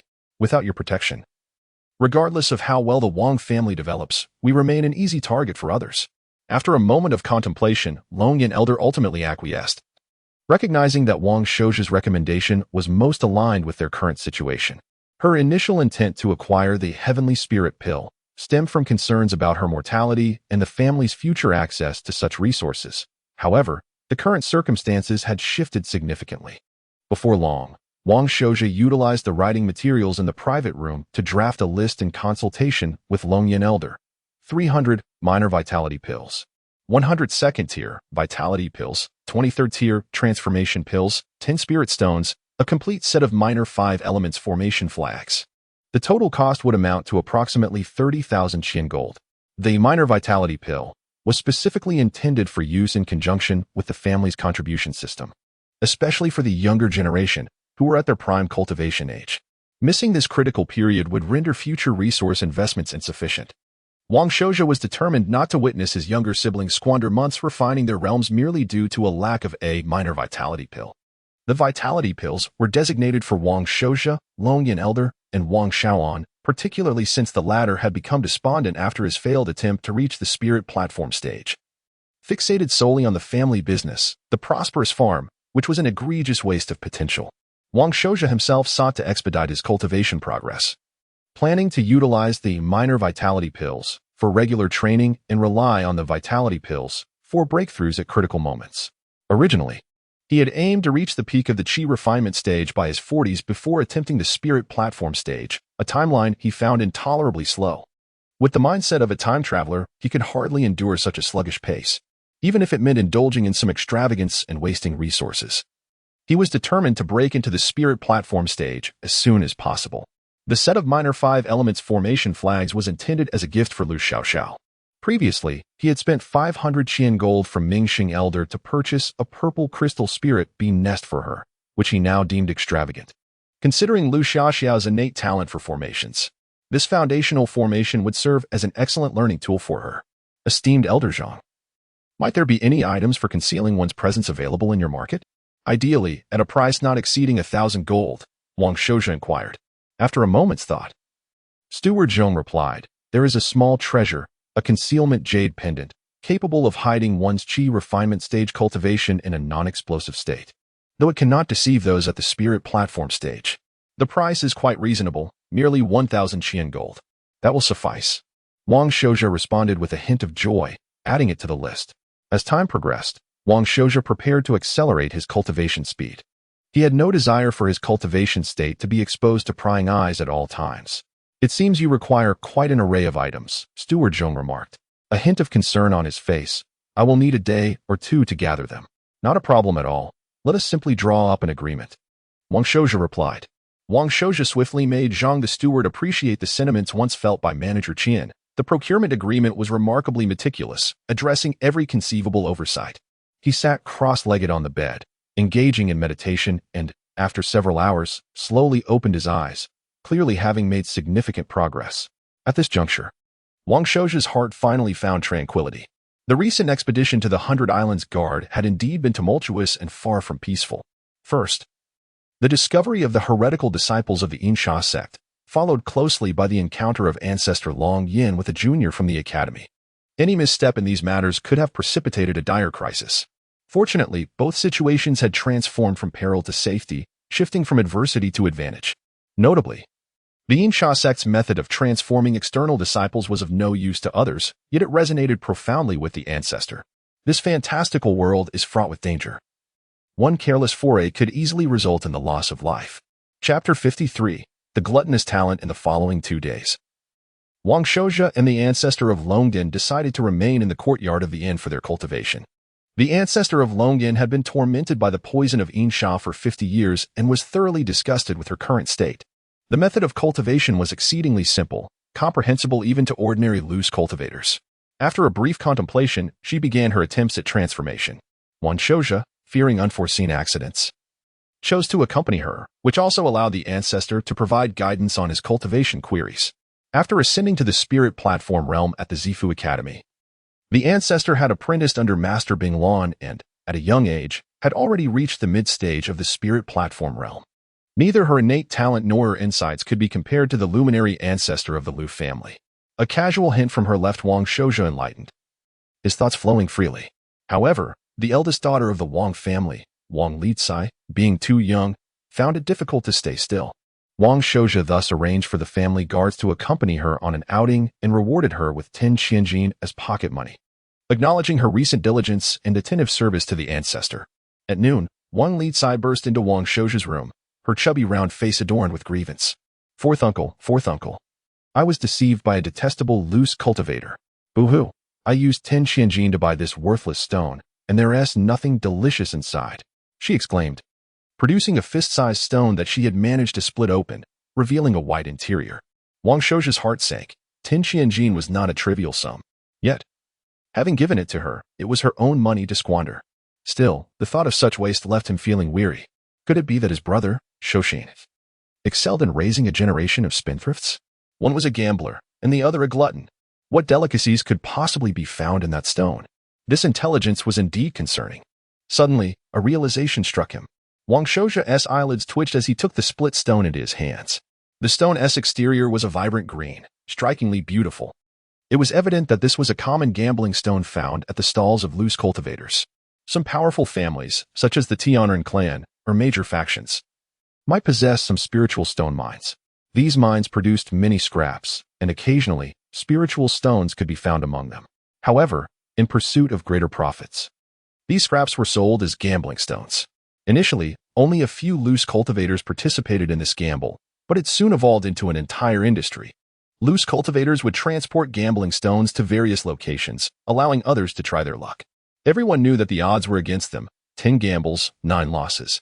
Yet, some individuals would defy the odds, spending 10 qianjin only to uncover a spiritual stone worth hundreds or thousands of qianjin, achieving overnight wealth. Such tales fueled the thriving gambling stone industry, much to the delight of families possessing spiritual minds, maximizing their profits. Yet, Wang Shouja typically paid no heed to such gambling stones, as he lacked any special perceptive abilities. The probability of loss far outweighed the chance of gain. It was far better to engage in honest farming, earning money step by step. However, as he examined the white substance within the gambling stone, even he could feel the abundant spiritual energy emanating from it. Holding it in his hand sent a refreshing chill coursing through him. He certainly recognized it as a spiritual stone, but could not ascertain its exact quality, having only encountered spiritual stones once or twice in his lifetime. Thus, he seized Wang Litsai, who was still sobbing and lamenting, and sought out the ancestor of Longyan for her appraisal. Even with the ancestor's extensive knowledge, after scrutinizing the stone for a moment, she expressed mild surprise and concluded, "Indeed, this is a spiritual stone, likely capable of being carved into 3 to 4 pieces. 3 to 4 pieces? Wang Shouja was momentarily taken aback. He had resolutely added 10 spiritual stones to his procurement list, worth over 1,000 qianqi. He initially intended to use 1 or 2 for his cultivation experiments, while the remainder would be utilized in the flourishing farm to enhance the spirit-gathering formation, potentially opening up more spiritual fields. He knew that the flourishing farm possessed a spiritual spring, sufficient to support around 60 acres of spiritual fields. Yet, currently, only 20 acres existed, a result of the family's recent calamities leading to financial strain. The plan was to wait until his sixth uncle, Wang Xiaoan, ascended to the spirit platform realm to stabilize the family situation before gradually expanding the remaining fields. However, given the failure of Wang Xiaohan's attempt to reach the spirit platform, the expansion plan was put on hold. At this moment, Wang Shouja felt compelled to develop the spiritual fields. Otherwise, it would hinder the cultivation progress and development of the family's younger generation. They could not continuously rely on purchasing spiritual rice from outside. The 10 spiritual stones were a significant investment for Wang Shouja. Yet unexpectedly, his niece had managed to gamble 3 or 4 pieces from that 10 qianqi. Child, do you understand the implications of gambling stones? Wang Shouja's tone turned stern. Although winning seemed advantageous at first, such practices could not be sustained. If his niece became addicted to gambling stones after tasting success, no amount of money would suffice. Wang Lizai, frightened, turned pale and trembled, replying, "Fourth uncle, what do you mean by gambling stones? I just thought there would be something delicious inside, as it looked like it contained something delectable." That despicable loose cultivator claimed there was surely something of value within. Who would have thought he deceived me? Boo-hoo, my money is gone, which could have bought so many little dried fish, octopus, and squid strips. Since arriving at the 100 Island Guard, Wang Lizai had become enamored with such delicacies, finding them more delightful than candied fruits. She had never seen or even heard of spiritual stones. What a glutton! What could possibly be delicious inside that stone? What are you thinking about all day? Wang Shouja rubbed his forehead, feeling both amused and exasperated. Enough crying now, Suzhiro, the fourth aunt, quickly intervened to mediate. Embracing Wang Lizai and comforting her, she then turned to Wang Shouja, saying, "Shouja, the eldest girl is still young. She hasn't traveled far and doesn't understand these things." Boo-hoo, fourth aunt. That wicked loose cultivator must have done something to make me genuinely believe there was something delicious inside, but everything that came out was inedible garbage. Wang Lizai lamented. Her heart shattered with frustration.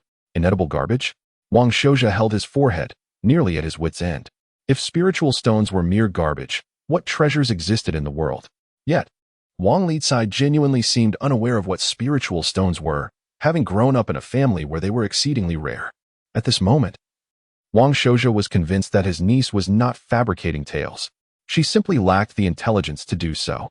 Shouja, if the eldest girl can truly sense something delicious inside, does that not suggest?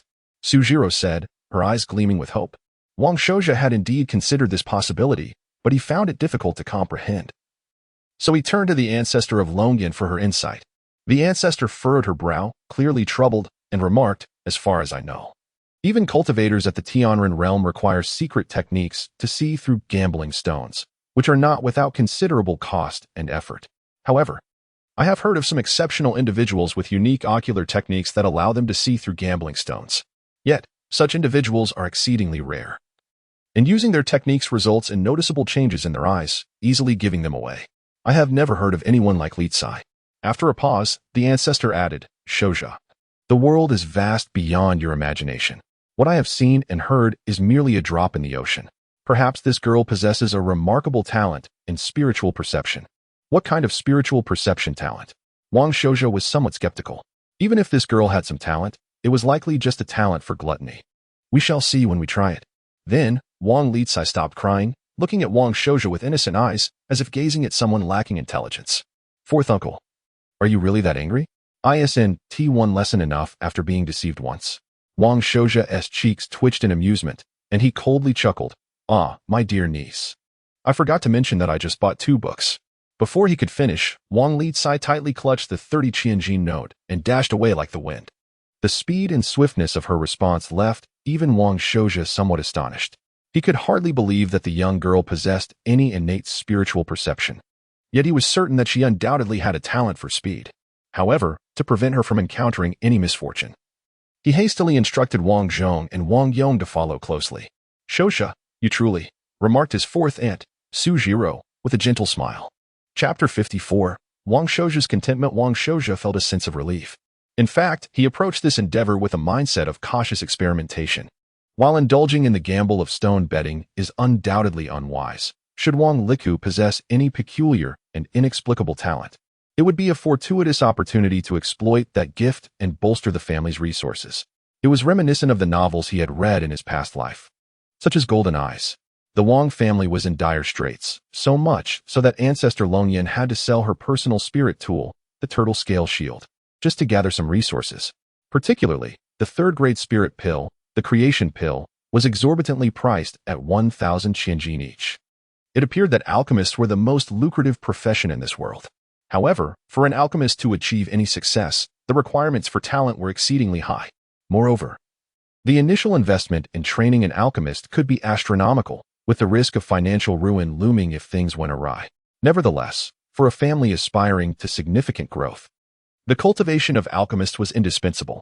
Setting aside idle chatter, Wang Shouju and Ancestor Longyan entered a state of cultivation once again. Fourth uncle. There's nothing worth having in the other small stones.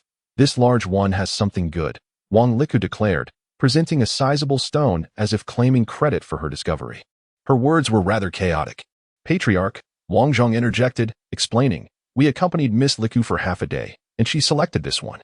After some haggling, it cost 45 qianjin, of which Wang Yong and I contributed 15 qianjin together." "Thank you all for your efforts," Wang Shouju replied, repaying the qianjin given by the family and instructing Wang Zhong to cut it open. This time, Wang Zhong utilized a file, carefully scraping away the surface to avoid wasting even a fragment of the spirit stone. Wang Shouju observed anxiously, as this unassuming stone had cost them 45 qianjin. If they lost this gamble, it would be a total loss. Soon, Wang Zhong had removed 2 to 3 centimeters of the outer layer, revealing a material resembling white crystal jade. He immediately exclaimed, "Congratulations, Patriarch. It's a big gain." Even Wang Shouju, with his level-headed temperament, could not suppress his excitement, feeling a lightness throughout his being. One must acknowledge that the thrill of gambling is quite potent, explaining why it is so hard to resist once addicted. However, the talent displayed by the young girl was indeed formidable. She had transcended the very notion of gambling, relying solely on her inexplicable foodie instinct to ascertain that this stone contained spirit stones. This was an entirely different concept. She was merely picking up money. Even Wang Shouju had to admit, this is truly delightful. Moments later, Wang Zhong had stripped away all the stone's outer layer, revealing a sizable spirit stone in his hands. If cut properly, it could yield around 10 standard spirit stones. Everyone was taken aback, including Ancestor Longyan. Through the family's explanation, Wang Liku understood that while spirit stones were inedible, they were precious and could be exchanged for an abundance of delightful treats. Overjoyed, she gazed eagerly at Wang Shouju, as if anticipating a reward from her fourth uncle. At that moment, Wang Shouju was somewhat taken aback, his gaze towards Wang Liku taking on an odd quality. He found it curious that his carefree, gluttonous niece could achieve such a feat. Could it be that his insistence on her studies had stimulated some latent potential within her? This possibility could not be entirely dismissed. With the family's future in mind, Wang Shouju's expression toward Wang Liku grew increasingly benevolent, his familiar gaze and smile returning. Wang Liku felt as though struck by lightning, sensing an impending doom. With life unfolding this way, what meaning did existence hold? Tears flowed uncontrollably. All right. I'm just teasing you," Wang Shouju chuckled, playfully pinching her chubby cheek. "You've made a great contribution to the family this time. So, what would you like to eat? Fourth uncle will treat you." "Really?" Wang Liku sprang back to life, her eyes sparkling with desire. "Fourth uncle, I want steamed lobster. The kind that weighs 10 g. And abalone, the size of a large bowl. I want to eat 5 in one go. And shark fin, let us discuss your studies first," Wang Shouju replied with an even warmer smile. "No, fourth uncle. Lobster will do. No need for small ones. 5 g, or just 2 will suffice. As for abalone, just the size of a fist will do." Ultimately, Wang Shouju took her out for a lavish feast that met all her expectations. In this realm, many plants and animals grew to a larger size, and non-spiritual species were not overly expensive. The sea treasures were plentiful and still within an affordable range. How utterly naïve, yet charming. The subsequent days passed without incident. It became apparent how treacherous the real stone betting market could be. Relying on it to amass wealth was akin to chasing a dream. After Chen Fangjia left for business, Wang Shouju briefly expressed his gratitude to Chen Dui, the clan leader, before taking his leave. He transferred some personal belongings onto Wang Dinghai's ship, including local sea delicacies purchased from Baidao Wei, among which was a bag of oyster ash that he held high hopes for. The price of oyster ash was indeed exorbitant, comparable to that of grain. Of course, the genuinely affectionate Wang Shouja did not forget to procure a selection of unique ancient texts exclusive to Baidao Wei, already envisioning the delighted expression on Wang Liku's face. The most significant gain from this journey was discovering the method to resolve Ancestor Longyan's ailment. In recent days, Ancestor Longyan had fully mastered the techniques for refining the malevolent energy within her and had begun to gradually eliminate it from her body. Wang Shouja could even discern a flicker of eagerness and vitality in her previously weary gaze. He thought to himself that Ancestor Longyan would undoubtedly provide a tremendous surprise to their old adversaries, the Zhao and Lu clans. Upon reaching this realization, Wang Xiao's mood underwent a significant transformation. At this moment, both the wind in the sails and the strength of human oars were required. As the boatmen called out their rhythmic paddling shouts, Wang Xiao felt an overwhelming urge to return home. After meditating in the cabin for just over half an hour, the vessel suddenly jolted, as if it had collided with something, causing it to sway. Simultaneously, a furious roar from his uncle, Wang Dinghai, echoed from outside. "Shouts! Come out and assist. There's a ferocious beast, a second-tier aquatic monstrosity." A second-tier aquatic beast. Wang Xiao momentarily froze, but rather than feeling alarmed, he was filled with joy. This was a fortuitous opportunity for a spiritual feast. The entire family, young and old, was eagerly awaiting nourishment. Chapter 55. Casualties and Gains. Wang Xiao swiftly seized his strong bow and sword, dashing out onto the deck. There, Wang Dinghai wielded a spear adorned with barbs and ropes, directing the crew to strike the water's surface with long bamboo poles. Wang Zhong and Wang Yong, his loyal retainers, also readied their bows, prepared to shoot at a moment's notice. "Xiaos, your timing is impeccable," Wang Dinghai remarked, his expression serious yet betraying a flicker of joy. "It appears to be a solitary East Sea arrowfish, likely swept into fresh waters by the tide. Shouldn't be too challenging. Aim for its vital points when it surfaces." Overall, the ferocity of aquatic beasts does not pale in comparison to their terrestrial counterparts. When submerged, these creatures are often immensely powerful, capable of capsizing and shattering vessels with alarming regularity. As a seasoned fisherman of over a decade, Wang Dinghai possessed his own methods for confronting such aquatic predators. The sound of bamboo striking the water disrupted the beast's judgment, dissuading them from recklessly assaulting the ship while simultaneously inciting their fury. Most fish, even the more dangerous species, generally exhibit a lower level of intelligence than land-dwelling beasts. No sooner had Wang Dinghai finished speaking than a massive splash erupted about 4 to 5 zhang from the port side. An aquatic monstrosity, nearly 2 zhang long, surged from the depths, ferociously charging towards the ship.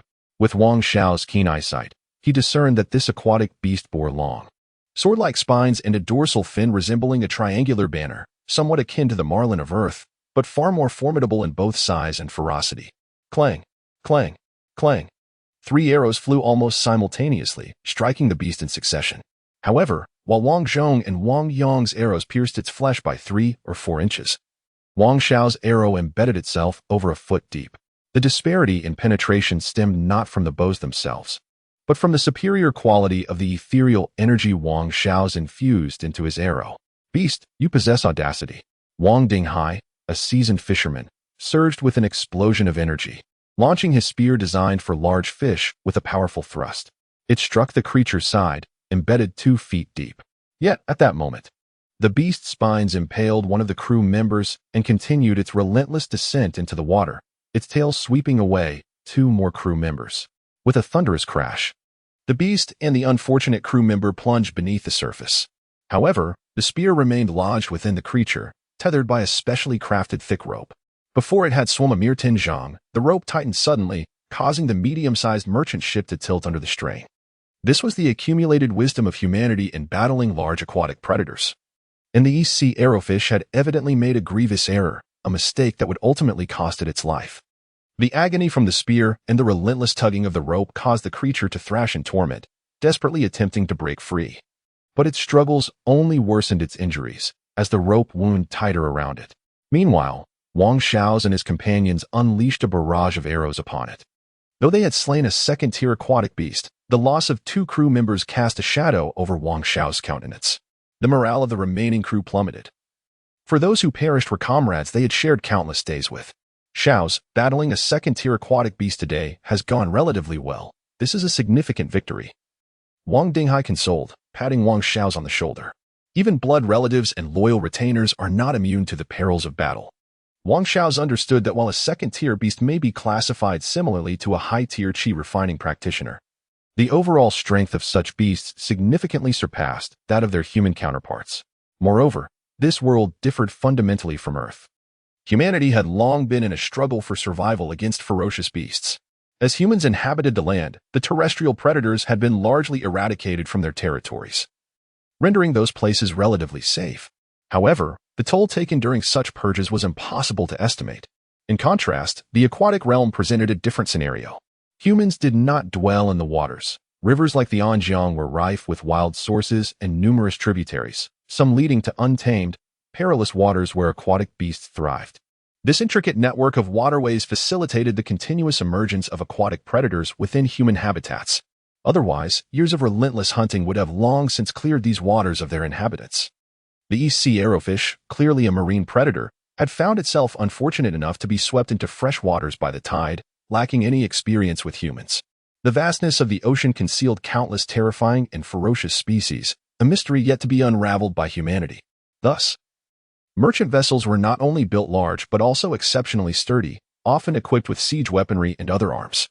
The walls of Jinsando were not merely decorative barriers against human trespassers. The beasts of the ocean were equally formidable. After a moment to collect himself, Wang Xiaos declared, "Sixth uncle, let us provide compensation for the deceased and rewards for the living." "Of course, we shall adhere to the traditional standards," Wang Dinghai replied, accustomed to such matters. Each deceased crew member will receive a compensation of 30 qian gold, totaling 60 qian. I will personally handle the arrangements. Additionally, the remaining 20 crew members will each receive a bonus of 2 qian gold, amounting to 40 qian. Thus, our total expenditure will be 100 qian gold. 100 qian gold was no trifling sum, as compensation for crew members was typically substantial.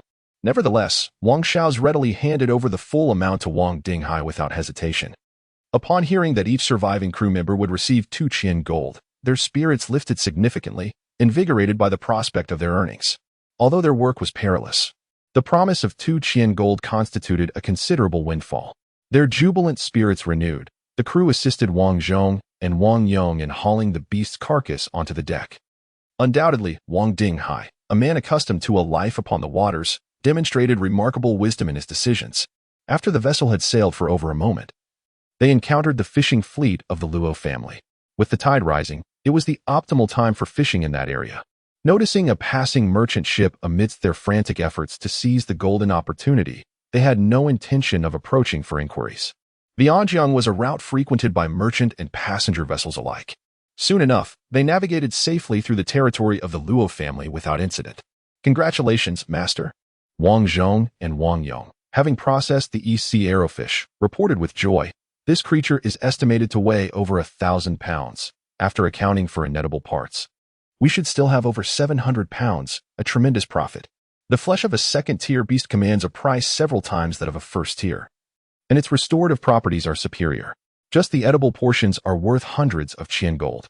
The skin of the arrowfish is also highly valuable. After specialized treatment, it can be fashioned into exquisite water-based armor, enhancing the water evasion techniques and defenses of the Xuanwu practitioners. All edible parts, including the entrails and liver, will be utilized. The remaining bones and spines can be sun-dried and ground into spiritual fishbone powder for fertilizing our fields. In summary, no part of such a precious and rare spiritual fish will go to waste. Furthermore, the fish's swim bladder is an exceptionally valuable commodity when specially processed and air-dried. It becomes the renowned spiritual fish gelatin, a delicacy that aids postpartum women in preventing hemorrhage and replenishing vitality. However, such a precious item is reserved solely for the women of the Xuanwu lineage. Those from ordinary families are not afforded such luxuries. Remember to note in the ledger when the fish maw is processed and placed into the family treasury, as it shall serve as a part of my sister's dowry when she weds, Wang Xiaos remarked thoughtfully. Of course, Wang Zhong replied with a smile. The red-tailed spirit fish maw that the head of the family hunted is also being preserved, surely destined to be among Miss Luo Yi's bridal gifts. Wang Luo, The legitimate daughter of the Wang family will undoubtedly receive the finest spirit fish ma as part of her dowry upon her marriage. Under normal circumstances, Wang Xiaos need not concern himself with the preferences of the Liu family's daughter, for when she weds him, she too shall be graced with high-quality spirit fish ma as part of her dowry, a gesture of goodwill from her family, wishing her a swift recovery after childbirth.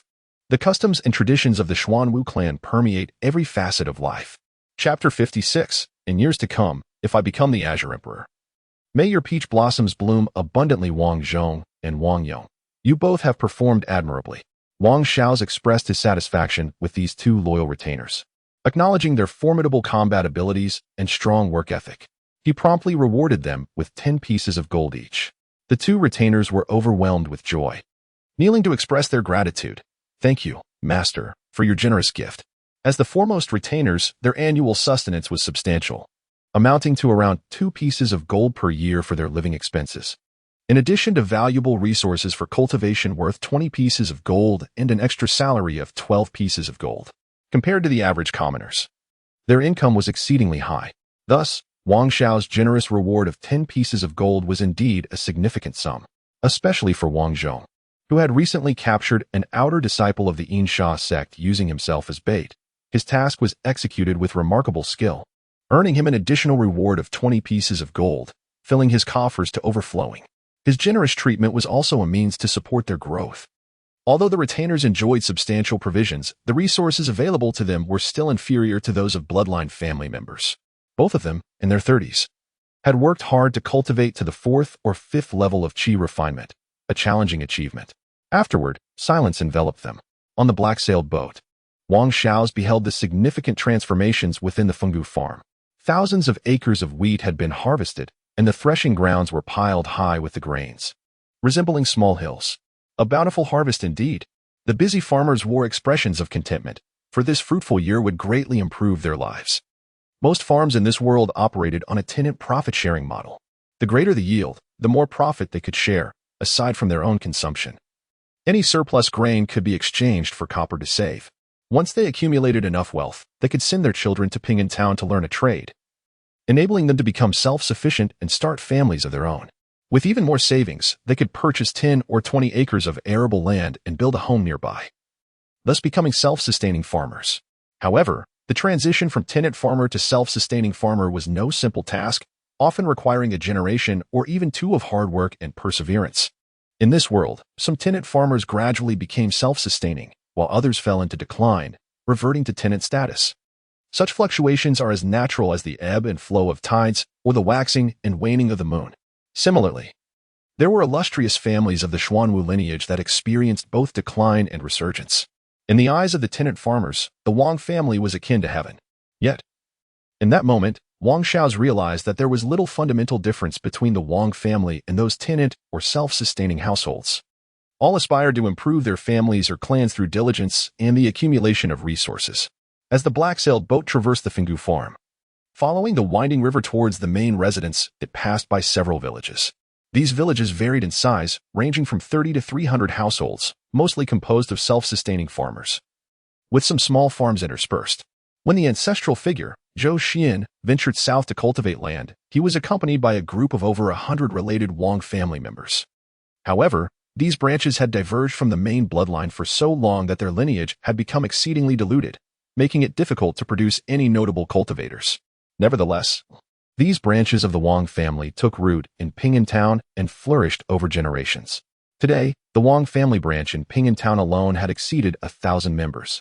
With such a considerable population base, 2 individuals with cultivation potential emerged in the recent generation: Wang Gu, Wang Xiao's servant, and Wang Xiaoyu, a maid serving beside Wang Luai. In this realm of Xuanwu, the inheritance of bloodline was paramount. Direct lineages did not intermarry with branches, as this would dilute their Xuanwu bloodline, potentially resulting in offspring devoid of Xuanwu potential. Such a scenario would lead to tragedy, as these offspring would find it nearly impossible to marry individuals from families of superior bloodlines. No esteemed family would allow their daughters of Xuanwu potential to wed a person lacking such credentials. Likewise, no direct lineage male would consider marrying a woman without bloodline merit. Consequently, these descendants would often have no choice but to intermarry with branch families, leading to the onset of yet another tragedy, likely producing offspring without bloodline pedigree. Thus, these descendants could not even enter the family tree, relegated to the branches instead. For this reason, the Xuanwu world places immense importance on bloodline. Direct lineages remain distinct, and branches are firmly separated, with intermarriage strictly regulated. In the eyes of the Xuanwu families, branches are regarded merely as branches, not true kin. Under normal circumstances, ordinary branches would not even be permitted to enter the main family's gates. However, the Wang family's branches, under the care of the main lineage, lived relatively prosperous and comfortable lives. Key positions within the family business requiring trust were often reserved for talented individuals from these branches. Additionally, many managerial roles within the main residence were typically assumed by exceptional talents from the Wang family's branches. Such systems were not unique to the Wang family, but were reflective of the world at large. Wang Xiaos felt both powerless and disinclined to alter these dynamics. He could not, after all, expect himself to marry a woman from another family's direct lineage or branches. Setting aside the issue of family honor, it would be unjust to his own descendants. Lady Lu, being of direct lineage, was an appropriate match, as he was also of direct lineage, ensuring that their offspring would possess a commendable bloodline.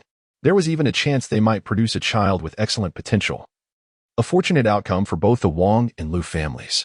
In the farmlands and villages within the Wang family's domain, the blessings of Wang Luojing's spirit insects were evident. Although they still faced some calamities, the reduction in yield was not overly severe, ensuring they could endure this season without significant issues, much to Wang Xiao's relief. While Wang Xiao's pondered these matters, the black sail boat entered Juwei Lake and subsequently reached the rear courtyard of the Wang family residence. At this point, the dock was devoid of transport boats, indicating that Wang Luotong had efficiently completed her tasks. He chuckled to himself, then turned to Su Zhiro, bowing slightly. "Auntie, you have worked hard on this journey." She had taken excellent care of the ancestral figure, demonstrating great attentiveness and kindness. Wang Xiaos praised her, stating, "This is merely my duty." Su Zhiro quickly returned the gesture of respect. Wang Xiaos then offered her 5 gold notes, each worth 10 pieces, as a token of appreciation for her efforts. However, upon seeing the staggering amount, Su Zhiro hurriedly waved her hands, exclaiming, "Xiaos, this is what I ought to do. There's no need for such rewards. Please accept it, auntie. This money comes from the family treasury, not from my personal account." Wang Xiaos insisted, placing the notes in her hands with a smile. "Third brother keeps his promises, and you have been a great help to fourth sister Luotong and fifth sister Luojing, who are both in critical stages of their cultivation. Moreover, you have been excessively diligent over the years. Do take care to replenish your vitality and attend to your health." Uncle, Li Xi is so obedient. Surely, you must share at least half of that cart of delicious treats with me. No, how about 30%? At this thought, she nearly drooled with anticipation. "Well done this time, my dear," Wang Xiao said, giving her a gentle pinch on the cheek. He then retrieved a few books from his robe. "I know how much you enjoy reading, so these are thoughtful gifts from your uncle, perfectly suited as a reward. Do not become complacent. Your uncle may test you at any moment." What? Wang Li Xi felt as if the world had turned upside down. Heaven above. How is it fair that I, Wang Li Xi, should be burdened with such a devilish uncle? How infuriating. "Oh, uncle, have you not heard the saying? 30 years in the east of the river, 30 years in the west of the river. Do not underestimate a young girl in her poverty. In years to come, should I ascend to the position of the Azure Emperor, I shall make your peach blossoms bloom abundantly upon your face." Chapter 57. Accelerating the sprint to the spirit platform realm in her heart, she was fantasizing, yet her expression betrayed her as one of overwhelming joy, exclaiming, "Uncle, you treat me so well." Wang Lixi was indeed quite obedient. All she needed to do was to apply herself diligently, and her uncle would have other rewards for her. Wang Xiao chuckled as he ruffled her hair, suggesting delightful treats like savory dried fish. "Humph. Though I, Wang Lixi, am but a young girl, I possess dignity. Do not think that a handful of dried fish can easily win me over." Yet, before the words could escape her lips, her eyes sparkled with excitement, and she salivated as she eagerly inquired, "Uncle, how much will you reward me?" Tears of joy welled in her eyes as she gazed at Wang Xiao's. Feeling utterly remorseful for ever harboring ill thoughts about him or for having struck him, for such a wonderful uncle was indeed rare to find. Equitable distribution. It was cruel and harsh for her to be tasked with delivering the precious treats to each household personally. "Uncle, you are being too unreasonable. I shall fight back." Unfortunately, by the time she had finished her protest, Wang Xiao's had already vanished from her sight, leaving the young girl, books in hand, utterly flustered in the wind. Fortunately, the danger had passed. As long as Ancestor Longyan could recover, the Wang family would have a solid foundation to stand upon. The night passed without incident. The following day, Wang Xiao's encountered his aunt, Gong Sunhui. They settled accounts and ensured all resources were properly allocated. In a family of such magnitude, the financial records must remain orderly. Otherwise, various issues could arise. "Aunt, I am undoubtedly the foremost in the first sequence," Wang Xiao stated with a smile. "As for resources, I intend to indulge myself a bit. I will require double the monthly supply of spirit food, increasing from 1 to 3 spirit nourishment pills each month, along with an additional pill and a spirit stone for the time being." Thus, Wang Xiao's resource consumption had reached an extravagant level. Merely the spirit rice alone would amount to 15 pounds each month, alongside 15 pounds each of spirit fish and spirit meat, with the inclusion of medicinal consumables. Excluding spirit stones, his annual resource expenditure for cultivation would soar to around 800 to 900 Qian gold, under normal circumstances. After advancing to the 7th level of Qi refinement, his annual resource budget would typically not exceed 200 Qian gold. Now, it was effectively quadrupled. However, such an increase in resources would not result in a proportional acceleration of his cultivation speed. The principle of diminishing returns applied here, where the maximum enhancement would be slightly over double the original pace. With the assistance of spirit stones, it might expedite his progress marginally, but would certainly not reach a threefold increase. Ordinary Xuanwu families, even when nurturing the first sequence of legitimate heirs aiming for the spirit platform realm, could not afford such extravagance. A family is a collective entity owned by all, not solely by Wang Xiao's, the Patriarch. Thus, other elders of the clan could voice their opinions. He firmly believed that his future contributions would surpass those of Ancestor Longyan. Utilizing such vast resources was not a reflection of greed, but rather a necessity. He simply wished to avoid waiting until middle age to pursue the spirit platform. Moreover, the perilous nature of this fantastical world made it dangerous for someone of his current cultivation level to roam freely. Sooner or later, trouble would ensue. Hence, it was wiser to remain within the safety of the family and expedite his advancement to the spirit platform realm to attain some degree of self-preservation. After reaching an agreement, Wang Xiao inquired, "Aunt, what is the status of the locust plague?" Having been away from Chongning for 10 days, he had fallen behind on the intelligence front. The situation in the 100 Islands Way was different. With minimal cultivated land, perhaps due to geographical isolation, it had been spared from disaster. However, a food shortage was inevitable, and even the 100 Islands Way would feel the impact of the famine. "The situation is dire," Gong Sunhui replied with a serious expression. "Aside from a limited number of families, most have experienced a decline in grain production. The hardest hit are the self-cultivating farmers within the territories of various towns and families. Their resilience against such disasters is woefully inadequate, with an average reduction of around 70% in yield." Wang Xiao's furrowed his brow slightly.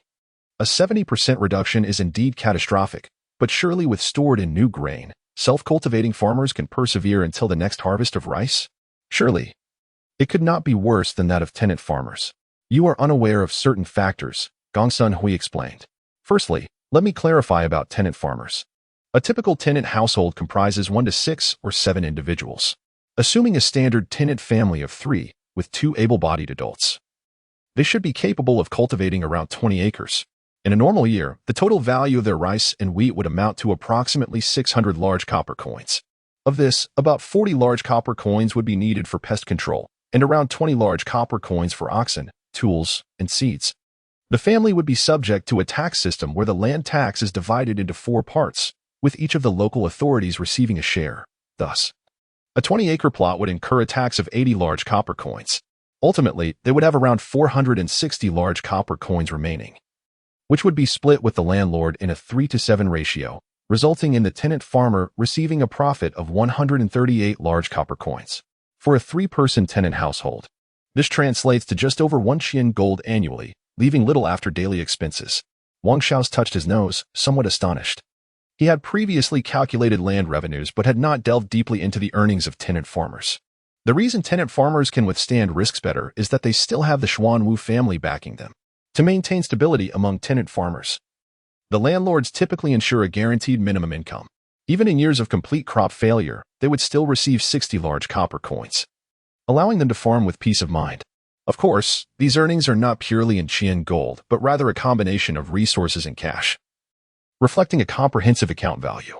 Additionally, tenant farmers often keep a few chickens, ducks, or geese and grow fruits and vegetables, which they supply to our family, yielding a net profit of about 20 to 30 large copper coins annually. Gongsun Hui patiently explained during the off-season.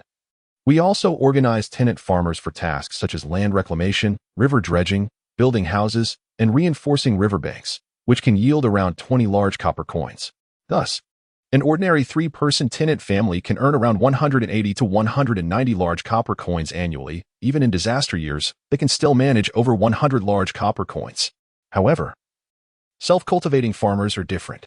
Gongsun Hui continued. Take for instance a self-cultivating farmer with 20 acres. If they experience a 70% reduction this season, their yield would only be 90 large copper coins. After deducting 10 large copper coins for oxen rental and seeds, and 20 large copper coins for pest control. The tax is structured into a 5-part system, with each local authority receiving 1 part. Now, as summer taxes are due, a 20-acre plot would incur 50 large copper coins in taxes. How much will they have left? As previously mentioned, the local Xuanwu family bears the responsibility of maintaining peace and order. Any occurrences of banditry or ferocious beasts must be dealt with by the family, which also assists local authorities in tax collection. Therefore, the taxes on fertile lands within their jurisdiction also require the family to take a share. However, the Wang family currently has a limited sphere of influence, comprising around 600 tenant farmers and just over 1,000 households. With their total arable land falling short of 20,000 acres, the taxes collected each year barely amount to a little over 100 Qian gold, with many expenses deducted, leaving them with barely enough to get by. Does this mean that those self-cultivating farmers will essentially have nothing this season? Wang Xiao's furrowed his brow. In such circumstances, we still impose taxes? Taxes are the foundation of the state, Gongsun Hui explained. The town, garrison, county, and state all rely on taxation for sustenance. Land taxes are the most significant source. Without this, it would be challenging for various institutions to function. It is possible that the national tax for Lungshui County may be waived this summer, but ultimately, some self-cultivating households that have mismanaged their affairs will face considerable hardship. At such times, it is common for certain Xuanwu families to engage in land consolidation strategies. For example, the Zhao and Lu families have suffered severe losses this time, and their eyes seem bloodshot. Various signs indicate that they are looking to seize land amidst the chaos. Gongsun Hui scoffed, remarking that a wolf is still a wolf. No matter how it dons the guise of a noble family, it ultimately cannot escape its insatiable nature. Chapter 58. The unremarkable family General Wang Mei in this recent locust plague. The most severely affected were undoubtedly the lesser Xuanwu families who had no means to withstand the disaster, such as the Zhao and Lu clans. A cursory calculation reveals that, using previous examples, a yield reduction of 70% on 20 acres would yield only 90 large coins. The tenant farmers would take away 30 large coins as a minimum guarantee, followed by 40 large coins in taxes, 10 large coins for the depreciation of plowing oxen and farming tools, and 20 large coins for pest extermination. Consequently, the Zhao and Lu families not only faced total losses for the season, but also incurred an additional 10 large coins for every 20 acres. In the case of the Lu family, their combined estates exceed 1,000 acres of arable land, resulting in a loss of 50 gold coins. This figure does not even include expenses related to farming management, bringing their total losses to over 100 gold coins. While this may not seem insurmountable in reality, it would lead to severe financial strain. Under normal circumstances, this 1,000 gold coin deficit would have represented a substantial portion of their 2-year savings. Considering that in a typical year, their 1,000 acres could generate a profit of 800 to 900 gold coins. Moreover, the Lu family, like other prominent families, incurs significant annual expenses, usually managing to save 500 to 600 gold coins in a year. However, this loss of 1,000 gold coins would deplete their savings entirely. There is another critical piece of news that you might not be aware of, Shouja. Gongsun Hui added that the Chongming government has issued orders to all families, stating that this year's summer tax must be paid in kind rather than with gold coins. Such news made Wang Shouja gasp in disbelief. This would severely pressure the lower-tier Xuanwu families. In previous years, families could pay either in grain or money, as long as they met the equivalent value. However, this year, with the families already short on grain, the requirement to pay in kind would exacerbate their plight. Yet this does not apply to the Wang family and their allied relatives. as they manage to maintain their yields and can afford to pay in grain. The true victims are the Lu and Zhao families, who, already short on grain, would find their reserves depleted by the tax. What will they do when pressed? Naturally, they would have to shift the burden onto the lower-class citizens and tenant farmers. The government's orders are understandable. Wang Shouja remarked soberly that, given the grain shortage in the Chongningwei region, if the government did not impose this order to gather grain from the families, chaos could easily erupt within the city. Is Shouja anticipating a spectacle involving the Zhao and Lu families? Gongsun Hui inquired, noting that land consolidation would inevitably lead to disorder, and the Zhao and Lu families could find themselves in a precarious position. No, Shouja, with his admirable spirit, I have not misjudged you. Gongsun Hui's eye sparkled. Regardless of your decisions this time, I will support you. At this crucial moment, I will ensure that Ancestor Mang is invited to our Wang family as a guest. Ancestor Mang? Wang Shouja's face lit up. His aunt could actually invite Ancestor Mang? Figures of such stature among families typically refrained from meddling in the disputes of others, as it could easily trigger larger disputes among clans. After a pause, Gongsun Hui continued, Ancestor Mang has heard about your situation from your grandfather, and he speaks highly of you, wishing to meet you when the opportunity arises. I believe that simply inviting him over will not be met with refusal, given his disposition. Excellent. This development only adds to our stability. Wang Shouja felt an overwhelming sense of joy, having been initially concerned about whether Ancestor Longyan's health would be sufficient to intimidate their rivals. If Ancestor Mang were to agree to stay for a while, the Lu and Zhao ancestors would surely think twice before acting rashly. After conversing for a while longer, Wang Shouja took his leave. Strategizing against both the Zhao and Lu families was a monumental task that required meticulous planning. One must tread carefully to avoid pitfalls. Intelligence. It has always been the cornerstone of warfare. Wang Shouja summoned Wang Zhong, whose strength was modest, being only at the 4th level of qi refinement. However, he had recently demonstrated a steady character, capable of handling matters with finesse. Upon entering, Wang Zhong greeted, I pay my respects to the family head. Please, no formalities. Wang Shouja replied, I apologize for calling upon you before you had a chance to reunite with your family. Your efforts are appreciated. For the family head, it is no trouble at all. Wang Zhong responded enthusiastically, his eyes sparkling at the prospect of being assigned a task. This was not merely about the family head's generosity. It was a sign that the Wang family was thriving under his leadership. Wang Shouja smiled and outlined the tasks he needed Wang Zhong to undertake. After a moment of contemplation, Wang Zhong replied, Family head, intelligence work is not my forte. I would recommend a family general, Wang Mei. At only 23 years of age, she has already reached the 3rd level of qi refinement.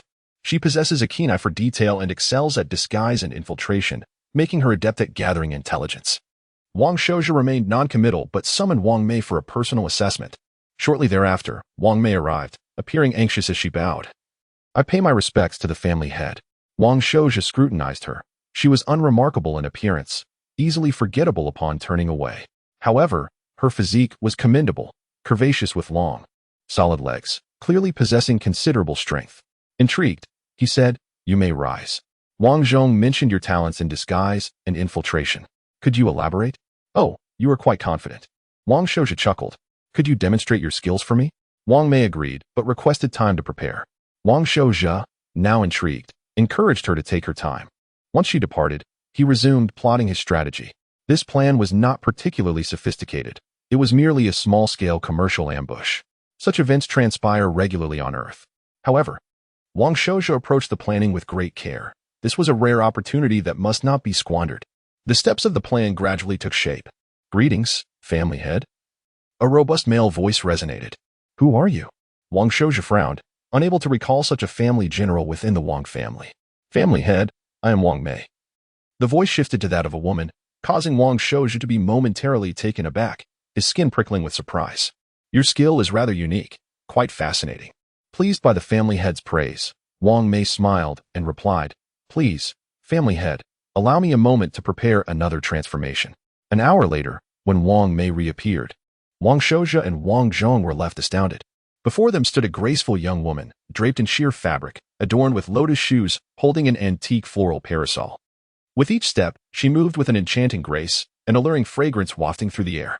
Most astonishingly, her features had transformed into those of a striking beauty, rosy cheeks, full lips, and elegantly styled hair, embodying the essence of a stunning woman. She bowed gracefully. Her voice as soft as a spring. Mei pays her respects to the family head. Gulp. The servant Wang Gui beside them swallowed audibly, his eyes wide with awe.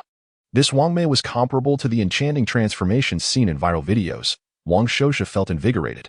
In the tranquil town of Ping'an, where the Zhao and Lu families resided, who among them had witnessed such a spectacle, it was likely that with just a slight display of her talent, intelligence would quickly follow.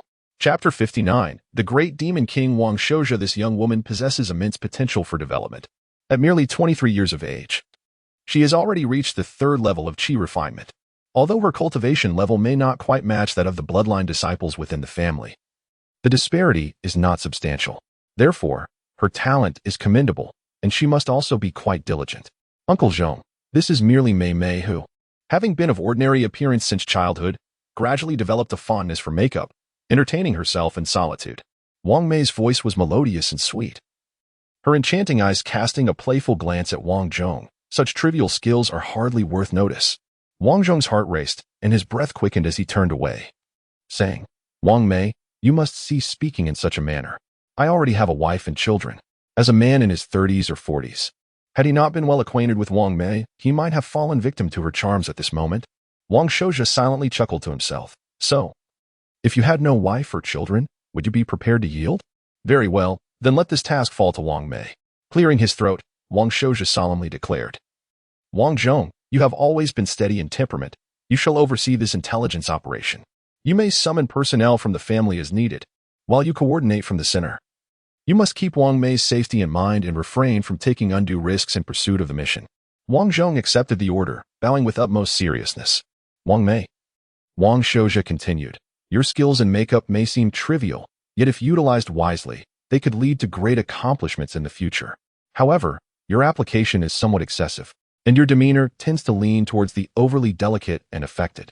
While this may suffice against the inexperienced youth, it may prove inadequate against the old foxes of the world. Subsequently, Wang Shouxia shared some theoretical insights he had gleaned from his past life, imparting them to Wang Mei. He spoke of how to cultivate the image of a refined lady, how to engage in seemingly casual behaviors that render one inscrutable, of the delicate balance of desire and rejection, and the nuances of proximity and distance in relationships. In his previous life, such concepts were abundant, with specialized training programs for aspiring socialites, and even more insidious PUA training and practices. Through exposure, he possessed a wealth of theoretical knowledge far surpassing that of Wang Mei. Wang Mei listened, her eyes growing ever brighter. The head of the family had opened a door to a new world for her, revealing a vast realm awaiting her exploration. Conversely, Wang Zhong and Wang Gui grew increasingly apprehensive, trembling at the thought. If Wang Mei were truly capable of executing what the head of the family suggested, would there be any hope left for men? Would those who fell under her gaze not be toyed with at her whim? Remember this, ultimately, the target must not be captured, Wang Shouxia advised. First, you are a general of the Wang family, and I do not wish for you to sacrifice to such an extent. Second, for men, what they cannot possess is the most alluring, leaving boundless room for imagination, which may prove useful in the future. Wang Mei earnestly heeded the head of the family's counsel. She was impressed. Indeed, the head was astute, deeply understanding human nature and exhibiting foresight. Moreover, his protective concern for her warmed her heart. After receiving her assignment, Wang Zhong and Wang Mei took their leave. Wang Gui, bring Wang Yong, Wang Wu, and Wang into me, Wang Shouxia commanded. My lord, I was wrong. Wang Gui quickly apologized, then revealed a flicker of anticipation. My lord, do you think there is potential between Mei and myself? Our statuses are somewhat comparable, are they not? Indeed, replied Wang Shouxia. Wang Gui hastily scurried away, stumbling in his excitement. In this brief interlude, Wang Shouxia brewed himself a pot of spiritual tea, leisurely sipping it to calm his mind. Among the family generals, a prodigy like Wang Mei had emerged. However, had Wang Shouxia not ascended to his position and remained under the more traditional leadership of Wang Dinghua, Wang Mei's exceptional talents might have remained unrecognized, perhaps never to see the light of day. Yet, now that Wang Shouxia had identified such a gem, he would not allow her potential to go to waste. The young disciples of the Lu and Zhao families would merely serve as a preliminary test for Wang Mei, an opportunity for her to hone her skills. After this phase, it would be essential to center around Wang Mei, establishing a clandestine organization under Wang Shouxia, a comprehensive intelligence network. However, it was too early to discuss this. He would observe her performance in the upcoming task. Setting this aside, Wang Yong and several other family generals soon arrived, receiving their instructions before departing to fulfill their duties. Meanwhile, Wang Shouja found himself momentarily at leisure. As the head of the family, it was neither possible nor necessary for him to attend to every matter personally. Micromanagement would only diminish their competence and leave him with insufficient time and energy. At that moment, a voice called from outside, "Is the head of the family present?" "I am Wang Xiaoyu, the maidservant of Miss Luai." "Come in," Wang Shouja replied. At the entrance, a young maid of 18 or 19 years stepped in. Her appearance notably striking, surpassing that of Wang Mei. However, compared to the allure of Wang Mei after employing her charms, she paled in comparison. One must acknowledge the formidable nature of the art of makeup, one of the three great sorceries. Wang Xiaoyu dared not raise her gaze to meet Wang Shouja's. Bowing respectfully as she said, "Xiaoyu greets the head of the family. Miss Luai mentioned that she has not seen you for some time and has sent me to inquire if you would join her for a meal." Wang Luai, the head of the family's biological sister, had shared a deep bond with Wang Shouja, as they had been inseparable after losing their mother at a young age. Wang Xiaoyu took her leave after receiving her instructions. Wang Shouja, with the assistance of his servant Wang Gui, washed his face and adjusted his attire.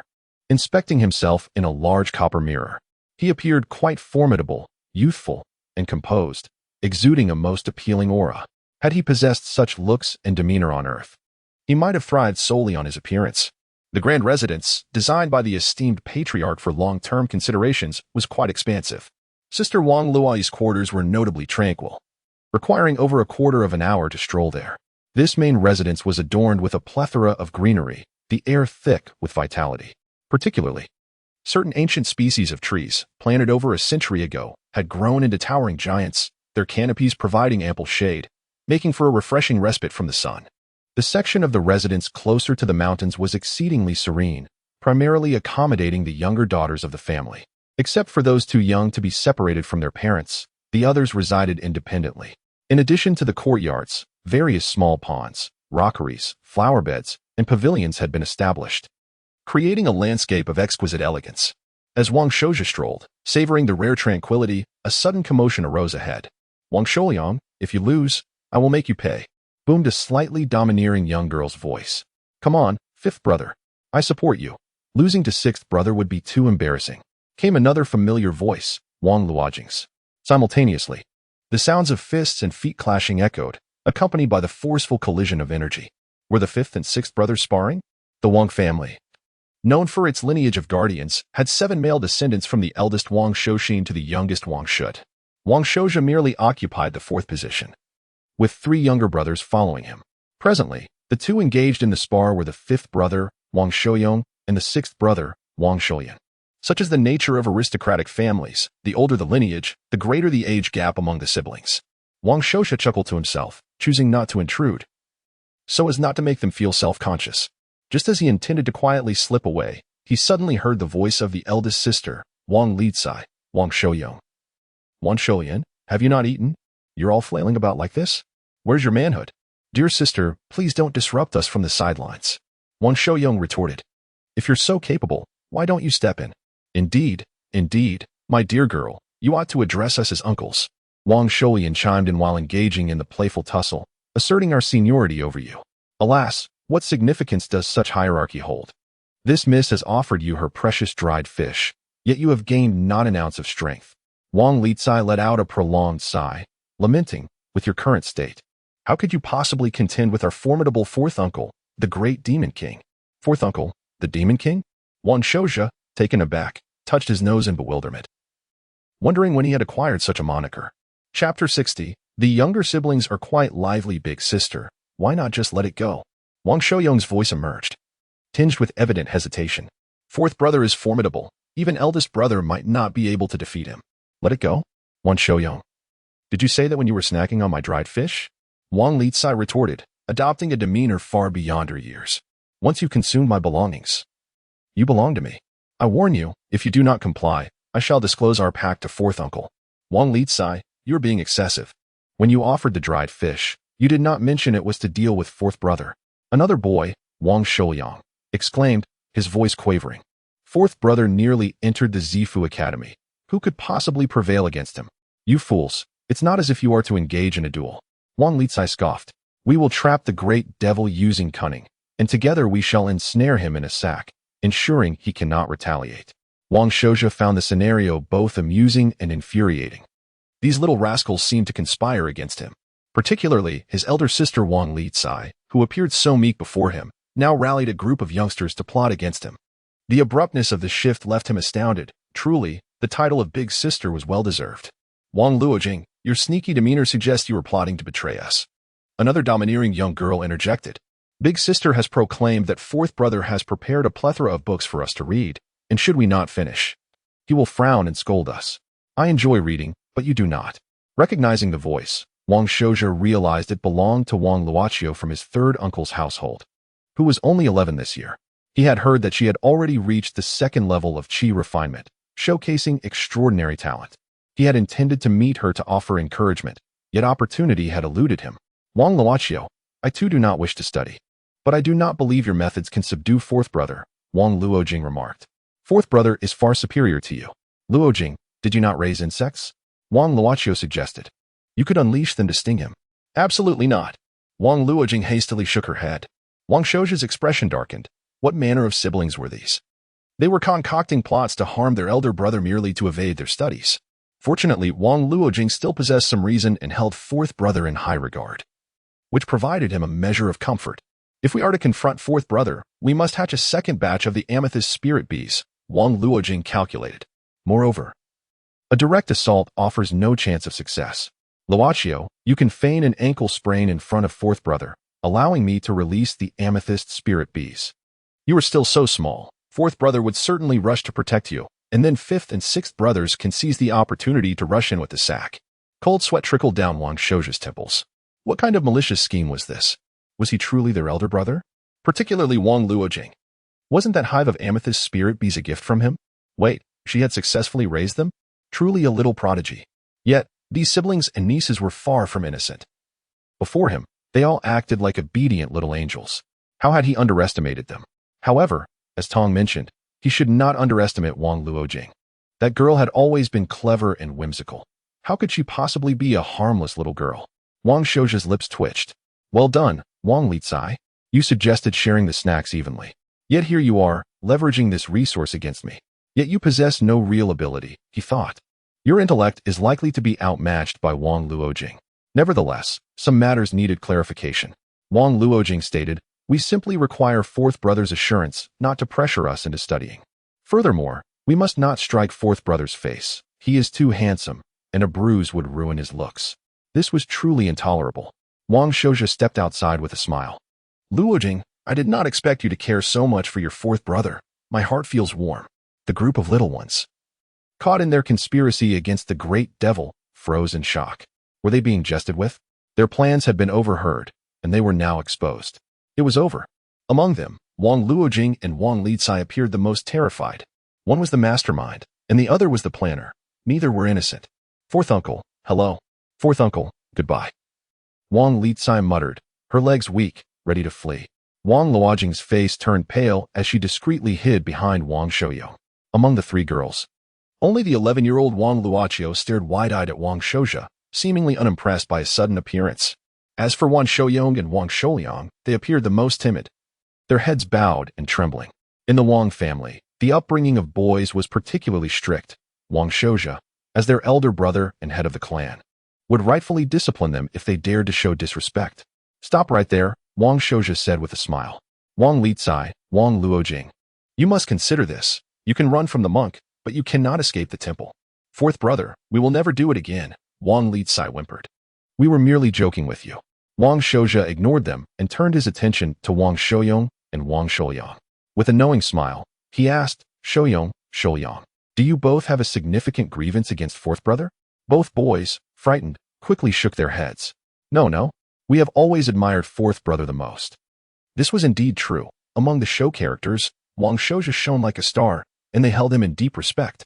Then why devise a plan to ensnare Fourth Brother? Were you instigated by someone? Wang Shouja inquired, somewhat bemused. The idea of trapping him in a sack was quite creative. And no one instigated us, they stammered, shaking their heads vigorously. It was all our own idea. If Fourth Brother wishes to punish us, we shall accept it. Now that sounds reasonable, he mused, appreciating the boy's willingness to take responsibility. Just as he was about to speak, Wang Luoqiu, who had been glaring at him, interjected with her hands on her hips. Fourth brother, you are bullying us. The tiny girl exuded an impressive aura. Luoqiu, Wang Shouja chuckled. Do tell, how has fourth brother bullied you? I do not wish to read those books. They are so tedious. Wang Luoqiu complained, looking pained. Fourth brother, could you please not make me read anymore? Not wishing to study is permissible, Wang Shouja nodded. Really? Wang Luoqiu exclaimed, her face lighting up with joy. Fourth brother, you are too kind. Do not rejoice too soon. There is a condition for not studying. Wang Shouja smiled at his 4 younger siblings and 1 niece. If I, as your brother or clan leader, were to compel you to study diligently, I fear you would comply outwardly but resist inwardly. Let us make a pact. Each year, you may join forces to challenge me once, in any manner you choose. If you win, I shall grant your request. If you lose, you must keep up with your studies for the year. Agreed. It is a promise. Wang Luoqiu's eyes sparkled as she declared, I speak for everyone. The others cast her dubious looks, questioning her authority to represent them. If fourth brother remained vigilant, carefully plotting his strategy, the chances of victory seemed slim. Yet, Wang Luoqiu encouraged, do not be disheartened. If we lose, we must simply study hard and cultivate. Next year, we shall win.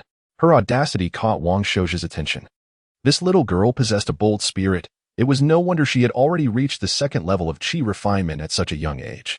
To maintain the momentum, with the current financial resources of the family, she can become a remarkable woman even if she does not surpass the esteemed ancestor Long Yan. This encounter, although slightly unexpected for Wang Shouja, reveals that these younger sisters are indeed quite vibrant. However, the 2 younger brothers lack the strength of will and exhibit a certain rigidity. They require careful honing and refinement. For a family to flourish, it cannot rely solely on Wang Shouja. The emergence of numerous exceptional talents and a steady influx of promising individuals is essential for true familial prosperity. Let me impart a little wisdom, Wang Shouja chuckled. If we are to conspire in the future, we must choose a secluded and secure place. Fourth brother, I was wrong, Wang Luojing said, her eyes brimming with tears and a sense of injustice as she approached him. You are so kind to me, yet I struggle with my aversion to studying. All right. I harbor no resentment towards you, Wang Shouja replied, feeling a pang of sympathy for Luojing. With their 4th uncle passing away early, leaving behind a widow and orphans, she had always lacked paternal affection despite the family's care. Will you forgive me, fourth brother? Wang Luojing gazed up at him, her eyes filled with hope. What's there to forgive? I never held anything against you, Wang Shouja said as he ruffled her hair, comforting her. In truth, your vitality, unique thoughts, and rebellious spirit are quite normal. You never intended to harm me. Is that permissible? Wang Lizai exclaimed in shock, quickly approaching with a contrived expression of apology on her cherubic face. Fourth uncle, I'm a bit rebellious too. You surely Haven Tea held it against me, right? Go away. Wang Shouja shot her a glare, causing Wang Lizai to stumble back in fright, clutching her racing heart, filled with frustration at the seemingly unfair treatment. Why did Wang Luojing get away with pouting while she did not? Thank you, fourth brother, Wang Luojing said, half closing her eyes as she leaned into his embrace, vowing to protect him for a lifetime. Ah, Luojing, your words touch my heart, and I believe in your promise, Wang Shouja smiled.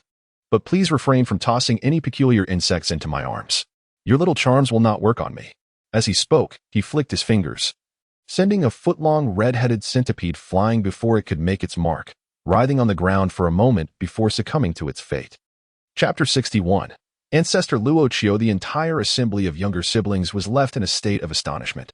Particularly, Wang Lizai blinked in disbelief, exclaiming in awe at the unexpected turn of events.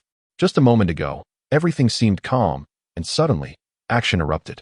However, Wang Shouja held a deep admiration for Luojing's audacity. It was indeed rare for one to act in such a manner immediately after their conspiracy had been exposed. The more unexpected the move, the greater the chance of success. Unfortunately, she underestimated Wang Shouja. Luojing, allow your fourth brother to impart some wisdom, Wang Shouja said with a smile. Next time you attempt an ambush, remember to control your breathing and remain calm. Your earlier performance was commendable, though your breathing was tense and your heartbeat too rapid, which led to a rather clumsy execution of the centipede throw. Nevertheless, from a tactical perspective, your instincts were quite commendable and deserving of praise. This fantastical world was fraught with peril. Often, a single battle could determine life or death. and potentially sway the fate of an entire clan. Wang Shouzhe hoped to avoid conflict, but if it became unavoidable, he wished for the survival of his own kin. Xiaohong.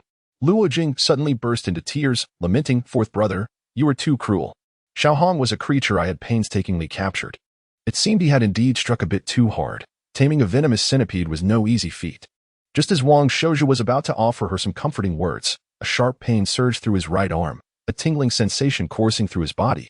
Alarmed, he realized he had fallen into a trap. With a swift motion, a spider no larger than a thumb darted away from him. Luo Jing. Wang Shouzhe inhaled sharply, shocked to discover that the red-headed centipede had merely been a distraction. "Fourth brother, allow me to teach you a lesson." Luo Jing laughed as she leapt back, maintaining a distance of about 2 yards from Wang Shouzhe. Firstly, never underestimate any spirit insect master. Their tactics can be exceedingly strange and unexpected. The potency of a venomous creature is not always proportional to its size. Some of the most dangerous insects are virtually invisible. Secondly, never underestimate any little girl. Their seemingly harmless and innocent appearance serves merely as an excellent disguise. In the future, when you venture out, fourth brother, be wary of everyone, especially those seemingly sweet little girls.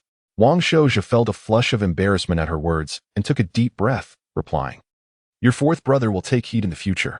By the way, what kind of spider is this? Its venom seems quite potent. Do send me the antidote." He was struck by the realization that he should have heeded the warnings from Luo Tong and shown Nuo regarding Luo Jing. She was indeed an exceptionally clever girl. It was evident now that she was no ordinary child, and he couldn't help but wonder what she would become as she matured. "And what is this antidote you speak of?" Luo Jing feigned innocence, her expression utterly naïve. Wang Shouzhe's expression froze, nearly choking on his words. "Luo Jing, are you jesting? You carry a venomous insect without an antidote? Aren't you afraid of being bitten? Most egregiously, you even dare to unleash it upon your brother.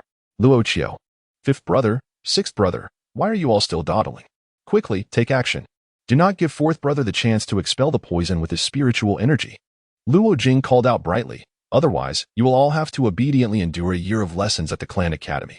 She was acutely aware that such a level of toxin could easily incapacitate fourth brother. "Great Demon King, take this punch." Sixth sister Wang Luo Qiu finally reacted. At merely 11 years of age, her eyes sparkled with determination as she advanced, launching an attack using the Wang family's foundational fist technique with impressive form and skill, surpassing that of many young men. Wang Shouzhe felt a surge of joy at her impressive foundational skills. It was evident that fifth sister Wang Luo Jing was not to be trifled with, as even he had fallen prey to her cunning. To his surprise, sixth sister Wang Luo Qiu exhibited similar prowess, her combat techniques remarkably refined, unlike many other girls who focus solely on ascension and cultivation without regard for martial skills. At that moment, Wang Shouyong and Wang Shoulian charged towards Wang Shouzhe, pleading, "Fourth brother, forgive us. We were compelled to act." Even Wang Lixi joined the fray, shouting, "Defeat the great Demon King." Though her cultivation was commendable, her movements were lacking in finesse, indicating insufficient practice. "Ah, you all possess a courage that truly surprises me," Wang Shouzhe chuckled. "Regrettably, you have underestimated me. Allow me to show you what a true great Demon King is capable of." Boom. In terms of foundational skills, there were few, even among the older generation, who could rival Wang Shouzhe. As an exceptionally gifted scion, he had received ample resources, cultivated in a manner befitting a future patriarch. It was inconceivable that he would merely possess a high cultivation level without substantial prowess. As his younger siblings surrounded him, he moved with grace and fluidity, akin to willow catkins dancing in the wind, impossible to pin down. The onlooking Wang Luo Jing was astounded, realizing that fourth brother had concealed his abilities so well that he had even mastered the catkin body technique to such a degree. What astonished her further was Wang Shouzhe's resistance to toxins. Although her small spider was not of spirit insect caliber, its bite could incapacitate even a hefty pig. Yet fourth brother appeared unaffected. He was indeed formidable, a figure of the great Demon King caliber that left her feeling helpless. In the end, her siblings and niece lay defeated, sprawled on the ground in disarray, groaning in defeat. The girls fared slightly better, having avoided any humiliating blows to the face. However, Wang Shouyong and Wang Shoulian, being 14 or 15 years of age, received Wang Shouzhe's special attention, emerging bruised and battered. "Since we have made an agreement, we must honor it," Wang Shouzhe declared, hands clasped behind his back, an amused smile on his face. "For the entire year, you will focus on your studies. I have faith that the descendants of the Wang family are individuals of promise and responsibility. At his words, their expressions morphed into grimaces. They realized the coming days would be arduous. Humph. Wang Luoqiu, the youngest yet full of spirit, declared, "Let it be reading, but this year I shall train diligently. And next year, I will return." Once he departed, the younger siblings and niece finally rose from the ground, exchanging glances, pondering how to deal with the overwhelming prowess of their great demon king. "Everyone, rally yourselves," Wang Luoqiu encouraged. "No matter how formidable fourth brother may be, he is still but one person, while we are 5. If we each elevate our cultivation by 1 level within a year, things will be different come next year." Elevate by 1 level? You make it sound so simple. Everyone shot her incredulous looks. "Do you think we all possess your extraordinary talent? You're only 11 and already at the 2nd level of chi refinement. Is that too much to ask?" Wang Shouyong lamented, nearly in tears. As an older brother, he felt utterly humiliated by his 6th sister's reproach. However, he couldn't deny her remarkable prowess. He now found himself at a disadvantage in their sparring sessions. If he didn't step up his game, he feared he would be subject to daily beatings from her. "Wan Shoulian, why do you cower? Where is the spirit of a Wang family's son?" Wang Luoqiu admonished, grabbing her older brother, who was taller than her. "You are my brother. We share the same parents. At 14, how is it that you are only at the 2nd level of chi refinement? Alas, I must take responsibility as your younger sister for not pushing you harder." Having such a prodigious sister weighed heavily on Wang Shoulian. "I don't care. If you haven't reached the 3rd level of chi refinement by this time next year, I will personally deal with you," Wang Luoqiu declared, assigning him tasks. "And remember to come to me daily for training in martial arts and techniques." The pressure to reach the 3rd level of chi refinement was indeed daunting. However, his refusal was not an option. Being struck by his younger sister left him with no recourse for complaint. "You?" Wang Luoqiu scrutinized her from head to toe. And after a prolonged silence, she shook her head in resignation. Having indulged excessively, her strength in both fists and feet had waned. Even if she reached the 3rd level of chi refinement, it would be of little use. Forget it, forget it. Next year, you shall assist from the sidelines and manage the logistics." "How frustrating." Wang Litsai pouted, clearly aggrieved, asserting her position as the elder sister. "What? Hee.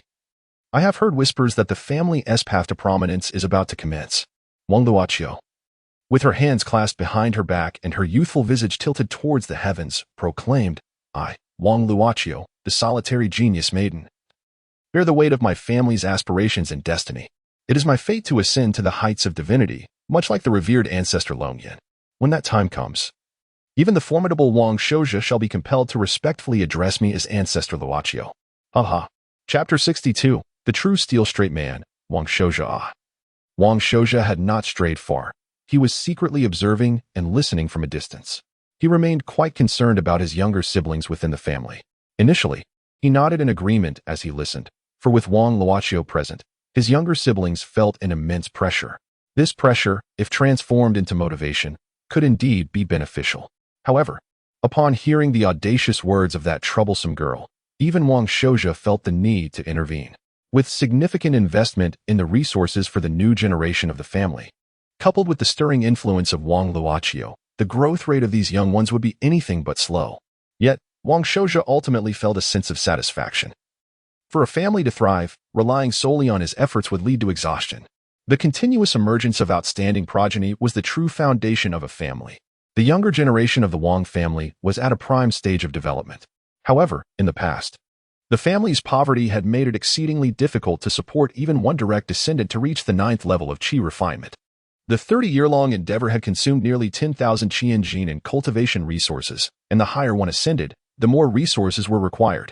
The other younger siblings, and even the 8th-generation children, regardless of their innate talents, could not be nurtured in the same way as he had been. The family simply could not afford another Wang Shouja. Consequently, before the age of 12, the younger generation could access slightly more resources, but thereafter, the availability would dwindle. There were slightly more males than females, yet even that was limited. His second brother, Wang Shui, was already 33 years old and had only reached the 5th level of chi refinement. This was due in part to his mediocre talent. But the lack of resources was the greatest sin. Wang Shouja recalled Steward Zhong Jixing, whose innate talent was certainly inferior to his own, and would likely rank in the middle or lower tiers within the Wang family. Yet, he was now a distinguished Ling'ai realm cultivator. Why was this? Because he hailed from a family of celestial lineage, as long as one was not a talentless wastrel, they could ascend to the Ling'ai realm through sheer accumulation of resources. In other words, had Wang Shouja possessed an abundance of limitless resources, each of his younger siblings could have reached the Ling'ai realm.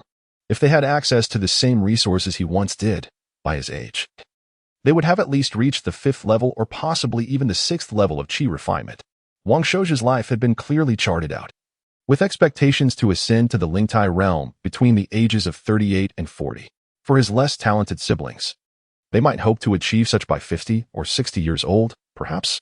Of course, the slower overall cultivation due to lesser talent would prolong the period of ascension, thereby exponentially increasing the resources consumed. Thus, most families preferentially cultivate those with superior innate talents for the path to the Ling'ai realm, setting aside idle musings. After discreetly marking Wang Luoqiu for special consideration, Wang Shouja walked several dozen yards, turned a few corners, and arrived at the edge of a pond, summoning Wang Gui. He removed his outer garments and tore a small piece from the inner garment on his arm, revealing a conspicuous swelling. That minuscule, colorful spider indeed possessed potent venom. It was likely that any Xuanwu practitioner at the 2nd or 3rd level of qi refinement would struggle to recover from such a bite. "Master," Wang Gui exclaimed, startled. "I shall fetch a physician at once." "There's no need," Wang Shouja replied calmly. "This minor toxin has long been contained." He made a small incision and channeled his internal energy to expel the controlled venom. Fortunately, the previous battle had concluded swiftly. Had it dragged on, he might have been unable to manage the toxin. This was merely the venom of an ordinary creature, not that of a ferocious beast. Otherwise, even he might not have been able to control it. This incident served as a lesson to him. He must never underestimate anyone. Furthermore, he would need to put more effort into safeguarding against toxins, as the world was rife with bizarre and dangerous creatures. He soon reached the entrance of the courtyard where Wang Luoyi resided. Wang Xiaoyu had long been waiting there, welcoming Wang Shouja inside. At that moment, Wang Luoyi emerged from the main hall, her face lighting up upon seeing her brother. "Shouja, you finally made it. Sister Luomiao has been waiting so long, she's nearly starved." Wang Luoyi, aged 20, was a stunning goddess-like beauty, being a full-blooded sister to Wang Shouja. Her demeanor was serene and graceful, exuding the elegance befitting a direct descendant. Yet, in terms of cultivation, she had not been particularly diligent. In an environment where resources were ample, she had only reached the peak of the 4th level of qi refinement. However, this was hardly surprising. In aristocratic families, most young women approached cultivation in this manner, unless they aspired to follow the path to the Ling'ai realm. Even direct daughters usually did not achieve remarkable heights. Neither the Gongsun family nor the Wang family could afford to support Gongsun Hui in her quest for the Ling'ai realm. Under normal circumstances, the Wang family, alongside the Donggangchen family, lacked the resources to assist Wang Luoyi in her ascension to the Ling'ai realm. Only if Wang Luoyi possessed extraordinary talent would the family consider investing heavily in her cultivation, akin to the path walked by the illustrious Longyan ancestor. Wang Shouja greeted his sister, having just encountered Shouyang, Luojing, and Luoqiu on the way, and shared some casual conversation with them. He clasped his hands in respect and smiled. "I apologize for keeping you waiting, sister. Come, let us greet Sister Luomiao." Meanwhile, Wang Gui presented the gifts to Wang Xiaoyu and then accompanied her to the side hall for a meal. "You really shouldn't have brought gifts to my place," Wang Luoyi gently chided. "It would be better to save some money. You need resources for your cultivation." She handed him 50 qianjin she had saved up. "Here, take this for your use." "Sister, you should keep this for yourself," Wang Shouja insisted earnestly. "Moreover, you must devote more effort to your cultivation." With the Chun family's rising momentum, the likelihood of Chun Fangjia achieving the Ling'ai realm in the future is quite high. Upon hearing Chun Fangjia's name, Wang Luoyi blushed slightly and retorted, "Why do you mention him for no reason?" After a moment's pause, she resignedly added, "Even with effort, I cannot pursue the Ling'ai path. That is not certain. The future still holds many possibilities. You should focus on the present," Wang Shouju advised. "Perhaps one day, circumstances will change." "Very well, I shall heed your words." Wang Luoyi, taken by his earnestness, agreed, then linked her arm with Wang Shouja's and said, "Come. Let us dine. We must not keep aunt and sister waiting." "Indeed," Wang Shouja replied without further comment, following her into the inner hall. He understood that while Wang Luoyi appeared gentle and refined, she possessed a resilient spirit. If she committed to something, she would surely find a way to achieve it. Upon entering the inner hall, a lively little girl, around 8 or 9 years old, with her hair styled in braids, bounced over, exclaiming, "Brother, brother, why have you only just arrived? Meow Meow is so hungry." She rubbed her little belly, looking quite pitiful. "Oh dear, our little Princess Meow Meow's belly is empty. That's quite unfortunate." Wang Shouja chuckled as he lifted her in one arm. "Let me perform a magic trick as an apology. Pay close attention and don't blink." As he spoke, Wang Shouja's right hand fluttered, and suddenly a bag of dried fish appeared. This delightful snack was quite popular among the girls of the household, and he assumed Luomiao would be equally enchanted. Wow, dried fish. However, Wang Luomiao's expression immediately fell. "But I already have a ton of these." Wang Luomiao stifled a laugh, covering her mouth. "Shouja, your trick doesn't work. Li Xi has already brought plenty of these. I have some here too." Heh. Wang Shouja scratched his nose, feeling slightly embarrassed. Wang Li Xi had not hoarded the dried fish resources for herself. She had surely been busy forging alliances. It made sense. She would not dare offend Luomiao and Luai, as they were the beloved sister and sister-in-law of the formidable fourth uncle. Well then, that girl truly possesses a keen sense of survival, he mused. You know, you need to put a bit more thought into charming your sister. Meow Meow is already 8 years old. Wang Luai observed his awkwardness and found it amusing, chuckling softly. Indeed, Meow Meow is already 8 years old. No longer a childish little girl of 4 or 5. Wang Luomiao blinked her sparkling eyes and remarked, "Brother, can you please be a bit more thoughtful?" "Well then, let me demonstrate a set of martial arts for you," Wang Shouja said helplessly. "You little girl, you're becoming increasingly difficult to please." With a swift clap of her tiny hand against her forehead, Wang Luomiao displayed an expression of utter disillusionment, disdainfully looking at Wang Shouja, and said, "Brother, which girl would enjoy watching a martial arts performance? You won't win any hearts that way. If sister-in-law one enters our lives, it won't be easy for you. Fortunately, our ancestors arranged a marriage for you early on." Sighing dramatically, she shook her head, exuding an air of disappointment at his shortcomings. Wang Shouja's lips twitched. According to this little rascal's logic, if the family did not arrange marriages, he would never find a wife? Chapter 63, Luomiao. Come, let us harm each other a bit. Onlookers Wang Lui and Gong Sun Hui were thoroughly entertained, their laughter echoing in delight at the sight of Wang Shouja rendered helpless. It was quite amusing. Where on earth did she learn all this? Wang Shouja slumped wearily at the dining table. Gong Sun Hui cast him a sidelong glance, chuckling. "Who told you to woo your sister without sincerity? You deserve it." His younger brothers were likely not too dim-witted. They probably felt constrained in front of their esteemed elder brother, too timid to speak freely. They would certainly be cautious, for the consequences of insolence would be severe. The Wang family was far more stringent with their male offspring than with their daughters. "Let us dine first, lest Meow Meow's belly grumbles in hunger," Wang Luai suggested with a smile, instructing Wang Xiaoyu to commence serving the dishes. She had somehow procured a rare spirit wine, not the common Baiyu Lingmi liquor, but a fine brew made from exquisite spiritual fruits. These fruits were rarer than the Baiyu Lingmi, and were cherished by the ladies of the Xuanwu aristocracy for their nourishing and beautifying properties. The dishes were simple, mainly comprising fresh vegetables from the farm, light and appetizing, to cater to Wang Shouja's high demands for replenishing his vitality. A large bowl of braised pork and various other meat dishes were prepared. Is that not the meat of the spiritual horned yak?" Wang Shouja exclaimed, taken aback at the sight of the meat. The Chongning region was home to 2 formidable celestial families, including the Chongning Huangfu clan, which owned an immense ranch that raised not only ordinary cattle and sheep, but also the renowned spiritual horned yaks.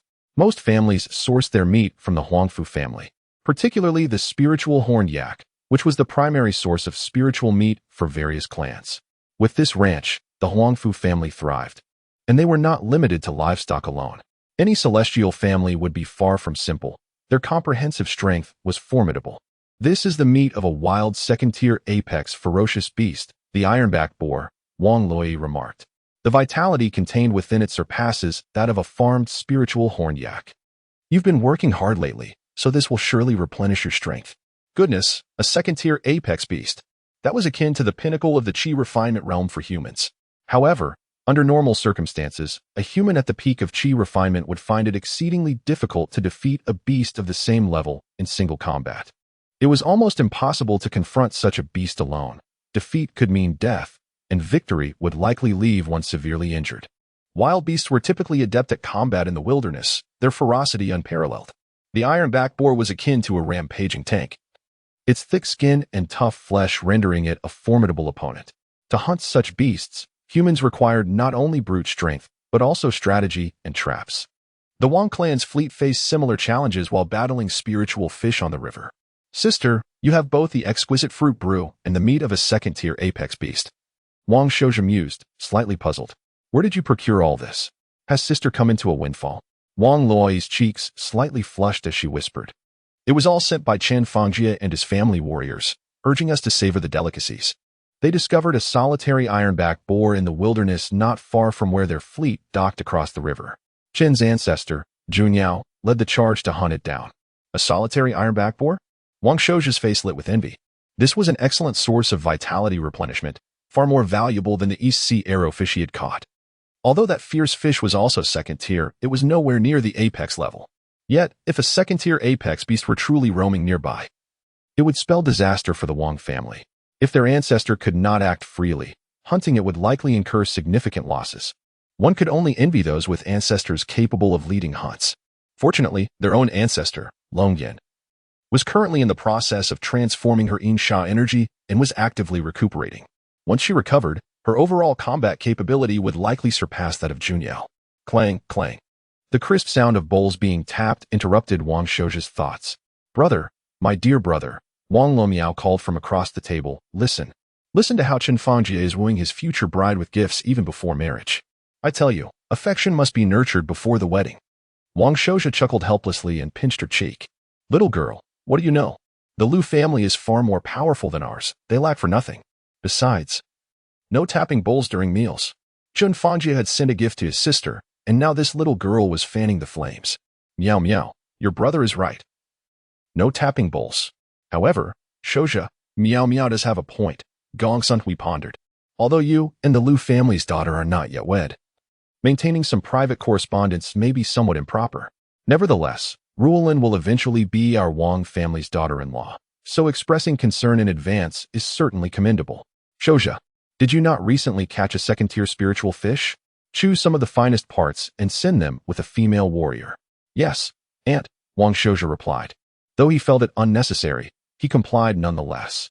Be sure to include a handwritten note, Wang Luomiao suggested eagerly. It would also serve as a heartfelt gesture for Sister Ruolin. Enough of your nonsense. Besides, she has not yet entered the family. Do not call her sister-in-law so casually. Wang Shouja playfully flicked her forehead. What have you been reading lately, little girl?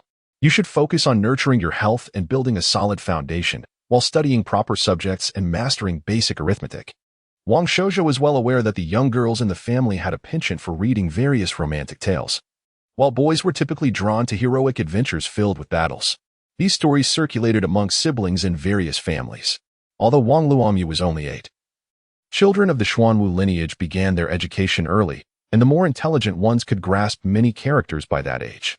Suddenly, Wang Luomiao burst into tears. Mother, brother is bullying me. Mother, I was wrong. She cried out, casting a furtive glance at Wang Shouja, her little teeth itching in frustration. Aunt, these little girls are quite precocious. One must not underestimate them. Meow Meow is a clever and nimble girl, surely hiding something, Wang Shouja advised solemnly. We must search every hidden corner, under mattresses, beams, and desks. Oh, and do not overlook the rooms of the maids who attend to her. Your words hold truth, Shouja. Gong Sun Hui agreed gravely. Wang Luomiao was struck at her soft spot, her tears flowing freely. You bad brother, always bullying me. No wonder the older girl said you are a big bad guy, a terrifying demon lord. The older girl's relentless campaign to tarnish his reputation was truly effective. As her little gossip spread, it painted him as a villain in every corner. Calmly, Wang Shouja sipped his spirit fruit brew and enjoyed the spiritual meat, saying nonchalantly, if Aunt wishes to rectify this situation, one must address the root cause. Cutting off the channels of gossip while preparing timeless literary masterpieces to cultivate the children with the immortal works of the ancients. I believe the ancient classic record of the Eastern Town's Celestial Pavilion would be quite splendid. Its prose is exquisite and grand, instilling a sense of awe. It would be perfect for Sister Luomiao to memorize and accumulate cultural knowledge. Huh? Wang Luomiao ceased her tears, her eyes wide with incredulity. What on earth? I've never even heard of that old book. Brother, this is revenge, pure revenge. This. Gong Sun Hui hesitated, recognizing the merit of the piece. Yet its archaic style and obscure language might prove challenging even for her to read, let alone for Sister Lumiao to grasp. Alas, Mother is indeed wise, knowing how to care for me. Wang Lumiao laughed joyfully, dismissing the so-called Tianguji as a perplexing work with its dense and archaic prose, expressing that she held no interest whatsoever. Recently, the circulated manuscript domineering senior brother and charming junior sister captivated her with its intricate narrative and poignant beauty. It was of no concern. Her sister, Luomiao, was exceptionally intelligent, far from an ordinary girl. Wang Xiao smiled gently, affectionately observing his sister, acknowledging that while the initial process of copying and memorizing might prove challenging, perseverance would yield understanding. As the saying goes, a steel pestle can be ground down to a needle. If one attempt fails, one must try again and again until clarity emerges. Scared? You must copy it 100 times. What does it mean to attain understanding through repetition? Wang Luomiao shivered slightly, glancing at her gentle and beautiful mother. Her anxious heart calmed as she reassured herself. Yes, I am so obedient, and my mother loves me dearly. She would never. Xiao's words held considerable wisdom. Although Luomiao was gifted, she often lacked patience in her studies, merely skimming the surface. Gong Sunhui wore a serious and intense expression, recognizing the need for thorough cultivation to instill the understanding of perseverance, akin to water dripping on stone. Wang Luomiao wept, her sorrow profound and desolate. Nearby, Wang Luoyi glanced at her sister, then at Wang Xiao's, whose face radiated affection for Luomiao, causing a pang in her heart. No wonder. Whenever the eldest girl mentioned her fourth uncle, her complexion would pale, and her body would tremble uncontrollably. In that moment, she felt a deep sense of relief for being Wang Xiao's sister rather than his daughter or niece. Otherwise, she too would be ensnared in darkness and fear. Chapter 64. Inheritance of Family Martial Arts. Lady Gong Sunhui, born into a noble family, certainly would not indulge Wang Luomiao without principles. She cast her aside, allowing her to sulk alone, and then joyfully shared a meal with the siblings Wang Lui and Wang Shouzhe, engaging in cheerful banter and delightful conversation. Lady, this is the belly of the ironback boar, perfectly stewed to preserve its tender richness, soft yet not mushy, melting in the mouth. Please, do taste it, Wang Shouzhe said, offering a piece of the exquisite meat to Gong Sunhui while vividly describing its flavors. Gulp. Wang Luomiao, sulking nearby, could not help but swallow hard. Sister, did you personally cook this stir-fried tenderloin? Wang Shouzhe praised, savoring the dish. The control of heat is truly masterful, fresh and succulent, akin to tasting divine delicacies. Just eat your food. Why so much chatter? Wang Luoyi shot him an exasperated glance, then cast a sympathetic look at Wang Luomiao, whose mouth was practically watering. Brother, I want to eat too. Unable to contain herself any longer, Wang Luomiao lunged toward the table. However, her little head was gently restrained by a single finger from Wang Shouzhe, who smiled and said, "Call me good brother, or you want tea get to eat." Good brother. Ultimately, Wang Luomiao succumbed to the allure of the food. Wang Shouzhe chuckled and lifted her onto a chair, serving her meat and vegetables. The little girl, starving, devoured her meal with unrestrained enthusiasm, relishing every bite. After they were sufficiently satiated, the family enjoyed tea and engaged in conversation. Wang Luoyi, typically leisurely, had recently been confined at home, so she took the opportunity to sew a number of garments for him. Wang Shouzhe, accepting her offerings with gratitude, once again urged her to diligently practice her cultivation. He even encouraged Gong Sunhui to focus on her training, emphasizing the importance of not neglecting her progress. That night, Wang Shouzhe sat cross-legged in his chamber, entering a state of meditation. Daily practice of the Xian Yuan Sutra was essential, as the path to spiritual enlightenment required consistent effort and no hint of negligence. However, today's training was unlike any before.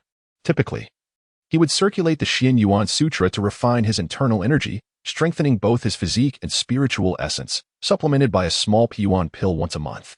But this time, he held a spirit stone in his hand, cool to the touch. It pulsed with mysterious and profound energy. He channeled his spiritual essence, making contact with the stone. Suddenly, the energy within the stone was activated, emitting a faint glow. Wang Shouzhe swiftly inhaled, drawing the energy into his body. Hiss. The sensation was overwhelming, sending tremors throughout his body for several moments. Determined not to waste this opportunity, he resisted the overwhelming sensation and began to circulate the energy within him. With each cycle, his internal energy surged, akin to a thorough cleansing, enhancing the purity and strength of his spiritual essence. After 2 hours and 4 cycles, the meridians and acupoints within Wang Shouja ached intensely, prompting him to gradually cease his practice. The pain indicated he had reached his limit. Further cultivation would not be beneficial and could even harm his body. He needed to rest and allow his body to recover before embarking on the next training session. However, he was immensely satisfied with the results of today's practice. Most of his internal energy had been expended, and the newly generated spiritual essence was richer and more refined. He was aware that his recent diet had been exceptionally good, and his internal energy had remained abundant. Even with his diligent practice, he had been unable to deplete it completely. Yet, this session had left him with a subtle sense of energy depletion, likely due to the assistance of the Spirit Stone.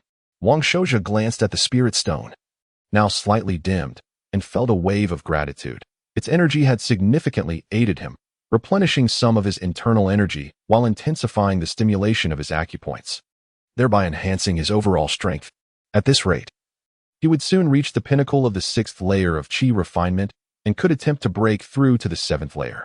However, despite this considerable progress, such training was extravagantly costly. A single spirit stone was worth hundreds of Qian gold. He pondered how long that would sustain him. While he could not yet calculate the total, he realized that long-term reliance on spirit stones for cultivation would inevitably lead to substantial expenses. Yet, thoughts of his beloved niece, Wang Lisai, brought a smile of contentment to his face. Encouraged by his persistent motivation, she had recently begun to show ambition and even awakened a unique talent for culinary delights. After bathing and retiring for the night, Wang Shouja rose at dawn to practice various skills, including movement techniques, combat skills, swordsmanship, and archery. As the young Patriarch, he had access to a small training ground not far from his residence, where he had spent his entire childhood honing his abilities. His achievements at such a young age were not solely attributed to his noble bloodline or status as the young Patriarch. He had mastered fundamental techniques to a remarkable degree. The Wang family's secret techniques, such as the mid-grade movement technique Willow Catkin technique and the mid-grade swordsmanship Wang family Shin Yuan sword, had also reached a certain level of proficiency. This was a result of the rigorous oversight of his father, Wang Dingyue, and his own relentless efforts. The family's martial arts and techniques were a legacy brought south by the ancestor Zhou Xian, with the consent of the Longzuo Wang family. Such martial arts inheritances were of paramount importance to a family's foundational capital. Take, for instance, the Wang family's primary cultivation method, the Xian Yuan Sutra, which comprises the Qi refinement chapter and the Ling Tai chapter. This alone was sufficient for family members to traverse the path of spiritual enlightenment and step into the realm of transcendence. However, the transmission of such techniques was notoriously strict. Firstly, family members were forbidden from disseminating them externally. Secondly, if any individual were discovered attempting to learn the techniques unlawfully, it would be a grave matter. Married women were equally prohibited from imparting these techniques to their husbands' families. Any family with even a modicum of intelligence would not make such requests and would actively prevent similar occurrences. Otherwise, the consequences could range from loss of life among involved parties to the complete severance of familial ties, turning them into bitter enemies. A family that resorts to stealing another's martial arts would lose its credibility and find it challenging to maintain its standing. What family would dare forge alliances with one that disregards established rules? No family wishes its secrets to be exposed through marriage into another clan. The ancestor Zhou Xian hailed from the Longzuo Wang family, and that family's ancestors, a millennium prior, had branched off from the Diqian Wang family. Therefore, although the Wang family's Xian Yuan Sutra is merely a mid-grade technique, it is regarded as commendable within the Chongning Guard region. At most, only one-third of families possess core inheritance techniques at the mid-grade level. As for Ancestor Longyan, she had initially cultivated the Wang family Xin Yuan Sutra. Upon reaching the Zifu Academy and eventually ascending to Ling Tai, she became a disciple of the Ice Lawn Master, transitioning to the superior grade technique Xian Bingju. The balanced and harmonious nature of the Xian Yuan Sutra made it relatively easy for her to switch to other techniques.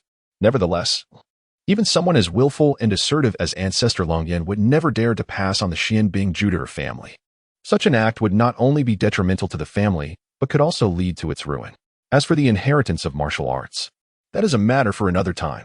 Recently, Wang Shouja had been preoccupied with family affairs, yet he had not neglected his meditation practice. However, he had indeed fallen behind in his movement techniques and combat skills. Merely progressing in cultivation without honing one's skills would render him an empty vessel. It was not just Wang Shouja, the pillar of the family aspiring to tread the path of Ling Tai. Every male descendant of the family was required to diligently practice movement techniques and combat skills. Yet, the pressure and motivation provided by Wang Luoqiu weighed heavily on him. The girl exudes an aura of youthful exuberance that is rather intimidating. She undoubtedly dedicates a significant amount of effort to her training each day. Should she inadvertently turn the tides in the future, what face would Wang Shouja have left? Observing how she derides her own brother, Wang Shoulian, one can surmise that the outcome may not bode well. Thus, he resolved to strive fervently. Wang Shouja began to train with relentless determination, perspiring profusely. His devoted attendant, Wang Gui, joined him in this endeavor, inexplicably finding his own motivation stronger than ever, brimming with tenacity. Meanwhile, within the grandest martial arts arena of the main residence, a group of young men and women were also pouring forth their youth and sweat. Wang Luoqiu's youthful yet somewhat domineering voice resonated. Wang Luojing, what are you lazily sneaking about? Is being a spirit bug master truly so impressive? If you do not diligently hone your combat skills and agility, once the unparalleled miss, approach with my invincible physique, I shall suppress you in mere moments. Wang Shouyong and Wang Shoulian. The family hierarchy is on the verge of unfolding, and the path to imperial ascendance subtly reveals itself. If you do not exert yourselves, how can you contend with the myriad prodigies for that fleeting glimpse of destiny? I, Wang Luoqiu, shall undoubtedly dominate my contemporaries, spilling blood among the elites and surpassing all in this era. Sister, Wang Shoulian's tears flowed freely, his heart heavy with regret.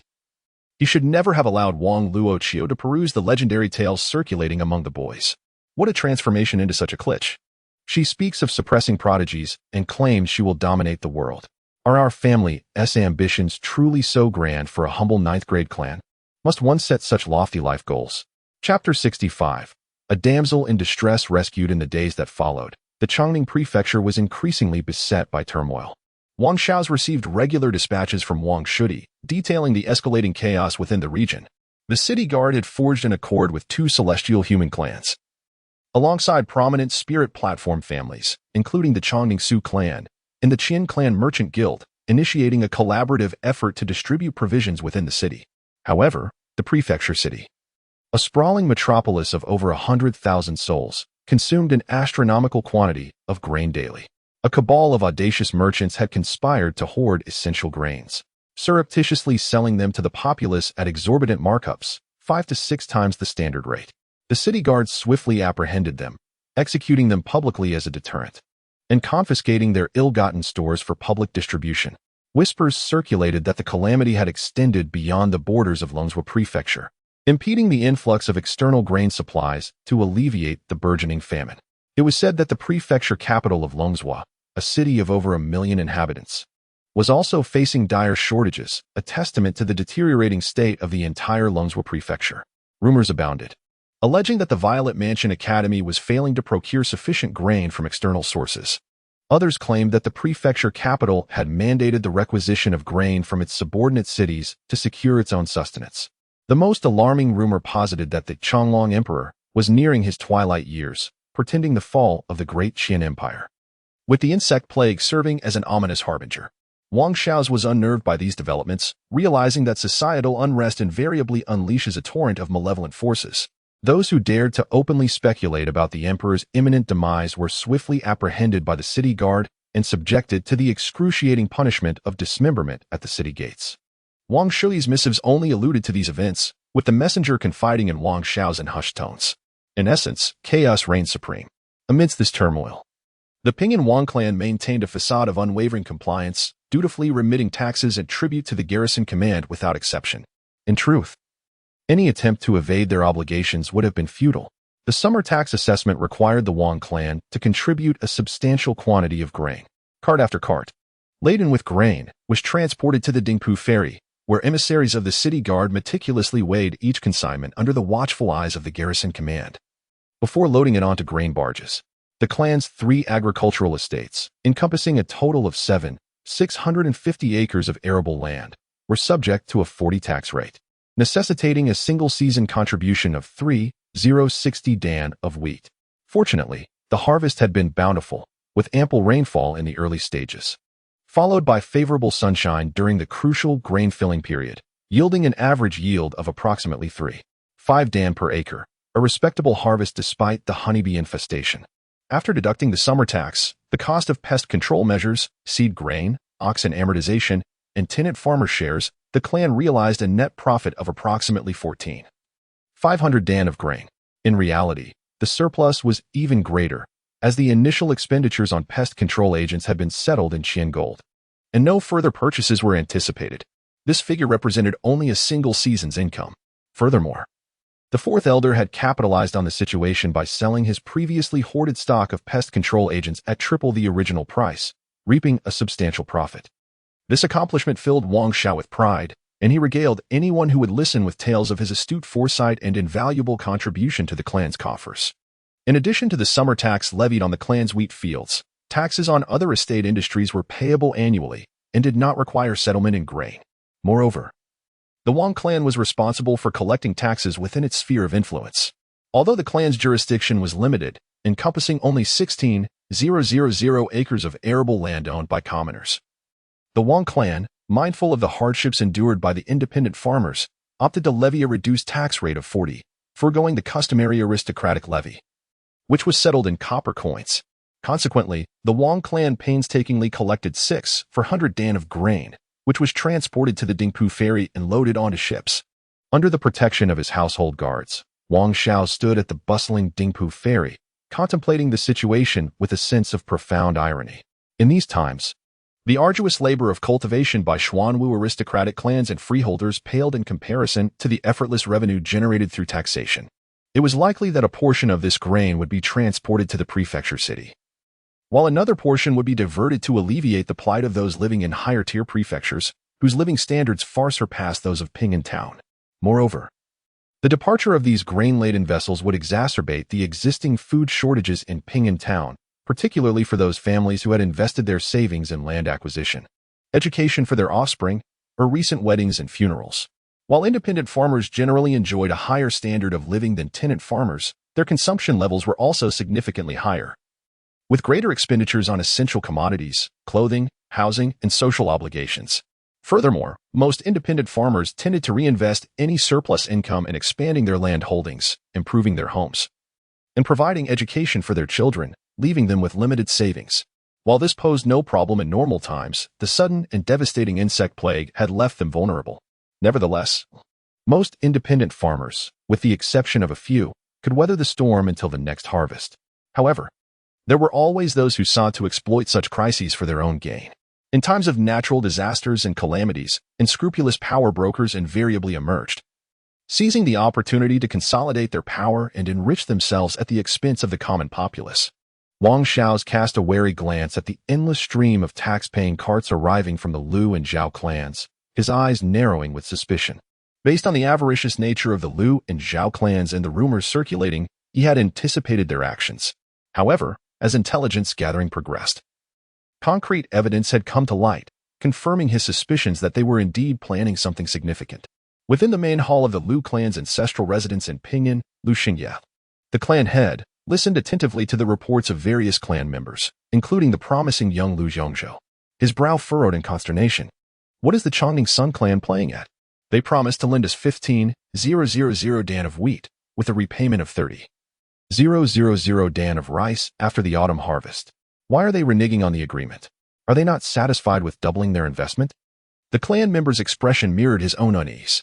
The Sun clan claims that they no longer wish to receive double the grain in return, citing the illegality of manipulating grain prices.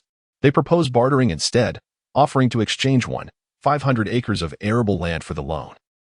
500 acres of arable land?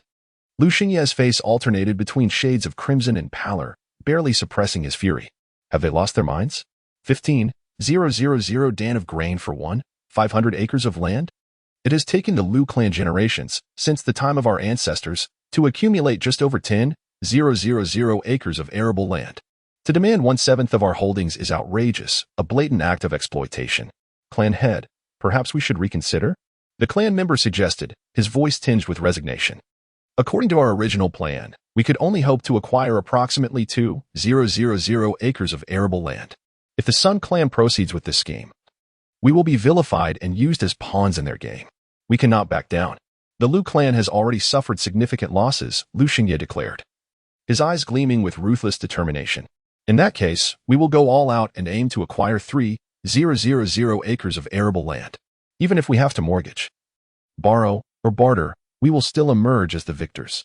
His elder brother, Lu Xinghao, was at a critical juncture in his pursuit of the spirit platform realm, facing certain resource constraints. Once one ascends to the realm of the spirit platform, one becomes a dual spirit platform, capable of contending with the esteemed Sun Clan. Lu Xingye is a man renowned for his shrewdness in economic ventures, meticulously calculating every detail and refusing to suffer any loss. For the past 50 years, his family has diligently toiled to amass wealth, with the ambition of nurturing a second ancestor of the spirit platform amidst the ranks of powerful clans. Esteemed head of the family, such audacious maneuvers may incite public discontent, expressed a concerned clan member. Furthermore, given that the Wang clan recently produced a spirit bugmaster without facing calamity, they must surely have retained a substantial surplus of resources. How can the head of the family be so confident in this regard? Queried another, perplexed by the current trend. It cannot be assumed that every household will require a double dosage of the pest extermination powder. The head of the family responded, I have received news that the Purple Mansion Academy has commenced the refinement of the next generation of pest extermination powder. Moreover, as a gesture of goodwill, the forthcoming season's supply will be distributed to the afflicted families at a mere 10% of the cost. This information, though somewhat confidential, is shared among the core of the Lu clan, who naturally do not fear its disclosure. Thus, this opportunity must not be squandered, declared the clan members, their sentiments echoing the sentiment that the Sun clan is rather unscrupulous.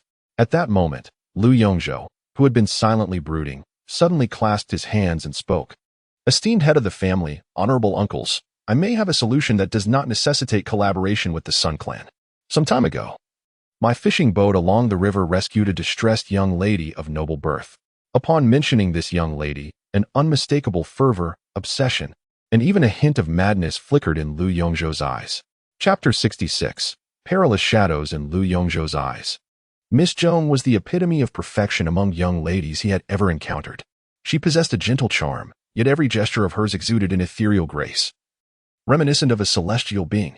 Though she never revealed her lineage from a prestigious Xuanwu family, her noble demeanor spoke volumes.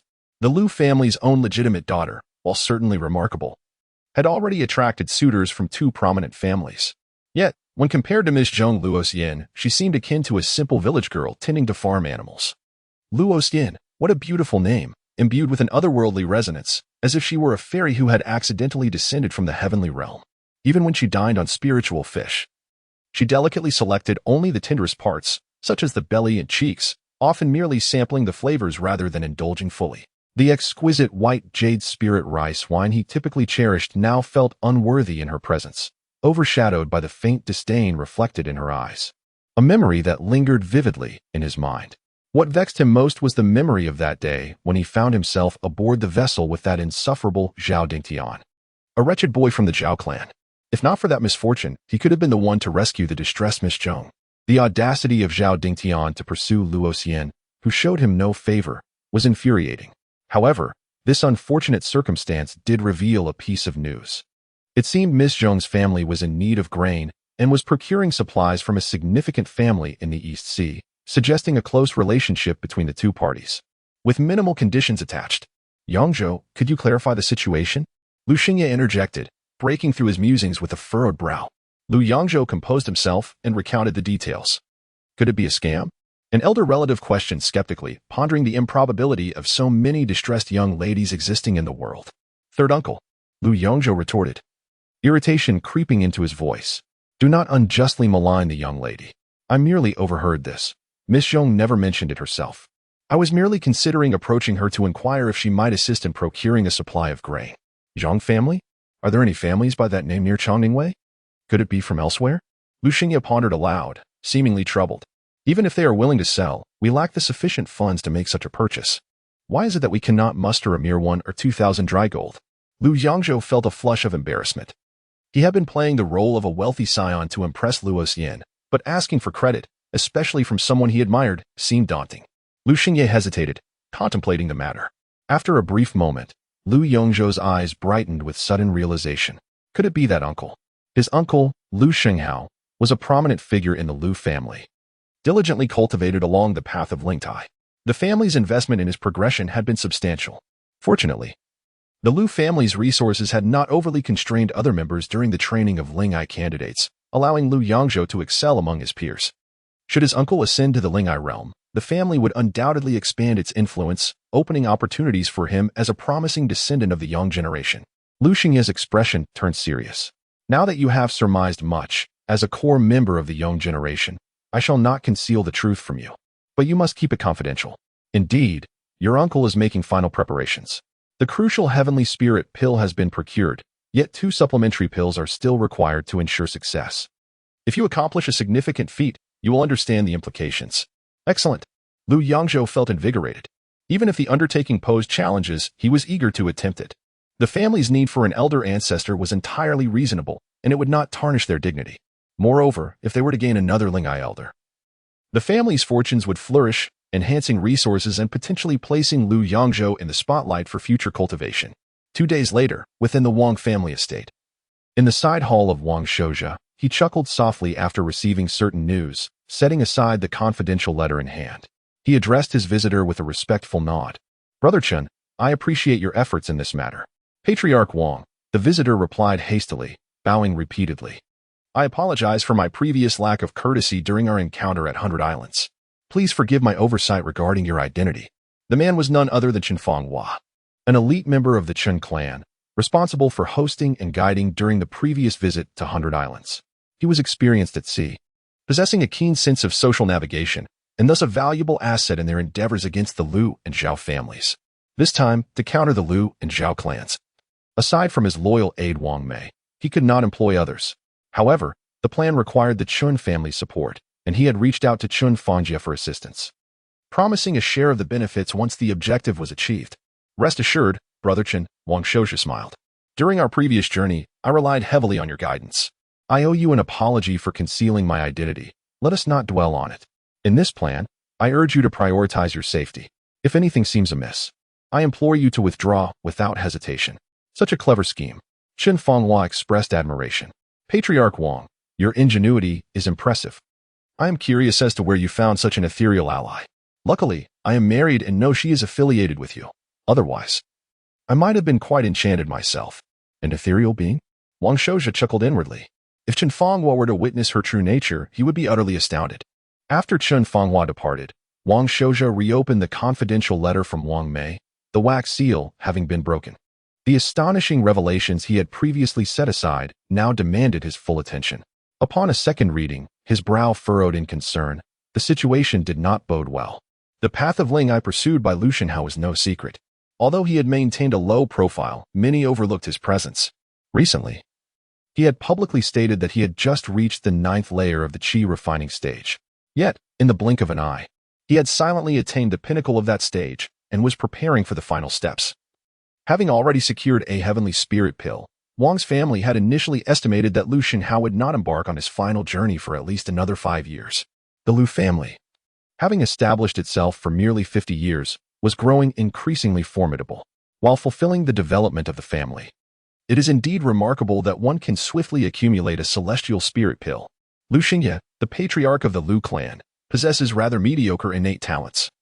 Yet his acumen for generating wealth is truly impressive.